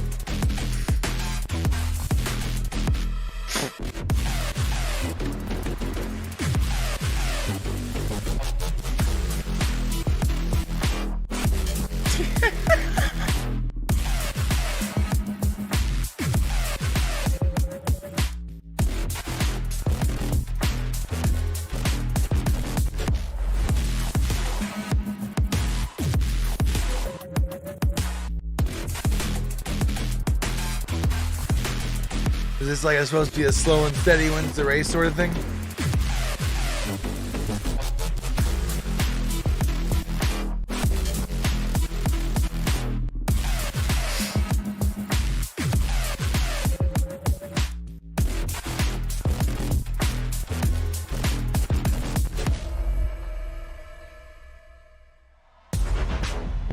Expect the unexpected. Maybe Benkai's walk-on is an omen to what they're going to be doing. Maybe W Gaming Mimi is no more. Maybe they're just S gaming now. Yeah. It's quite possible, but this is going to be the big one here. So is he saying that they're going to be slowing down the pace, you think, Ugg? Versus pretty much Apex best. These guys fell flat at Think it's a trick? champions. Now they're looking to come back and make a deep run, make up for that second place at Copenhagen. Yeah, and that is the biggest question: is have they been able to rebound from what we saw at Champions? Because that was not the PRX we saw events prior. That's what we're hoping for. We're hoping for a banger of a series. We've already had 6 maps. Screw it. Let's go all the way to 9. Let's go This 9, one is baby. bound to deliver on all fronts. Give me some overtimes. I'm down to watch. Oh, whoa. I don't know about that. 17-15 on every single map. Let's do it. No, give me the 24-22. I need that level of overtime. But when it comes to PRX, do you feel like there is a chance of overcooking? At what point do they just go a little bit over the top? There always is. You can never know heading into one of these new events with a new meta if you've made the right call until you play. Depending on what these bans are right now, I think we're going to be able to No determine what Icebox? the first pick is. Since PRX have selection versus Icebox. Icebox is gone here. We've seen Lotus already today. No Ascent? I would like to see the split, but of course, both split and Lotus is being floated. We could here. Do it. Lotus from PRX, let's go! Once more, PRX taking a risk with this one. Going into these new maps is always hard. You don't know what your opponent is doing. They don't know what you are doing. This map is going to have to come down to adjustments on the fly. How much value So are these Lotus, RGLs Pearl. getting in the mid-round? How much value are these coaches getting on their timeouts? Yo, let's split be the decider, please. Well said. What a treat. I mean, so far, I'm loving it. Let's just go with the 2 most recent maps, and we'll see what this rounds out with. Split to be banned, so we're still not going to be able to get that. I was hoping perhaps that would be left open as the decider, but so far it Haven. seems like no one is willing to No, play on that banning map. Haven. Do you want better? The 3 most recent 3 maps. most recent maps being brought out. Okay. Hey, why not? PRX, they were the I'd first be down team, for the end of the first night with some professional team to show fracture. us I can offer get with in the that. I can offseason. get with that a lot, Now actually. They're saying, you know what? We might have gotten beaten to the punch bringing out Lotus just simply because of scheduling reasons, but we're going to do it anyway. Yeah, and that's Fractures, our decider too. Traditionally a very, very strong map for PRX. And I mean, rewinding to the first two in this series, starting with Lotus, I mean, this is the epitome of going in for a surprise. What composition is PaperX going to play here? Are they going to lean heavy into the duelist, trying to fight forward, maybe like a Rain the Neon, anything like that? Find that answer, or will it be more like what we saw earlier with starting off with Cloud9 versus PRX. Yeah, that one I didn't really like, Mimi. And knowing PaperX and Cloud9 as well, let's not forget the other team on the side of this matchup, I feel like they're not going to give us the no duelist kind of snooze fest. If they do, I sleep. I refuse to watch the map. Mimi can handle all of the analysis. I need some W key holding, some head shooting action coming through from these guys. Well, some absolutely unhinged gameplay. Let's hope we do get that, because we are heading into the Prime Gaming Agent Select here. And I don't want to jump the gun, but are we about to see 2 chambers on Lotus? We got 1. Okay, this is interesting. I think there are some spots, especially on defense, where the chamber can get value. You're able to go into B, commit on the defense. Yeah, on the chamber. Going through that small door. I think there's potential for the agent, but I'm interesting. Not sure I would have gone for. I'm also surprised to see Zelsa sticking by the Neon. He really lent into that role when he was playing with Sentinels. I would have expected Leaf to go for. Let's go to Lotus, chat. Take chamber out of the meta, but not Ye. Let me Ye exit doesn't this, care. Valor. I need to give this. He said no, hold on. Because otherwise, if we saw the chambers and there was no other duelists, no duels going alongside of it, and it was nothing but initiators and controllers, I would be so disappointed. I'm glad that we at least have this Neon, this Raze that can just go blast packing and sprinting and sliding around corners to really just amp things up. Well, I wanted to get some good overtime today, and who better? The kings of overtime, that is Mitch and Tom. Have fun with this one, guys. What the? You can't just throw stuff like that up. You can't. Well, I wasn't quite ready for that, Tom, but I mean, listen, I'm flattered. Let's go. Yes. Who made that? Yes. Own up. Who made that? Tom and Mitch. For now, let's scrap it after this game, because I did not know that was coming. Neither did I. I'm going a little bit red, so let's get into this game now. Anyways, so look, the reality is, I was talking earlier about this map, Vito. I heard it down the grapevine, and I mean, it's just ridiculous. Lotus, Pearl, Fracture, between these two teams, elimination on the line. Tom, I am shaking. This game is going to be incredible. The funniest thing is, like, you talk about Lotus, that's a map that, especially with one of these teams, you genuinely don't know what to expect. But even the next map that is picked by Cloud9, the last time they played it, they lost to Focus. They lost to Focus. What am I supposed to think? Vamped everything. So this map pool is truly fantastic. We go into probably the most exciting game of the entire group stage, and we're kicking it off on the newest map in the pool. Time to get this one started. Barriers up and the action kicks off right away. Zelsis blitzing down on A and gaining a lot of space with that flash, but they look to make up for it on the other side. I really like how Lotus looks, by the way. The chamber, like, it's a very pretty map. See that escapism with some early aggression on C. IMO. Beautiful use of the chamber, but ultimately he's going to be forced back. The Sage Wall being used to give them quick access to the site, but also making it a bit more awkward for those rotations to come through if they want to try and pincer him from another angle. There. The full defense setting up in a retake. Don't have much to play with here. In fact, they have barely anything. A smoke on Vanity, and other than that, no utility to be had, but they managed to find Mind Freak. Great opening duel for Leaf. They've got the pressure to keep it going as well. C9's got a good PRX need to slow this down. They need some kills. Only the one to be found. No hero just yet, and that defuse is underway. They might not be able to stop it, and with no players left, that's a guarantee. 1-0 to Cloud9. Yeah, the C site definitely seems like, for a lot of teams right now, the easier to nice start here for Cloud9. Challenge for quite a bit more, and I like the idea with the wall, not only getting you that space a little bit quicker, but also if they want to try and wrap back through, they get funneled into Vectai, as you saw at the end. But they just managed to pick everyone off, win those battles, which is always going to be important getting back into the site. And C9, well, they've got to start. They absolutely do, and you know, we're already seeing some of these compositions. You know, the last time we saw Lotus, it wasn't too far separated, but right here, you have some swap outs, like the Neon on one side for Cloud9, Jing coming in with the Raze, a very different duelist approach, but it's the Sage to Cypher. That's a crazy different approach. These guys have very different ideas on how to play this map. This one, though, it might be consistent on the other side. Like you said, Tom, a lot of teams comfortable playing the retake on C. And here, it allows you to maybe get a kill and then get out, reset for the retake. Yeah. I expect to see Ye playing it quite often. You can already see how much Zelsis has been challenging map control, especially with those early stuns. He's going to be able to push up in almost every single round. The wall bangs doing a hell of a lot of damage, but the first kill does go the way of PRX. That's one thing I didn't expect to see. The Headhunter used for the wall bangs, just another benefit that can be found. And that damage is still sitting. It makes it an easy kill on a Devi. Far away with a Spectre, but only one shot needed. Up close, here comes a Classic with no chance. And it looks like Jing's going to have to do any remaining damage. Look, all things considered, though, walking out with 3 kills, it's not a pretty bad solid, though, for PRX. PRX. So they didn't use any stingers, right? I don't think. They've earned a few extra finances. They've caused some costs on the other side. Even got a Sheriffs, few right? along the way. So I don't think you can think it was have the too most many they complaints, invested in. but now is where I really want to see what they've got, because one of the real benefits I'm seeing of having that Cypher, we've seen the trap get nerfed to hell. Like, that's been one of those issues that I don't think has been particularly good for Chamber on the Timeout? side, but they have the Cypher to back up. On the other side of things, you don't. You're going to have to be more careful of those aggressive pushes, and for now at least, Forsaken, It's kind of crazy to think that PRX has been on the together attack. for So I think, are they about to just wall 2 him up years and take together an as early a fight? core 4 at We might least. be seeing that. Yeah, these guys certainly looking to take a fight early. It's going to be up and Oh! That wall was gorgeous. disgusting to plan from the start, and it works out perfectly. At this point, the A side under heavy threat, and they've got no one nearby. Very late flank from Ye is the best hope, I guess, right now, unless they're able to pick some off on the way through, and that just doesn't look possible with their current position. Oh, that's a leg shot. Well, it's not the prettiest of fights. The first one was beautiful, and Ye actually lands the shot. Gives them a little bit of hope in this round. Of course, the site is already fallen.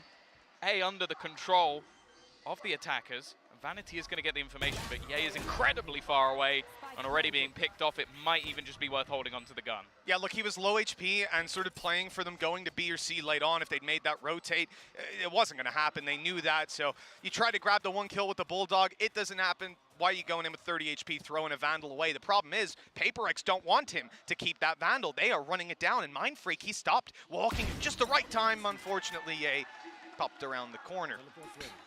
Yeah, It might be 2v1 here? This one at this stage, they're very far away. Yeah, they would have to pretty much full sprint and then just risk Yeah. him landing Just another wonder if he shot. can get Also, one the more cost to PRX on the way is out. worth it. I do already like, though, that we're seeing why that Sage is in play. They have the ideas, they have some creativity, and as mentioned, Zels's plan is to pretty much take that control away from them, push deep towards rubble, and basically make sure that PRX stays an op. C9 though at least stays one rifle piece of real estate, because on it makes Ye. getting to A very, very difficult in any other avenue. If they can operate you instantly, avoid your stuns. Cloud9's not going to have much as far as on to buy this one. That wall was disgusting. It really is. Now look, for him it might just mean getting that wall up and then making that step forward. Maybe pushing hit him in the a little leg bit move. closer to the with a right hero on the wall. rifle. You know, there's ways around this, but that is a big blow to the team right away. Now they did save the operator over. It's still going to be in play here for Forsaken, and we're not going to see the same attempt. The wall not going up this time, and well, you can certainly see that C9 are dedicating a lot of players towards that A angle early on, all the while the C site's under threat. The other thing as well is the damage that was done in the prior round is actually enough for them not to buy here. They're going for a half investment. They've got Ye just coming in with that rifle. Why are you pushing ahead with enough that? Sometimes, though. That's even an operator into his hands. He could fight for this. Free op to try and do C9 something now. in the round and then just bring it through into the next. And they're already putting some serious pressure on. Yeah, he's got another already. They give him an inch, he'll take a mile, and they're surrounding them. The numbers come out way in Cloud9's favor, and the last man standing, Mind Freak, he smoked himself off, but they've heard him. My They know exactly pickums are about to be where he's coming ruined. from. At this point, I mean, he's got to get in there and grab the spike. He's 1 orb away. Have they left an orb on A? That might be what he's thinking. Unfortunately, he's about to be trapped on the way through, so they've got a little bit of information. And look, they're all around the spike right now. They could potentially hope to deny him picking that up. He needs an orb if it's to happen, though, and I don't know if they took it. They did. Like they did. Yeah, they did, The orb's definitely. Gone. They pushed that early in the round, so not really a reason for them. There's a chance here to take Zappa, but no. battle goes the way of C9. And I remember us looking at those Stinger nerfs and saying, oh, I don't think many people are going to be using that gun.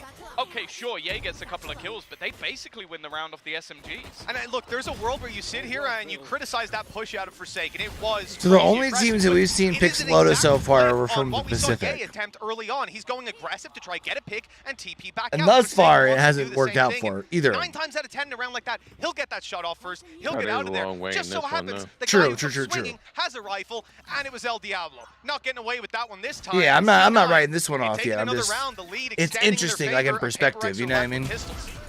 Ooh. Well, They still that rifle. have one rifle, and actually Tour de Force is available.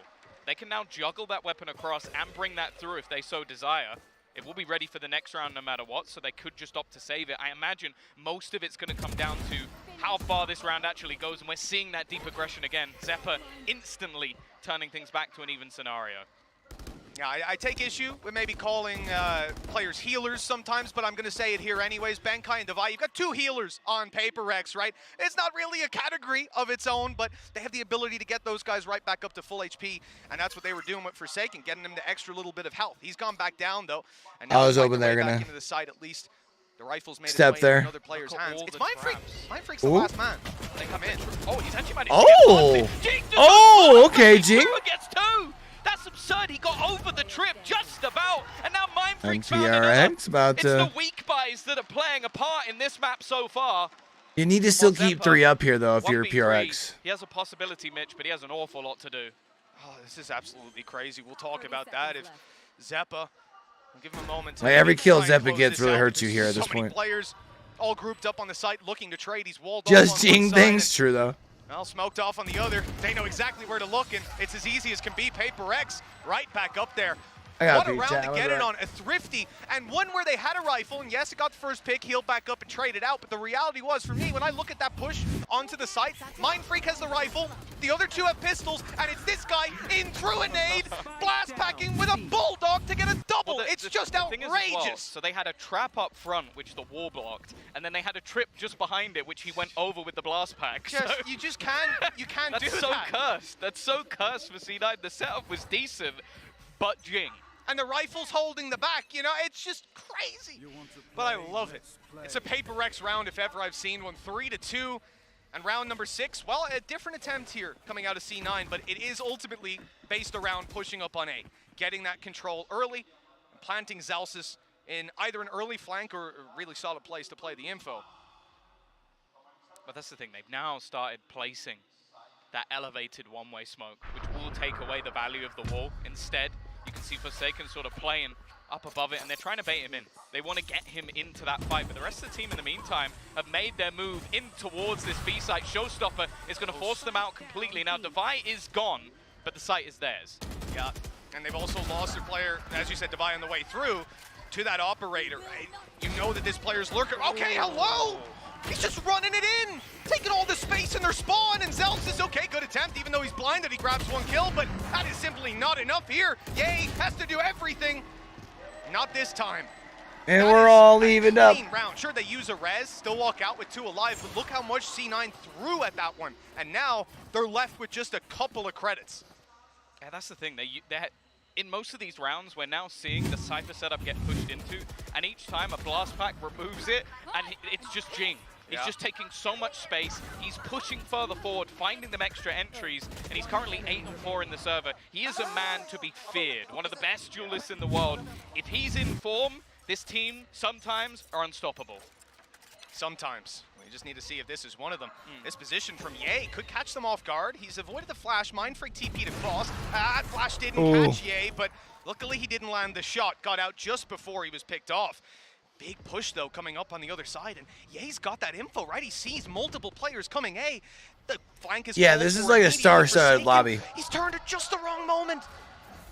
Oh, this could be dangerous. Okay, that's going to give it away, but how is he going to deal with so many players? 4 players right in front of him. He's not going to get a single. Bro, he put that in between both their heads. Opponents. In the meantime, they've got El Diablo waiting, and he gets nothing this time. Again, another entry into the site from Jing. Still, this brawl looks fairly awkward, and the Stinger has found one. Yeah, Eric's starting to look Still, better. these fights are going the way of PRX for the moment. Back to a 2v2, however. Spike finally going down, and there's actually a wraparound coming in. A very good attempt, though, from C9, considering what You said there's a reach around coming? made this incredibly close. Wrap around. Close it. Weaponry, though, is such a heavy disadvantage. That stinger on Vanity, but oh, what? He's walked up behind. I can't believe the reach around. Away with that. The stinger on Vanity was firing through the smoke, and they just stared right at him. I don't think I've ever seen a classic play like that. Especially not against a 4x, especially not against players holding with rifles. They just got completely baffled by Vanity. He might have even dropped an operator on the floor to spam instead with the stinger, just so that distraction was a little bit more believable. That is utter madness, and just, well, perfect shots with a classic. I think you could replay that 50 times and he probably doesn't get those kills. They heard 2 weapons, they thought there's 2 players. You know, it's a reasonable decision to make. That's a pretty good deduction. I think Sherlock Holmes would have fallen for that one, but that's just with a classic as well. Every round is coin trip, coin flip, true. They closed it out even better. Timeout now for Cloud9. And honestly, again, I mean, they said it right. Like, this is not a round of 32 matchup.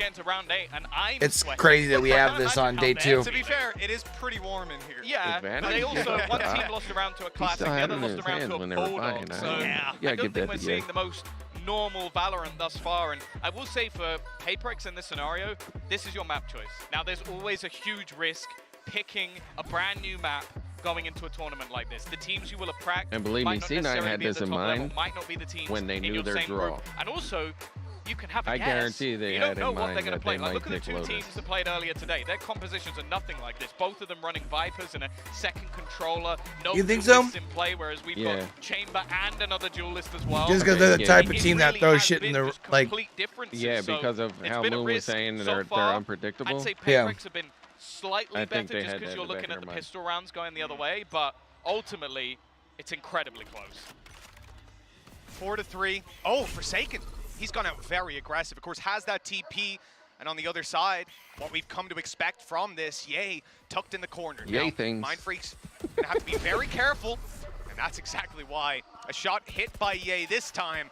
And that's the advantage now sitting with Cloud9. Well, look at the swap as well. Instantly, he's over to the other side of the map. They're going to get him healed up. They've still got Cypher there as that second part of the defense. And he can pretty much go anywhere from this point onwards. The thing is, though, PRX have decided to group up. They've got that showstopper online once again, and it already caused issues. They've actually put an elevated trip as well, just to try and catch anyone, well, maybe blast packing their way through. Instead, well, I think Jing is going to lead the way again. Yeah, you can't blame him the way he's been playing. Right into his nade again. Very little damage taken, but the space is the trade-off. The rocket launcher out, the showstopper, and it might just have ended Cloud9's chances. A 2 versus 3, Jing low, but that spike, it should be planted. Vanity, how did he get that angle? He's up on top, unaccounted for, and traded out in the end. Never mind, C9, a 2v3, they close with ease. With ease. With ease. Yeah, with that was an easy trade. That was Didn't even insane. get shot at in the end. Got an op out of it. Easy peasy. Great showstopper, though. Yeah, these rounds are so back and forth.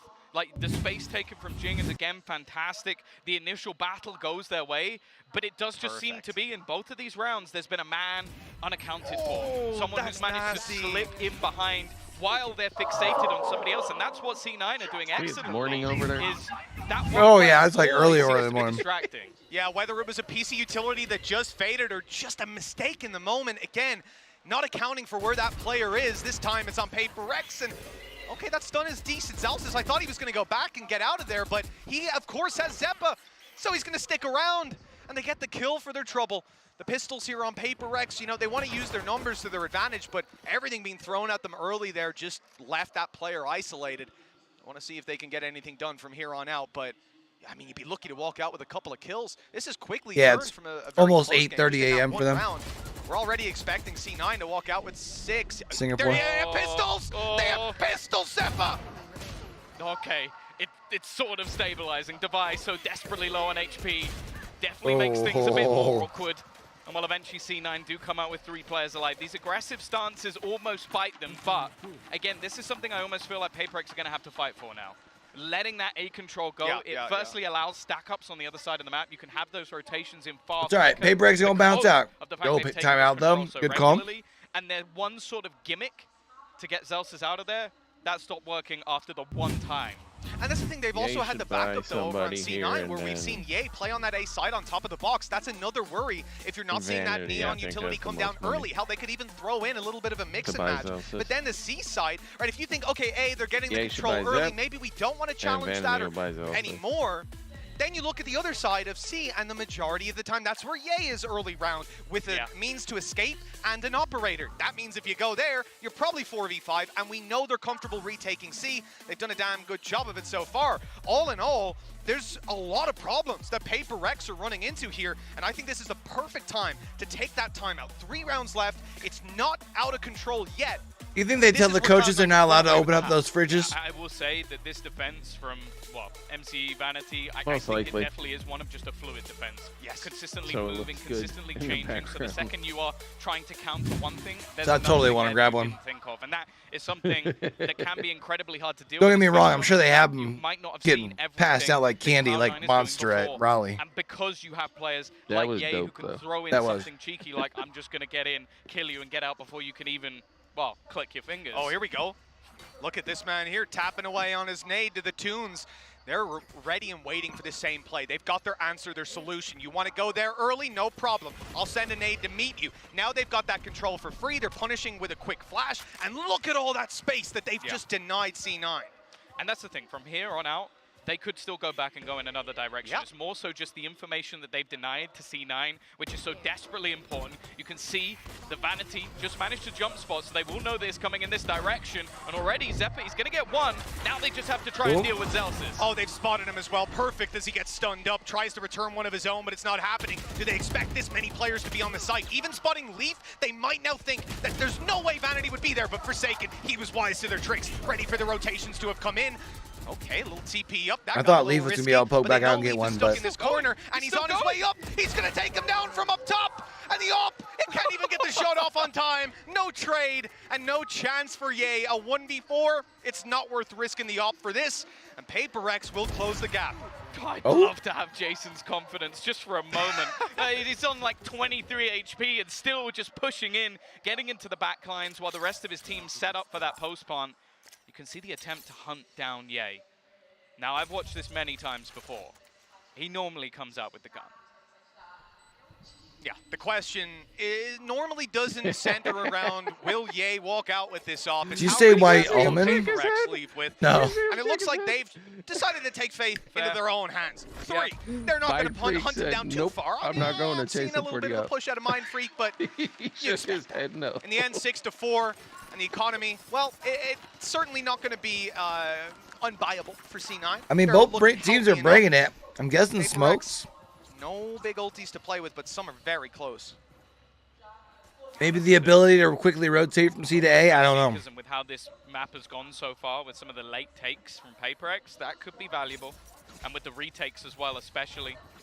On the other side, Tour de Force not too far away, and the res might be the big one for this round. Instead, it looks like they might just head straight. That'd be my guess, anyways. We haven't seen too many times, just the once with the showstopper. With the exception of Jing, I think we might see all 9 of these ultimates. It's a good chance before this half ends. 2 more rounds. This is going to be centered around getting your paranoia, getting your orbs, getting your kills. And right now, it looks like PRX, they're going for the plant right in on the side. I love this wall.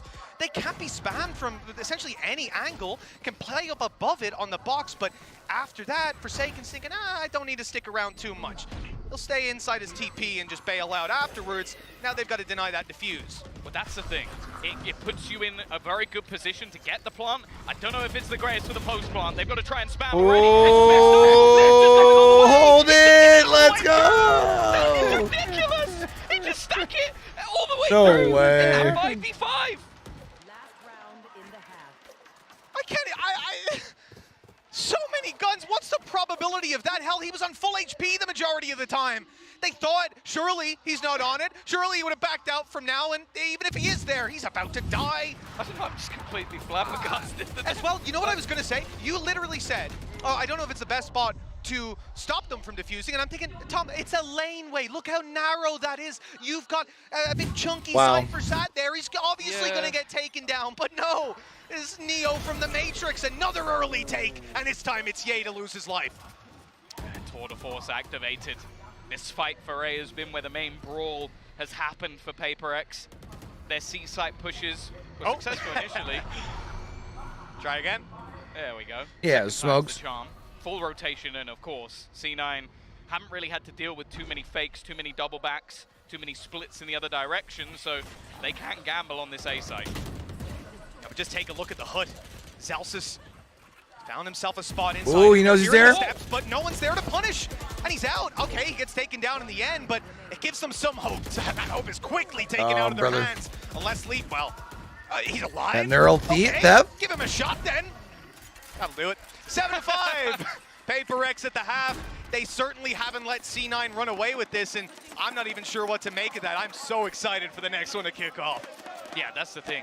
Now we get to see what C9 are going to have on the other side. We Zelsis, get to see whether if or Zelsis not gets they're out going of there to and have he makes that sort of play. same aggressive stance, what Zelsis can really do on that attack. So I only think it's going to get more exciting from here on out, Mitch. You can only imagine so, Tom, and all the crowd that's here, they're certainly getting loud as that half ended. We'll get this one over to the analyst desk, and we'll be back in a few with the second half. Oh, I love being here. I love being here. This is great. Mimi and Seth, you know, we theorized a little bit. Maybe W Gaming was no more from that Benkai walk-on, but that seemed like a red herring.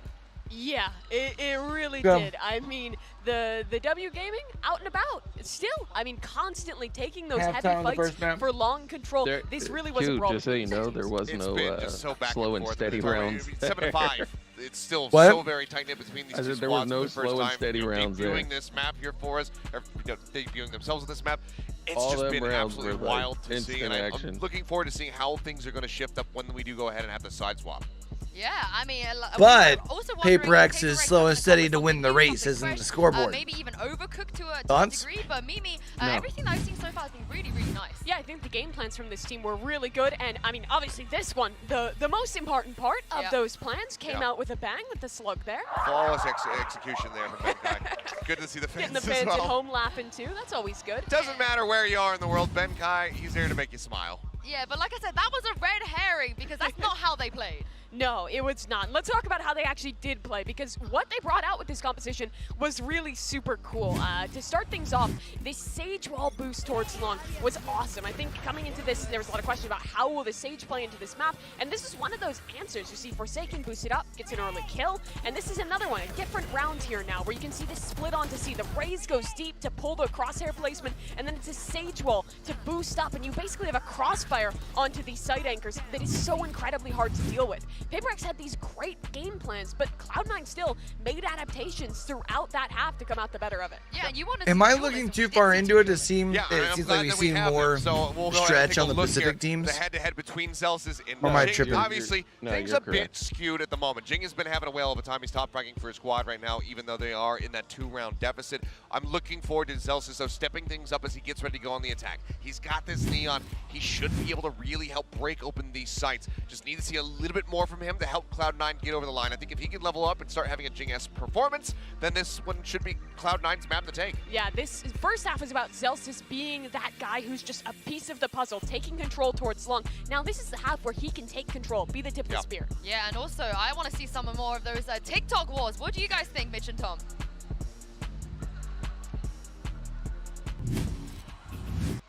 You know, some more TikTok walls, I'm not sure. Some more TikTok diffuses, maybe. That was, we'll see. Yeah, hopefully it goes a little bit better if they do try it again. Right now. I don't know how they let that diffuse go off 5v5. No surprise here. Ye had the highest kills. That diffuse is kind of nutty, I'm not gonna lie. And KPR kills per round he did all right. of all players. He did okay. He is rated as, you know, a decent chap. Good old Benkai there, though, Tom. Off to a bit of a snail's pace start. He hasn't really been able to get the gears turning. Forsaken, on the other hand, he'll kick this half off with style. You could say the same for Zelsis. Season 2 of Squid Games starts filming this summer. Interesting. Tried to quickly make a move. Now, starting to use some of the sound cues of the doors, maybe try and bait some people in on the rotation. A close position on B.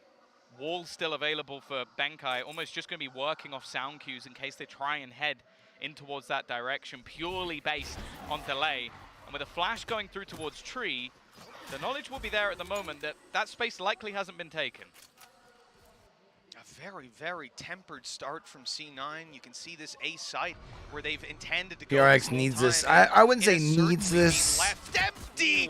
The exception of Devi standing around, and he almost gets two. Pistol, Great but it feels like damage they on need the EA. pistol, right? It can't be healed back up. Sorry, Zeppa, of course. It's a pistol round. He hasn't bought that heal. So that's going to make it a little tougher for Ye to get the value, especially with that nade on the way. Not going to be able to hold the angle, and Benkai already getting rid of that aggressive Because that should be pretty spot. well able to even this thing up. Both got the frenzy. Oh, close up. And that does leave Jing low. The wall is going to make things awkward, though. It's going to take him ages to just spam through. There's nothing he can do. He just stuck on the other side, feeling the fall. And while Zeppa, he's going to go down at the end as well. The Sage will be used to just leave him isolated. And PRX, well, 7 to they'll 6. get themselves a pistol again. Hey, did you hear me, Ben? Is that Ben behind you? Okay, he didn't turn around. I'm just making sure it's not piped into his ears. He was off to a slow start for sure, but a quick double kill in the wall being the thing that wins that round. Just like, there's just no way, man. No way. Not when you're using a frenzy. You're not breaking that wall when it's 100. And the fact that he goes back after, do you need to reload? I can just jumping right click it.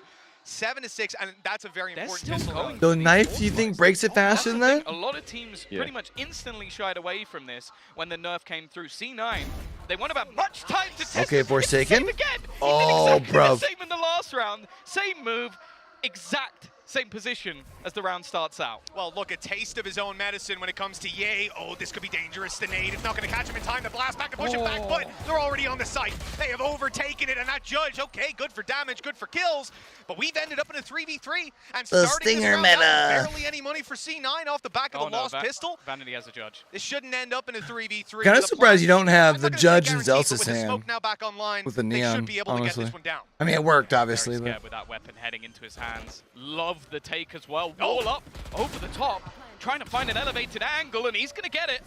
Already, though, his teammate traded out in the meantime. As they look to try and push into this site, they're stuck in the mud. And Benkai now has to try and clutch this one out. Spotted by the cam, all information, and they'll play this one together. A beautiful round from C9. Well from done with the start stingers. to finish. And I actually really love, if you watch the way they set up Zelsa's stuns, I think it was then Vanity TP'd Cheeky into boys the site. with the stingers, You look you. one way, the dog hits at the same time, and then you manage to get that kill. That is a beautiful take with the stingers. Yeah, you can see these guys have been putting the time in on the customs. Unbelievable. And you know, you gotta give credit. I wonder if that's come from the brain of MCE. Chevy Good old cars Mickey as he goes by.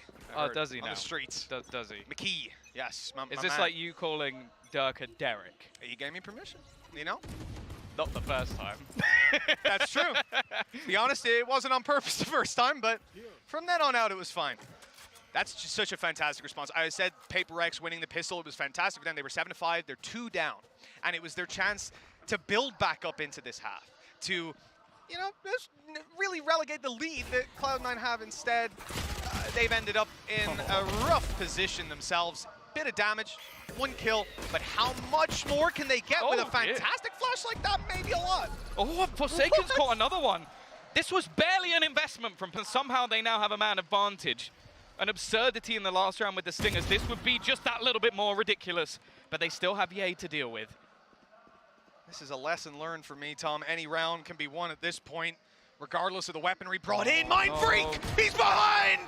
The timing completely out of sync there. We're left into a 1v1 Forsaken. No bullets left in the Headhunter. He's got a classic in his hands, but luckily, he hears Vanity running away. Now he's got a Vandal to work with, and knife out, shifting towards this player. He might be able to catch him. He sees the head, and he's got it! PRX lose the second round, but they're right back into it. There they are, 8-7. I'm gobsmacked. Like, the rounds that we're watching just don't make any sense. The logical winner isn't winning most of the time. And with another thrifty on the board, who do we even think is going to win this one? It doesn't matter, Tom. I don't want to take the credits off the scoreboard. It doesn't matter. This is an arena shooter now. God, today has been something else when it comes to Valorant. Lock-in, delivering on levels that I don't think you could have expected. And what a treat of a game as we kick this one off. 1 round separating them, moving into round 16, and the buy is close to even. Look, you got a couple of rifles here. Cloud9 could get something done. Actually, Ye's playing with the rifle despite having the Headhunter. I mean, it's a symptom of the nerfs, I suppose. That's going to take an effective duel out of their hands. Ye. That too. This is so ratty from Benkai. It's basically the same spot that we saw from Ye earlier, but he actually has some cover. He can hide behind the box. Ye needed to try and get something here. They're going to farm the orbs up as best they can, and they could, in theory, get Zellsis that extra orb as well. PRX going to even things up here, you think? Purchase. Should be able to, right? Yeah, I mean, they have to obviously double check Ben's not on top of the wall somewhere, and they're clearing that out first, being very cautious, very respectful. That flash, no doubt, is going to rustle them a little bit, but in the end, they're comfortable to move forward. The flash through the smoke. Ben was caught by that. Should have an idea that he's on one of those two corners, and that's why Zellsis is just holding them as the rest of the team takes some space. The smoke off, the stun in, they can go anywhere. They, in fact, are thinking about the spawn. Literally every door is open for them right now, and they are allowing the other team to come in. Benkai! Sat in the corner, able to catch them off. This might be the most classic kills I've seen in a game. Oh! He's just waiting on the trap. I couldn't have gone worse for Mind Freak.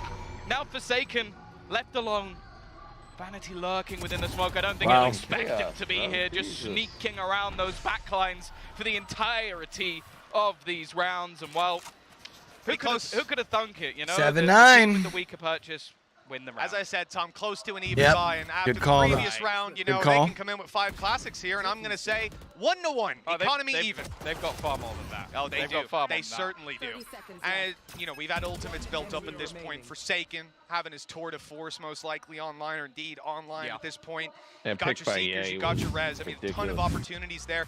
Zellsis, though, you know, we haven't really seen that much from him so far. Obviously, his role here, very important to mention, even on the defensive side. It's on both sides, you know, you play as a Jet on most maps when we go, you remember back in the day, back in split days, you'd be like, Jet, attack, split. You're not supposed to get kills, you're supposed to get space. Zellsis on both sides of the map, that's what he's doing. He's throwing himself in, getting picked off by Forsaken. I think we should actually have a look.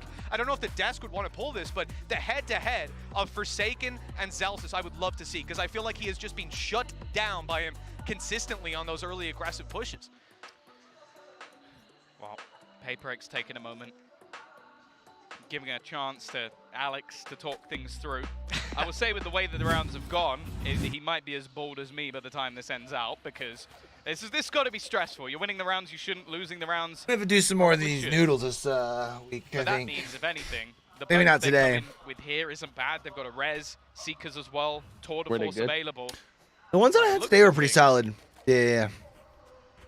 The one that I got was like a mixed pack, so like every pack is technically a different flavor. Cloud9 are almost expecting some sort of aggression. It's just what avenue it actually comes from here. But they're all some form of exactly it. We talk spicy. about this map as having the potential to suffocate those attackers, and looks like that's what PRX are aiming for, at least towards C. Again, we'll see this consistent player posted up to try and hold the angle. He's going for the door, though, trying to fight his way back through. Of course, he can TP. Open up the angle, try to take a shot. Maybe it baits them into pushing the smoke. You know, this is Forsaken trying to play with them, but they're not giving anything away. Yeah, Zellsis now will start to take that space. Door already broken, so they do have to be a little careful. But the swings just don't work at all. Every battle has gone the way of Cloud9. And Benkai, whoa, almost desperation here to see if he can find anything on this cross through. But he won't.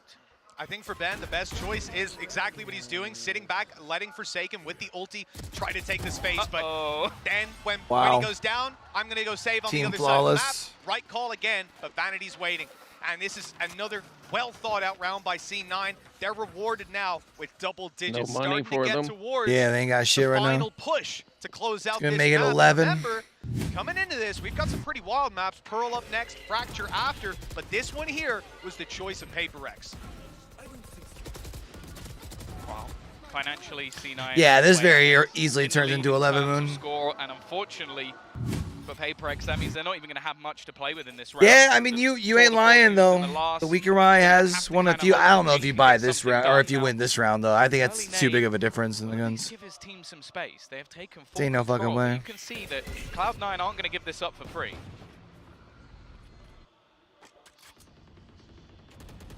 PRX, though. Right? There's a trap there. They'll be able to hold on the angle, maybe get a shot off, and Forsaken got a few. Unfortunately, you're seeing that headhunter not quite what it used to be. The shots not okay. Kill, and even though they get one in the end, it is negligible. 11 7. PRX knew they weren't going to do much in that round, but now with the economy stacked up for C9, they are going to have to win back-to-back-to-back buy rounds. That's the thing. This is looking really controlled now from Cloud9. They've been able to deny any space over towards A. That was something that Cloud9 on their defense were able to do quite well. Take that space away early. Okay, it went a bit back and forth in trades, but most of the time they came out on top. Whereas on the other side, they are patient, and then eventually they just clear through everything methodically and haven't really been losing many players, even in the prior round where it was a full buy. You want to play? Let's play. Barriers up yet again, and C9 on the home stretch.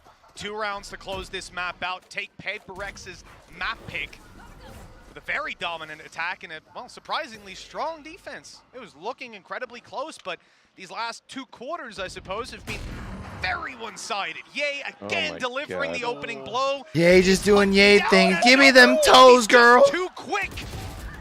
Celsius following through. Zeppa with another. And just like all the others before, this round has crumbled for PRX. I think this is where you are. Is there something to not having that proper Sentinel? Like the difference between the amount of information look into and the fact that both teams that picked Lotus did not look that good on Lotus? On the map. The fact is the aggression isn't working for PRX, and in the meantime, the information isn't there either. This round was mostly Ye just walking into B. That would not have happened on the other half for C9. Sometimes you see maps like this where the team comes in and you just have like, I'm happy to have the excuse off the rip if I hadn't seen the game. Oh, Ye just popped off. He just shredded them. You know, it is what it is. They played this map better. Their prep, better. They suffocated PRX's attack. They kept them trapped in spawn. They denied the A-long aggression. Their comp with Celsius worked perfectly. Celsius is 11-14 right now, which is a damn miracle. This guy has been put in the worst positions consistently, and he's still putting up the numbers. And you know, look at this. Look how hard it was for PRX to take that map control. They needed to put the whole round into it. And for C9, every round they get it. And now they've trapped Mindfreak. He'll get one. He couldn't get out, though. And the trade is not good enough here. Yeah, Jing took a lot of damage in the initial fight as well. They've been so good at You don't think so, Moon? Back out of these positions. You think it's these teams just not wanting to give away so much in the preseason tournament? They're going to be able to do too much. What's going to do some damage? And actually it broke the door! And that might have been a little bit of a fluke, but he probably should have gone down anyway. That's actually disgusting. Okay. Well, it looks like we'll the get magic one more fingers. Out of this one. Celsius not going to be clutching out the 1v4. That would have put him positive. 12-8. 4 chances here for Cloud9 to close it out. They're on the attack. Their early space taking has been fantastic, and we have to yet again mention. Let that door open. It's disgusting. The fact is, Cloud9 have so much money. They're buying anything they want, and they can do it again in the next round. Yeah, the one thing is that their ults are fairly far away. They've got the Seekers for this one. Ye, they just used 3 of them, right? So that's burned it up, and they didn't get the round for it. An attempt to get it over the line, and an you know where he failed. is, yeah. However, they haven't had too many struggles elsewhere. Again, we're going to see like the meta for the map, coming through from Forsaken. He's going that little bit further. Now the TP across, he'll know that he's there. He might have just been spotted. That little jump across is given the information. It's a whiff shot. Somehow Forsaken survives far longer than he should have done. But even still, the advantage sits firmly with Cloud9, and this C site is open for business. If I'm being honest with you, he had no right to even get 1 kill here. This should be a 5v3 retake. A chance given to PRX by a big kill out of Forsaken. Rez with Mindfreak back in, and the numbers are even once again. The C retakes, we've talked over and over about how strong this can be for teams fighting back in. This isn't a death sentence yet, but everything has to go right on the way through. One hero play, a big performance from one of these players without Ye on the server right now, and it looks like everyone's chipping in. Too easy. And it's finished out by Celsius. Cloud9 says, let's go. Absolute decimation on PRX's map pick. As Cloud9 have shown, they are here to play. Yeah, really impressive stuff from them. That was we their came map in pick. with the previous event, the sort of during the off season, and people started to question, is this really that super team? Is this the squad that's going to lead the way for North America? Well, they've gone into a map that they've never seen PRX play before. They have no data to go on. And even with a few spicy picks, even with a load of openings coming out from Forsaken, even with Jing performing to a decent level, they managed to make that second half look very easy indeed. And in fact, the way they adapted around what PRX was doing was nigh on perfect. I can't really fault them too much. Yay on his agent of choice, looking great again, but it's a full squad performance. Not a man missing on the server for C9. Well, we have to say, we saw the Sky in the crowd with PRX on the arm, but Sky on the server for PRX had a tough day. Dubai got shut down here, but it was this man leading the charge on the attack that won them so many of those rounds. His space taking was unbelievable, but nothing compared to the value so what do we think here? On this map. Does this still end up going 3, or is this going to be a sweep since they took... Yeah, you sit there and go, "Why are you talking so much about Zeus? He's bottom of the scoreboard. He's trash." Like I said, he went 13 we know kills, PRX is a good 15 team. deaths, 7 assists. This is a guy who's map pick, diving in every time, getting shut down by Forsaken, shut down by anyone who's watching an angle in the early round, but his teammates trade, they take the space, and they win the rounds. That's all that matters at the end of the day. Doesn't matter how many kills, how many deaths, if you've got a trophy in your hand. Yeah, I think the fun thing about this match as well is the fact that... You feel like they trolled a lot of those last rounds? Like a lot of the rounds in the last game? Yeah. That's an understatement. And C9 proved that they can scrap back. They won so many 4 spy rounds. They were using the Stinger even though most people thought it was dead. Yeah, they don't play it like the normal pace, that's sure. Gone as well, that's why they ultimately, are fan favorites because of the way they play. It really does, and now we move on to their map pick as well. Just another win condition that seems to be ticked. Up next is Pearl. For now, though, we're back to the analyst desk.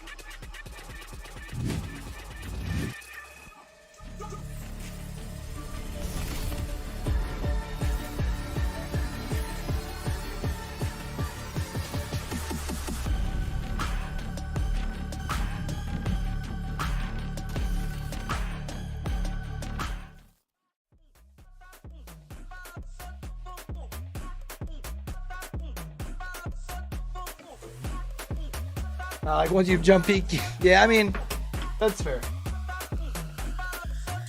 What you gonna do, you know? Jump peek again. Show that kneecap. The problem is in Valorant, almost every wall you could shoot through. So it's like, even if you're jump peeking, like there's a chance you're gonna get shot through that wall.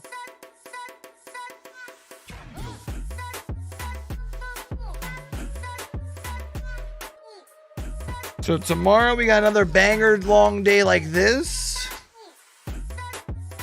Tomorrow we've got Evil Geniuses versus Heretics, MIBR versus Talent Esports, and Loud versus Gen.g.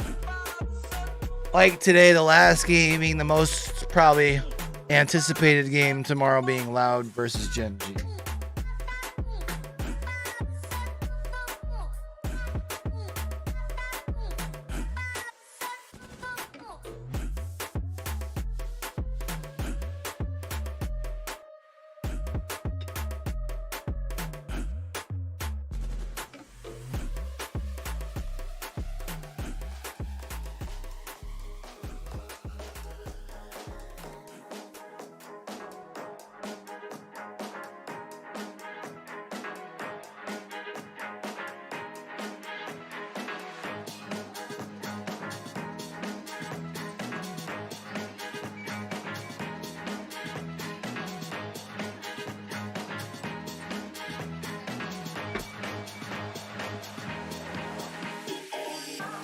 Learning English. I'm Hugo. And I'm Sam. In the program today with Yeah, I'm gonna go pee real quick and I'm gonna... Bradshaw, the dangers of fake news. Bradshaw, the dangers of fake news. Bradshaw, the dangers of Gross. fake news. Bradshaw, the dangers of fake news. Dangers of fake news.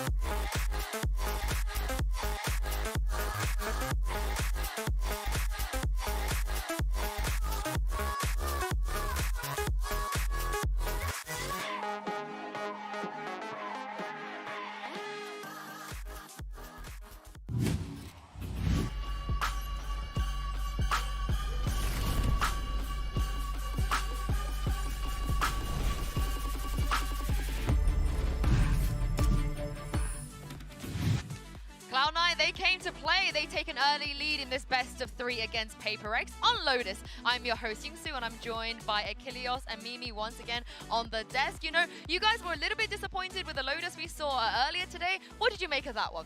I was really happy about this one. I think both teams came out with some really, really interesting ideas. We got a chamber mirror matchup, which I didn't think we were going to see in 2023 at all. But I think that both decisions by these squads made a lot of sense. The game plans were both sound, but the adaptation on the fly from Cloud9 was just better. Clearly, Chamber is still king, because both of the MVPs on either side are the Chamber players so.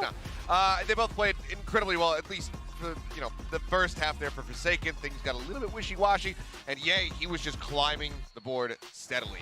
Really solid performance out of him. You can nerf the Chamber, but you can't nerf Ye at the end of the day. Yeah, you absolutely cannot. And to kind of contrast these two team styles, I think that the kind of biggest example of it was how they approached that A-long control. For Cloud9, it was always fighting forward with a Neon, with a flash, whereas for the side of PRX here, they had a couple different ideas. In this one, you see Benkai boosting up on his wall, the kill here, and then leaving it. But what's great from C9 is they take that opportunity to just wait until the wall fades, walk through it together, and then make this really deep play into spawn. It's been a while since we have seen Vanity on an international stage, but this guy is still an excellent IGL at identifying gaps and calling his team to take those.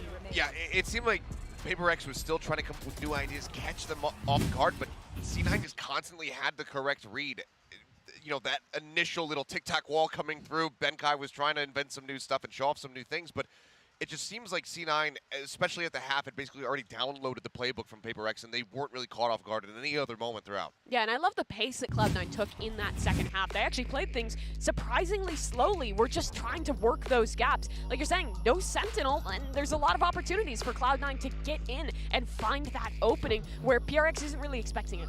Yeah, no, they're not. And I think even Mitch mentioned it in the cast, that it was very noticeable when Chamber, even though it was being good without the Cypher, without the Killjoy, I think there was a bit of an opening there, but hopefully they've learned from it and we're going to see something else the next time they play Lotus. But before we head into the next map, it's time for the AIM Lab shoot-around. Here is El Diablo, Ye in there, clicking the balls. He's at head this time, but he's always got to show off with the small ones. I know, and honestly, we have such high hopes for Ye, but time and time again, Achilles, he is that player that just comes in and fulfills all of the expectations. Yeah, I mean, again, we get to that half, it's like, okay, Ye's looking decent. He's losing and whiffing a couple of these shots that we normally see him hit with a lot of consistency.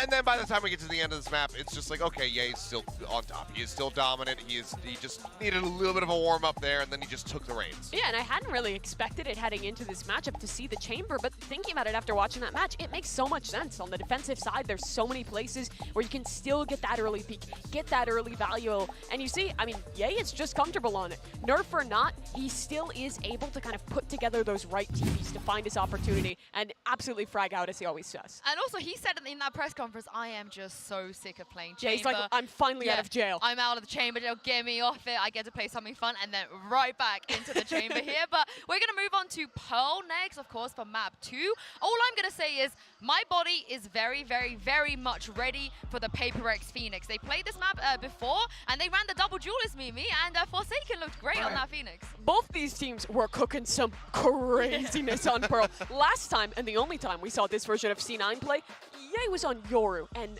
did not look particularly good.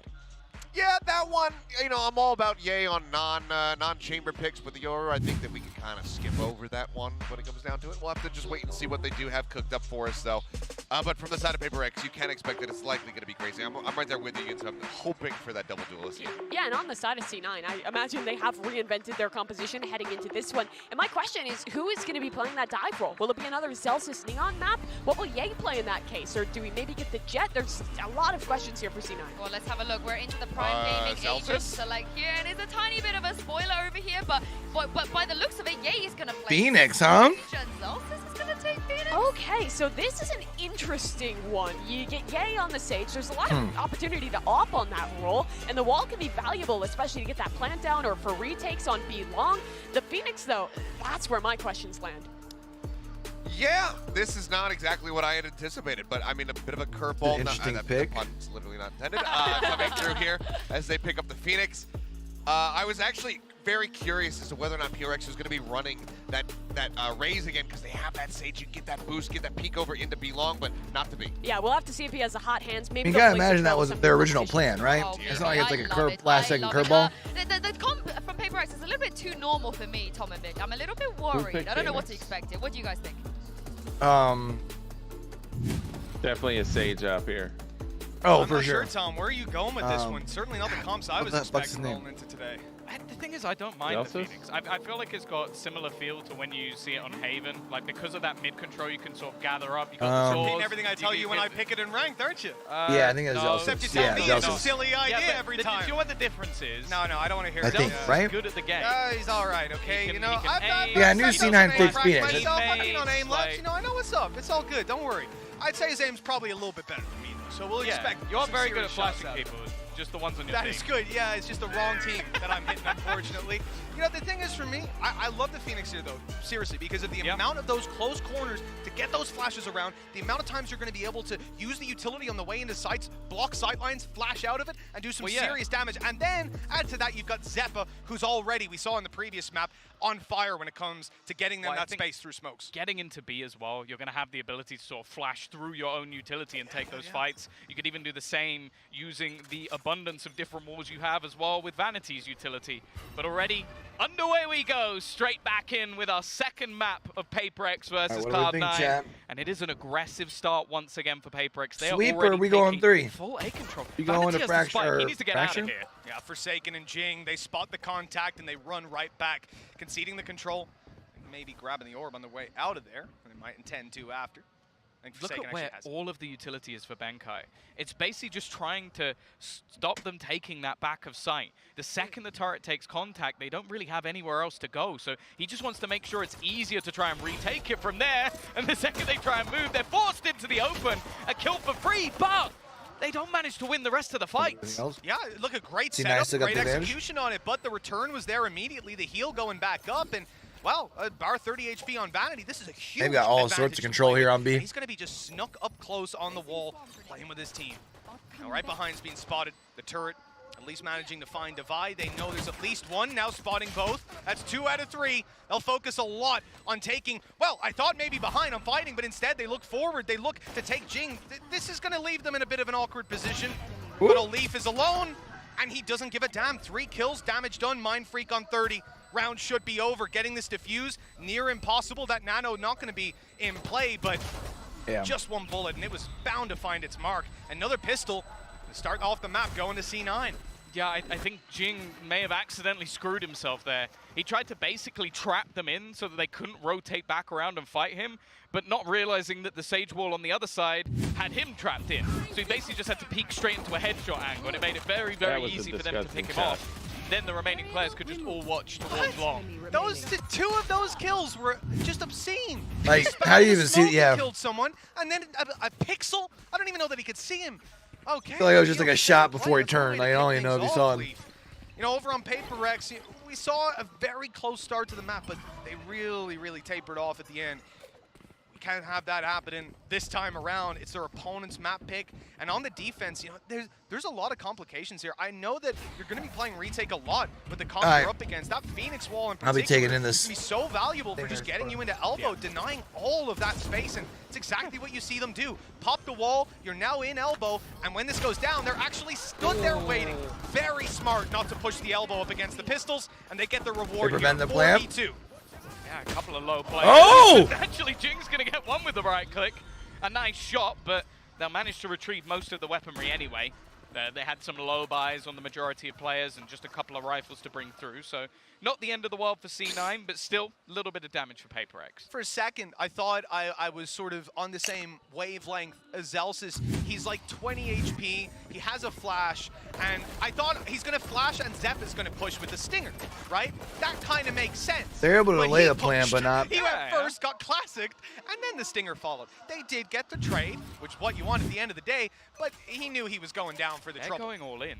They have actually just purchased up around this to make sure they have that 4-buy into this round. Still with a little bit of extra cash in the bank. Benkai's already gone. Ultorp, there it is. He was expecting that he would have maybe an easier fight because of the weaponry. Now you have yourself to run it back online as well. And that's because Zelsis ran into elbow last round. If he flashed for his teammate, he wouldn't have that orb. He wouldn't have the ult. And now he can use that to take space.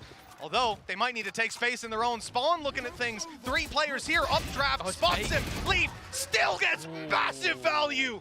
And Oh, you smart boy, mind freak, you absolute animal. He snuck back, managed to completely he missed the second. Shut down a kill, and now he's trapped them. Gorgeous round, what a recovery. Zeppa has to do it all. The flash there, Seeker's online, but he's got a good idea where Jing is. Waits a moment, pops in, and got to win this fight. Oh, he tries to go for the wall, tries to get something out of it, but instead it's going to be the Red Bull clutch coming through from Zeppa. I believe he's still yet to die. Just having a fantastic start to this map, 7-0, and a real back and forth round, Mitch. That could have gone either way. It really could have, Zeppa's but again, 7-0. Zeppa, the difference maker. You know, we saw Leaf having a good start to it. A mind freak, what a good attempt. You really can't take that away from him. The plant position was perfect. The Phoenix luckily was far enough back to not get caught. That's got to be frustrating for Jing as well. He gets the wall down, maybe he can get it to half before actually having to take a fight, and instead, it's just going to be that 1 player remaining. But that's enough. Still a purchase on the side of C9. It's not the greatest in the world, but when you look at what's on the other side, I don't think you're going to mind too much. I got to say, the watch parties for each team, man, you can see the regions coming out to support them. Crazy hours. We've had a bunch of teams, 6, 7, 8 a.m., and it's packed out. The energy's high, you'd love to see it. Right here, though, the PRX scene. We saw they were disappointed. We saw the same from Alex. A bad reaction from the coach as they now force themselves down to an eco, just a few pistols, a Marshall. And really in these rounds, you're relying on catching them on the way into the site. The post plant is much harder to deal with. Almost acting as a turret from above. Ye is just going to mow them down as they attempt to enter the site. Not a single frag being found, and well, Benkai's flank is much to be desired. Yeah, he has definitely Wait, what do you mean? realized that this is possible. A nice shot. The IGL still got it. Can he get anything more? Yes, he can. Well done. Couple of kills coming through. Again, a bit of cost, and bear in mind, the economy isn't great for C9, so anything being removed is going to help in the future, but they now need to win a round. Bladestorm online for Forsaken, but he's getting that operator to go alongside it, and they do have the full rifles this time. This is the opportunity for sure. Ulti's there to back them up. Maybe a safety net that they can fall back on. You know, I said the post plant, but then they ended up actually killing 4 people before planting, just constantly attempting it and then getting another duel offered up, baiting them into the fights, shutting them down, and just the control we're seeing from C9 right now is hard to imagine them giving an easy round away. This is one that PRX will have to fight hard for right away. You've got a smoke and a flash from Zelsis. That was a close shot, but Forsaken returns one of his own. Yeah, this is what we wanted to see. Operator in hand. A chance now to take those brawls onto B long. Has a little bit of support.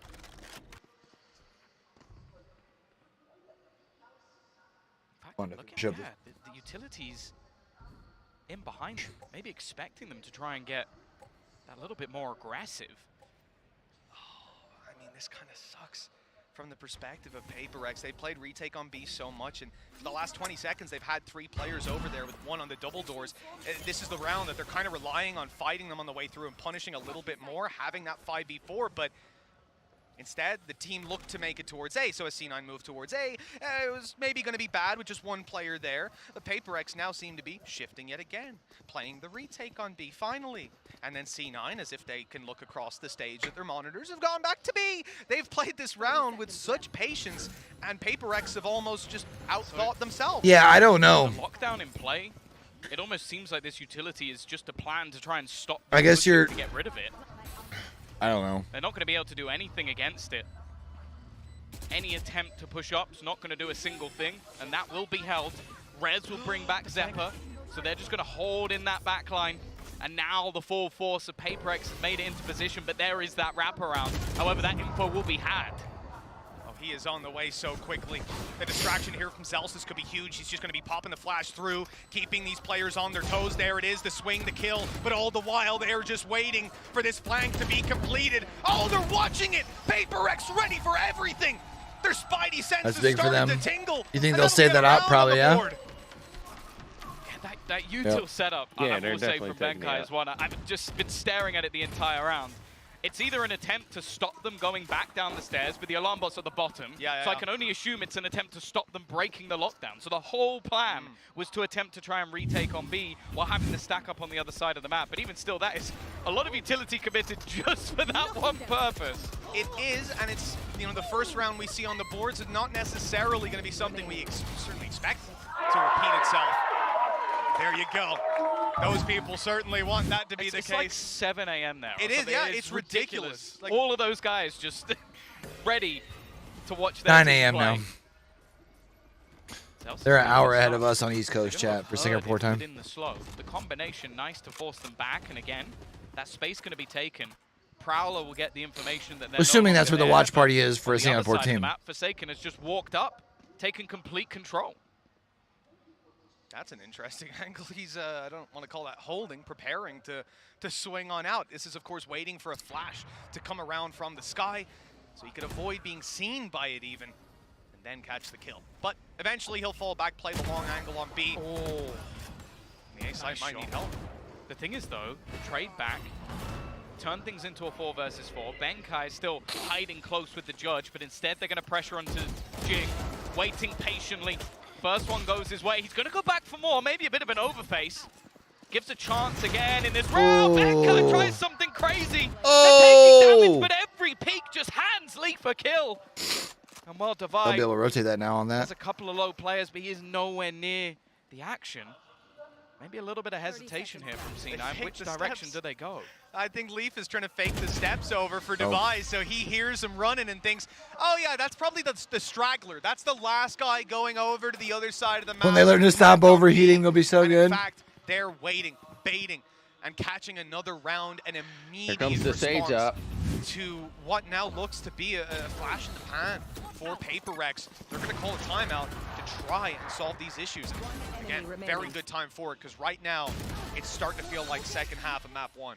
Yeah, no, they are getting Look at that nod, that confidence from MC. Yeah, he knows what's up. Team, they can't put a foot wrong. That's the thing at the moment. You look at the upgrades that were made for C9. All right, Jam, I'm going to rinse my pull out. The best player in the world. You're talking about Zels as someone who has fit so many roles for the different teams he's been in. Fantastic individually. Right now, it's the old core. Leaf and Zappa are just on fire. 10-4, 10-2.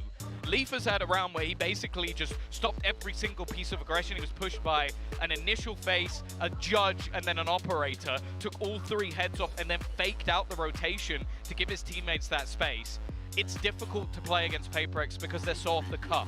They're insane sometimes, but they seem to be reading them perfectly. That's the thing, PRX, so often we have seen teams that just cannot deal with the pace they bring to the table. They come out swinging, they catch you off guard, and they make some crazy adaptations. But here, it looks like Cloud9 are just one step ahead. Yeah. I mean, I don't know what to say. Their defense looked incredible. Coming into this map, their attack is near flawless, bar the one round, which was, you know, populated by a lot of ultimates out of the side of PRX.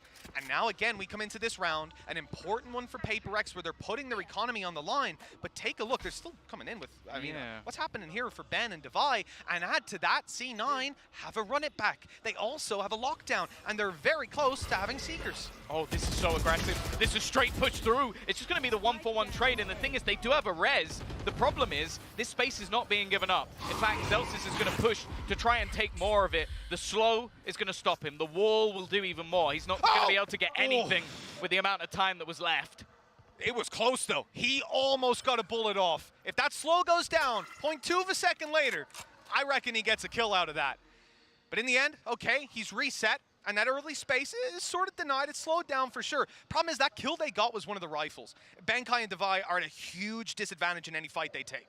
Are they going to go around behind them? Maybe expecting them to eventually take this A site. The only way they could get that res is to go around the back. Now the lockdown's going to deny them much of a chance for any heroics. not really in a place where they can just run back into the site and opt to fight them. And C9 playing this one desperately safe, making sure there's no shenanigans here. It's a bait, though.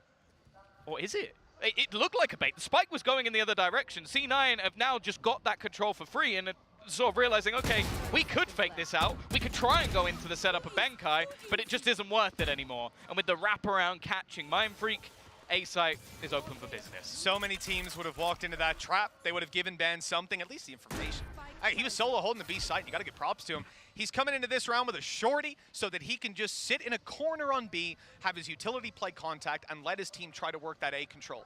Ambitious, a good idea. That's why we saw that hyper-aggressive start to make up for the weakness on B. But again, it's just met by this fantastic adaptation from C9. They are so quick on their toes. And it seems like they're always making the right call, even in that round where they went B at the start, then they went A. And then, when those players are stacked up on A with whatever little hints they're getting, they went back to B and walked onto the site for free. It's consistent beyond belief. Oh, Benkai. Not really much to save in this scenario, unless he's going to be able to find a gun, so just going to run into the spike, at least get the extra credits. The problem is, that's really where they're vulnerable again. This wasn't an eco. This wasn't them saving. There wasn't them attempting to get a purchase for the next round. That was a full investment. And C9 made it look like an eco. They really didn't struggle with that at all. And I'm not going to fault the investment. Again, this is the kind of round that we know PRX for. You come in and assume they'll play low buy. They drop over 2 weapons. They're playing weak on 2 guys, one of which is just going to be support running up anyway, so he doesn't need it, and the other's solo B, just playing off his utility.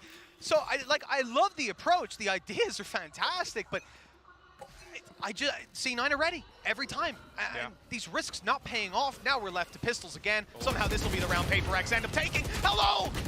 Benkai just ran up beside them, but shy of any impact. The flash did catch him, it's worth saying. Yeah, the trade's effective once again for C9. Moving as a unit versus his weaker purchase.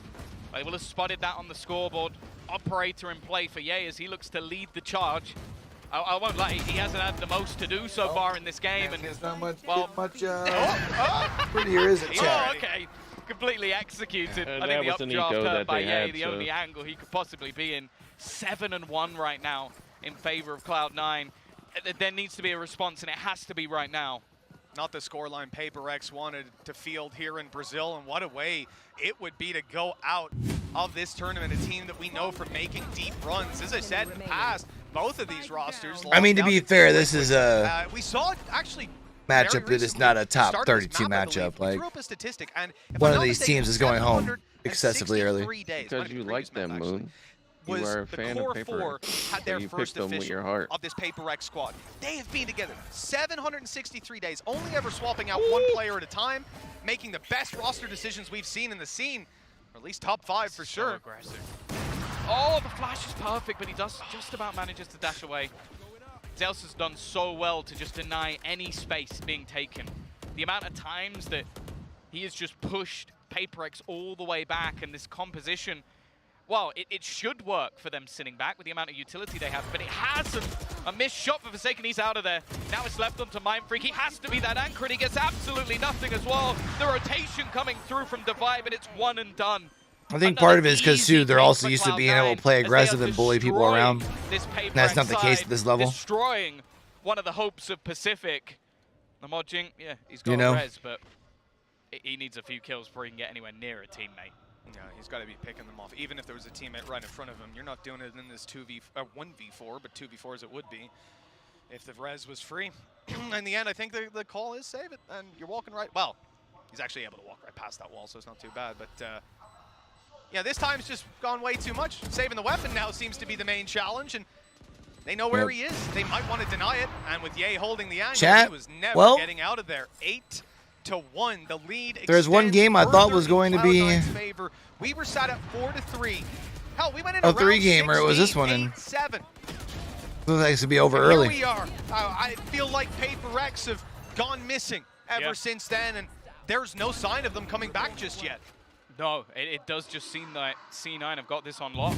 There has been little to no response. As said, the only round they won was utilizing a lockdown and having sort of a cheeky setup to try and catch players rotating in behind.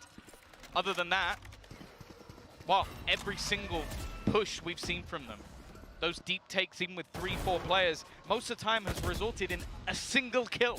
That's all they've really managed to get. Other than that, it has been squeaky clean for Cloud9. Ever since the first half of the last like that super map, team it's just been completely sort of over. Expected when this roster was formed, but coming into the tournament this early and looking this good, that is terrifying. It's not just the fact that they're winning. It's not just the score against the team that they're against. It's how they're doing. I'm still gonna have to take Cloud9 out of the bottom half of the gaps. bracket. Even when you had that little updraft play, obviously, yeah, expect him on top of the wall. You heard him updrafting, but I said in my video that the winner of this video, or winner of this matchup, would win the lower bracket, lower half of Alpha. PRX can get in there with the weak weapons on long range and a collateral kill later. We know that the answer is a resounding no. 9 looking to be on the board. It would be a... Well, let's not call it too early. That was a good shot with the gap in the smoke. He's dead. These lurks as well. We've seen Vanity and Leaf pretty much trade places throughout rounds to get in behind them. And that was a 4-man stack. 30 seconds left. And they eliminate the first few with utter ease, barely breaking a sweat. It might be warm in Brazil, but C9 are cool as a cucumber. Mind Freak, no hope. Leaf is just hitting every single shot. 9-1. This is not the way I thought this map was going to go. I was expecting another back and forth display, but right now, C9 are just better. The last 20 rounds that we've seen have proven that, Tom. I mean, look at it. Little flick, there you go. He's too good. And the fact that they line up and check it, you know, they heard contact early. Kinda fucking one, guys. The map control, you sit there with a 4-man stack, eventually you have to peek at them with weaker weapons, of course. I want to say, if PRX don't win this round with 5 ults, we just call it. we Tom, call it. It's 9-1. That's not that ambitious of a call. They've got to at least get a round. They've got to get something. Well, Make it the cut. You know what? I'm here for it if PRX gonna come back. Let's go. We've got. I didn't smell any sage burning when I walked in the building today. I put Golden Boy in charge, and he's let us down. So the curse might be live, but PRX need to get there. And that's a whole nother story. Zelsis immediately running it down. You can deafen him, but let's see you deal with them past the slow already. Molly in, wall up. They're going into heaven. They're going into their own spawn, taking the fight right to PRX. And they'll get a kill for their trouble before planting and leaving it for the retake. It just, this is obscure. 3 players coming back through mid. They're just bullying them back, but better. Find another, giving them the advantage once again. He got another collat. Put into play on either side, but they can just push into the spawn and another collat. Just a couple of rounds in a row, he's managed to do so much. It's left on Forsaken, he's gonna get caught by the ultimate as well. And sure, the same will happen to Vanity on the other side, but it doesn't matter. They had 5 ults. They managed to force players into some awkward fights. It just it meant nothing. It meant absolutely nothing. 10-1. This is devastating for PRX. Tom, we were at a 7, and I remembered. Oh, look at it. Look at it. Wow. Is that the same 2 players? Is that the same 2 players as last time? It doesn't even matter. Honestly, just like, we were at 8-7. I said the exact words. What a treat of a game we've had. They've got 2 rounds since then. What is going on in 763 days? We have never seen a team challenge PRX like this. Cloud9 putting them to shame and showing that their map pick certainly has no weaknesses, not so far anyways, and I don't see any coming around the corner on their defense. It would have to be atrocious. Well, at least that's one for Forsaken. He's trying to just take this into his own hands, give them the smallest amount of hope, but they've still got to deal with this push onto the site. Again, Zelsis has just been fantastic at taking this space. He hasn't dealt with Jing. All right, Jing's gonna turn this corner and just fucking slap, right? Spike is gonna go down. Just trying to make a play through it. Try and take a bit of a risk. This jump up has been the bane of Ye's life. He's attempted it so many times and finally makes the move forward. An instant trade. Jing might not know he's above. Might not know, but he's realized with the wall that there has to be someone up there. You expect it to. Look at Raz in here though, 5v2. It should be near impossible to deny. Are you kidding? Already a double kill. Okay, they'll deal with Ye. If they wanted, there we go.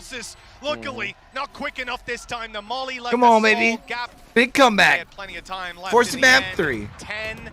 10-2. Tom, 3 rounds. We've seen it happen again and again, but with how strong C9 have been, I don't know.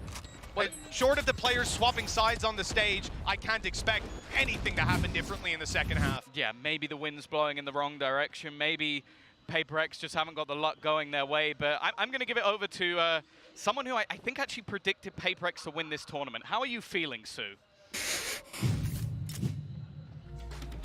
Yeah, Seth, how are you feeling? You're also a PRX fan. I'm just going to dodge that completely. I am a Pacific boy, but unfortunately right now what we're seeing from PRX is much of what we saw at Champions. It feels like they just haven't been able to get back into the groove. They're trying to continuously catch people by surprise. They're trying to pull out some strange strats and whatnot, and it's just falling flat. Cloud9 have the answer at every single Yeah, my bracket's fucked. Yeah, it feels like this game is coming down to which team can kind of come up with the more wild strategy, come up with something that is unexpected, and then on top of that, be able to adapt on the fly. And for C9, they came in with a great idea, and PRX has been unable to adapt to it. Yeah, I mean, we take a look back at some of the setups here. Leaf, in particular, has been just utterly fantastic. I had for Cloud9 so far. for NRG in the final, so make sure that there's no way for PRX to get themselves back into the sites. Vanity has that cutoff angle, just getting himself all the way through B into that. CI and NRG versus fucking PRX. To be fair though, I also said even in my video, whoever won this video or whoever won this would be one that qualified from the lower half. So. Had an answer, but a man from the. But I didn't think it was gonna be this big of a blowout, man. I figured it would have at least gone 3 and maybe like the third map gets blown open or something. But he's playing, he is performing impeccably individually. This is insane. Fantastic start to this match on the Killjoy, and now as we look ahead, these are the demons for the side of PRX. Leaf hasn't touched grass in like 10 if Vanity years. continue to play the way they are, it does not feel like there are many ways out for the specific squad. I guess that would make sense. If Ye himself is El Diablo, then the rest of the team are the demons that surround him, and they are just tormenting the ever-loving hell out of PRX. Yeah, this is really, really rough. We really hope it doesn't end like this, but of course, PRX, if they can't I don't know, did he? they will be going home. Mitch and Tom, I really hope they don't. Stupid. Look, Sue, was that it? For the sake All right, come on, PRX. I guess we have to hope so. It's only 2-0. They've never lost to an NA team. And never lost. 2-0. Oh, good. Well, in that case, Phoenix C9, is not that good on defense. Well, so, like, it's important here that the UI is wrong. C9 are defending, right? That's it. Another nail in the coffin for PRX, who now have to go on the attack up against a team who've been nearly impossible to even scratch the surface of. And this team, by the way, has Ye. He's a pretty good player. He's middle of the scoreboard, Tom, and it's 10-2. Get out of here. See you later, Ye. Deal with that one. A decent start for Forsaken. He's going to hide within the smoke, play aggressive. Oh, Forsaken with 3! He's making it work with the Shorty, looking for a little bit more. That one was almost stolen away. Oh, yo, I thought I was going to get Finally Celsius. be put down. And again, this starts to swing back in the other direction. A couple of kills coming through for the likes of C9, but it's left all onto Leaf. He's had an amazing game so far. This would have to be the best of them. 2 players remain, both playing deep. He has 25 HP. Good luck to him. Of all the rounds that we've seen, this one surely is where PRX find that third, and there it is. All right. The pistol round going their 3 way. turns of 4, 4 turns of 12. Come on. A lot more than that, but if I'm not mistaken, that's the first pistol they've won. C9 kicked off map 1 with the pistol, kicked off the second half, and then lost the follow-up round, and then answered back, if I recall correctly. Oh, no, actually, they did the stinger buy, didn't they? They round 2 stinger bought, and they won the round. So we're 50-50 on pistol, which takes even more excuses out of the hands. For such a one-sided game, C9 look like they're in a different tier. Yeah. 100 Thieves plays against the other Chinese team for Edward Gaming. For now, first round. You'd hope this round was safe for PRX. A bit of an investment. Ye with the Marshal is always scary, especially in the position he's in. Waiting for someone to give him just... Then we'll probably play Foot Esports. That could be enough already, the tag. Jing will heal himself, but not for a lot. Not for anything that matters to a Marshall player. Still a shot to the body to take it down, but he won't land the shot. A rare miss from Ye, a good angle from Jing. And we end up with well, intention to go B canceled. I don't know if it was what they spotted, but whatever's happened, they've made the right call. 4 players stacked up from C9, and PRX are going A. Yeah, this is a free site. I think C9 just basically playing the bait. Okay, let's see if they come back in our direction. If not, Either we run in, try and do some damage, or literally just die to the spike. It's not going to be the end of the world. They are so ridiculously far in the lead that they don't need to take any real gambles. For PRX, though, keeping this clean is important. Look where this guy is. Forsaken is just sat in mid, lurking on... Forsaken, bro. Come on, dude. Oh, no. Oh, no. He shouldn't have been there. You shouldn't have expected him to be there, and he didn't. And oh, no. Okay. That was even the angle that he was aiming at on the way out. I know we like troll replays. I understand. Don't do it, please. I understand production. We like troll replays. It's always funny. We like, haha, funnies, he missed. All right, listen, there's people at 9:30 a.m. sitting in Singapore cheering their hearts out. I do not want to see a replay of that, please. Just this once. That would be Forsaken. I'll tell you that. Let's just not, okay? I'm just waiting. They're going to do it, Tom. I know they're going to do it. I know. It'll probably be in slow-mo as well. Oh, yeah. Run it back a few times, little rewinds, oh, there's the first bullet again in case you missed it. We know how it goes. We're used to it by now. He was thinking about the Odin. No. Oh, we get it. Okay, you know what? That's fine. That's good. I like that replay. That shows a good shot from Leaf, and we don't need it. Pretend we didn't see the first few bullets. All good. Great reaction. Great prediction. He didn't, though. Whew. This has been not the game that I expected since round 16 of map number 1. Forsaken as a judge. Yes, he's going to do the same thing again. He's going to do exactly the same thing again. Now, they've put a lot of their killjoy utility a lot deeper, so he's likely going to get hit by quite a lot of it as he tries to make his way through. This is a pretty bold attempt to try and do this when going into this sort of round. He's got his flash in his hand. He's ready to pop this for the contact with Leaf. There it is. The smoke goes up. It actually keeps Leaf fully able to see, and he's taken Forsaken down. Denial of that strategy that netted so much inside of that pistol. Nano to push Jing back. No plant for now, but that wall has to be broken. Yeah, they've done well already. Zephyr with another will take Divide. They're getting absolutely nothing. Cloud9 again. It almost just seems like a blip on their radar. The second they try and remake, 4 didn't turn to 12. Redo a strategy. It's already been figured out. It's already been countered. More Benkai. He at least has a rifle. There's a Nano. He might be able to steal the spike. Can just try and fall away. The thing is, though, you can already see on the other side of the map, it's being patiently held by Vanity, so there's not anywhere to go back to, and they've only got 30 seconds. Ben's already got his Nanos down for post-plant, but it doesn't look like we're going to make it there. Cloud9 again have the answer. A beautiful response. You can see the thought, and this is what I'm saying. PRX, they have ideas that catch teams off guard, but just look at that round. Cloud9 are adapting. They are so fluid. They were so fluid on Lotus on their defense. The writing was on the wall there, but this is truly just an outrageously clean performance. Even here.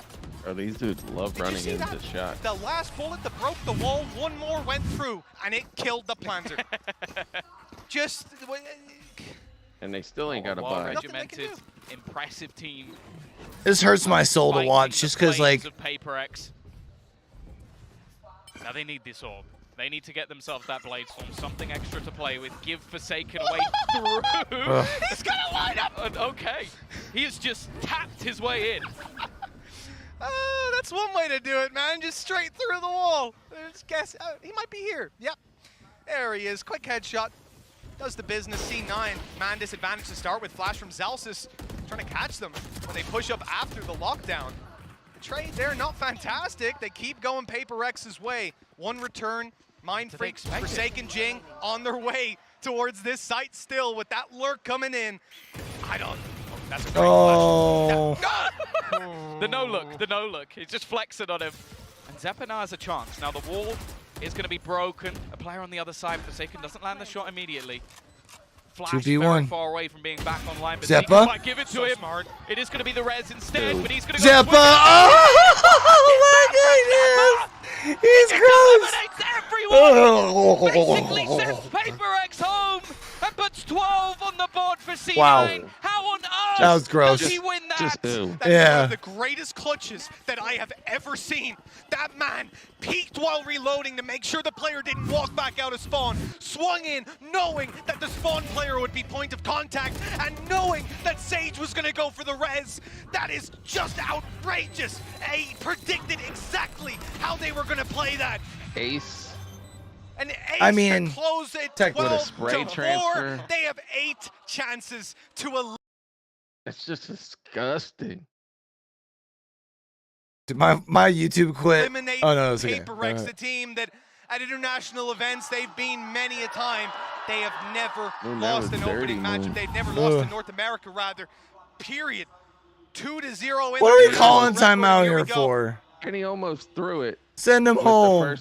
He almost threw it with the first kill. He stopped shooting. They're about to change the history books, and unfortunately for PRX, it looks like they're on the wrong side of it. We knew that today was BM timeout. We knew that a team. Fuck it, I'm gonna call one more timeout before I go home. Hoping they're gonna be the shining star of this event will be sent home. Oh, bro.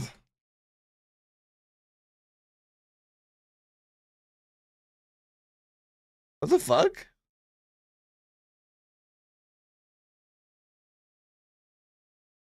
Monitors are still standing for every player.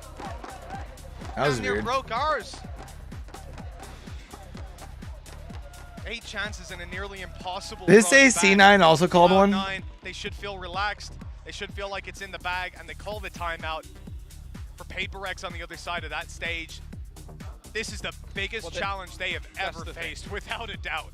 If they weren't broken before, they definitely are now. I don't care how strong your mental fortitude is. I don't care how much experience you've got in FPS titles, how much your coach has trained for these sort of moments. You lose a clutch like that puts your opponent on map and series point and sets you towards elimination. It's so hard to keep the mental strength up. Even if, like we see from Forsaken interviews, we're playing for fun. This is where things get serious. Seeing Cloud9 perform this well, you know, people at home might hear the surprise and think, well, how are you surprised C9 are this good? It's nothing to do with C9's ability. We didn't doubt that coming in. It's what's on the other side. It's the team that they are doing this to. Like we said, it's tough, over man. 700 days together as a 4-man squad. I was really hoping that they'd at least be able to put a better fight in map 2. And this might be where they finally fall early on in a tournament, their opening match, an elimination this time, and when it finally matters the most. It doesn't look like they've got the response. That wall up top, he's already down below. Yay, wanting to take a shot, but he's not given an opportunity. And now he's starting to rotate. Okay, I was expecting him to keep going a little bit when I saw him move past the box, but he is just going to tuck in here. We're going to have a very slow round play out while PRX cautiously move through. They are worried about an operator at every turn. Yeah, I don't really blame them at this point. Vanity still jump spotting, just making sure that any information could be had, and Mind Freak is gone. You horrible person. He has that wall up, and you see that they're immediately like, okay, yeah, he's on top of the wall. He's going to peek from on top of the wall. He's going to peek from on top of the wall. Then the dude just swings into connector and kills you. Ooh. Almost goes down. That's at least something. Low on Down HP. to 35, yeah. It's going to be forced to go back. Orb taken as well from Zelsis. That's going to put the run it back online. They can literally just play retake on this B site. You're going to have so much space to be taken. And well, now it will be an off. Yeah. It's over. Because Zelsis just leads your charge into the site. No, instead, Forsaken is actually going to go aggressive. I was thinking maybe he'd go and try and get that lockdown into play. Zelsis. Oh! Or Zelsis just comes in and puts his dick on the table. There's also that option. Won't even grant him anything. He needs an instant shot and it's done. It is over. C9 have destroyed PRX. Sent them home packing in a couple of hours. And while PRX unfortunately is going to be a long flight home. Ye had a for the good American map fans, on Mitch. Lotus, but they absolutely do. If you're a North American fan, this is the team whose flag you want to be waving right now. We've talked about El Diablo as everybody undoubtedly the best and most consistent player in the world. He has just come in here. He's not even in the top 3 of his team. He's not even on the top 5 of the server. The depth that C9 are playing with here. C9 looked really good today. And that means if that's the case, when they get down to the end of Alpha, C9 versus NRG is going to be nutty. A feat normally reserved for teams towards the end of a tournament. We've barely even gotten to see them here. Yeah. They won 12 rounds total. This is a team you hate to lose, be it for their personality, their play style, or even just Benkai's outfits. That alone can be enough to hope that they stay through, but I think they're a team that we know are going to be strong coming back into the Pacific League this year. They came up against the super team of C9, a squad that when they were formed was expected not only to win matches versus good teams, but to win titles. That is the goal that Cloud9 have come in with this year, and they have burst onto the scene, onto this stage, and they have obliterated. Yeah, C9 is going to be really hard to beat if they play like that. They look really good. Coach, and now it looks like this might be the new guard, the team that everyone will look to beat as they 2-0 one of the strongest teams we have on the global That's a hell of a statement to start off the tournament. That says it all. The crowd was behind them the whole way. Once loud. Oh yeah, he does. Managed to leave PRX with not enough rounds to win a single. I don't know if he'll get a chance to though, because NRG's gonna be the one to knock him out. Together. I did not expect this at the start of the day. I think that's pretty clear for everyone at home. You expected this to be a close game, but even the way things started, 16 rounds in, we thought we have a game on our hands. But that's the thing, Mitch. Correct me if I'm wrong, but does this not set up the grudge match now of them versus DRX? Is that what we're seeing in the next round? Because that's the thing. We talk about this new C9 in the lights of like the new Sentinels, another super team that's been built, 100 Thieves, a squad that just upgraded a bit, and that was enough for them to become an incredible team on this stage. This man had 2 collapse. But DRX are one that have changed basically nothing, come close to winning champions last year. So I'm not gonna lie though, I'm glad that we didn't get a third map. Now that I kind of look at the time, it's fucking 8:30. Ugh. Earlier in the day, losing a map. Oh. I don't want to face that, because what have you learned? You've learned that the structures tired, bro. You've learned that Leaf and Zeppa coming onto this international stage for the first time in a while look incredible. Well, another day of it tomorrow too.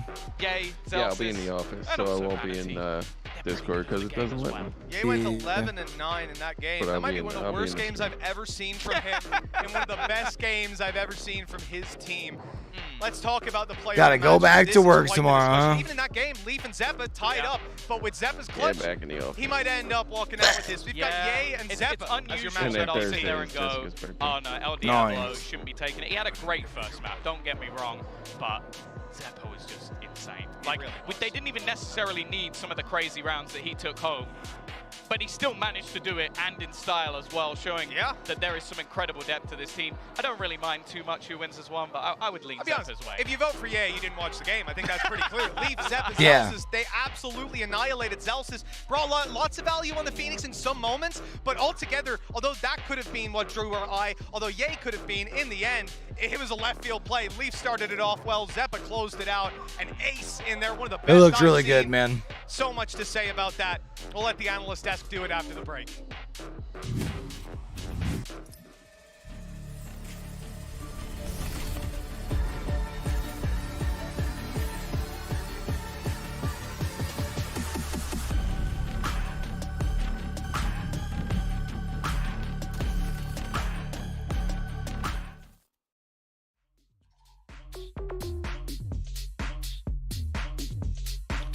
Dude, Zeppa just,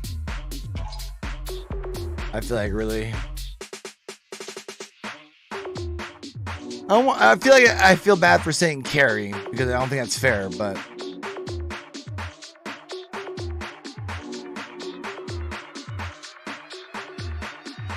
of all the games, I wouldn't have expected that would be the one that we had as a 2-0.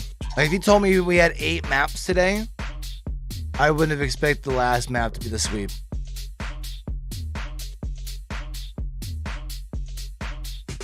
I don't think any of us, I didn't expect them to win. Like, I expected them to win. But not in that fashion. Yeah, that looked very, very impressive.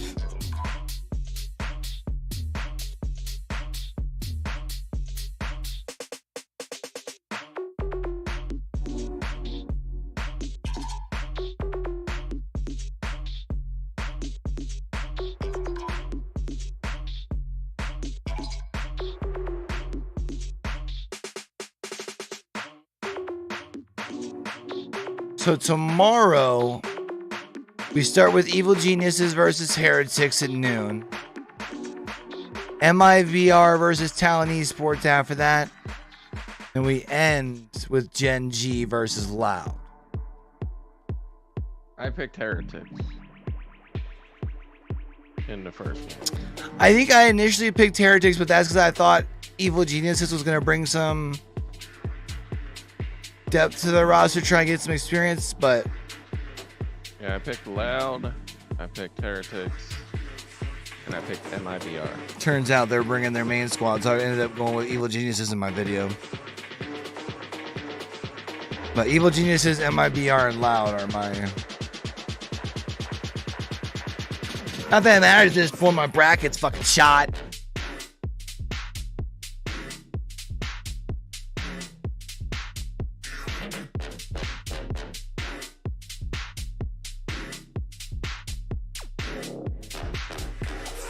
Yeah, Moon, I don't know why people aren't taking this serious if they aren't taking it serious.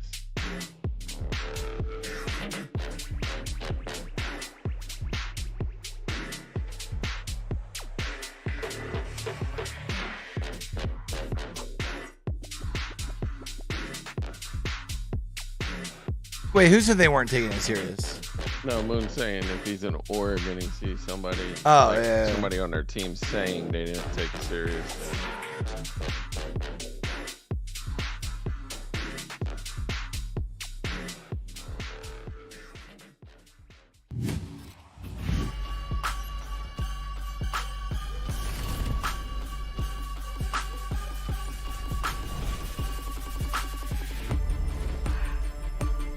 Boys, good night.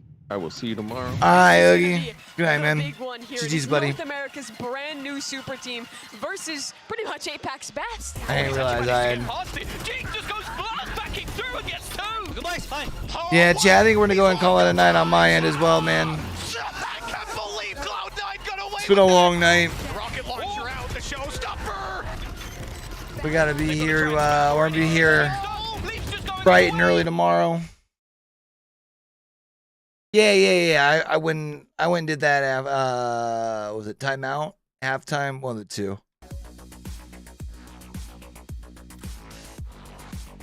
But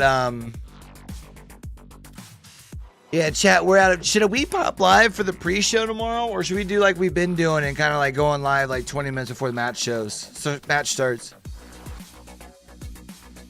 I've kind of been using that time that the pre-show starts to kind of knock a few things out. I think I'm probably going to keep doing that, at least for now.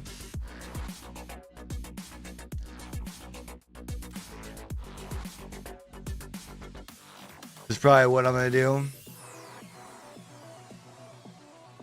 Who's playing tomorrow? So tomorrow we have Evil Geniuses versus Heretics to start.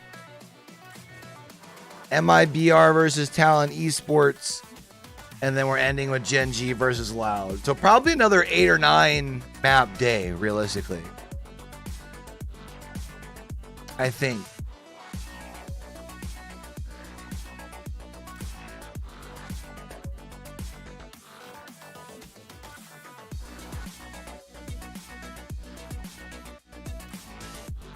Yeah, plus like tomorrow I'm probably going to be doing some stuff in the morning to edit some shorts and things. I just want to get off right now. To have some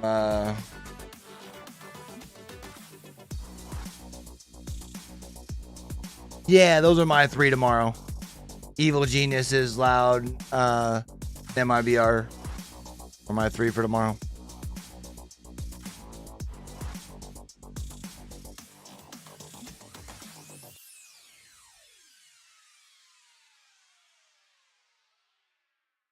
Yeah, only the reason I switched is because Evil Geniuses is just running their main roster, it sounds, so.